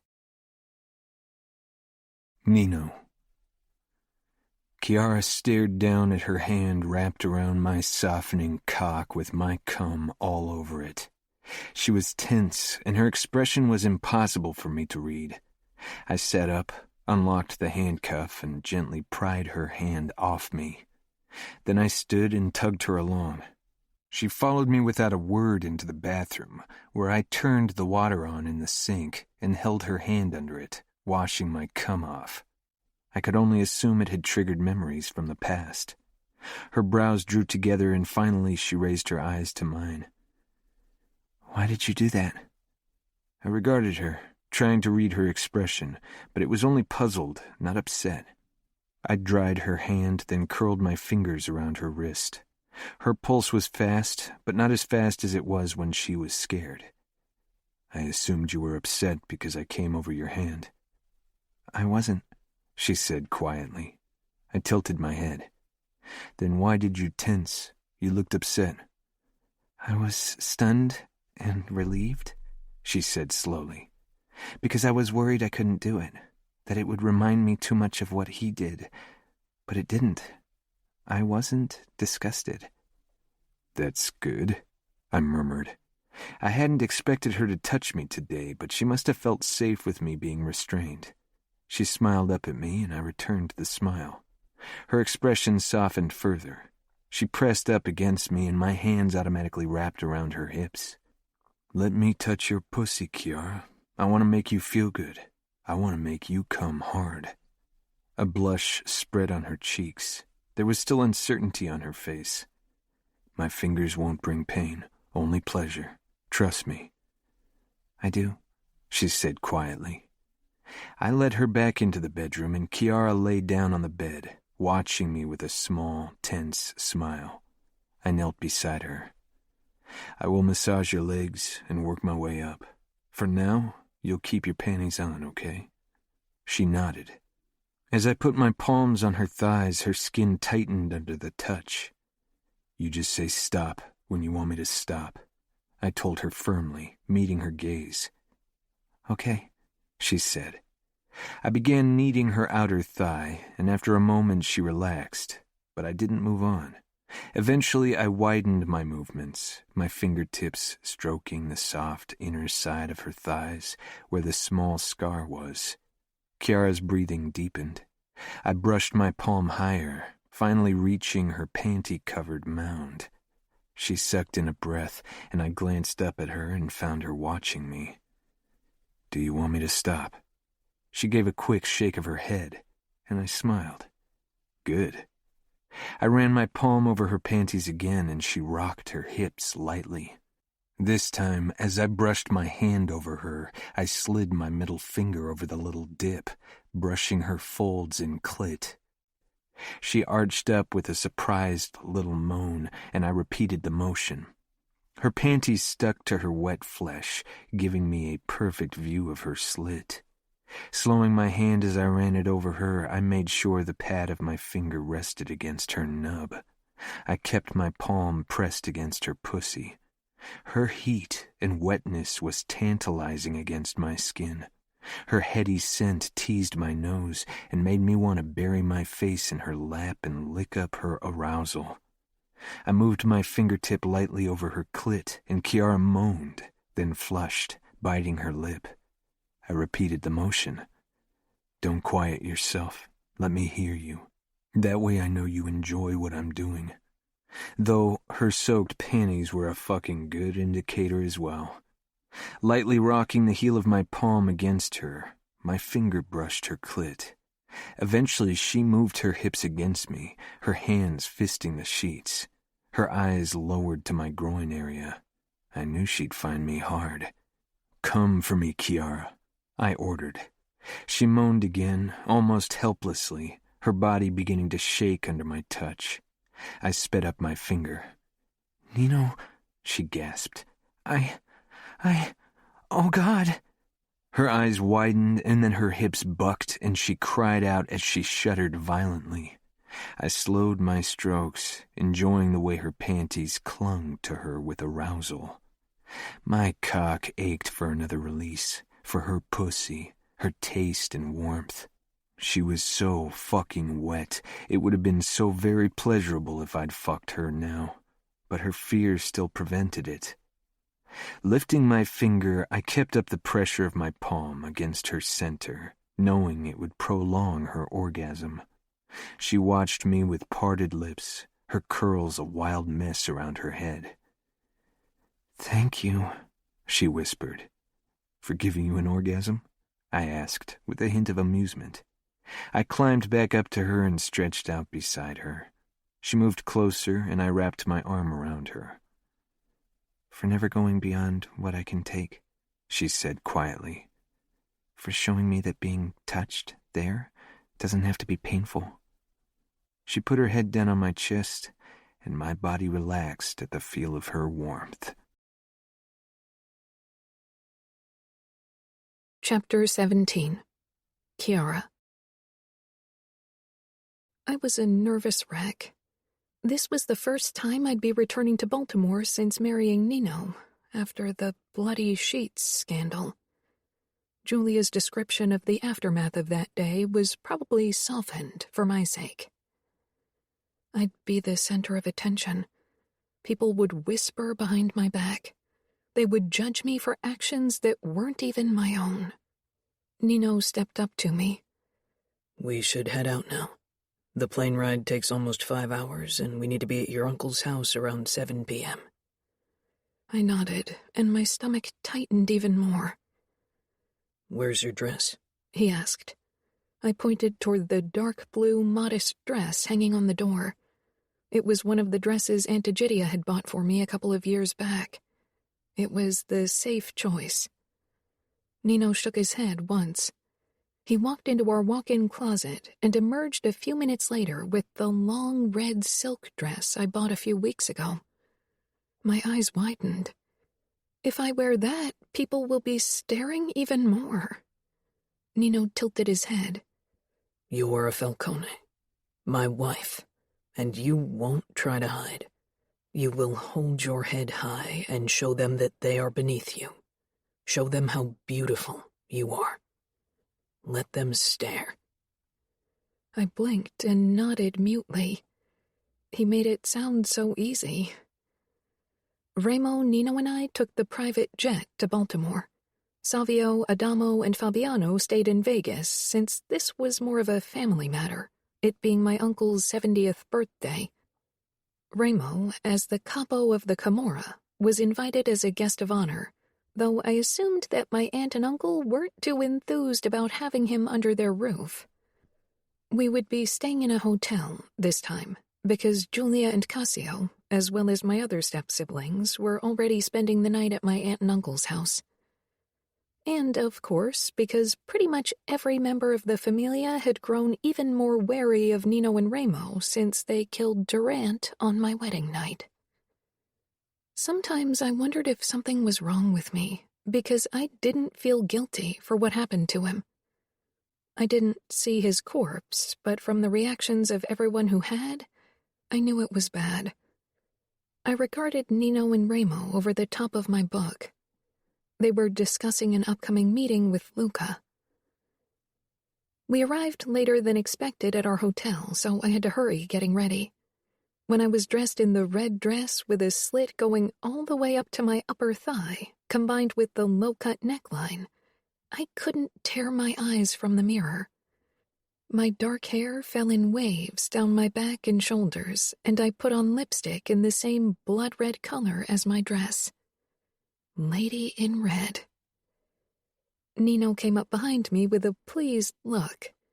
"You will be the center of attention, Kiara, as you should be. You are a sight to behold. Blood red is your color. I huffed out a laugh. People will think of the bloody sheets, no doubt. Nino put his hands on my hips, and without thinking about it, I leaned back against him, relishing in the feel of his strong body pressed up against my back. Let them remember the sheets. It's what will happen to anyone who dares to touch you. I shivered at the expression on his face. So cold and cruel. So beautiful. Nino in his black tux and blood-red bow tie was a breathtaking sight on his own. But together we looked perfect, like we were meant to be together. It was a ridiculous thought, a romantic notion I would never utter aloud because Nino wouldn't understand. Come now. We don't want to be late, he murmured, but his eyes traveled over my neckline once more, and the desire in his expression tightened my core. Remo was already waiting in the lobby of the hotel when Nino and I arrived. Remo, too, was dressed in a tuxedo, but he wore a black bow tie. I'd never seen him this dressed up, not even at my wedding. His eyes took their time assessing me. Then he smirked. I bet a few people will be hit with unpleasant memories when they see your dress. I wrung my hands as the rented limousine dropped us off in front of my old home. Nino wrapped his arm around my waist, his hand resting possessively on my hip. I took a deep breath. Hold your head high, Nino reminded me quietly. Remo looked at us curiously. Don't let any of those fuckers put you down because your father was a traitor. Don't let them put you down for any other shit either. You are a Falcone now. If one of them doesn't show respect, tell me or Nino and we'll handle them. Thanks, I said with a small smile. Remo gave a quick nod. I wasn't quite as terrified of him as I had been before, and he tried not to scare me too much. Maybe we'd come to an understanding eventually. The door to the mansion swung open. Aunt Egidia and Uncle Felix came into view. Their eyes widened when they settled on me. Nino squeezed my hip, and I raised my head, forcing a smile. Kiara Falcone. Someone new, not the girl who hid in the corners. When we arrived in front of them, there was a moment of awkward silence. Then I said quickly, "Happy birthday, Uncle Felix." I kissed his cheek, and his expression softened. Thank you, Kiara. You look incredible. You do, Aunt Egidia agreed. What a strong color. I gave her a quick hug as well, then stepped back so Nino and Remo could greet her and my uncle. Nino handed the expensive limited edition scotch to my uncle, who visibly relaxed. It became apparent very quickly that neither Egidia nor Felix enjoyed being around Nino and Remo. We followed them inside. The house had been decorated with fresh flowers, and the living room was filled with guests, and so was the garden. A buffet had been set up in the adjoining dining room, and waiters walked around with trays loaded with champagne and appetizers.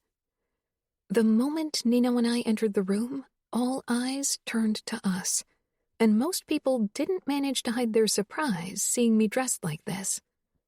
Julia motioned for me to join her and Cassio. I glanced at Nino, who released my waist. Remo and I will go talk to Luca. Why don't you head over to your stepsister? I nodded and quickly made my way over to her.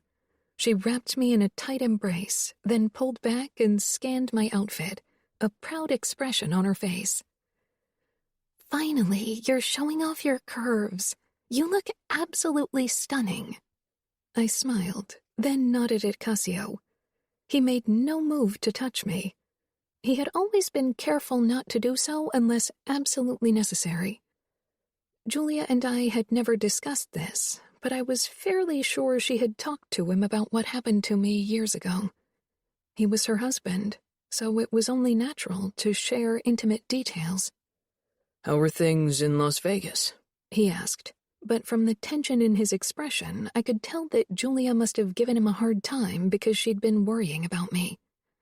I gripped my stepsister's hand and squeezed. "I'm doing well. You don't have to worry anymore." Her eyes darted over to Nino, who was listening to something Luca had to say. "You can tell me if something's wrong, Kiara. We can help you." I laughed. "Julia, I don't need your help. I'm now a Falcone. I'm well protected." She regarded me with surprise, then exchanged a look with her husband. "Wow, what did they do to you?" I glanced toward Nino, and as if he could feel my eyes on him, he turned, meeting my gaze. My lips pulled into a smile. "He taught me my worth." Julia touched my bare shoulder, her lips parting. "You like him?" I couldn't look away from Nino. "I like him," I said quietly, and my body warmed at my admittance. Deep down, I realized that perhaps I did more than just like him. Julia grabbed my hand and led me outside into a secluded part of the garden. "Kiara, how is this possible?" "What? I thought you'd be happy that I feel at home in Las Vegas. That my marriage to Nino isn't hell, as I'd originally feared. I am happy for you. It's just so hard to believe that the Falcones treat you right." I shrugged.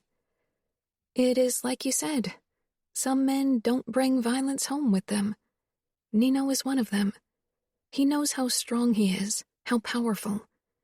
He doesn't have to humiliate me to feel powerful." The first real smile spread over Julia's face, and she hugged me again. "I'm so happy for you." People kept staring when we returned to the party, but they kept their distance. In the past, it had been because they didn't want to be associated with a traitor. Now it seemed as if they were scared. Eventually, I found myself back at Nino's side, his hand a reassuring presence on my hip. "You're doing good," he murmured. His praise filled me with pride. I felt relieved when we returned to our hotel later that night. Even after less than 2 months, Las Vegas already felt more like a home than Baltimore ever had, and I longed to be back where people didn't judge me for my past. A couple of days later, I woke with Nino when he got up for his swim. I decided to stay in bed for once and grab a couple of hours of additional sleep. Nino surprised me when he sat down and leaned in close, mouth near my ear. "Tonight, I want to explore every inch of your body with my mouth," he said, and heat rose to my cheeks. "It'll be more intense than anything we've done so far. I'm very good at it." All I could do in response was nod, stunned into silence, but my body exploded with heat. Nino got up, his swim trunks tenting, and turned to leave.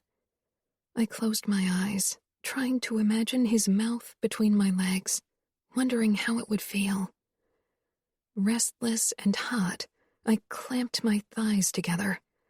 My fingers found their way between my legs, and I stroked myself the way Nino had told me to, imagining his deep, low voice, his hands, his mouth.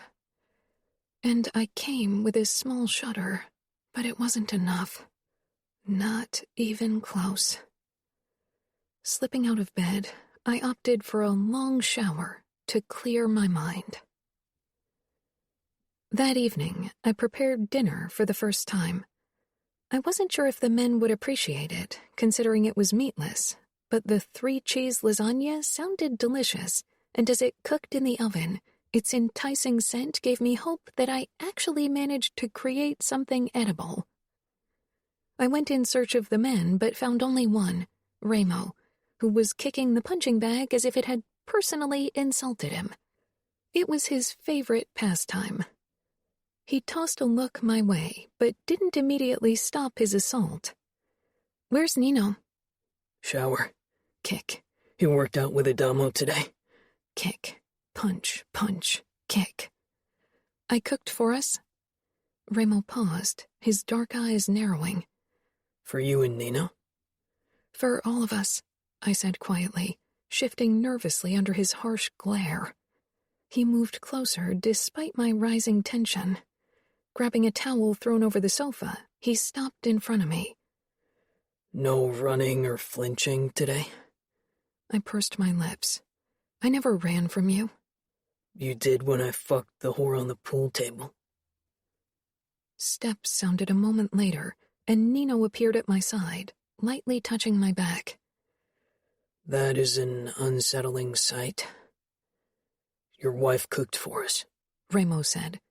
Nino glanced down at me. He smelled of his spicy shower gel. A few wet strands hung down his forehead and temples. Adamo took me grocery shopping today. I thought it would be nice to have a home-cooked meal for once. My eyes darted to his mouth, trying to imagine how it would feel, but I came up short. My imagination wasn't very good. I assume no animal was harmed, Remo muttered.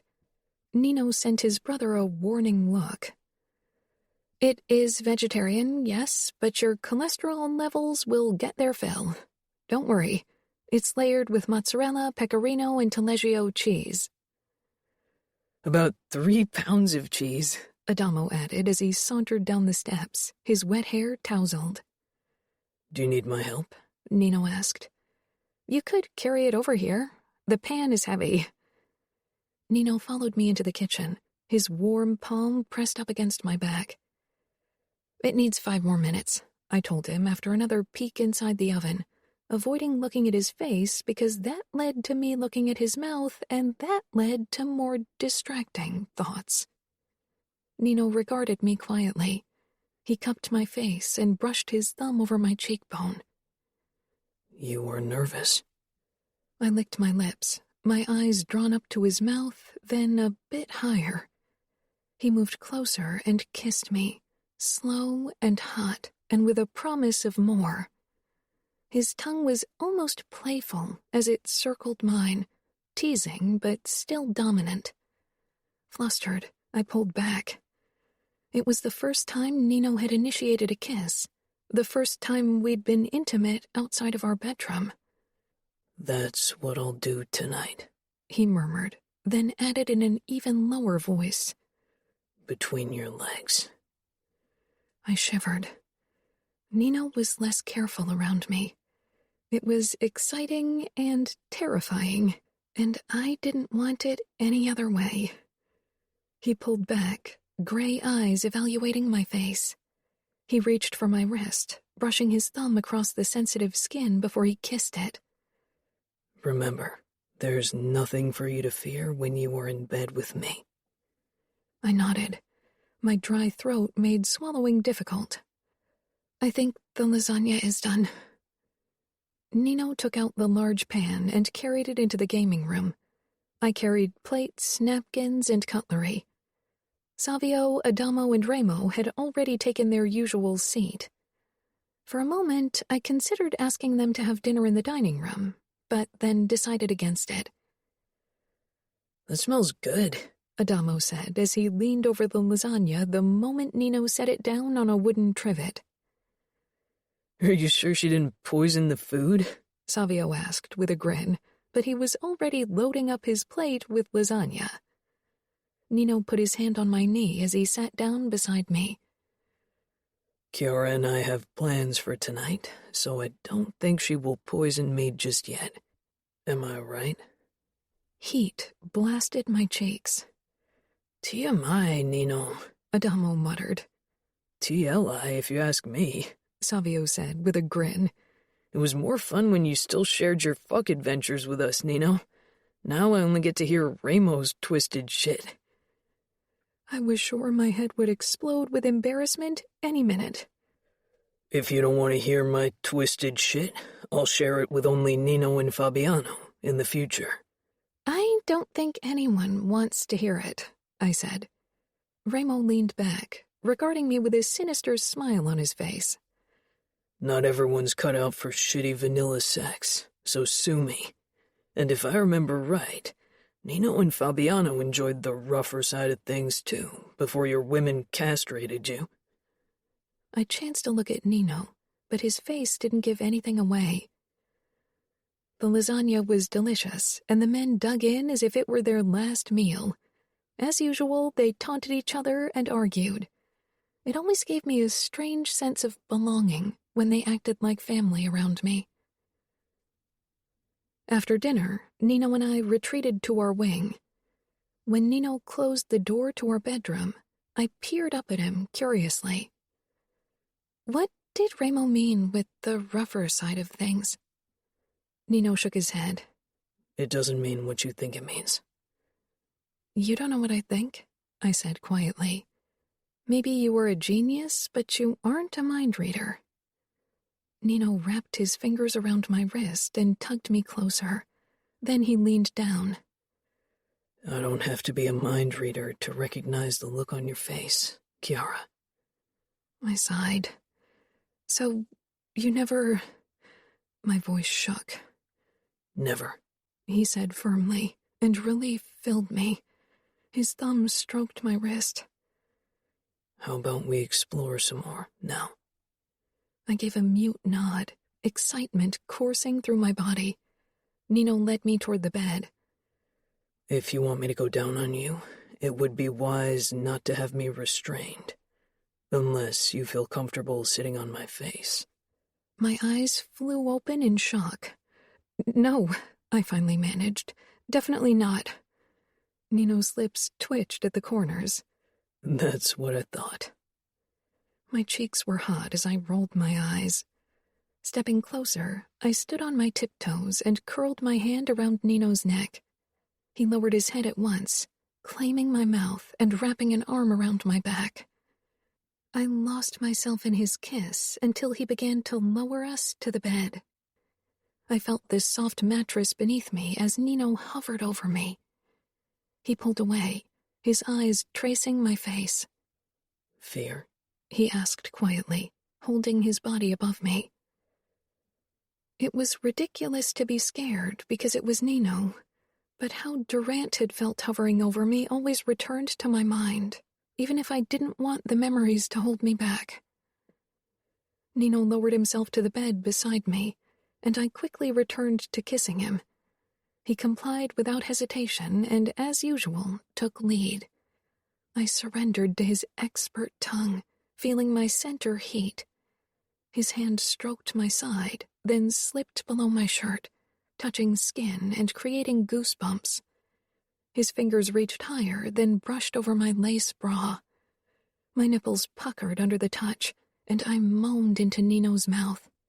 His hand cupped my breasts and kneaded lightly at first, then his touch grew firmer. Gathering my courage, I reached for Nino, needing to feel him. My hands slid over his muscled chest, down to his ripped stomach until I reached the hem of his shirt. I tugged at it. Nino pulled away from my mouth, sat up, and yanked his shirt over his head. My eyes took in his torso, the muscles, the scars, the tattoos, and as usual, my body filled with thousands of butterflies. Before he had even lain back down, my hands were already roaming over his chest. He propped himself up to allow me to explore. His eyes were on my face, but my eyes remained on my fingers as they stroked his pecs, then grazed his nipples. He exhaled, and I repeated the motion, loving that I could break through Nino's cold demeanor with such a small touch. It felt empowering, exhilarating. How about we get rid of your shirt as well? Nino murmured, hands reaching for the hem of my shirt. I raised myself up so he could pull it over my head. His eyes traveled over my body, lingering on my breasts, and then his lips returned to mine as his fingers tugged at my nipple through the lace. He helped me out of my bra. Fingers and lips caressed my breasts, shoulders, and stomach as he left a burning need in their wake. Despite my body's need, I froze when Nino reached for my panties. So far, he'd touched me through the fabric. It gave me the illusion of safety. I lifted my hips, and Nino took me up on my invitation, but his eyes remained on my face as he laid me bare to his eyes. His palm stroked my thigh, then slowly up it, moving over the small patch of dark hair between my legs. I held my breath when his thumb touched my slick nub for the first time without a barrier. Arching up, I moaned. His finger nimbly stroked my folds, but he never dipped between them. I wasn't sure how good he was at reading me. If he understood that having his fingers so close to my entrance scratched the surface of painful memories.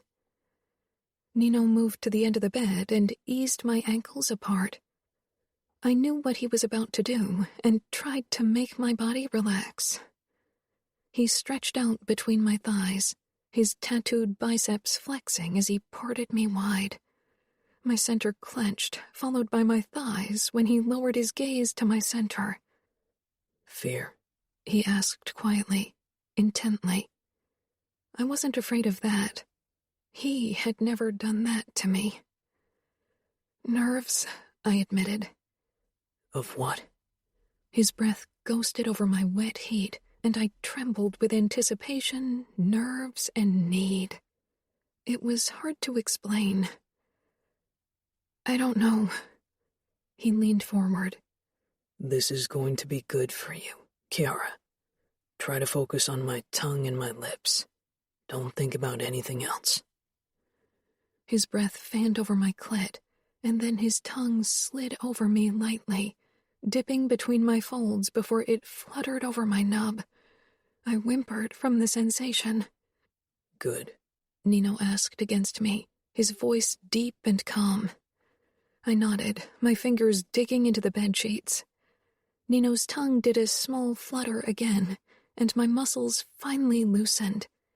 He eased my thighs farther apart with his shoulders and dragged his tongue down to my opening. I tensed briefly, and he moved back up quickly. Again, his tongue fluttered over my clit, then over my folds before he dipped lower and repeated the same motion over my entrance. Intense pleasure coursed through me, and this time my body didn't tense. Nino's tongue flicked lightly over my opening, then he twirled it around and increased the pressure, easing the tip into me. I released a surprised gasp. He let out a low hum, which sounded like approval, and my eyes darted down to watch him. His gaze rested on my folds as he circled my opening with his tongue. He seemed to enjoy it, and that realization banished the last of my nerves. He flicked his tongue over my clit again, with light nudges and twirls, and then I could feel something building. Tension tightened deep in my core, mounting with every lick and flick, until I shattered. I cried out, shuddering through my release. Nino groaned against me, moving lower, and lapped at my entrance with slow strokes. My eyes widened as my walls clenched again under his ministrations. Ride it out, he ordered in a low voice. He began to use firm licks to heighten my pleasure again. It was incredible. Impossible. This felt better than anything ever had. Nino, I whimpered as he worked me with gentle care. This feels so good. Good, he rasped against my folds, and I trembled at the sound. I want you to come again for me, Kiara. Can you do this for me? Yes, I gasped out, and he flicked his tongue along my clit before he focused his attention on my entrance. He pressed his mouth firmly against me, and his tongue entered me again. His tongue felt so good inside of me as he moved it slowly. His thumb found my clit, and he rubbed the same soft circles. I bucked my hips restlessly, overwhelmed with the wondrous sensations. It was building even quicker this time, my flesh oversensitive but still eager for more. My hand flew down to Nino's head, gripping his hair, and then I came even harder. Nino's fingers stroked my folds. I'd like to put my finger in you. I met his gaze. His expression was calm, self-assured. I swallowed. He dipped one finger between my lips. Say something. Tell me to stop if you don't want this. I'm worried it'll hurt like last time. It won't, Nino said firmly, with certainty. The tip of his finger moved a bit lower. I tensed, remembering the pain from long ago, the feeling of breaking, of helplessness. Nino regarded me, his finger lightly tracing my opening, but he didn't push in. He reached up with his other hand and stroked my lower belly. Try to loosen up, Kiara. You are very wet, and my finger will be very pleasurable against your sensitive walls if you allow it. I tried to relax, but my body clamped down with fear from the past. Nino kept stroking my opening and folds. Let me help you, he murmured. He startled me when his hand fluttered up from my stomach to the ticklish spot over my ribs. I gasped out in laughter and twitched. Then Nino slipped his finger into me. He immediately stopped the tickling. Oh, I breathed out and stilled. It didn't hurt at all. Slowly, his eyes found my face. He began moving his finger, and I moaned at the sensation. Why did you tickle me? I asked thickly as Nino kept thrusting inside me with his finger. He rubbed my clit lightly. I distracted your body. Your brain had assumed my finger against your opening was a threat because you expected pain. So I went and posed another threat your synapses had to focus on. Usually it works best with actual pain, but tickling is effective too because the body reacts in a similar way. I shook my head. You are good at this. His lips twitched and his gray eyes questioned me. I've studied the workings of the body for a long time, especially its reactions to pleasure and pain. I didn't doubt it. I moaned as he did something with his finger inside of me, a light rotation. He repeated the motion and rubbed his thumb lightly over my clit. Do you like this? How could he even ask? Yes, I managed to get out. His lips took the place of his thumb over my clit as his fingers slid in and out slowly. Come again for me, he said in that silky, dominant tone, and I fell apart under the combined sensation of his finger and his mouth. My entire body burst with waves of pleasure. I trembled for a long time, trying to catch my breath. Nino pulled his finger out and then shocked me by lifting it to his lips and putting it into his mouth. I enjoy your taste, Kiara, he said in a more textured voice as he knelt between my legs. My eyes were drawn to his pants. He was hard, aroused because he'd had his mouth on me. I sat up, reached for his briefs. I want to give back. Nino slipped out of them, then knelt on the bed again. I was in front of him and reached for him. He groaned. I moved slowly, then leaned forward, and he met me halfway. His lips claimed mine and tasted like me. We kissed as I pumped my hands up and down, his eyes boring into me with more than cold scrutiny. Our kiss turned desperate, uncoordinated. Nino tensed in my grip. I watched the small twitches of his muscles, the sharp pull of his mouth, listened to his quick pants, and it felt right. Chapter 18. Kiara. Leona gave me a look. Are you nervous too? I laughed. Nervous doesn't even begin to cover it. I don't think I'll be any good at fighting. I paused. But why are you nervous? I thought you've practiced with Fabiano before. A few times, yes, but we've always been alone. Now there will be people watching. I nodded. I wished Nino had chosen to practice alone with me, but I knew he had a lot on his plate because of his upcoming fight against that giant man. When we stepped out into the training hall, my eyes had trouble taking it all in. The chandelier dangling from the ceiling, the red and gold wallpaper, the broken roulette tables, the beautiful, dirty, seashell-shaped windows. It was so typically Falcone to choose something as flashy as an abandoned casino building for their fighting gym. The men had already gathered around the boxing ring. They were only in fight shorts, and my heart thundered faster at the sight of all that muscle and scars. Even Adamo was muscular for an almost 14-year-old. "Thank God, not the cage," Leona muttered, and I gave her a questioning look. She smiled. "Fabiano always insists we work out in the cage, and it honestly gives me the creeps." My eyes wandered over to the cage, and I had to agree. I was already nervous as it was. Nino touched my hip when I arrived beside him. "Leona will go first because she already has some practice."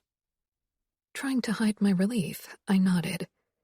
Fabiano parted the ropes for Leona, who climbed in with a nervous look toward the Falcone brothers.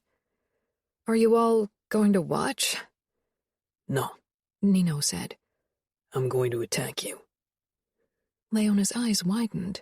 "What? I thought Fabiano would train with me." Fabiano shook his head. "Not this time. Being faced with an opponent that makes you nervous is closer to reality." Nino swung himself over the rope and faced Leona, his arms hanging down at his sides in a relaxed way. "Watch closely, Kiara," he said.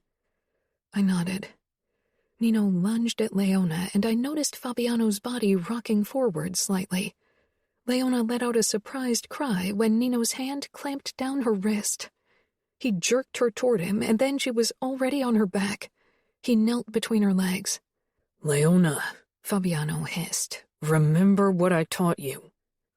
Leona began struggling, but Nino pressed her wrists into the ground above her head, lowering himself, parting her legs further with his muscular thighs. Remo made a buzzer noise. "There's no way for you to escape now. You acted too late. Now he's got you exactly where he wants you." I shivered. He would have to open his pants. That might give her an opening to attack him with her free hand, I said. Everyone looked at me, and I swallowed but stood my ground. Nino grabbed both of Leona's wrists in one of his, despite her wriggling, and showed me his free hand. "Free to open my pants." Nino straightened and pulled Leona to her feet. "Why did you act so late?" Fabiano asked with a frown. I was startled, and, to be honest, Nino scares me, she said indignantly. "Then let's hope your assailant announces his attack ahead of time and doesn't scare you," Remo muttered.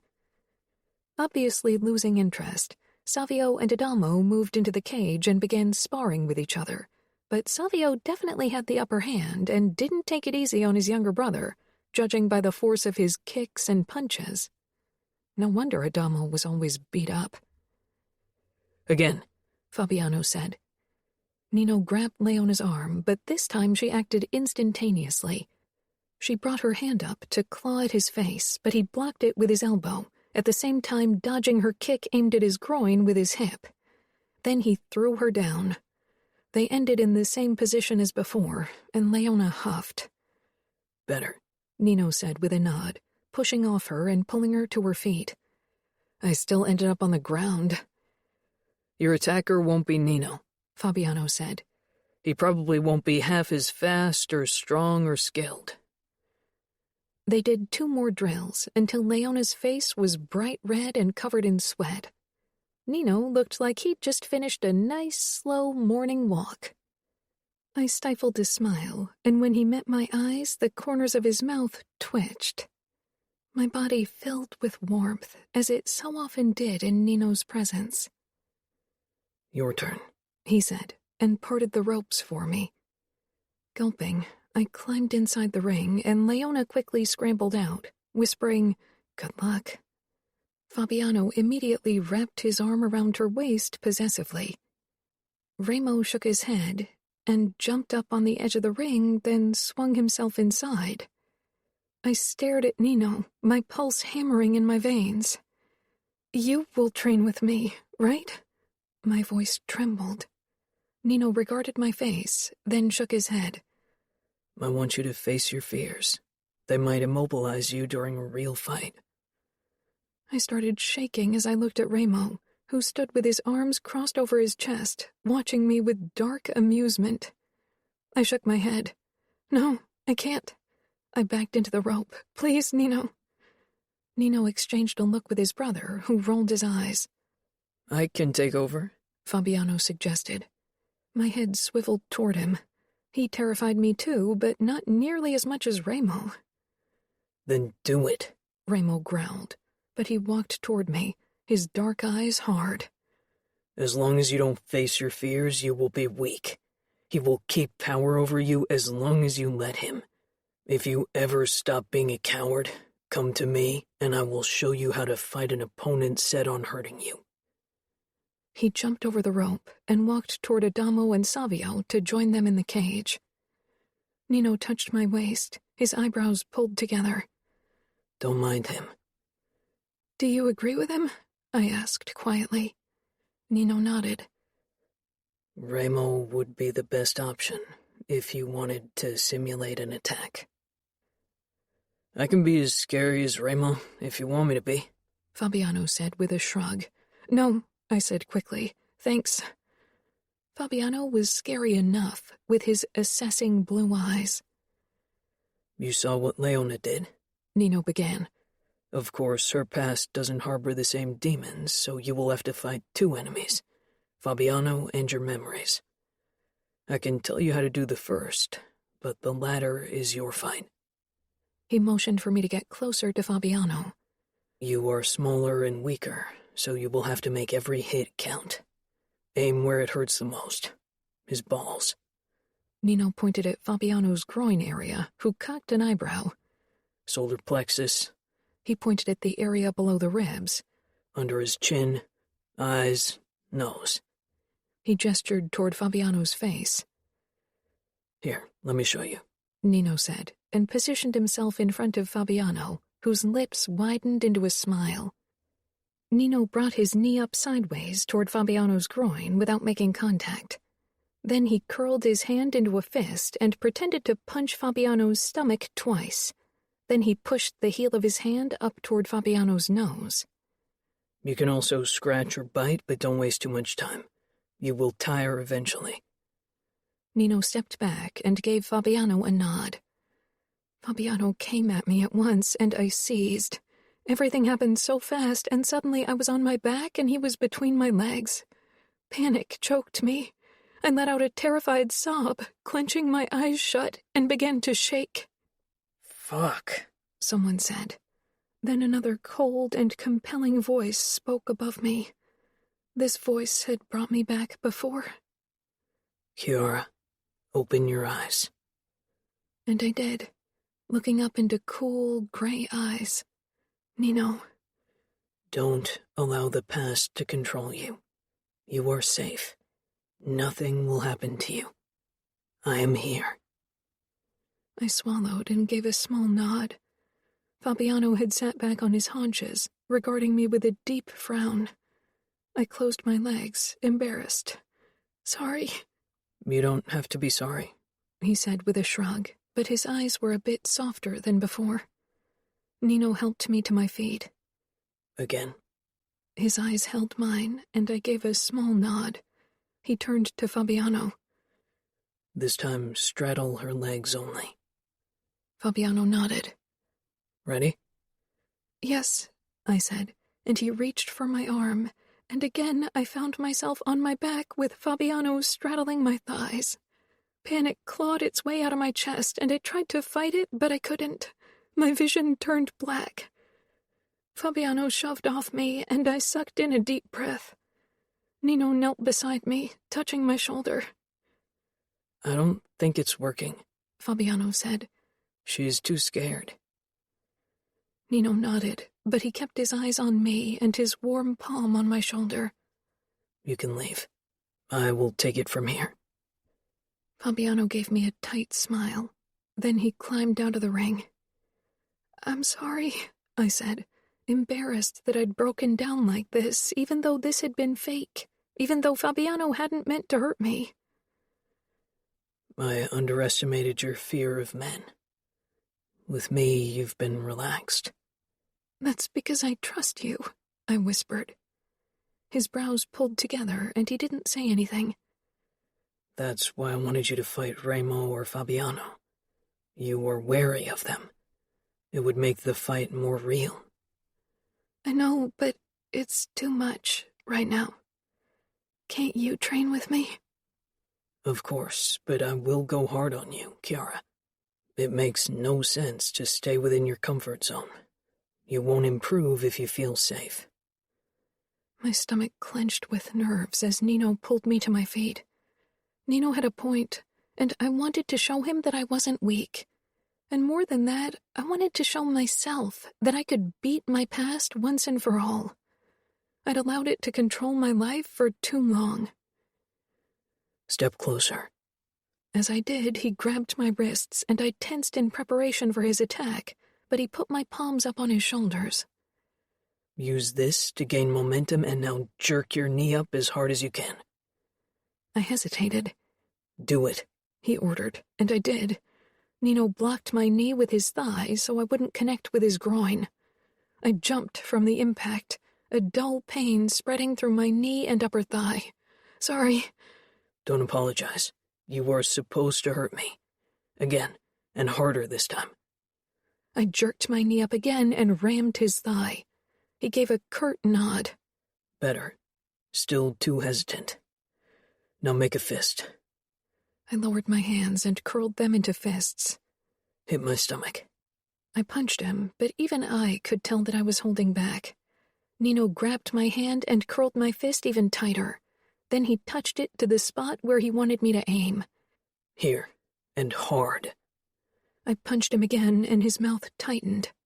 I wasn't sure if it was because I'd actually managed to hurt him, or if he was still not satisfied with my performance. Probably the latter. Now open your hand and bring the heel of your hand up to my nose. I did as he instructed, and he changed the angle of my hand slightly. Like this. If you use enough force, you can break your opponent's nose. You, perhaps. He shook his head. You can. Trust me. If I use that move with full force, I can kill my opponent by shoving his bones up into his brain, not just break his nose. My face scrunched up in disgust. Now let's move on to actual defense.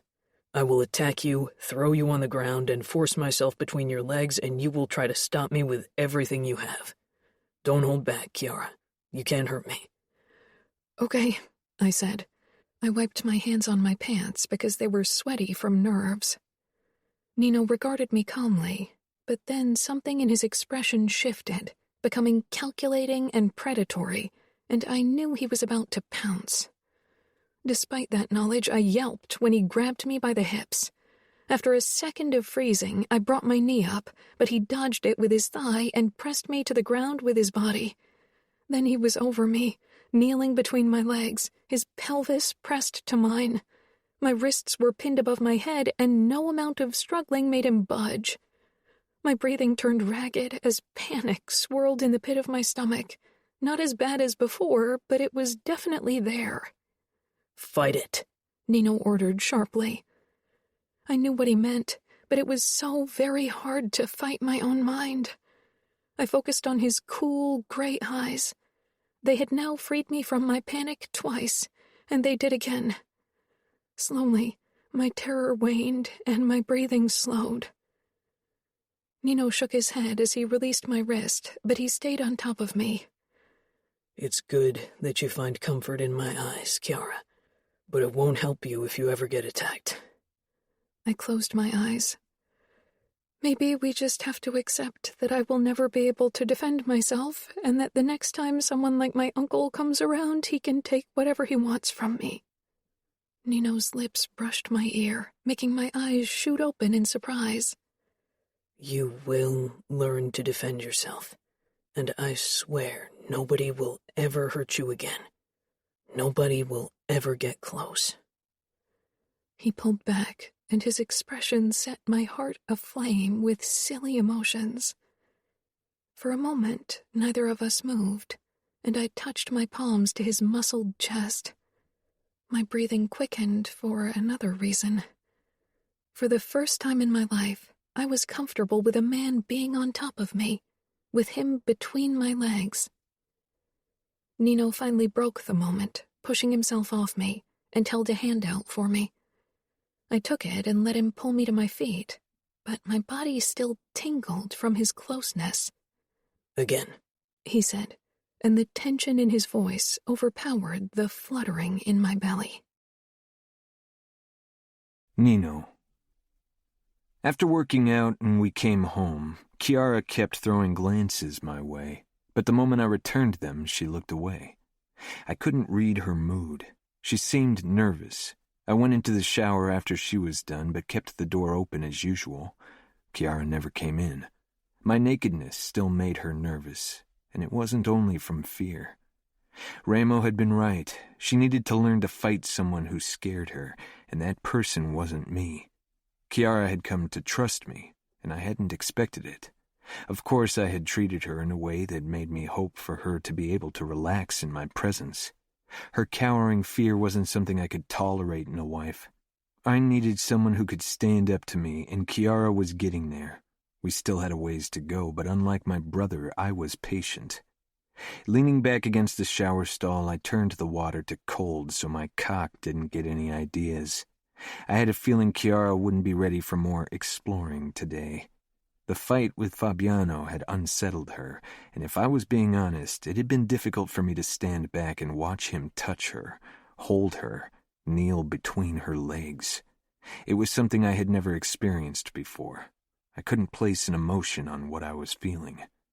When I entered the bedroom after my shower, Kiara was propped up against the headboard, wearing a thin silk nightgown that did little to hide her nipples. Her lean legs were crossed at the ankles, a place where Kiara was beautifully sensitive. Her eyes darted up from the book she was holding and did a quick scan over my naked chest, lingering on my briefs before she returned her gaze to the book. But she wasn't able to focus on what she was reading. Drying my hair, I walked over to where she pretended to read. "What is wrong? Did I do something to make you nervous? Is it because of the training today? I have to make sure you learn to defend yourself.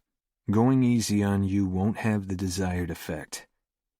I thought we had settled into some sort of understanding. I wouldn't budge on the subject of self-defense. Kiara was well protected. As a Falcone, her last name carried fear through the streets in Las Vegas. Everyone knew she was mine. Everyone knew Falcone protected what was ours, and our revenge was cruel and merciless. She was as safe as a woman in our world could be. However, I couldn't see why we shouldn't guarantee the highest level of safety by making Kiara a difficult target. Her gun skills had improved, but she needed to learn to defend herself without the aid of weapons. She blushed and set down her book, then finally looked up at me. Her eyes trailed over my torso and down to my briefs, then quickly back up to my face. I narrowed my eyes, trying to gauge her mood. She was nervous. I dropped the towel I'd used to rub my hair dry and sank down on the bed beside her. "If you don't tell me what bothers you, I can't change my behavior." "You did nothing," she said quietly. Again her eyes did a quick scan of my upper body, dipping lower, then jerked back up to my face. This wasn't her being upset over today's events, I realized. I was fairly sure she was aroused, but as usual, I allowed her to make the first move. I want to sleep with you." My body reacted at once, blood shooting straight into my cock. But I didn't act on the impulse. I turned toward Kiara, angled my body closer, my arm supporting myself beside her leg, and she scooted forward, dropping her book on the ground. Her lips pressed against mine, and her tongue slipped in. I fought the urge to press her down into the mattress, to cover her with my body and grind myself against her pliable body. I wanted to sink myself into her fucking tight channel, wanted to feel her around my cock and lose myself. There was no denying it. "Would you like me restrained?" I asked between kisses. Her brown eyes held mine and she gave a small shake of her head. "I trust you. I'm not scared of your strength anymore." I ran my knuckles down her arm. Trust, it was a fragile thing, I knew. I'd only ever trusted my brothers, but I was starting to trust her too. "I will make this good for you, Kiara." She exhaled and a hint of anxiety tightened her lips. "It won't be like last time, right?" Her voice shook and her eyes looked at me as if she knew I'd keep the past at bay. And fuck, I wanted to do this for her. Wanted to show her that what she had gone through wasn't something she would ever relive again. I traced her breasts through her top. "It will be nothing like that." I kissed her chin down to her throat and collarbone, breathing in her sweet scent, relishing the feel of her silk-soft skin against my lips. "There won't be pain or fear. You will be in control." Her fingers found the back of my head and she pushed me down. I complied, brushing her strap off her shoulder and laying her breast bare. I closed my mouth around her erect nipple and sucked it into my mouth, enjoying the way it puckered under my ministrations. She gasped, goosebumps rippling over her skin. My hand cupped her other breast, massaging gently before my thumb found her nipple and swiped over it, eliciting a moan from her. I swiped again as I circled her other nipple with my tongue. She began shifting restlessly beside me as she knelt on the bed. "Nino," she whispered. "Please." "Please what?" I asked in a raspy voice. I was painfully hard in my briefs, but I tried to shove my need to the back burner. "I need to come." "Do you want my mouth?" She gave a jerky nod. "Then lie down." She scooted back and lay down. I climbed on the bed, then hooked my fingers in her panties, and when she didn't tense, I pulled them down. She lifted her butt to make it easier for me. Slowly I eased a knee between her legs, watching her face. There was a second of resistance before she opened up for me. Putting my second knee between her legs, I brushed her thighs lightly and eased her legs farther apart. The sight of her glistening folds sent a ripple of desire through my body straight into my cock. Patience was a virtue, but at this moment being patient felt like an insurmountable task. Taking a deep breath, I stretched out between her thighs as she watched me with need, lips parted, eyes wide and trusting. She was already very aroused from my ministrations to her nipples, aroused enough for sex, but I wanted her to be relaxed from several orgasms before I entered her. I kissed her thigh, working my way higher to where she wanted my mouth. I breathed over her folds, causing her legs to tremble with need. I kissed her pubic bone, then her folds, before I took a long lick, tasting her, not caring that it made my cock even harder. Her taste was like a fucking catalyst of my own lust. Kiara breathed deeply, almost relieved. I established a rhythm of light flutters over her clit and slow circles over her opening until she was writhing and panting. When she was making small, desperate rocking motions with her hips, I pressed my tongue up against her clit firmly, and she fell apart with a cry. Her hand came down on my head, holding me in place as I focused on her entrance, dipping my tongue in, burying my face all the way in her perfect lap. I stroked her thigh, then moved my hand closer to her pussy and brushed my fingers over her wet flesh. Tracing my index finger along her slit, I waited a few moments, but she didn't tense, and so I slipped one finger into her. My cock jerked, knowing that soon I'd be buried in her wet heat. I began fucking her with my fingers slowly as I circled her clit, and that sight lit me on fire. I imagined this came close to feeling emotions, this burning, all-consuming need. Better than the feel of her arousal was the breathless moan falling from Kiara's mouth, the softness of her thighs telling me she enjoyed this without any reservations because she trusted me to be good to her. I raised my eyes to watch her. My finger was engulfed by her wetness and she was fisting the bedsheets, making desperate little moans in her throat. I pulled back a couple of inches. "How is it, Kiara?" My voice was tight and deep, on edge, but Kiara didn't seem bothered by it. A strange warmth settled in my chest, one I couldn't place. "Good," she whispered, then gasped as I curled my finger inside of her, pressing my pad lightly against her G-spot. "Good?" "So good, Nino, so good." She sounded as if this was a fucking miracle, as if it was a revelation I had offered her, and something strangely possessive filled my chest. Kiara was mine. "Good," I murmured against her wet flesh before I closed my mouth over her clit again and brushed her G-spot. She came again, arching up, clawing at the sheets, gasping and moaning, and I softened my ministrations, allowing her to ride this out.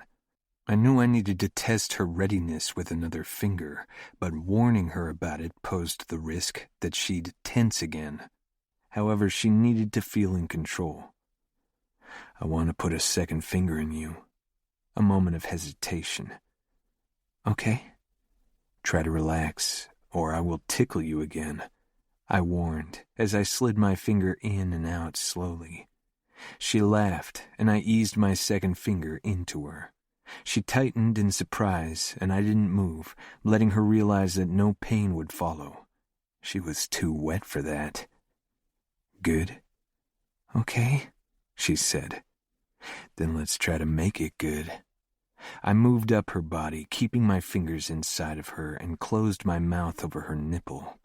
I teased it for a while before I began moving my fingers in a slow rhythm. Kiara's walls hugged them tightly, and I couldn't wait to feel them around my cock. After a few seconds, Kiara met my thrusts with her pelvis, and I sucked her nipple harder. I released her nub to ask how it was, but Kiara was faster. "Good, Nino, please don't stop."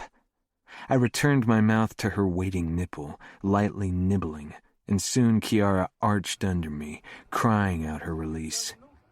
I eased my fingers out of her, which were coated in her juices, and that sight almost undid me. Her eyes fluttered open, her gaze unfocused, lips pulled into a small, satisfied smile. "Your body is ready," I rasped, teetering on the edge of control. I'd rarely allowed myself to lose control, and tonight would definitely not be the day. "I'm ready," she said softly, eyes searching my face. I smiled at her, knowing she needed it to be set at ease. I pushed myself up and off Kiara. "I think it's best for you to be on top." "I'm not sure I can do this. Can you be on top?" I nodded, but given her nerves as soon as she realized my physical power, being on top seemed a bad choice. In the boxing ring today, she had handled it well, but it was different than submitting to someone in a bed. I got out of my briefs. I was already painfully hard, but I knew I needed to go slow for Kiara. Never in my life did I have to hold back for someone. I took whatever pleasure women could offer me, and they could offer plenty.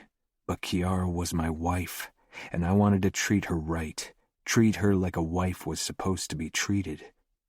Kiara wasn't a whore or debtor. She was my wife, a Falcone, my responsibility. She watched me with nerves and trust. I wasn't sure why the realization that she trusted me pleased me as much as it did. Only my brothers trusted me, and now Kiara, even though her past had taught her that the people she trusted ended up hurting her. I climbed back on the bed and Kiara smiled, but her lips trembled as she did so. I wanted to be in her. "We don't have to do this," I told her, even if the words flowed painfully from my lips. "No," she said immediately, touching my chest. Her fingers were shaking.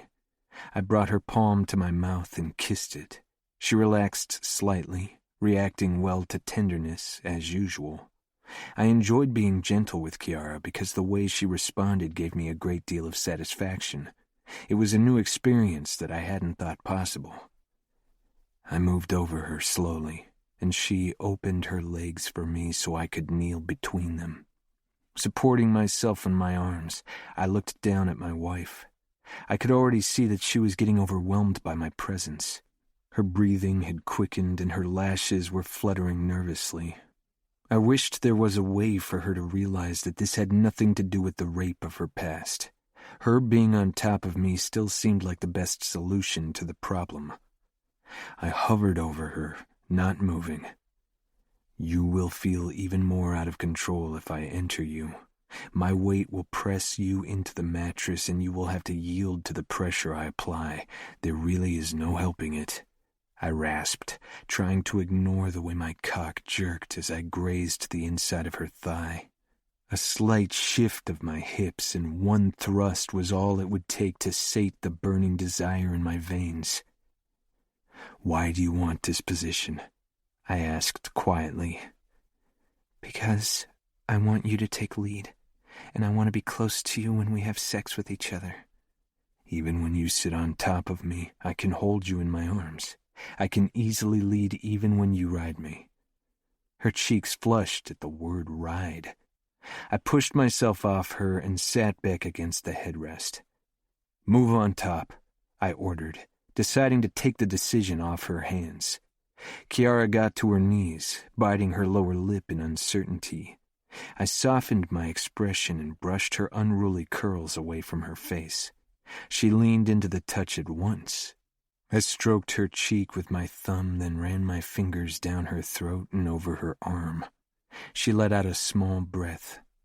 "Ready?" I asked in a forced, calm voice. Kiara nodded and moved closer to me. I grabbed her waist and helped her settle on my lower abdomen. I exhaled when her arousal pressed up against my abs. Her body was so fucking ready. Wrapping my arm around her back, I pulled her toward me, my lips claiming hers in an unrestrained kiss. Kiara returned the kiss eagerly and rubbed her wet pussy over my pelvis, unconsciously slipping down. I stifled a growl. I just wanted to bury myself in her, but I held back for her, let her feel comfortable on top of me. When she finally leaned back and looked at me for help, I said, "Lift up a bit and scoot back." She did until she straddled my thighs. I curled my hand around my shaft. She swallowed thickly. "It will be good. I will take care of you, Kiara." She nodded with a small smile as she gripped my shoulders and positioned herself above my cock. Slowly her palms slid down until they pressed against my chest, and her sopping, wet entrance brushed my tip. I restrained a groan, not wanting to startle or scare her. My balls tightened, my muscles clenching. Fuck. I couldn't remember the last time I'd wanted someone as much as I wanted Kiara right this moment. "It might sting a little, but you are very aroused, Kiara." I knew I'd find no resistance if I plunged into her. Her body was ready for claiming, but her expression displayed apprehension. I was better at reading her emotions now. "Help," she whispered, her dark brown eyes trusting, and my heart picked up its pace for some inexplicable reason. I pressed my heels into the mattress for leverage and grasped her hips to hold her in place. "I'm going to shift my hips now and enter you," I warned. "I will go very slow so your body can adapt. Tell me if you need me to stop." Pushing up slightly, my tip slipped in, and I suppressed a groan as her walls fisted me tightly. Her lips fell open, brows pulling together. She leaned forward, bringing our faces even closer so her sweet breath ghosted over my face. Her wide eyes held mine. "Pain?" I asked, my voice harder, rougher than I wanted it to be. With how wet she was, I couldn't imagine she felt pain, but she was also very tight, a delicious combination for my cock, and one that made me want to plunge hard and deep into her. "No," she said. "Stretched." I waited, even if my body screamed for me to buck my hips and impale her on my length. Her eyes held so many emotions. I had no way of grasping a single one. How must it feel to have that kind of chaos inside your body? She moved her pelvis, and I took that as permission to lift my hips. I slid deeper into her, her tight heat encasing me perfectly, and she closed her eyes. "Kiara," I forced out, "I need to see your eyes." I had trouble reading her facial expression without seeing the look in her eyes. Her lids fluttered open. "Sorry." I stroked her sides, and she licked her lips. "You can go deeper." And I did.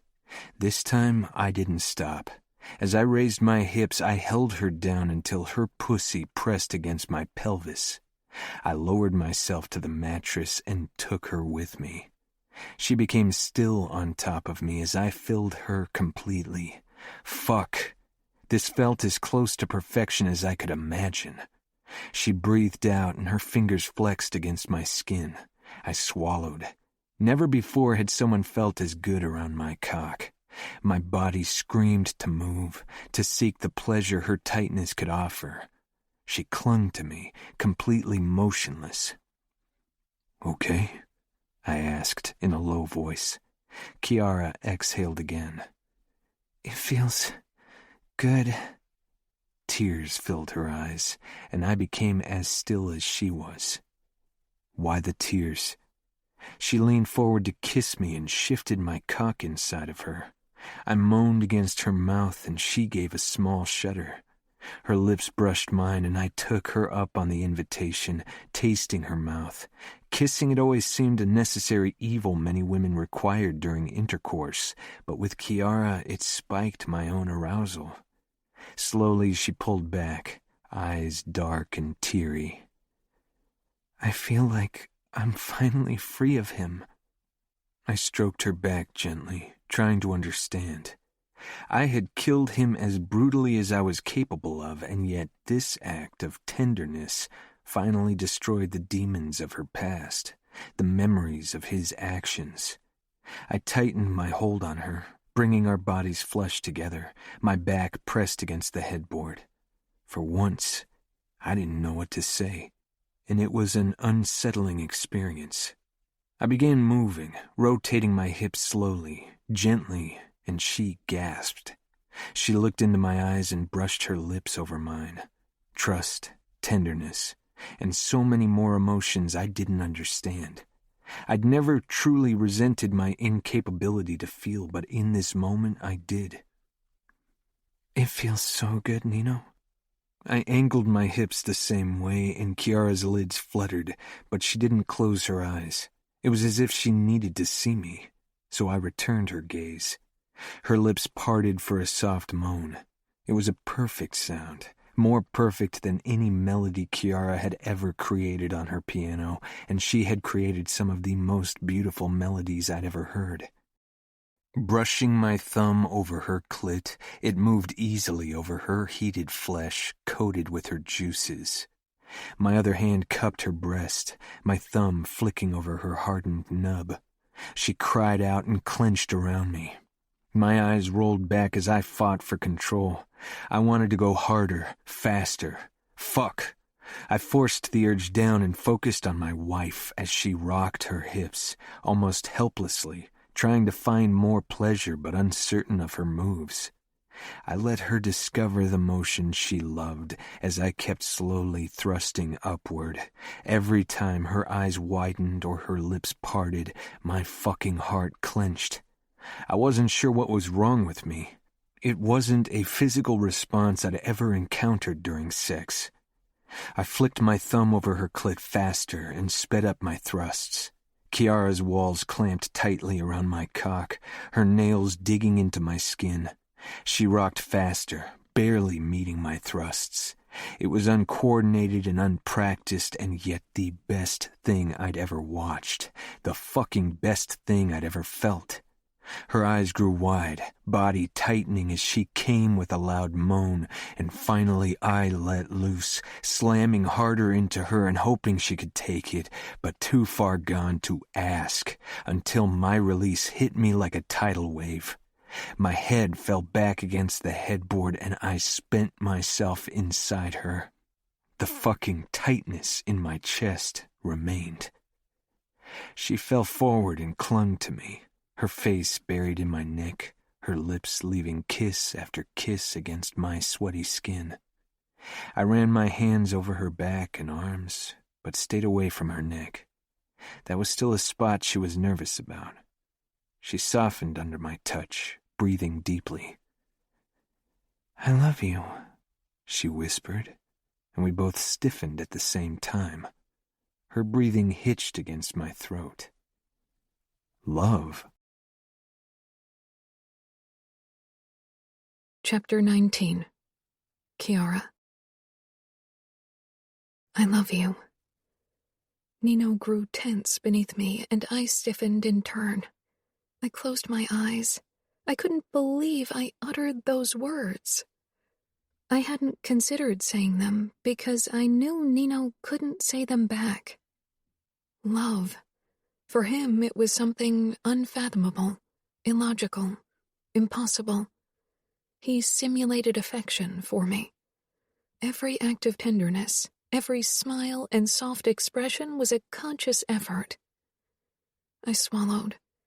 The words had slipped out without my intention because I'd been so relieved and happy and grateful. I had never told someone I loved them, not even my mother, and no one had ever said it to me. Nino had been nothing but patient and gentle with me, and it wasn't something I'd expected. Not in my wildest dreams, not from a man like him, and not from a Falcone. I felt safe with him. But saying the words I'd barely dared to admit to myself had been a mistake. I knew it deep down. Gathering my courage, I pulled back and sat up. Nino was still inside of me, but he was starting to go soft. I was afraid of looking into his face and seeing him stare blankly at me. It was impossible for him to understand why I had said these 3 words. When I raised my eyes, Nino looked like he was trying to comprehend what had just happened. His brows drew together, his gray eyes piercing me to the very core, as if he was trying to see into my heart and soul, laying me bare, when I had already bared myself to him by admitting to my foolishness. Embarrassment washed over me, and a deep longing that seemed to tear at the seams of my heart filled my chest. I began to pull away, but Nino wouldn't let me. His arms tightened around me. "No," he said firmly. "Don't run." Had it been that obvious on my face that I wanted to run away, even if there was no way for me to run from my emotions? He cupped my cheek and kissed me, his expression softening. "You are overwhelmed and relieved because we had sex. It's okay. Don't be embarrassed." Deep down, I knew this act of kindness as well was a conscious effort. He made his facial muscles go soft because he knew I wanted it, because he knew I needed it. "I meant what I said," I whispered, because I was done running. Nino was right. All my life I'd run from memories, from my family, from men. I was done running. And even if Nino couldn't understand my feelings, that didn't change the fact that I had them. Nino regarded me, his eyes almost expressive for once. "Kiara," he began in a low voice. "I know," I said quickly, my throat tightening. "I know you can't return the emotion. I know you don't feel anything for me, and it's okay. You are trying to be a good man, even though it's not in your nature. You are treating me right. You are simulating affection for me, and that's all right. It's more than I expected when we married, and it's enough." His gaze became searching, and again I got the feeling that he was trying to peer straight into my heart. Maybe he succeeded because he asked quietly, "Are you sure?" No, it had been a big fat lie. The idea that Nino could never feel for me what I felt for him filled me with despair. But he had been upfront about his disposition from the very start. I couldn't hold it against him. I wouldn't. Does it matter? You can't change who you are. You can't make yourself feel. So even if it bothered me, that wouldn't change a thing. I prefer not to fret over things I can't change. That is a logical choice. But you aren't the logical type, Kiara. I kissed him fiercely, my lips lingering against his as I looked into his gray eyes. As soon as I did, they softened again. Simulated affection. He was so horrifyingly good at it. "I can try to simulate love," he murmured, and my heart jerked violently. "It's not difficult. Humans have a certain way they act around each other when they are in love." I was torn between wanting to agree, because if Nino was as good at simulated love as he was at everything else, he could make me believe his emotions were real. I could allow myself to believe a lie. I knew it. But what happened in the moments when I realized the truth, when he forgot to show emotion? These moments would tear me apart if I allowed myself to believe his love could actually be real. "Kiara," he said quietly, softly, and even that timbre in his voice was fake, and yet my heart surged with warmth upon hearing it. I shook my head, my lips brushing against his because we were still so close. "Don't simulate love. Everything else I can deal with, but not love. If you ever tell me you love me, it has to be because you really do love me." Nino's arms tightened around me, and a flicker of wariness filled his expression. He knew it was never going to happen. Nino loving me was an impossibility. Could you love someone who didn't have emotions?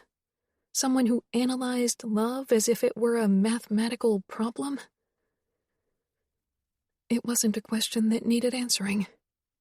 I knew the answer. I loved Nino, even if he could never love me back. I had fallen asleep in Nino's arms, and as usual, when I woke the next morning, I was curled into him just like every morning. But today felt different. Light streamed in through the gap in the curtains, and I sighed, my fingers tracing along Nino's stomach. "How do you feel?" His voice startled me, even though I'd known he was awake. He always woke before me. I didn't lift my head and pressed my cheek tightly against his chest. "Good." Nino's hand stroked my arm. "No lies." "I'm not lying," I said, and finally looked up into his calm face. It wasn't exactly cold. "Yesterday, I finally freed myself of him, and you helped me do it. That's all that matters." Nino's fingers moved to my spine, then slowly trailed higher, brushing my neck, and I stilled, waiting for the flicker of panic. There was a moment of unease, more because I waited for the panic and memories to surface than because of Nino's touch. He eased his fingers into my curls, cupping the back of my head, and I smiled. "See? I told the truth." His eyes narrowed slightly, but I wasn't sure why. He looked almost confused, which was strange for Nino. I propped myself up on his chest and kissed him, and he readily returned the kiss and soon pulled me on top of him, his erection digging into my thigh. He pulled me down until the tip brushed against my opening, but he didn't slip in. Instead, he kissed me, and his hands massaged my ass cheeks. I allowed myself to drown in the taste of his lips, allowed the strokes of his rough fingertips to steal the last of my tiredness. He pulled back slightly, his expression tense with desire. I want you. I kissed him harder, answering him with my body and not with words. His fingers moved between my legs, slipping between my folds, and he exhaled. So wet, he murmured. I bit my lip when two of his fingers pushed into me. The sensation spread from my core into every nerve ending, and I arched up, allowing him to push deeper into me. How could I have ever thought this wouldn't be good? Nino managed to make everything good for me. He watched me with toe-curling intensity as I rocked my hips against his fingers. My pleasure was mounting, and I could feel myself getting closer. Nino pulled his fingers out before I could find my release, and I huffed in protest, squirming on top of him for some friction against his pelvis. You'll get it, he growled, and I shivered hearing his voice. He gripped my hips and pulled me down until finally his tips slipped into me, and I moaned at the sensation. He pushed his hips up, sliding all the way in, and I shuddered through my release, desperately clinging to him as my walls clenched around his length. I buried my face against his throat as he rocked his hips, driving himself into me again and again. No pain, no fear, no memories. Only Nino's warmth and the pleasure only he could bring me. Clinging to his shoulders, I looked into his eyes, and in my mind, 3 words repeated themselves over and over again. I love you. I love you. I love you. Neither of us broke eye contact as Nino slammed into me over and over again, and when his thumb flicked over my clit, I threw my head back as pleasure coursed through me. Nino growled against my throat, his tongue swiping over my pulse point. Then he bit down lightly as he released into me. Listening to his pounding heart, I relaxed. Love, a game for fools. I wasn't sure where I'd read the phrase, but I knew it was true. That night, Nino had his first fight since we got married. I was more nervous than he was, which wasn't really all that difficult, but still, I was really nervous. I put on the elegant red cocktail dress that I had bought with Nino. It wasn't as luxurious as the other dresses, but it accentuated my curves in a way I had never allowed before. I had always been worried that displaying my body would make people blame me for what happened, that it would make them see that I wasn't the epitome of purity I was supposed to be. But I wanted to be rid of that thinking as well. Nino had already left an hour ago so he could prepare for his fight, and I was supposed to ride with Savio. In the last few weeks, he had avoided me, probably because he resented me for the whore ban in the communal space in the house. When I walked toward the main part of the house, I found Savio lounging on the sofa, texting someone on his phone. He had a strange smile on his face as he stared at his screen, but he quickly shoved his phone into his pocket when he noticed me and straightened. His dark eyes scanned me from head to toe, and despite him being 2 years younger than me at only 17, he managed to make me nervous with his attention. You look hot in red, he said, surprising me. Thanks, I said hesitantly, not sure how to handle his compliment. He nodded and came toward me. Savio was almost as tall as Nino and held himself with complete confidence. I tensed when he stopped beside me. You don't have to get all tense because I'm close, he said. You are family. I'm here to protect you. I raised my eyebrows. So far, you haven't seemed too happy having me around. He shrugged. It's annoying that I can't fuck girls where I want now that you're here. I have to go to my part of the house. I really like to fuck on the pool table. I grimaced. Okay, I'm glad you and Remo both fancy the table. He smiled, and it transformed his face, making him more approachable. He was more controlled than Remo in some regards, but nowhere near as calm as Nino, and he was way cockier than both of them. Come on, I don't want to be late for the fight. Nino's going to rip that asshole a new one. Savio led me toward his Ferrari. He drove like a madman, and I clutched the seat as if that would save me if he crashed the car. Apparently, Adamo wasn't the only one who enjoyed racing. I definitely wasn't a speed junkie. When Savio and I entered Roger's arena, a shiver passed through my spine. The place was crowded with people.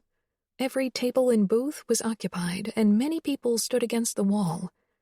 The scent of blood, beer, and sweat hung in the air, and the neon tubes attached to the mesh wire on the bare concrete walls emitted an eerie glow. My eyes scanned the words they formed. Honor, pain, blood, victory, strength.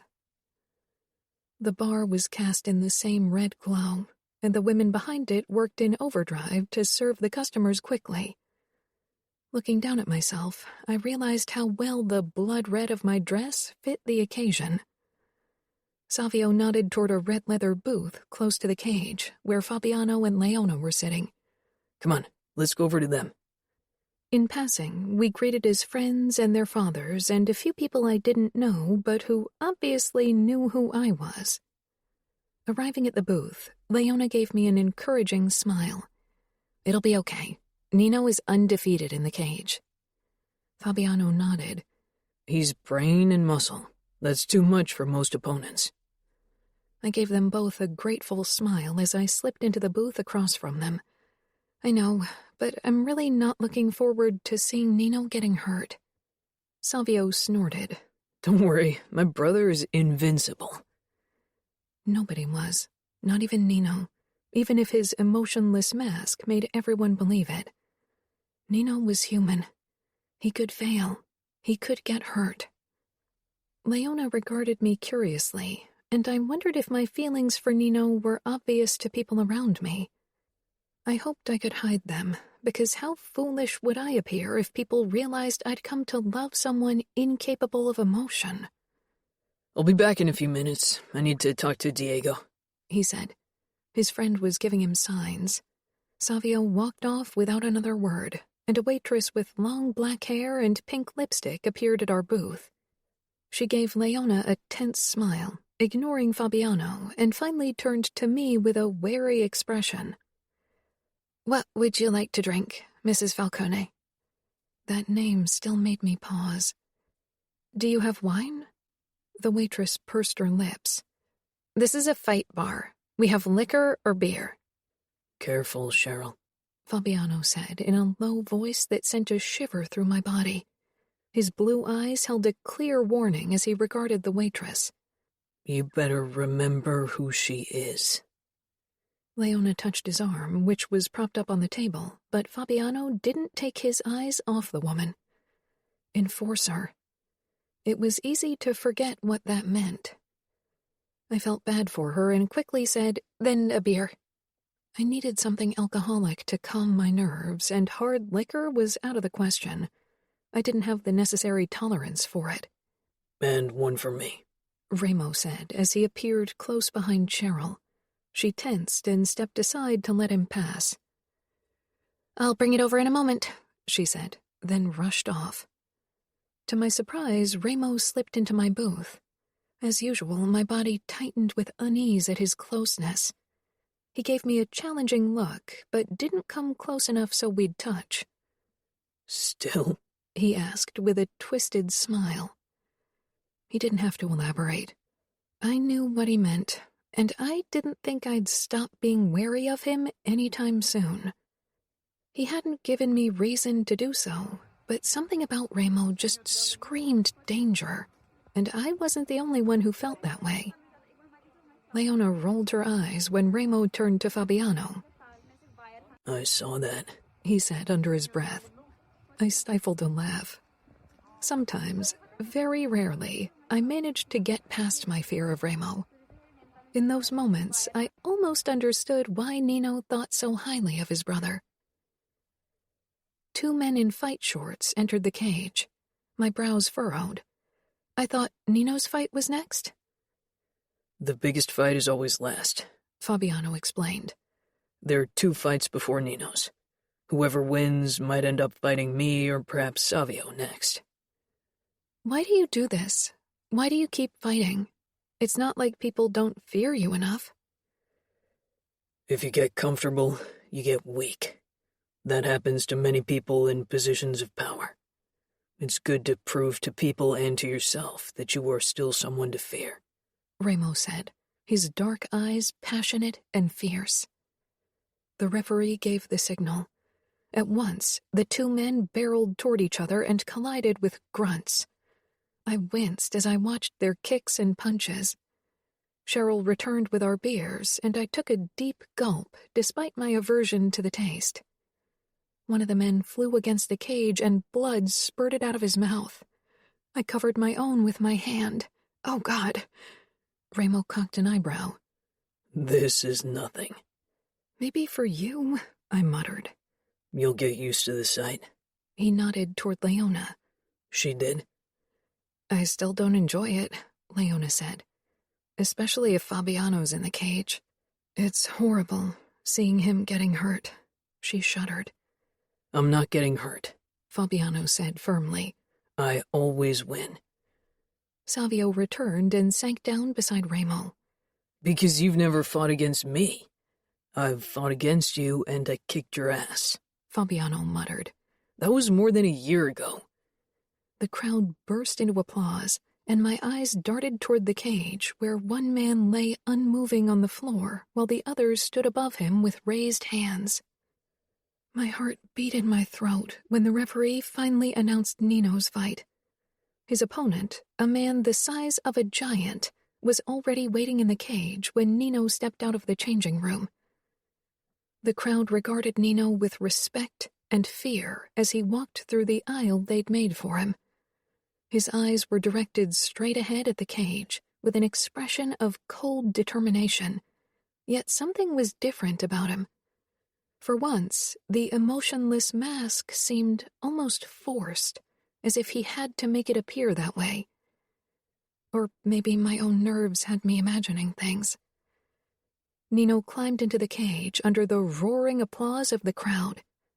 In his fight shorts and with his gruesome tattoos, he was an intimidating sight.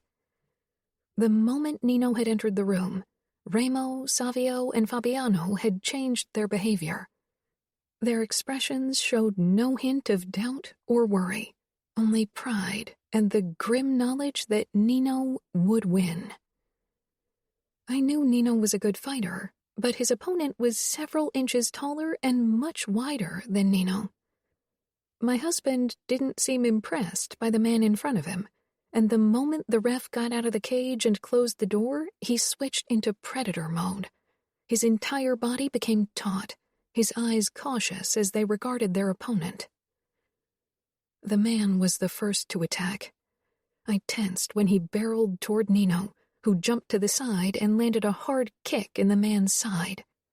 Remo cheered loudly, and Savio and Fabiano applauded, but I could not move. Nino seemed off. I couldn't quite pinpoint what it was. His opponent got him good in the first few minutes of the fight. Nino was thrown against the cage and landed on the floor hard. I jerked violently, clamping my hand over my mouth to stop a scream as tears formed in my eyes. Remo tensed, leaning forward as if he were on the verge of jumping up. I sucked in a deep breath, trying not to cry. Remo looked, scanning my expression and eyes. Don't lose it. This is public. I blinked. What if he loses? I whispered. What if he dies? Remo narrowed his eyes in anger, but there was something else there. Worry. Nino won't lose, and he definitely won't fucking die. Understood? I gave a nod, and to my relief, Nino was already back on his feet. For a moment, he didn't move, only regarded the man who was taunting him. Then his eyes moved toward me for a second, and my body exploded with emotions. He turned back to his opponent, and as if a switch was turned, Nino dropped the analytic calm. I had never seen that look on his face.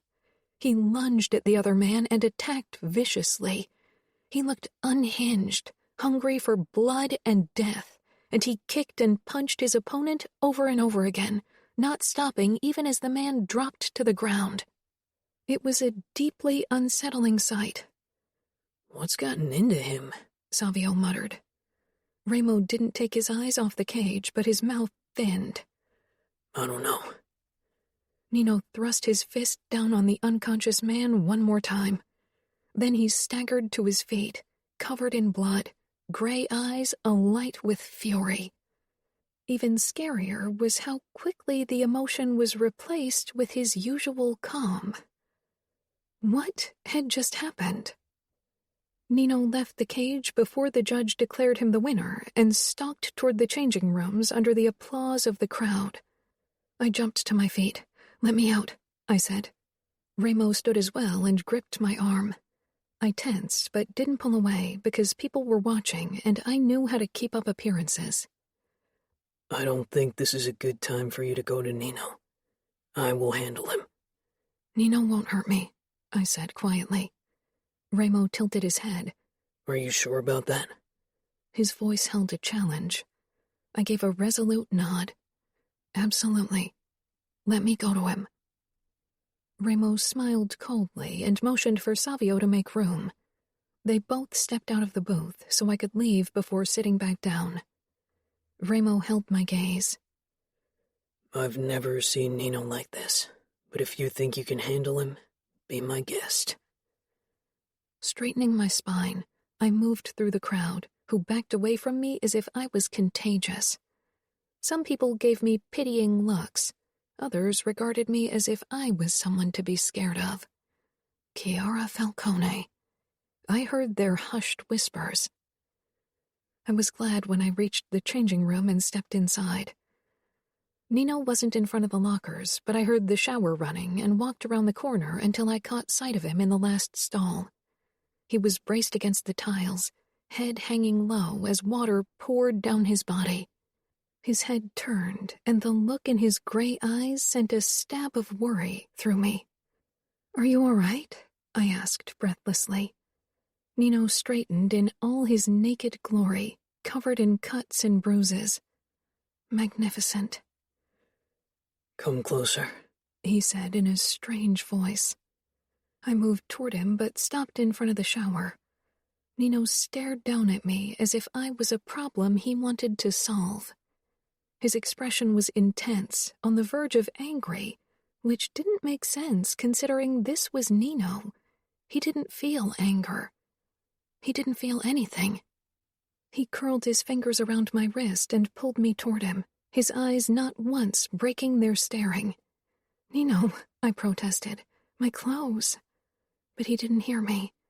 His lips claimed my mouth, stopping me from saying any more. He pressed into me, his tall frame caging me in. His hand brushed my thigh, pushing up my dress, shoving aside my panties. He slipped a finger into me, his mouth still soft yet dominant, and I arched back against the tiled wall. He followed, not allowing me to escape his overwhelming presence as his free hand cupped my breast through my wet dress. I wasn't sure what had gotten into him.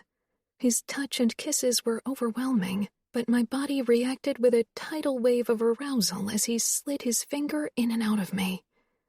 He nipped at my lower lip, then licked water off it and claimed my mouth again, possessive, unrelenting, desperate. But how was it possible? His thumb swiped over my clit as he moved his finger faster. "Nino," I gasped out. "What?" Again he interrupted me with an almost harsh kiss. I blinked up, confused and turned on and a bit unsettled, but not enough to stop. He added another finger and I grasped his shoulders to steady me. He hooked one of my legs over his hip, opening me up so he could slam his fingers deeper into me. I rocked against his hand, clinging to him as his mouth ravaged mine, all the while his eyes never looking away from mine, as if he was trying to devour me, as if he needed me. He flicked his thumb over my clit again, and I cried against his lips when my orgasm rocked through me. Stars burst in my vision, an almost blinding pleasure. My fingers dug deeper into Nino's skin. I stared at him, open-mouthed, panting. He slowed his thrusts, then eased his fingers out.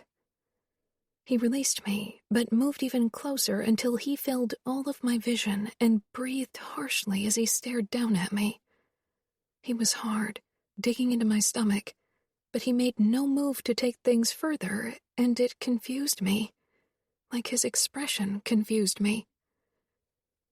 "Nino?" I reached for his chest, trailing my fingers over it, then moving lower. He didn't take his eyes off me, but when I curled my fingers around his shaft, his hand came down on them and he leaned forward, his mouth brushing my ear. "If I fuck you now, it's going to be against this wall. It's going to be hard and fast and nothing like last time. Nothing like you want. Nothing like you need." I shivered at the underlying threat in his voice. I gazed up into his eyes, and again they shifted between anger and absolute calm. I didn't understand any of it. Had the fight unchained him that much? Remo and Savio had been stunned by his behavior, so it wasn't something that happened with every fight. "You won't hurt me." He took a deep breath, chest heaving, and closed his eyes. My dress clung to my body and my feet swam in my heels, but I stayed where I was, close to Nino, as he battled whatever demons the fight had summoned. His breathing slowed, and his hand around mine loosened until he finally released me completely. I kept my fingers around his erection and lightly brushed my thumb over the silky tip. Nino's eyes jerked open, but this time he didn't stop me. I moved my hand slowly up and down, not hard and fast, trying to give him comfort and not let this be his outlet for the violence brooding in his body. He braced himself, placing his hands on both sides of my head, and regarded me through half-closed eyes. He rocked his hips in rhythm with my pumps, and eventually some of the tension slipped away. His breathing deepened as I rubbed him, and when I used my second hand to cup his balls, he let out a low breath and pumped even faster. I wanted to comfort him, wanted to show him that I was there for him. Nino lowered his head, and I tilted mine back to meet his mouth for a kiss. It was gentle, unhurried, and deliciously slow. No anger or violence, only beautiful sensuality. My own body responded to the kiss and the feel of Nino coming undone under my touch. His moves became less controlled and his kiss more passionate, and then his body tightened and he groaned against my mouth. He jerked in my hand, his eyes closing. I kept stroking, and for a long time he stayed still, his forehead lightly pressed up against mine, his chest heaving. I released him, and the water washed away every trace of our juices. Nino opened his eyes again, and his expression was back to the familiar calm. I was torn between missing the more unhinged version of him, the one he'd never shown before, and being relieved that Nino hadn't lost it completely. He straightened, robbing me of his heat. He turned the water off, his eyes trailing the length of me. "You can't walk out of the changing room in wet clothes," he said matter-of-factly. I searched his face for a hint of something, but he returned my gaze steadily, eerily. He stepped out of the shower and grabbed 2 towels. "It's probably for the best if you undress and dry yourself. I will get dressed and see if I can organize clothes for you." Nodding mutely, I took the towel, wrapping it around my curls to stop them from dripping all over the place. I peeled my soaking dress off my body. Despite his words, Nino didn't leave or move to get dressed. Instead, he watched me remove my dress, then my underwear. "Nino, are you all right? You've been off since the fight." "I'm fine," he murmured, then finally dried himself off and got dressed. "I'll be back in a few minutes." "What if someone comes in?" I asked, a hint of worry creeping into my voice. Nino shook his head. "Nobody will dare to come in. Trust me. I won't be gone long." He disappeared, and I wrapped another towel around myself, staring down at the red heap at my feet. What had gotten into Nino? As promised, he returned a few minutes later with jeans and a plain black t-shirt. "Roger's waitresses keep spare clothes in case they spill something." I took the clothes and put them on. They were a bit too big on me, but at least they smelled clean and were dry. I cringed, thinking about what people would say if I came out in different clothes than before. "Something is bothering you," Nino said, coming a bit closer, his brows drawn together. "I'm worried what people will think of me." He gripped my waist and pulled me toward him. "They will think that you gave your husband a prize for winning." My cheeks grew hot. "Yeah, that." "And?" he asked quietly, the strange look still in his eyes. He nibbled my throat, then my ear. "You are my wife." My lashes fluttered, and I released a strangled breath. I was already getting aroused again. He picked my dress up from the ground, wrung it out, and put it into his bag before taking my hand. I took my slippery heels in my free hand and followed Nino out of the changing room, barefoot. Most people had left the bar by now, but everyone who was still there stared at us. It took all of my self-control not to duck my head under the force of their scrutiny. Nino's presence helped. He appeared completely unfazed, of course. When we arrived at the booth with his brothers and Fabiano and Leona, they all regarded us strangely. My face heated, knowing what they were thinking. Ramo's evaluating gaze was especially hard to bear. His eyes narrowed as they moved between his brother and me. "I take it you fucked his strange behavior right out of him?" My mouth fell open. I didn't. Nino squeezed my hand. "Let's go home. I'm done with this day." Ramo nodded, then exchanged another look with Fabiano and Savio. They were as puzzled by Nino's strange behavior as I was. Chapter 20. Kiara. Nino didn't say anything on our drive home. I kept glancing at him, but his eyes were closed. There was a cut over his cheekbone, and the skin around it was swelling. At least it wasn't bleeding. Ramo watched us occasionally through the rearview mirror as he drove his car, but he didn't say anything. When we walked into the mansion, Nino headed straight toward our wing. Ramo gripped my wrist before I could follow. I flinched, but he didn't release me. "Will you stop this shit?" he growled. I forced myself to meet his angry gaze. "Keep an eye on my brother. I don't know what's gotten into him. Usually he would analyze the fight like a fucking computer program right after. That he's like this is a fucking bad sign." "Has he ever been like this?" I asked. Something in Ramo's eyes shifted, as if he was remembering something. He loosened his grip. "Just keep a fucking eye on him." I turned and continued toward our wing of the mansion, then upstairs into the bedroom. Nino was perched on the edge of the bed, arms propped up on his legs as he stared down at the ground. He was completely naked. I approached him, but he didn't move. Slowly, I raked my finger through his still damp hair, and finally he raised his eyes to meet mine. "I want you," he said quietly. Leaning forward, I kissed him, my fingernails scratching his scalp, making him shudder and release a low breath. He tugged at my jeans and pushed them down my legs. I wasn't wearing panties. He leaned forward and kissed my hip bones, biting down lightly and making me jump. Then he soothed the spot with his tongue.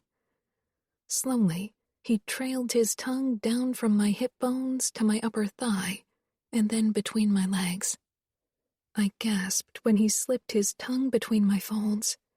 I was already aroused, but the feel of his mouth against my heated flesh increased it even further. Nino hooked a palm under my knee and lifted my leg, propping it up on the bed and opening me for him.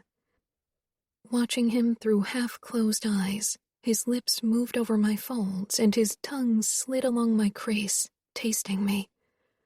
His eyes met mine, and I couldn't look away, despite the embarrassment heating my cheeks. Never taking his gaze off me, he ran the tip of his tongue up and down before he circled my clit. "Nino," I gasped, parting my legs wider, needing to feel more of his mouth on me. He buried his face in my lap, his mouth closing over my folds as his tongue worked me. His hands cupped my ass, and he massaged my cheeks, pushing me even harder against his face. I couldn't hold back anymore, starting to shake and rocking my hips almost desperately as I held onto Nino's shoulders.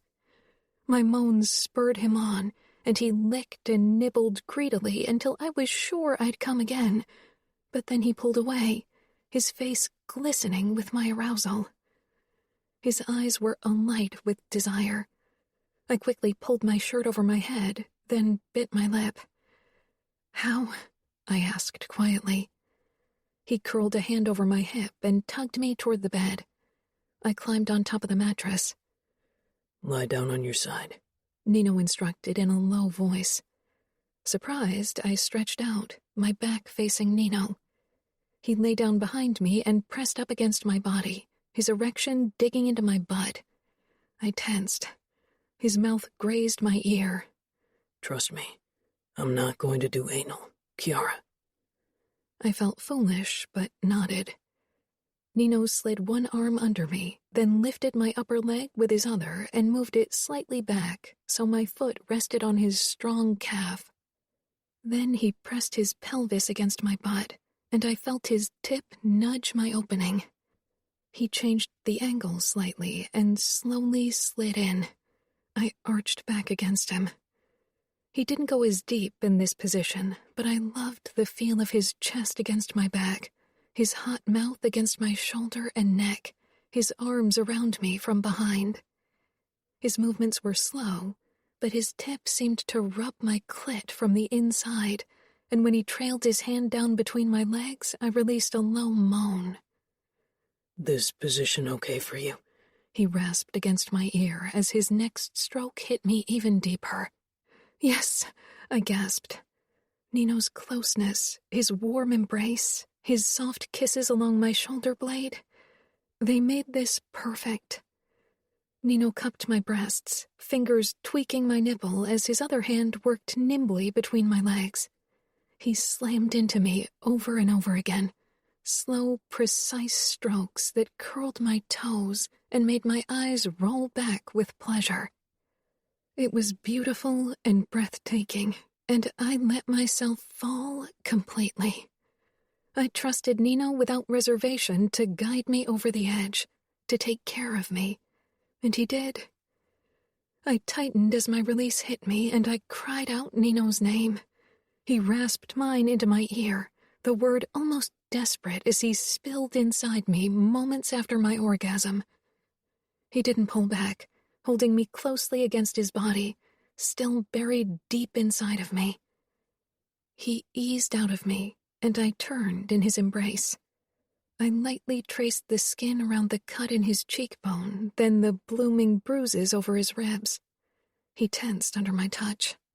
"Sorry," I breathed. "Are you in a lot of pain? Clearly, I have nothing better to do than to rub myself against you when you're bruised." He tangled his hand in my curls, regarding me with an unreadable expression. "I was the one who initiated sex, Kiara. I wanted you, He trailed off, brows pulling together. I've survived many fights. I'll be healed in a few days. I didn't say anything, only snuggled against Nino's chest, careful not to apply pressure to his ribs. I kissed his shoulder blade, and uttered in my head the words I'd never say aloud again. I love you. A low noise I couldn't place tore me from sleep. Even with Nino beside me, I was a light sleeper, quick to wake from the slightest noise. I stared into the dark, and there it was again, a throaty sound full of dark despair. What was that? A wave of fear shot through me when a familiar tone caught my attention. Nino? Was that Nino? The sound stirred memories within me, but I pushed them aside and rolled over. In the dark, I couldn't make out more than the outline of Nino's back, but the bed was shaking from the force of his body tremors. Nino? I whispered, but my voice was so hesitant and quiet I could barely hear it. My first instinct was that it had to be a seizure, something physical, because it seemed impossible that emotions forced these sounds out of Nino. These throaty inhales, not moans, not gasps, but something in between, were full of emotion. I didn't understand. Slowly, I sat up, unsure if I should wake him, completely at a loss what to do. Nino was always in control. He was control. Reaching over to my bedside, I turned on the light, needing to see him and at the same time terrified of it. Nino was lying on his side, shaking, one hand curled around the edge of the bed, clutching it tightly. His brows formed one hard line, and his forehead was covered in sweat. My fingers shook as I reached for him. My God, what was going on with him? The second my fingertips brushed his shoulder, his eyes flew open, and the look in them made me recoil. Nino lunged for the knife on his bedside table, clutching it in his hand as he staggered out of bed. His gaze pinged around the room, then settled on me, the way I was pressed up against the headboard in confusion and fear. His legs gave out. Pressing the knife to his chest, he bent forward, braced against the ground with one arm, heaving deep breaths. "Nino?" I whispered, crawling to the edge of the bed. Nino said he wasn't capable of emotions, that he couldn't feel, but in his eyes and on his face was pure, unbridled emotion. And he couldn't handle it, didn't know how. Maybe this was the first time in a long time that he was submitted to something like that. His back was heaving, arms shaking, and somehow in the diffused glow of the bedside lamp, his tattoos seemed to come alive, the inked flames leaping up, the contorted faces mocking yet agonizing at the same time. My throat clogged with emotion, helpless and terrified and worried that this was it, that something had snapped Nino's sanity, whatever was left of it.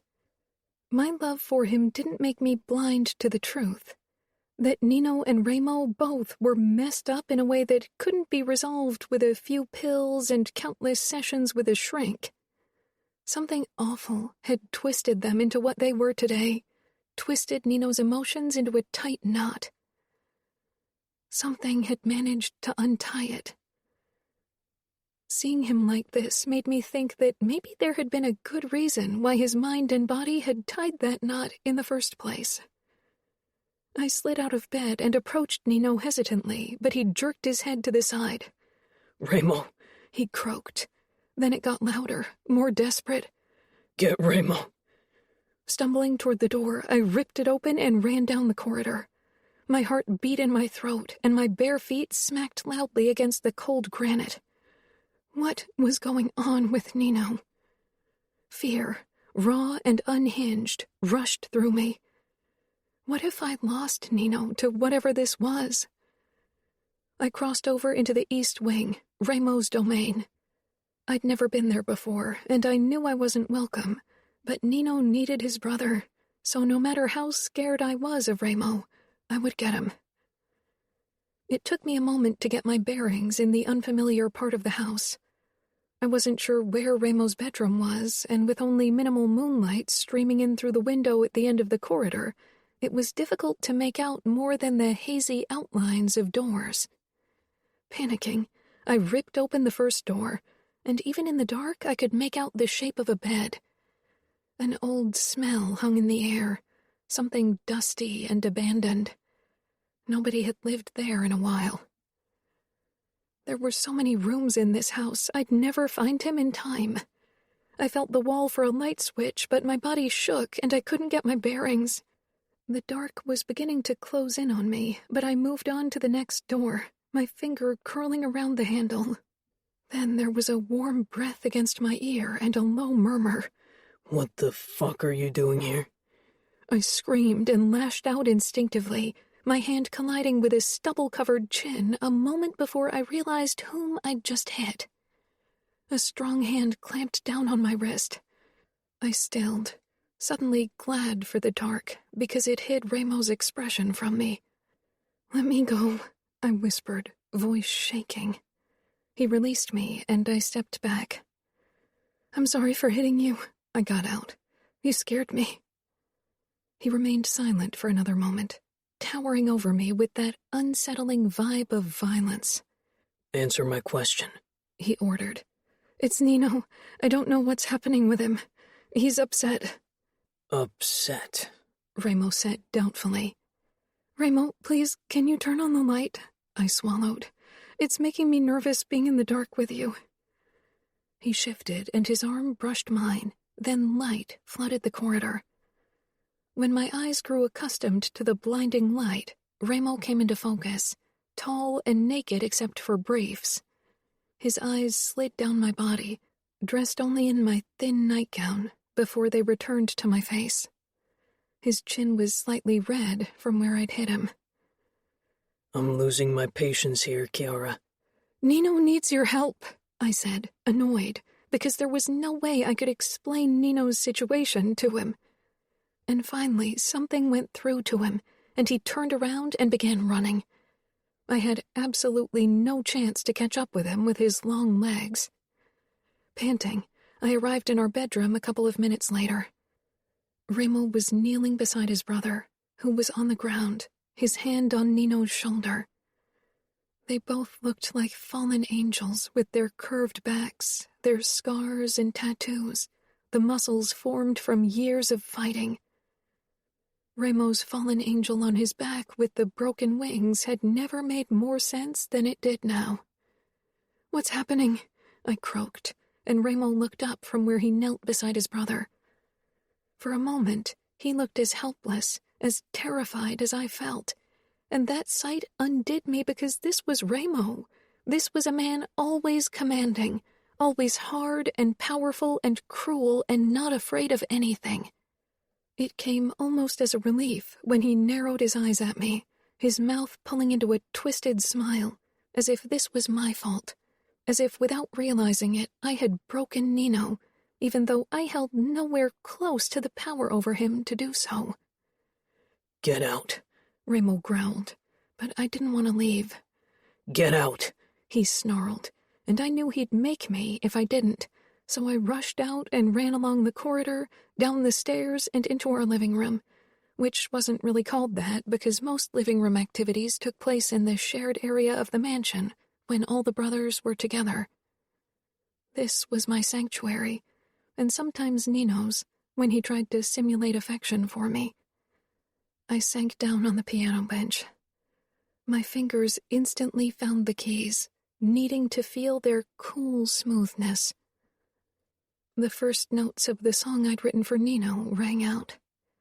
Desperate, drawn-out low notes in the beginning, then hesitant higher notes, lighter notes, until the melody seemed almost excited in their staccato, followed by overwhelming high-pitched notes until finally the melody became a gentle flow, a song of acceptance.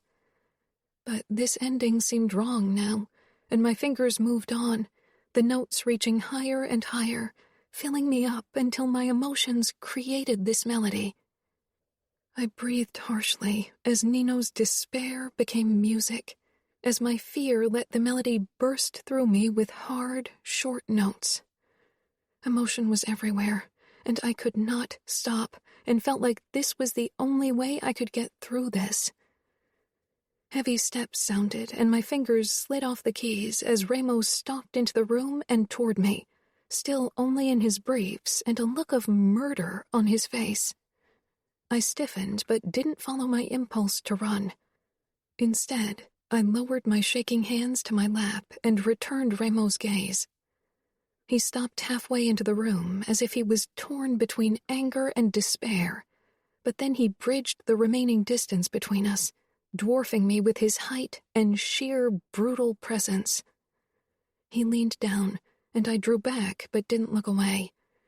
"What the fuck did you do?" he rasped. "I didn't do anything," I said.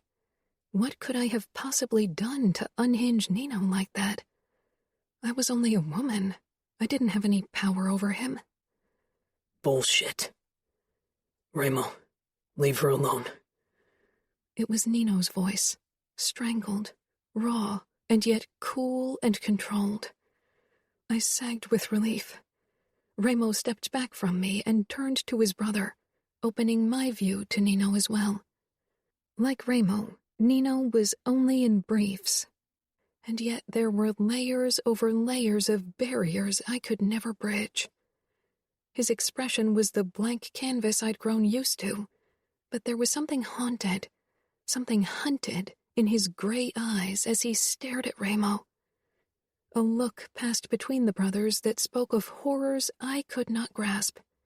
A look that made me realize that one brother could never be without the other. Whatever had shaped them into ice and fire, it had also forged them together in a way that couldn't be broken. Maybe Nino had become the cold flood against Ramo's raging inferno. Perhaps Ramo was the outlet for emotions Nino had locked behind impenetrable walls. I couldn't and would never be able to understand these two men. Nino tore his eyes away from his brother and looked at me. My chest tightened with relief and warmth, and I wanted to go to him and hug him, wanted to soothe him with words, give him comfort with my touch. But Nino wasn't like that. He didn't need comfort, or tenderness, or love. "Play that song again," he said quietly. I touched my fingertips to the keys and began the song, a song that wasn't just a string of notes, but a gaping hole in my heart. Nino approached me slowly, and as he did, Ramo backed away a few steps, but kept watching us. Nino lowered himself beside me on the bench, but I didn't stop playing. I closed my eyes and let the music flow, wishing he could understand that this song encompassed everything I felt for him, everything I'd ever felt for him. Then new notes rang out, and my eyes jerked open, my fingers faltering as Nino began to play the song as well. What? He added his own notes, and I realized it was on purpose. I joined in and played my melody, the two melodies seeming to flow around each other. It was more beautiful than anything I'd ever heard. Nino's eyes were on my face as he played the song from memory without faltering, but I had to return my gaze to the keys because I couldn't understand the look in his eyes. Ramo met my gaze briefly over the piano, and his expression was just as unreadable. Then he turned around and left. I didn't understand any of this, but hearing Nino's melody merge with mine, creating something inexplicably beautiful, it felt like a gift. Nino and I played until the sun rose over the mansion and filled the room with light. Our melody had evolved, a string of beautiful notes, and my heart seemed to burst with emotions when our fingers finally lifted off the keys. Nino looked exhausted, and my own body yearned for sleep too, but at the same time, I felt like screaming my feelings from the rooftops. I stood and took Nino's hand. His cool gaze flitted up to me. "Let's go to bed," I whispered. Something shifted in his eyes, as if for once there was something that scared him, as if he didn't trust himself while asleep. "We don't have to sleep, but you need to rest for a bit," I told him, and finally he got up from the piano bench and followed me upstairs. Nino lay down, and I stretched out beside him, close but not touching. I wanted to press up against him, give him closeness. In the past, he'd held me to comfort me, not because he required that kind of attention. My gaze flickered across his face. His eyes were distant, and there was tightness to his mouth that suggested he was still fighting something within him. I couldn't hold back anymore and reached out for him, laying one hand hesitantly on his arm. It was ridiculous for me to be worried about touching him. We'd been closer than that. But I didn't want to push something onto Nino if he didn't want it, just because it would have helped me. His eyes zeroed in on me, and he lifted his arm so I could move closer, and I snuggled up to him, my hand coming to rest on his hard abs. I wish I knew if this was something he wanted, something he needed, or if he did it for me as part of his simulated affection. I didn't dare ask him what had caused this episode, or what he had seen in his mind to bring him to his knees like that, but the question burned on my tongue. Maybe one day he would tell me. Chapter 21. Kiara. We stayed in bed until midday, and for once I woke before Nino. I was wedged against his side as usual, and he looked peaceful sleeping, no sign of last night's episode visible on his face. His cheekbone was swollen with a bluish tint, as expected, but it didn't make Nino less attractive. For some reason, this small blemish on his perfect face made him even more beautiful. He stirred and opened his eyes. I smiled at him. "How do you feel?" He remained silent for a few heartbeats. "Different." "Different?" I echoed, confused, but he didn't elaborate. He untangled himself from the blankets and sat up with a slight wince, his palm pressing up against his ribs. "Do you need something for the pain?" "No," he said. "It'll fade. And pain is a good motivator. Next time I'll have to be better so my opponent doesn't land hits like this." I climbed out of bed as well and hovered beside him.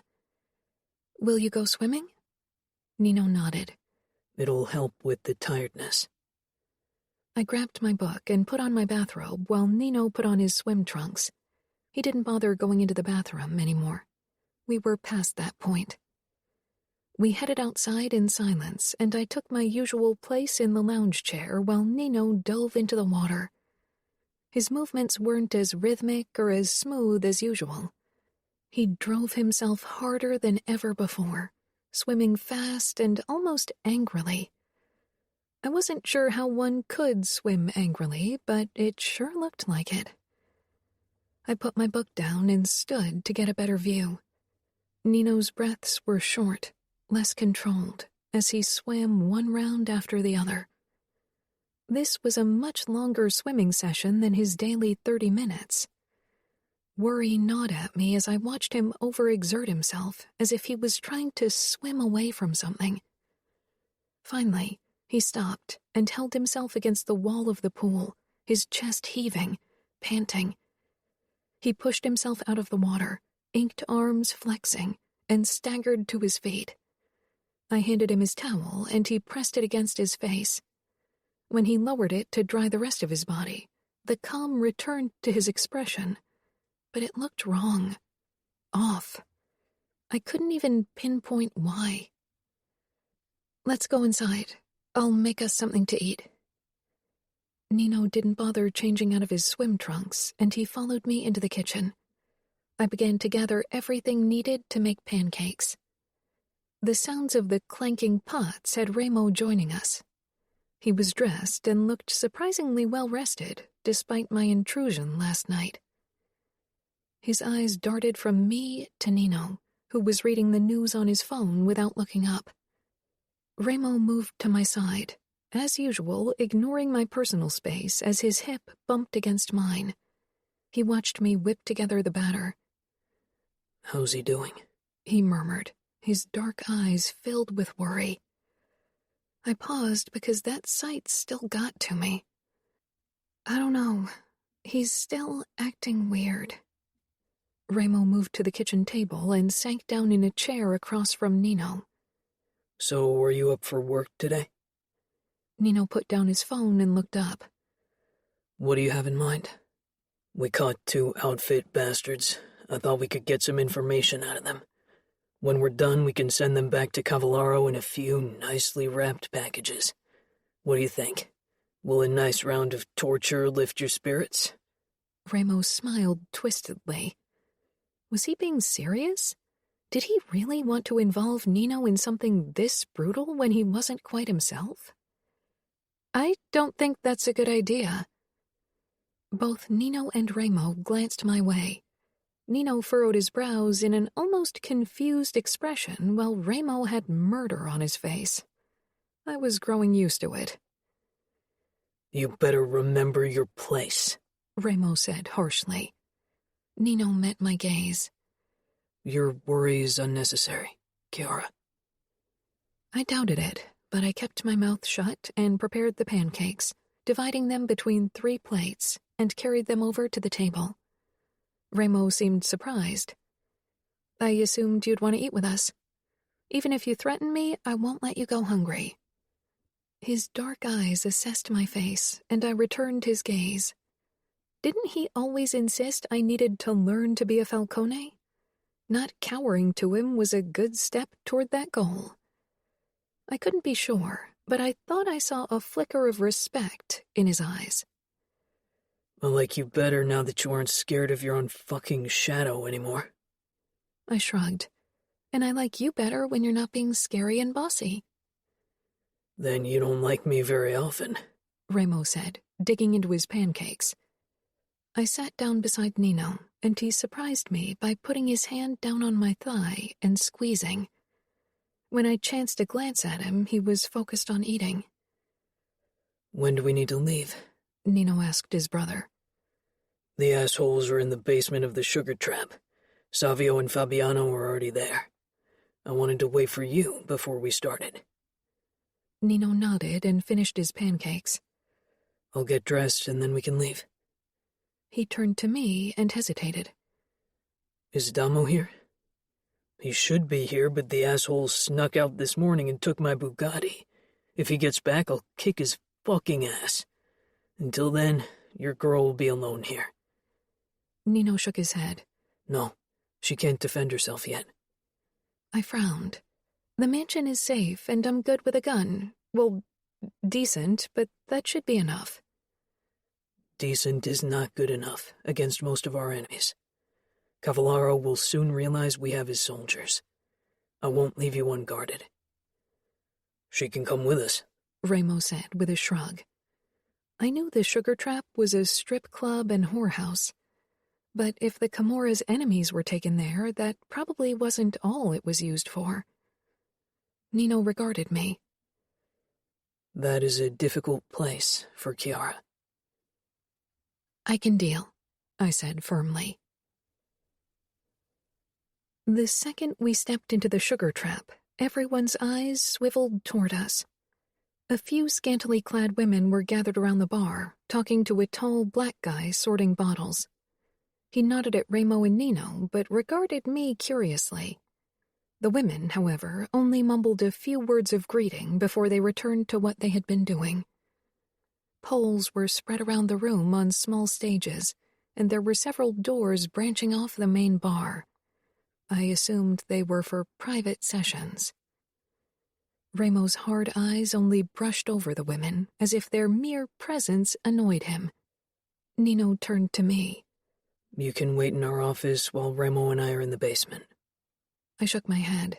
"No, I'll stay here and talk to the women." Remo snorted. They're whores. Talking isn't what they're good at. I bit back a comeback and turned to Nino, trying to hide my worry. It must have showed because he brought my hand up to his lips and kissed my wrist. Several women gaped at us from their spot at the bar, and even Ramo looked caught off guard. Public displays of affection weren't usually Nino's style. Nino leaned forward, whispering in my ear. I've survived every horror you can imagine, Kiara. Don't waste your worry on me. Torturing outfit bastards won't do anything to me. I don't feel their fear. I don't care about their begging. He pulled back, and I released a breath. Without another word, Nino and Ramo walked through the back door. The moment they were gone, the 5 women dared to stare at me again, and the guy behind the bar watched me too. I walked toward them. "Hi," I said, trying to hide my embarrassment. "I'm Kiara Falcone." The guy laughed. Everyone knows who you are, Mrs. Falcone. I'm Jerry. What can I do for you?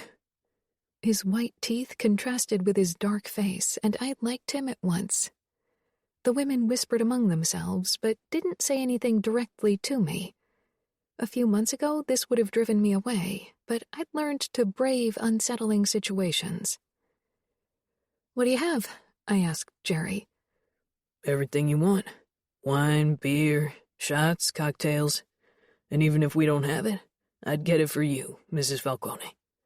I couldn't help but laugh. "No need for that, please. Just give me a Coke. It's too early for wine." "If you ask me, every hour of the day is wine o'clock," the woman closest to me said as she raised a glass with red wine.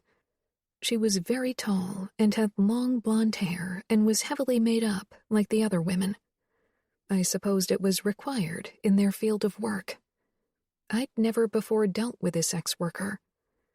As my eyes took in the 5 women, I wondered how many of them had started working here of their own free will, and how many had been dragged into this by a romancer or to pay off their own debts. The other women, too, had wine glasses in front of them. I supposed alcohol made it easier to live a life like that. "Give me a glass of white wine," I said. I couldn't help but wonder with how many of these women Nino had slept, but I decided not to ask. Jerry chuckled. "Don't let their alcoholism rub off on you." Despite his words, he poured me a generous glass and slid it toward me. "Free alcohol is one of the few perks of working here," another woman muttered. I took a sip from my wine and regarded them, looking for signs of abuse. A few of them had small bruises on their arms or legs, but nothing major. "I'm CJ," said a younger woman with long brown hair and a kind smile. "She's a Falcone," the woman beside her hissed. I took another sip. "I am," I confirmed. "I'm also a person and a woman. You don't have to fear me." The tall woman shook her head. "You are not one of us, that's for sure." "I'm not. You are right. But I understand more than you think. I'm not your enemy." CJ walked around and leaned against the bar counter beside me. "We heard what happened in New York, what the Falcones did to your uncle." Jerry shoved her shoulder lightly. "Why don't you shut up?" I swallowed, but then I forced a smile and nodded. "Nino and Ramo killed him." "Slaughtered him," the tall woman butted in. "Got what he deserved, if you ask me," CJ muttered. "Many men deserve the same," the tall woman said. I put down my glass and blurted, "Are you sex slaves?" CJ shrugged. "Not the kidnapped in the middle of the night kind, no. Most of us started this because we didn't have a choice. We needed the money, we felt obligated, and most of us stay because once you're in this, it's hard to work a normal job again. Once the debts to the Camorra are paid off, we earn good money." The tall woman narrowed her eyes at me. "There are very few women in this business who do this because they enjoy it. Maybe Johns want to believe most of us are nymphomaniacs who became hoes to get more dick. Fucking assholes. As if any of us enjoy sucking the dick of an old, hairy, unwashed bastard. Here comes the prick responsible for fresh meat, CJ whispered, and the look in her eyes made it clear. He was the reason why she worked at the sugar trap. I turned around, and a tall, brown-haired man, maybe a couple of years older than me, entered the club. He was very handsome, and I understood why he had become the Camorra's romancer. It was his job to make women fall for him until they were in so deep that they would do anything for him, even sell their bodies. He didn't give off the scary vibe so many made men did. He knew how to hide it, which was probably crucial if you wanted to lure women into your trap. His eyes wandered over the women without a hint of guilt. Then they settled on me, and his face was puzzled. I hadn't met him yet, or at least I hadn't noticed him. Something in his behavior shifted ever so slightly, as if he wasn't sure where to put me. But then he strode toward me, and recognition flashed across his face. He ignored the women beside me, shook hands with Jerry, then turned to me. "I'm Stefano," he said in a silky voice. "It's a pleasure meeting you." His charming smile hit me full force. Remo prowled through the back door, covered in blood, and tapped the counter. 4 scotches, Jerry." Then his dark eyes moved on to Stefano. He shook his head and narrowed his eyes before walking around to meet us. I couldn't take my eyes off his blood-spattered arms and throat. His shirt was black, but I was sure it was drenched in blood, too. He grabbed Stefano's shoulder. "That is a conquest you wouldn't survive, Stefano. I'd hate to lose my best romancer, but I'd have to put you down. And you'd fucking thank me for it because Nino would fucking tear you into bite-sized pieces and feed them to you." Stefano watched Remo's bloody hand on his white shirt, curling his lip. "I know who she is, Capo. I was only introducing myself.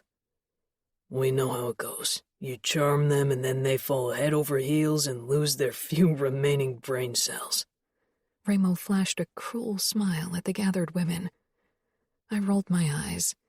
First, I'm not going to fall for him. I'm Nino's. And second, I have more than a few brain cells. I didn't mention that no matter what Stefano did, he couldn't win my heart because my heart belonged to Nino. Stefano's eyes widened, and he looked at Remo as if he expected his capo would strike me dead for the audacity. "Indeed." Remo smirked and released Stefano, leaving a bloody handprint on the man's shirt. Jerry handed Remo a tray with 4 glasses of scotch. "We're almost done," he said to me, then to Stefano. "Hands off." The women backed away as he passed them with the tray. Stefano let out an Italian curse under his breath as he regarded his ruined shirt. "I suppose you won't charm your way into girls' hearts with blood on your shirt?" He shrugged. "If I told the right story, they'd believe I saved a man's life and that's why I have that handprint on my shirt. Women believe all kinds of shit if an attractive man makes them feel special and tells them how gorgeous they are, even if they're average at most." I took a deep swig of my wine, not sure what to say to that. But CJ found my words. "You're an asshole." Stefano grinned at her. "That's not what you said when I fucked your brains out and you declared your love for me." She paled, then whirled around and disappeared through the door behind the bar. "That was very rude," I said. "I don't know why you think you can treat women like you do." "Because they allow me to treat them like that," he said quietly, his brown eyes hard. "Everyone gets what they deserve." I shook my head at him and hopped off the bar stool to find CJ. A corridor led to a staff-only door that was left ajar, and I stepped in, finding CJ leaning against a sink, crying. "Hey," I said hesitantly, suddenly unsure if it was a good idea that I was here. I was the wife of the man who owned the sugar trap and even more places like that. CJ and the other women belonged to the Camorra, and basically Nino as well. He wasn't Capo, but none of Ramo's decisions were made without consulting Nino first. I handed her a tissue. I'm sorry for what he said. Why, it's the truth. I fell for him because he said exactly what I wanted to hear, what no man had ever said to me. He seemed too good to be true, but I didn't want to see the signs pointing toward the truth. Sometimes it's easier to believe a lie, I said quietly, because I believed Nino's simulated affection too, much too eagerly. She met my gaze. I slept with Nino. My body seized with shock. I had guessed that some of these women had slept with him, but hearing her say it still hurt. But it's been a while. I haven't seen him with any of us in weeks. Some of the weight lifted off my chest, probably since I'd told him I wanted him to stop being with other women. So he had kept his word. He's slept with many women before me, I said with a small shrug. Yeah, they all do, she said bitterly. Did he force you? She tilted her head. I'm a whore. That doesn't mean you don't have the right to say no. She smiled. That's not how it works, but he never forced me. I never said no. Why would I?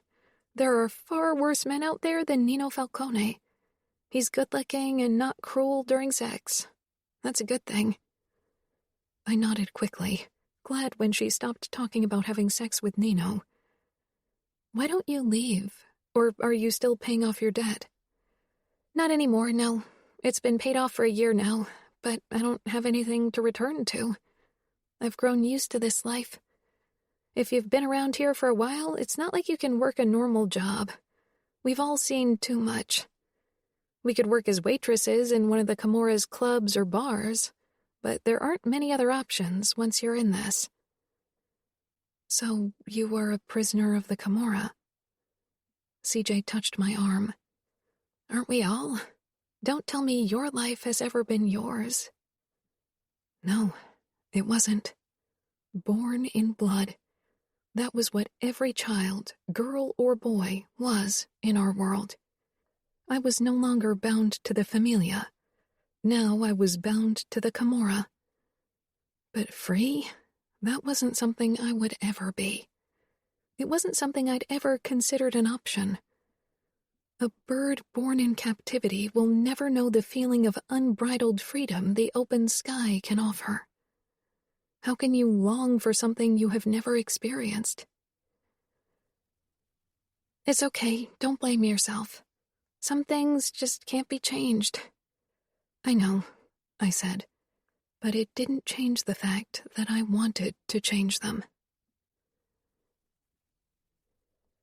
Nino was clean when he emerged from the back door, and so was Ramo. I was back at the bar with CJ sitting beside me, drinking our second glass of wine. I should leave, she said quickly. The first customers will arrive soon. I nodded. I had every intention of making it my goal to visit the whorehouses of the Camorra and get to know the women there. If I knew them, I'd feel even more obligated to help them, even if I knew it was a losing battle. Ramo would never listen to me, and even Nino wouldn't let me meddle in their business. I searched his face as he stepped up next to me, looking for signs that what he'd been doing had bothered him. But he looked calm, which should have terrified me, but I was only relieved. Nino's eyes followed CJ as she walked off. Then he frowned at me. What did she say? Nothing important, I said with a smile. Nino didn't look convinced, but he didn't press the matter, only curled his hand around my wrist and led me out of the club. The moment we were back home, we gathered in the living area, and Ramo ordered pizza. How can you be hungry after what you've been doing? I asked curiously as I sank down on the sofa. Nino gave me a blank look. The body still requires a certain calorie intake to keep up its functions. Ramo rolled his eyes. One of these days I'm going to lose my shit on you when you sound like a fucking textbook. Nino cocked his brows at his brother. You've said it countless times. It loses its power if you never act on it. Remo pulled out his knife and flung it at Nino. I jumped as the knife impaled itself in the armrest beside Nino's leg. You, Savio, and Adamo are fucking nuisances. I smiled. Thanks, I said. When Remo gave me a blank stare, I added, for not including me. She's getting too daring, Remo muttered, but he didn't look angry. Nino looked relaxed, back to his usual calm self. Maybe he'd overcome whatever had haunted him last night. Where's Adamo? Is he still gone? Remo's face darkened. Adamo, he roared. Get your ass down here. There was silence. Remo picked up the phone, ordered pizza, then called again. Adamo, I swear if you're upstairs and don't get down here right this second, I'll come and get you and you will fucking regret it. Steps sounded from upstairs, and then Adamo appeared on the stairs. He hesitated in the middle of them, looking nervous as he regarded his older brothers. What did you do? Nino asked. Adamo glanced at Remo, who was snarling. Don't tell me you crashed my Bugatti. Adamo shook his head. There's only one dent in the back because someone bumped into me. Remo staggered toward his brother and gripped him by the collar. What the fuck is wrong with you? I told you to stop racing. You'll get yourself killed. So what? In a few weeks I'll be initiated. I'd do everyone a favor if I got killed before becoming like you. I held my breath. Nino, too, tensed beside me. Remo pulled Adamo even closer, glaring down at him. You are a fucking child. You don't know what you're talking about. Maybe I protected you for too long. Maybe I should have initiated you sooner like Savio. When did you ever protect me? Remo released him with a hard smile. I ordered pizza. Or are you too good to eat with us? Adamo hovered on the staircase, then slowly skulked down and moved toward us. He flung himself down on the sofa across from us. He gave me a smile, then nodded toward Nino. Where's Savio? He mumbled. Out with Diego, Remo said. Maybe you should go out more often, too, Adamo muttered. Remo sat down beside Nino. Someone has to make sure the West stays in our hands. I fought too hard for this to lose it because of laziness. I realized Remo and Nino hardly ever went out. With Nino, I'd thought it was because I was his wife now, but Remo, too, was mostly at home, unless he was out doing business with his brothers or Fabiano. They lived in their own small world, a world I'd been allowed into. I was getting used to being a Falcone. Nino and I returned to our bedroom after dinner and watching a few videos of past races with his brothers. We got ready for bed. I was sitting against the headboard when he joined me, looking almost wary. Was he worried about tonight? Did CJ tell you I slept with her? He asked quietly as he stretched out beside me. Yeah, she did. But it's the past. I'm not holding your past against you. You didn't hold mine against me. Nino frowned. There was nothing I could have held against you because you didn't do anything wrong. I know, I said. Do you? I sighed. On a logical level, I did, but sometimes I still felt like I was to blame, which was stupid, but it was something deeply ingrained in me and difficult to shake. Do you ever feel guilty for what you do? For what you did today? Nino considered that. Not really. As I said, I don't really feel pity. And those outfit bastards would have done the same if they got their hands on one of ours. I yawned. He lifted his arm, and I snuggled up to him, propping myself up on his chest, and kissed him softly. We seldom kissed, mostly just during sex. Nino gently touched the back of my head as his other hand brushed my arm. What's that for? I just wanted to kiss you, I admitted. Or does it bother you if I do? Outside of sex, I mean. Nino tilted his head, his thumb lightly rubbing my neck. Why would that bother me, Kiara? I enjoy kissing you. Did I ever give you reason to believe otherwise? No, but you never kiss me during the day. We only ever kiss when we're about to have sex.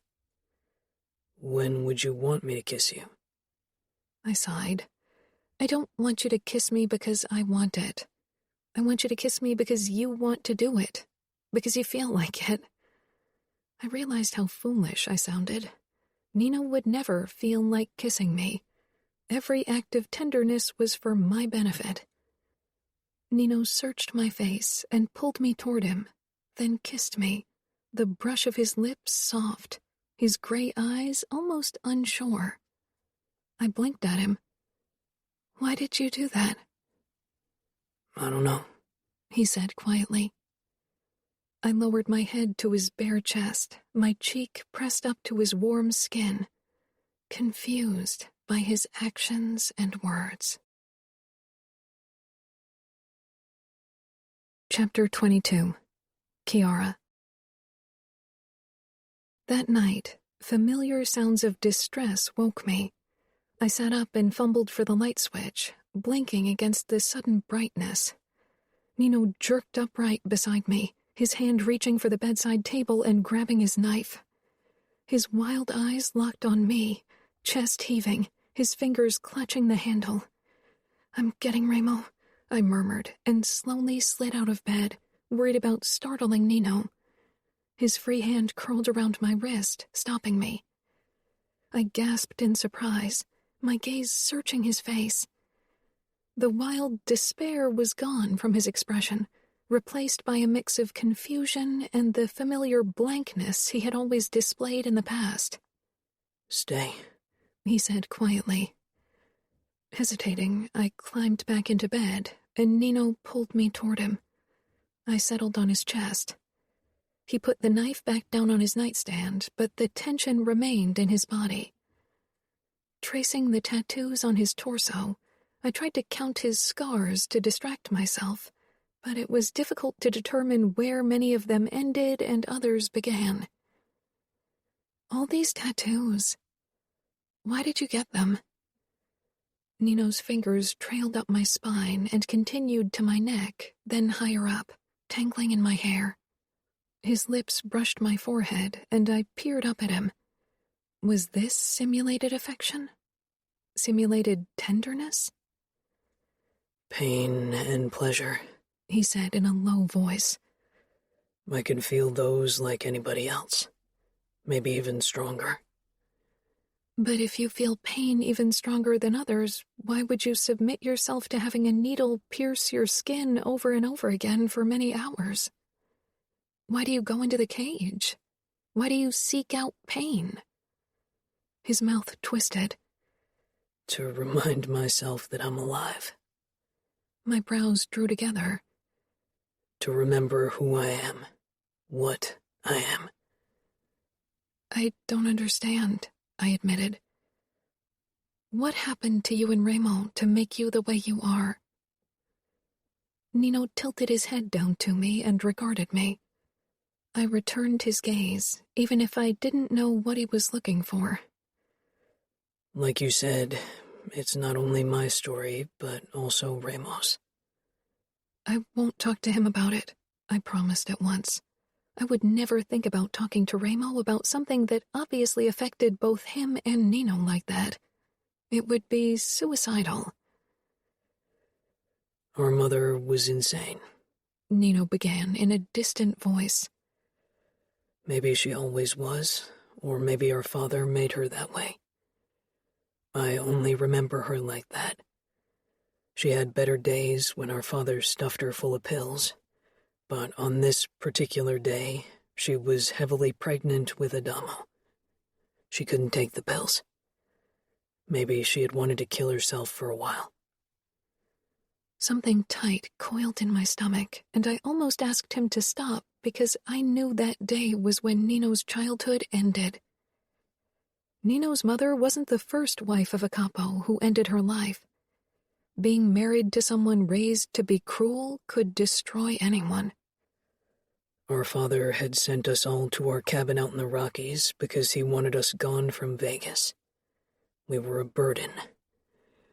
One night, our mother pulled me out of bed and led me into her bedroom.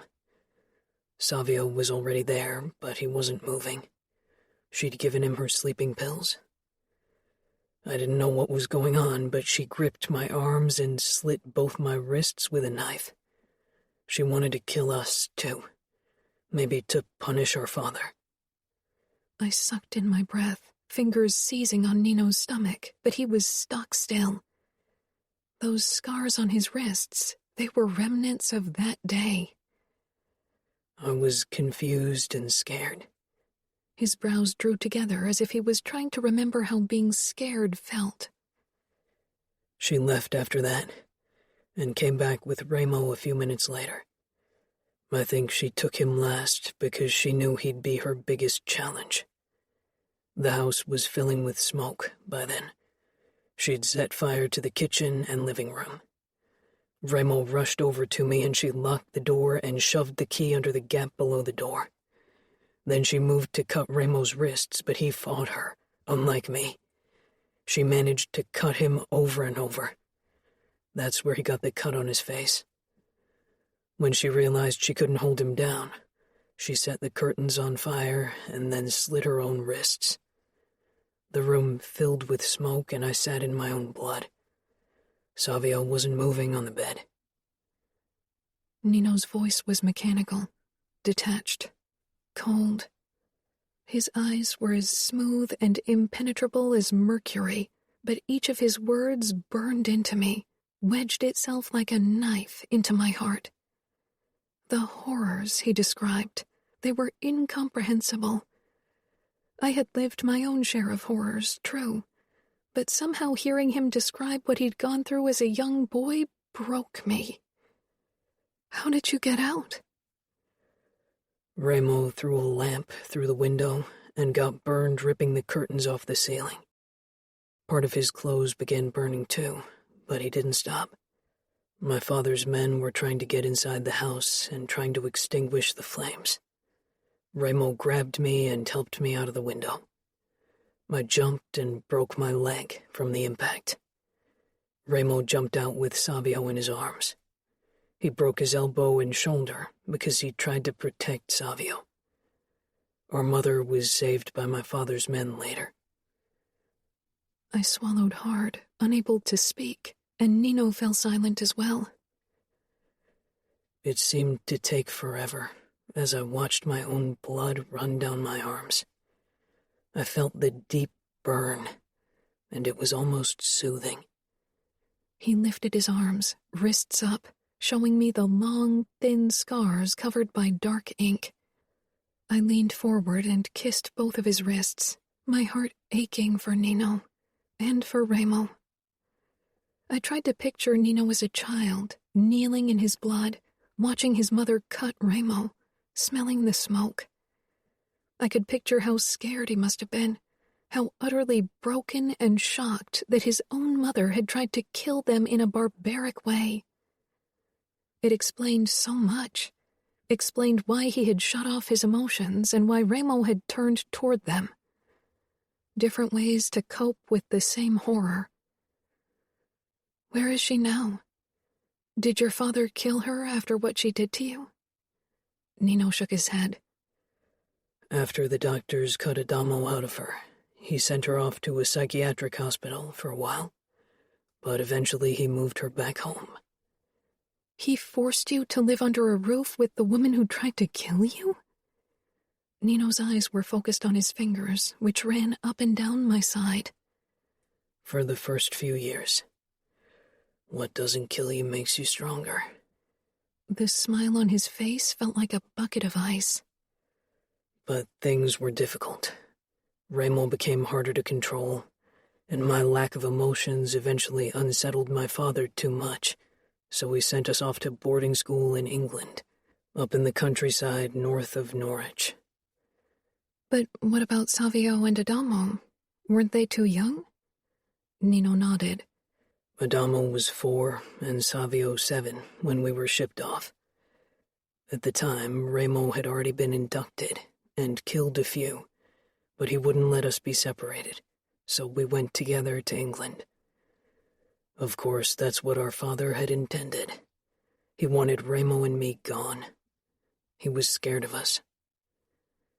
I couldn't imagine Remo in a posh boarding school. Nino could look like a sophisticated gentleman when he covered his tattoos and tried to form his expression into one of pleasantries, but Remo was far from restrained and posh. That didn't work out long, Nino said quietly. Eventually we ran off and returned to the States to kill our father. But you didn't. Luca's enforcer, Growl, did. That's something Remo will never forgive our half-brother for. He robbed us of the chance to destroy our father piece by piece. I tended to forget that the Falcones and Growl were related. I'm sorry, I whispered eventually, my insides churning and hoping that Nino couldn't see how much his story had affected me. Nino made a low sound in his throat, a sound I'd only heard twice before, when he'd been on the verge of snapping, but his face was still unsettlingly void of emotion. His hand on my side dipped lower, over my hip and between my legs. I jumped, surprised that he was looking for that kind of closeness in a situation like this. His fingers found my clit. He hovered over me and kissed me, harder than ever before, and his fingers strummed a fast rhythm between my legs. Despite the jumbled mess that was my emotions, my body responded to his kisses and touch. Suddenly, he pushed himself up and moved on top of me, his strong arms on either side of my head. I stilled as he held himself over me, his eyes not emotionless at all. Instead, his expression twisted with something akin to despair. He'd never been on top of me during sex. Tell me this is okay for you, Kiara, he managed to say in a raw and dark voice. I'm not sure I can be as gentle as you need me to be. If you can't do this, tell me and I'll leave, but... He shook his head.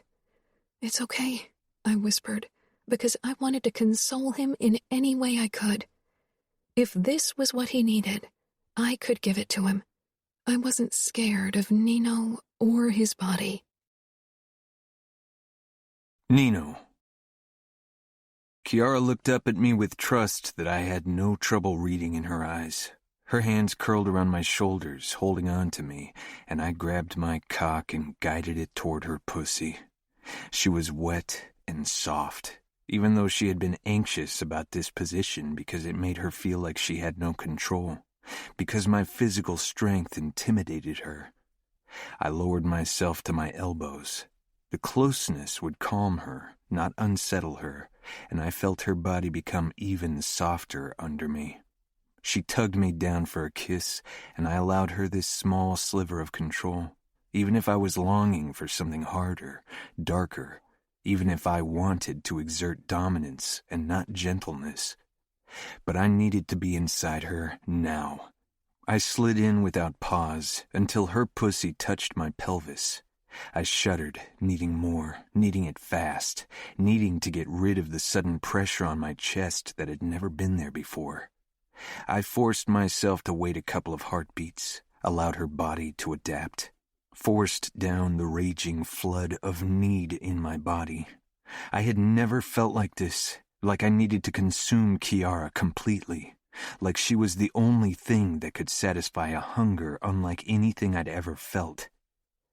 My chest was tight, my stomach hollow, and I wasn't sure what was going on.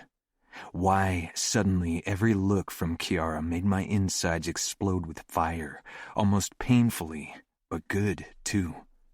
I pulled out and thrust back into Kiara, and her nails dug into my back, leaving scratches. It felt like relief, an outlet for the pressure. My lips found hers as I slammed into her, and she returned my gaze with a burning need of her own. Again, that same ache for something I didn't understand. I had always been in control, but I couldn't control this. I reached between us and rubbed Kiara's clit, then latched onto her nipple, sucking and nibbling as I drove her into the bed with long, hard thrusts. Even her smell opened the hole in my chest wider. Everything about her made my body react, made me long for something impossible, for something foreign and inexplicable. Kiara started to shudder under me, but I kept thrusting even as her walls tightened from the force of her orgasm. I got on my knees for more leverage and kept thrusting, hoping it would fill that hole in my stomach, would satiate the deep hunger of my soul. But even as I came with a violent jerk and my cock softened, the longing remained wedged in my chest. I sank down on top of Kiara and breathed harshly against her throat. Her fingers played with my hair, and she kissed my ear, then my temple. And for some reason, those two meaningless gestures fulfilled some of my longing. I twisted my face to look at her. Her skin was flushed, and she was breathing fast. She looked stunned, overwhelmed as she met my gaze. "Did I hurt you?" I rasped. Her brows pulled tight. "No. When you said you couldn't be gentle, I'd expected worse." So had I. It had felt like I was on the verge of losing control, but somehow Kiara had held me fast through it all. "Nino?" she asked quietly. "That look on your face, what does it mean?" If only I knew. She kissed me. "I know our pasts hold horrors, but we can get beyond that, don't you think?" I stroked her cheek. I had gotten past the horrors. I'd seen and done so many horrible things. How could an event from long ago still hold any power over me? Chapter 23. Kiara. The next morning, I found Ramo pummeling the life out of the punching bag, but all I could think of were Nino's words, and I knew I'd never see Ramo the same way again. Christ, he still terrified me, but I almost understood him.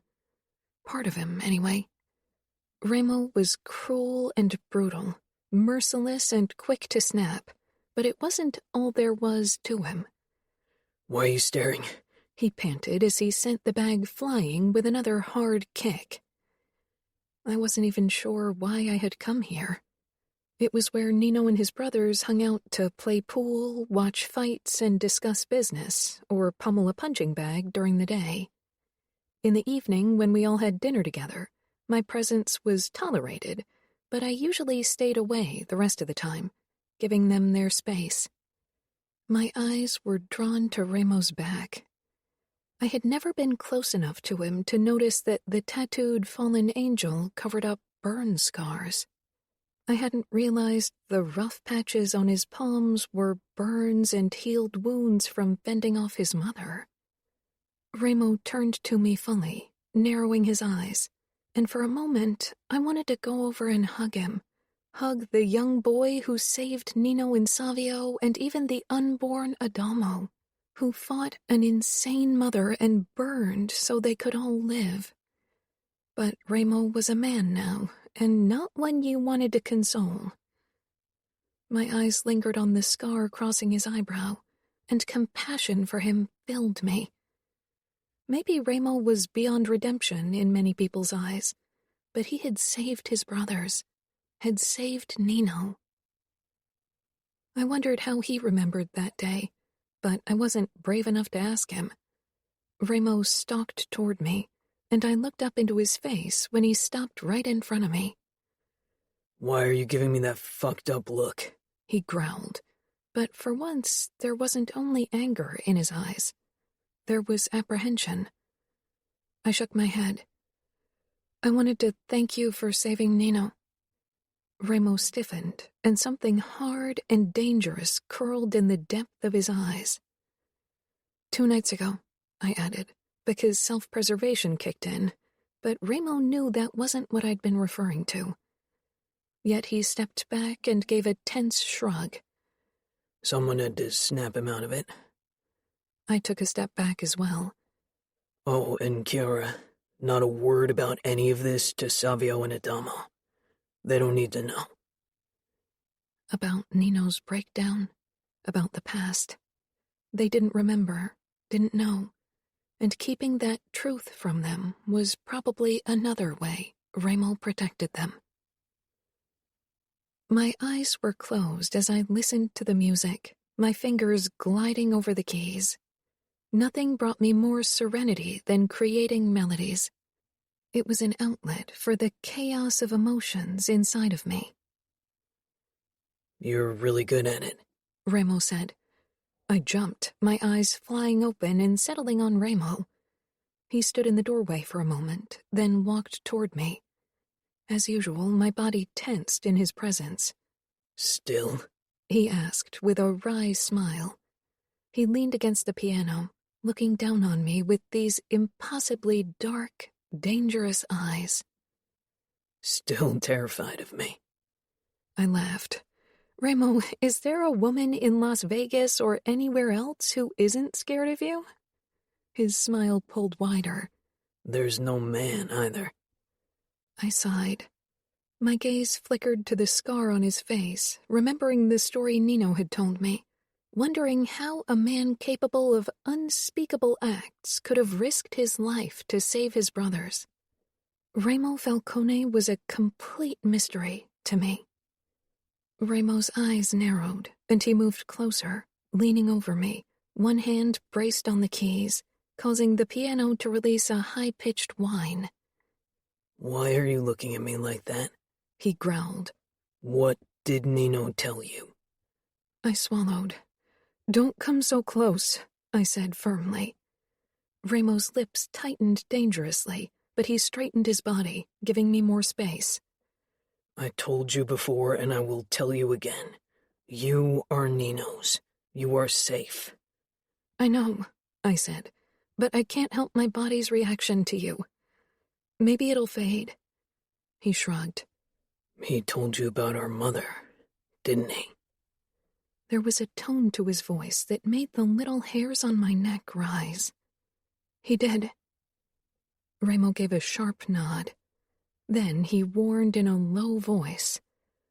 Some things need to stay buried. She is one of them. And Nino's emotions probably too. I don't know what you want from him, but for his sake and yours, don't push him. Early the next day, Nino and I set out for our first hike together. I wasn't overly fit, but having Nino to myself, surrounded by beautiful red stone formations, was too enticing. He took us back to the Red Canyon National Park. He was quiet during the ride, focused on the street, but his eyes seemed to see beyond the road ahead. He surprised me when he took my hand, resting both on my bare thigh. His warmth seeped into me, but that wasn't why my chest felt warmer. We parked our car and set off for the circular trail.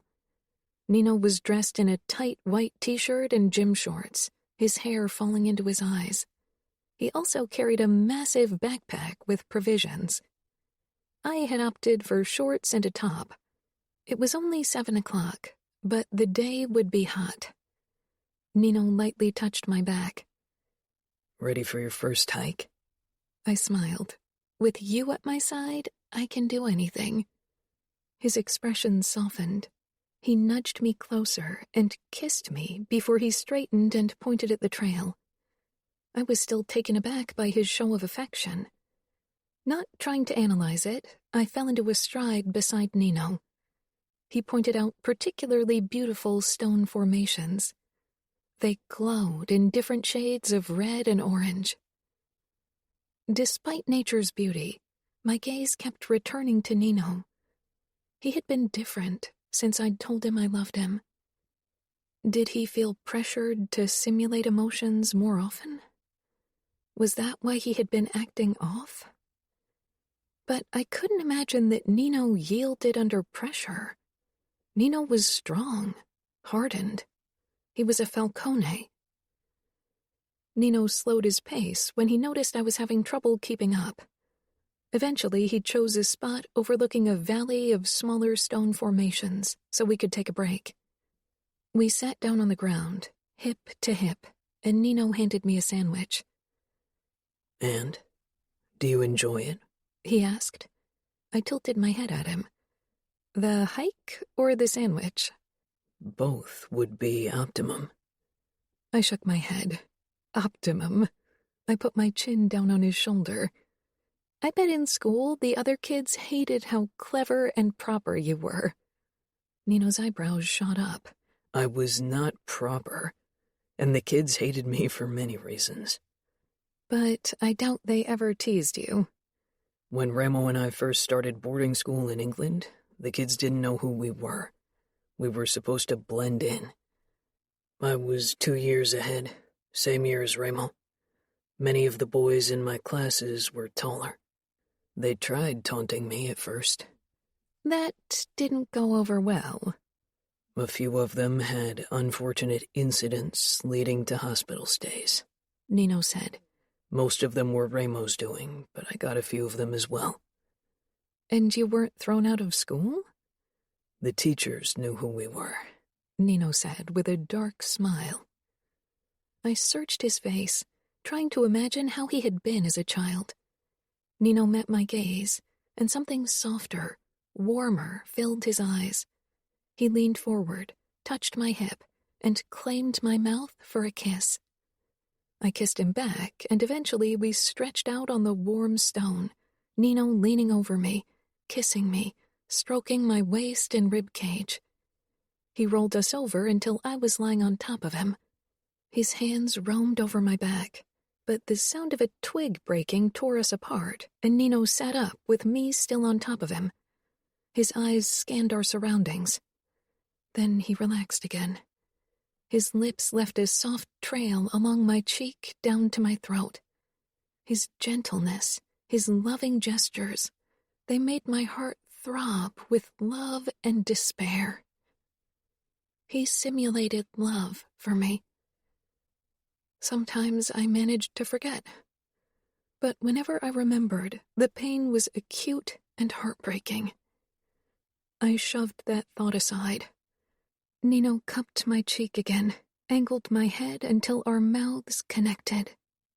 The kiss was all-consuming, and I let it pull me down, let Nino's hands banish any logical thought. When he settled between my legs and claimed me, nothing else mattered but having Nino above me, inside of me, his mouth on mine, his gray eyes alight with desire and more. I didn't care if it was simulated or not.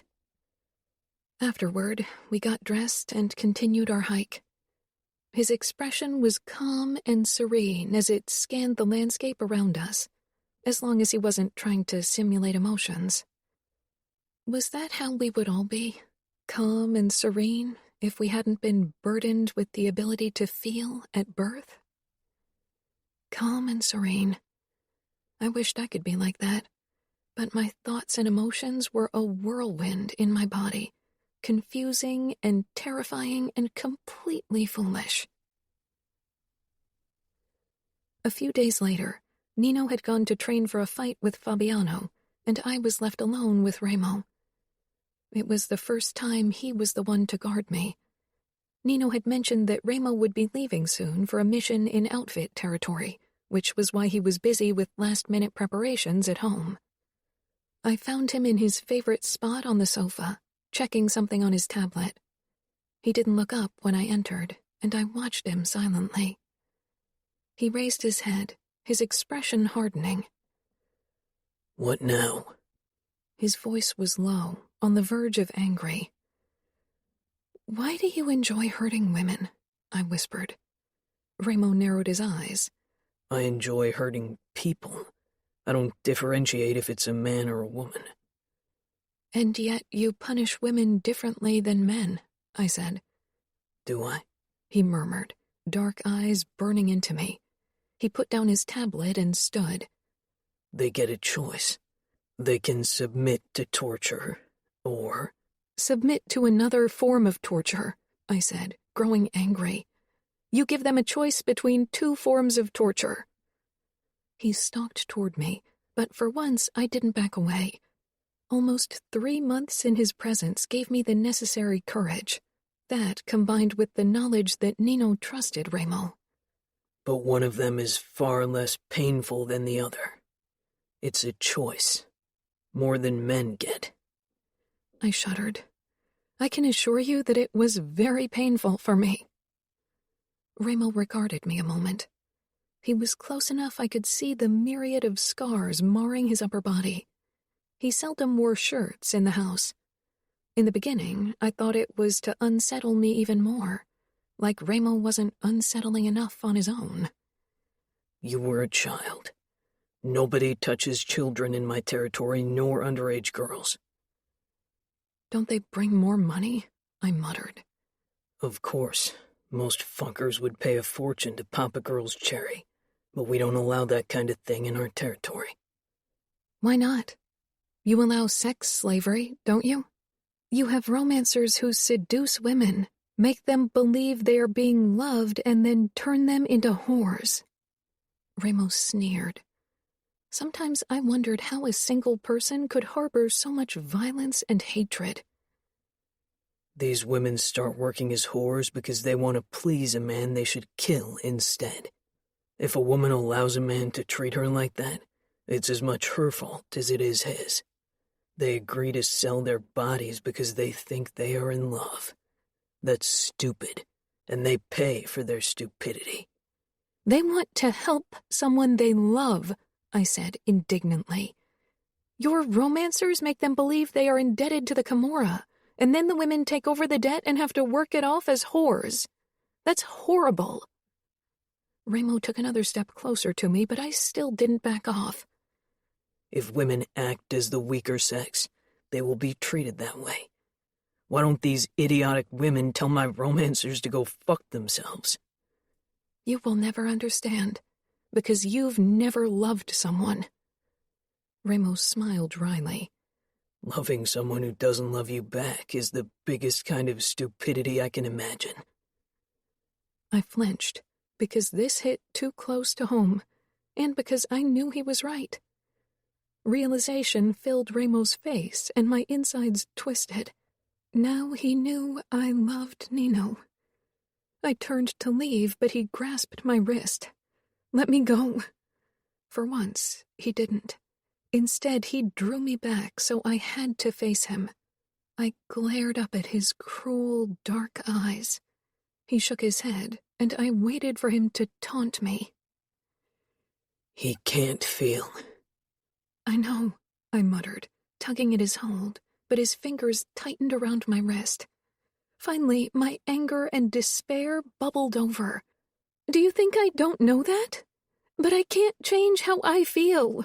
Don't you think I would change it if I could? But love doesn't work that way. You will never understand. You are right, he said in a low voice. I can't and I won't. Why would I want to be a fucking fool?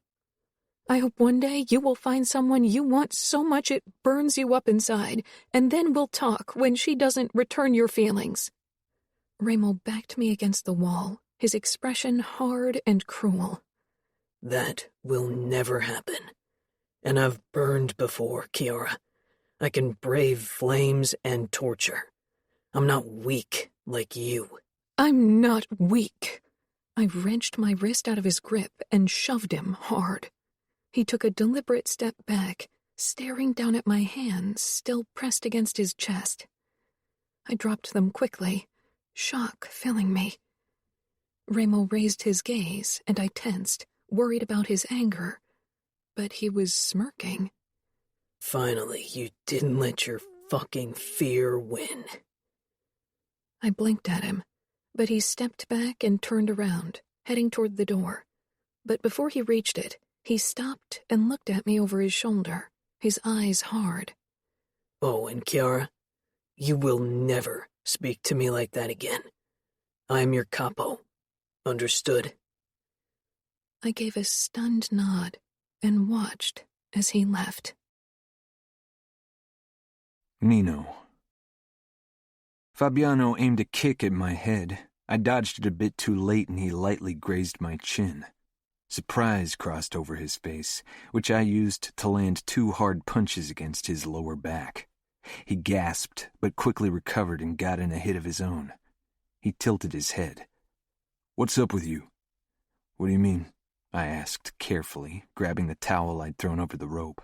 I wiped my face and chest. "You have been less focused today, and it was the same during your fight." I leaned against the post in the corner. My current state wasn't something I wanted to discuss until I had a better handle on things and had a chance to thoroughly analyze my predicament. "You don't like the idea with Cavallero's niece?" Fabiano narrowed his eyes, obviously dissatisfied with the topic change. "Do you really think Ramo's plan is good?" Ramo's plan was emotional, fueled by revenge and hate. It was dangerous, but it could prove to be effective. I regarded Fabiano. "You know the girl. You feel pity for her?" He grimaced. "You know me, Nino. I will follow Ramo through hellfire, but unlike you, I still have a couple of emotions." "Before Leona, you convinced everyone that wasn't the case?" "Before Leona, I had convinced myself that I wasn't capable of emotions," he said, then narrowed his eyes as if catching himself. "Ramo's plan will create upheaval in the outfit. Cavallero's sister will be devastated that her daughter got caught by us, and Dante will feel responsible for his niece. His wife will be worried as well because of their own daughter. This might be one of the times Dante forgoes logic and acts. If that happens, we can beat him." "Probably, because no matter what, we can always count on you to be the voice of logic, Nino." I gave a tense nod. Indifference and logical analyzing had guided me through my life, had saved mine and Ramo's life on many occasions when his temper had gotten the better of him. But when I was around Kiara, logic was difficult to hold on to. Since the night she told me she loved me, something had shifted. It had started as a small crack, but had continuously widened, and I had no way of stopping it. "Are you sure you will be able to do what must be done once you're in Chicago? You won't get distracted by thoughts of your father?"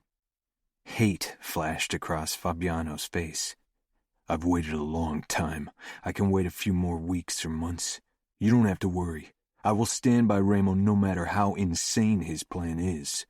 I doubt it's only motivated by strategic motivations. Ramo's plans never are. He wants to play with Dante, wants to tear the outfit apart from the inside. Ramo is the best at mind games." "Yeah, Ramo knows how to fuck with people's brain," Fabiano said with a dark laugh. He did, and Cavallaro and Scuderi would soon realize their mistake of fucking with the Camorra. Chapter 24. Kiara.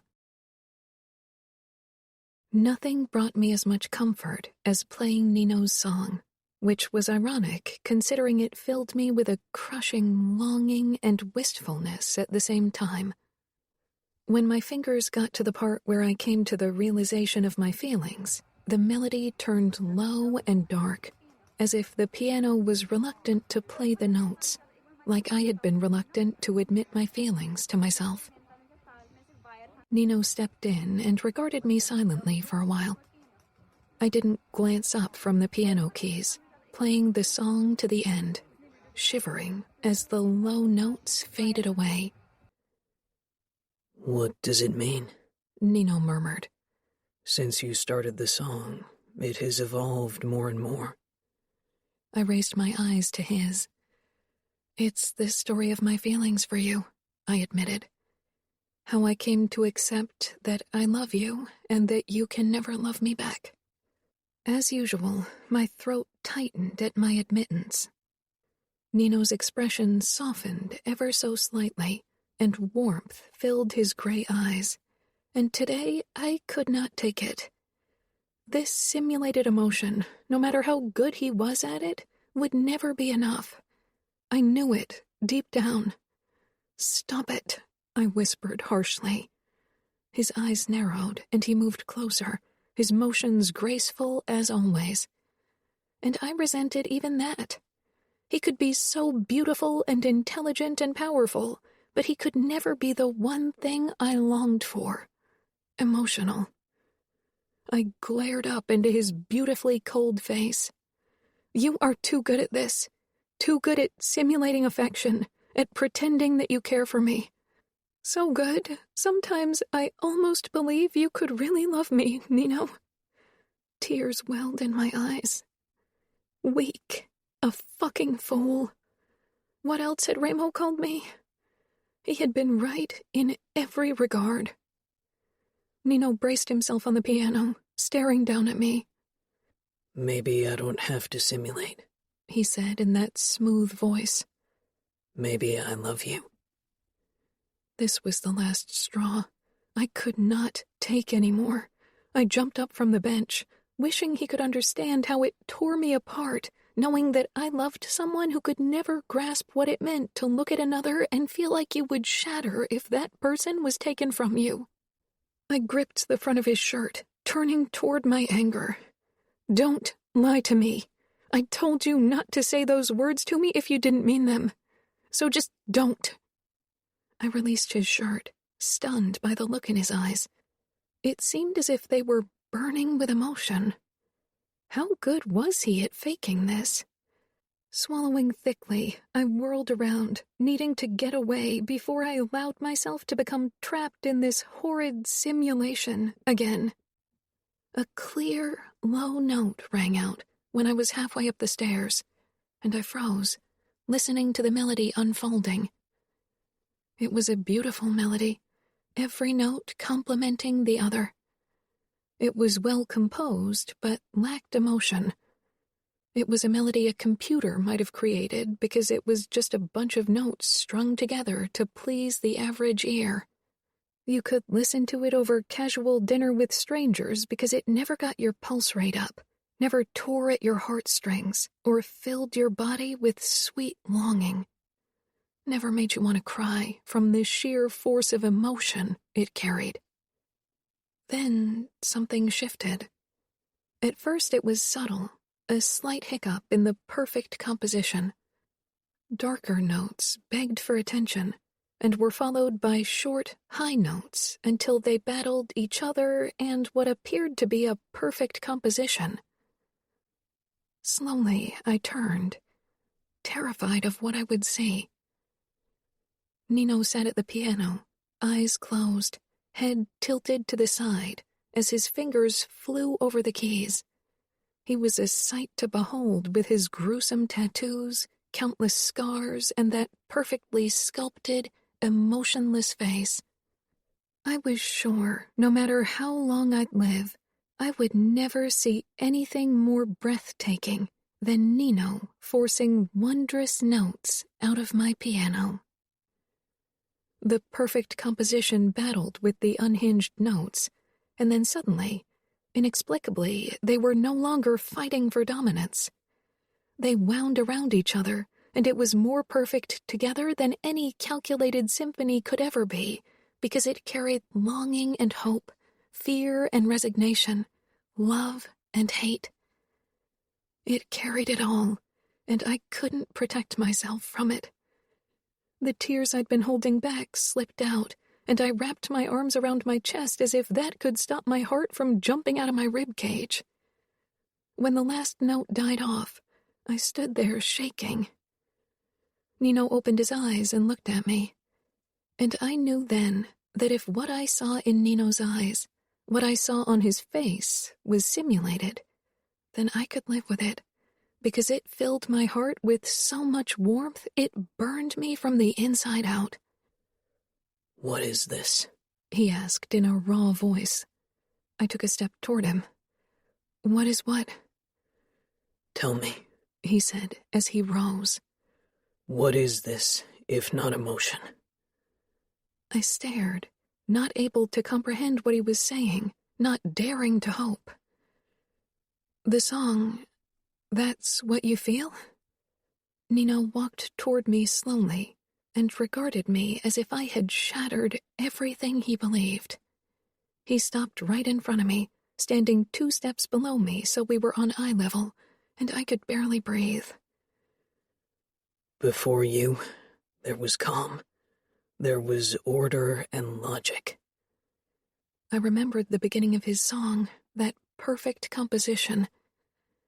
And now, I let out a hoarse exhale.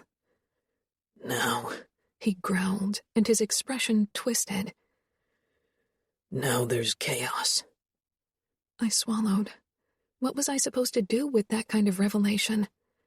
He startled me by cupping my cheeks, bringing our faces close, breathing harshly against my mouth, his eyes almost desperate. "And you want the calm back," I whispered. His brows drew together as he regarded me. He dipped his head and kissed me, soft and slow, nothing like what I'd expected from the look in his eyes. Yes and no. Perhaps. I don't know. He said quietly. It takes some getting used to. And it lodged itself in my heart again, that stupid hope that perhaps one day Nino would love me. Nino. Ramo watched me warily as he put a few more guns into the trunk of his car. He'd be leaving for Chicago in a few hours with Fabiano. We were meeting in the Sugar Trap in 30 minutes for a few last-minute preparations. "I still think I should come with you," I said firmly. "You and Fabiano are a volatile combination in Chicago. Fabiano knows more about the outfit than any of us, and you need to make sure nothing happens here. You can keep things in order if Fabiano and I don't return. Your chances of returning would increase if I came with you. These last couple of weeks you have been erratic, Nino. I think it's best if you stay here." I frowned. I had a better handle on myself and the nightmares had stopped, but I wasn't the same as I had been before. There was no denying it. Ramo touched my shoulder. "What is going on? Do I need to worry?" "I'm not how I used to be," I began, not sure how I could describe to him what I could hardly understand myself. "I feel things. It's still a struggle, still not how normal people feel. I'm sure of it, but it is there." Ramo had become very still. "Is it because of Kiara?" I nodded. "Because of her. She fought the demons of her past and made me realize that I, too, was shackled by memories, controlled by something I thought I had put past me." Ramo looked away, fury contorting his expression. "Our mother should be dead. Father should have killed her after cutting Adamo out of her. I should have killed her when I took over, but she is still there, still fucking alive." I touched Ramo's shoulder. "She's as good as dead, a shadow of a person. She is the past." Ramo gave a jerky nod and met my gaze, something dark and dangerous in his eyes. I knew that look and had seen it many times before. "Are you still at my side now that you have gone all soft because of Kiara?" I gripped his forearm over the Camorra tattoo and he mirrored the gesture. "We are brothers, not just by birth but by choice, and I will stand by your side until I take my last breath. Nothing will change that. Kiara knows it and she accepts it. I have your back." I paused. "And I'm not going soft, don't worry.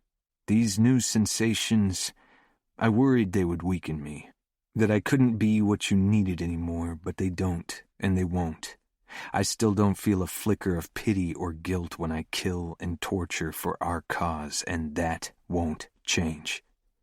Ramo nodded and released me. For him, it was settled. He knew I was still there for him.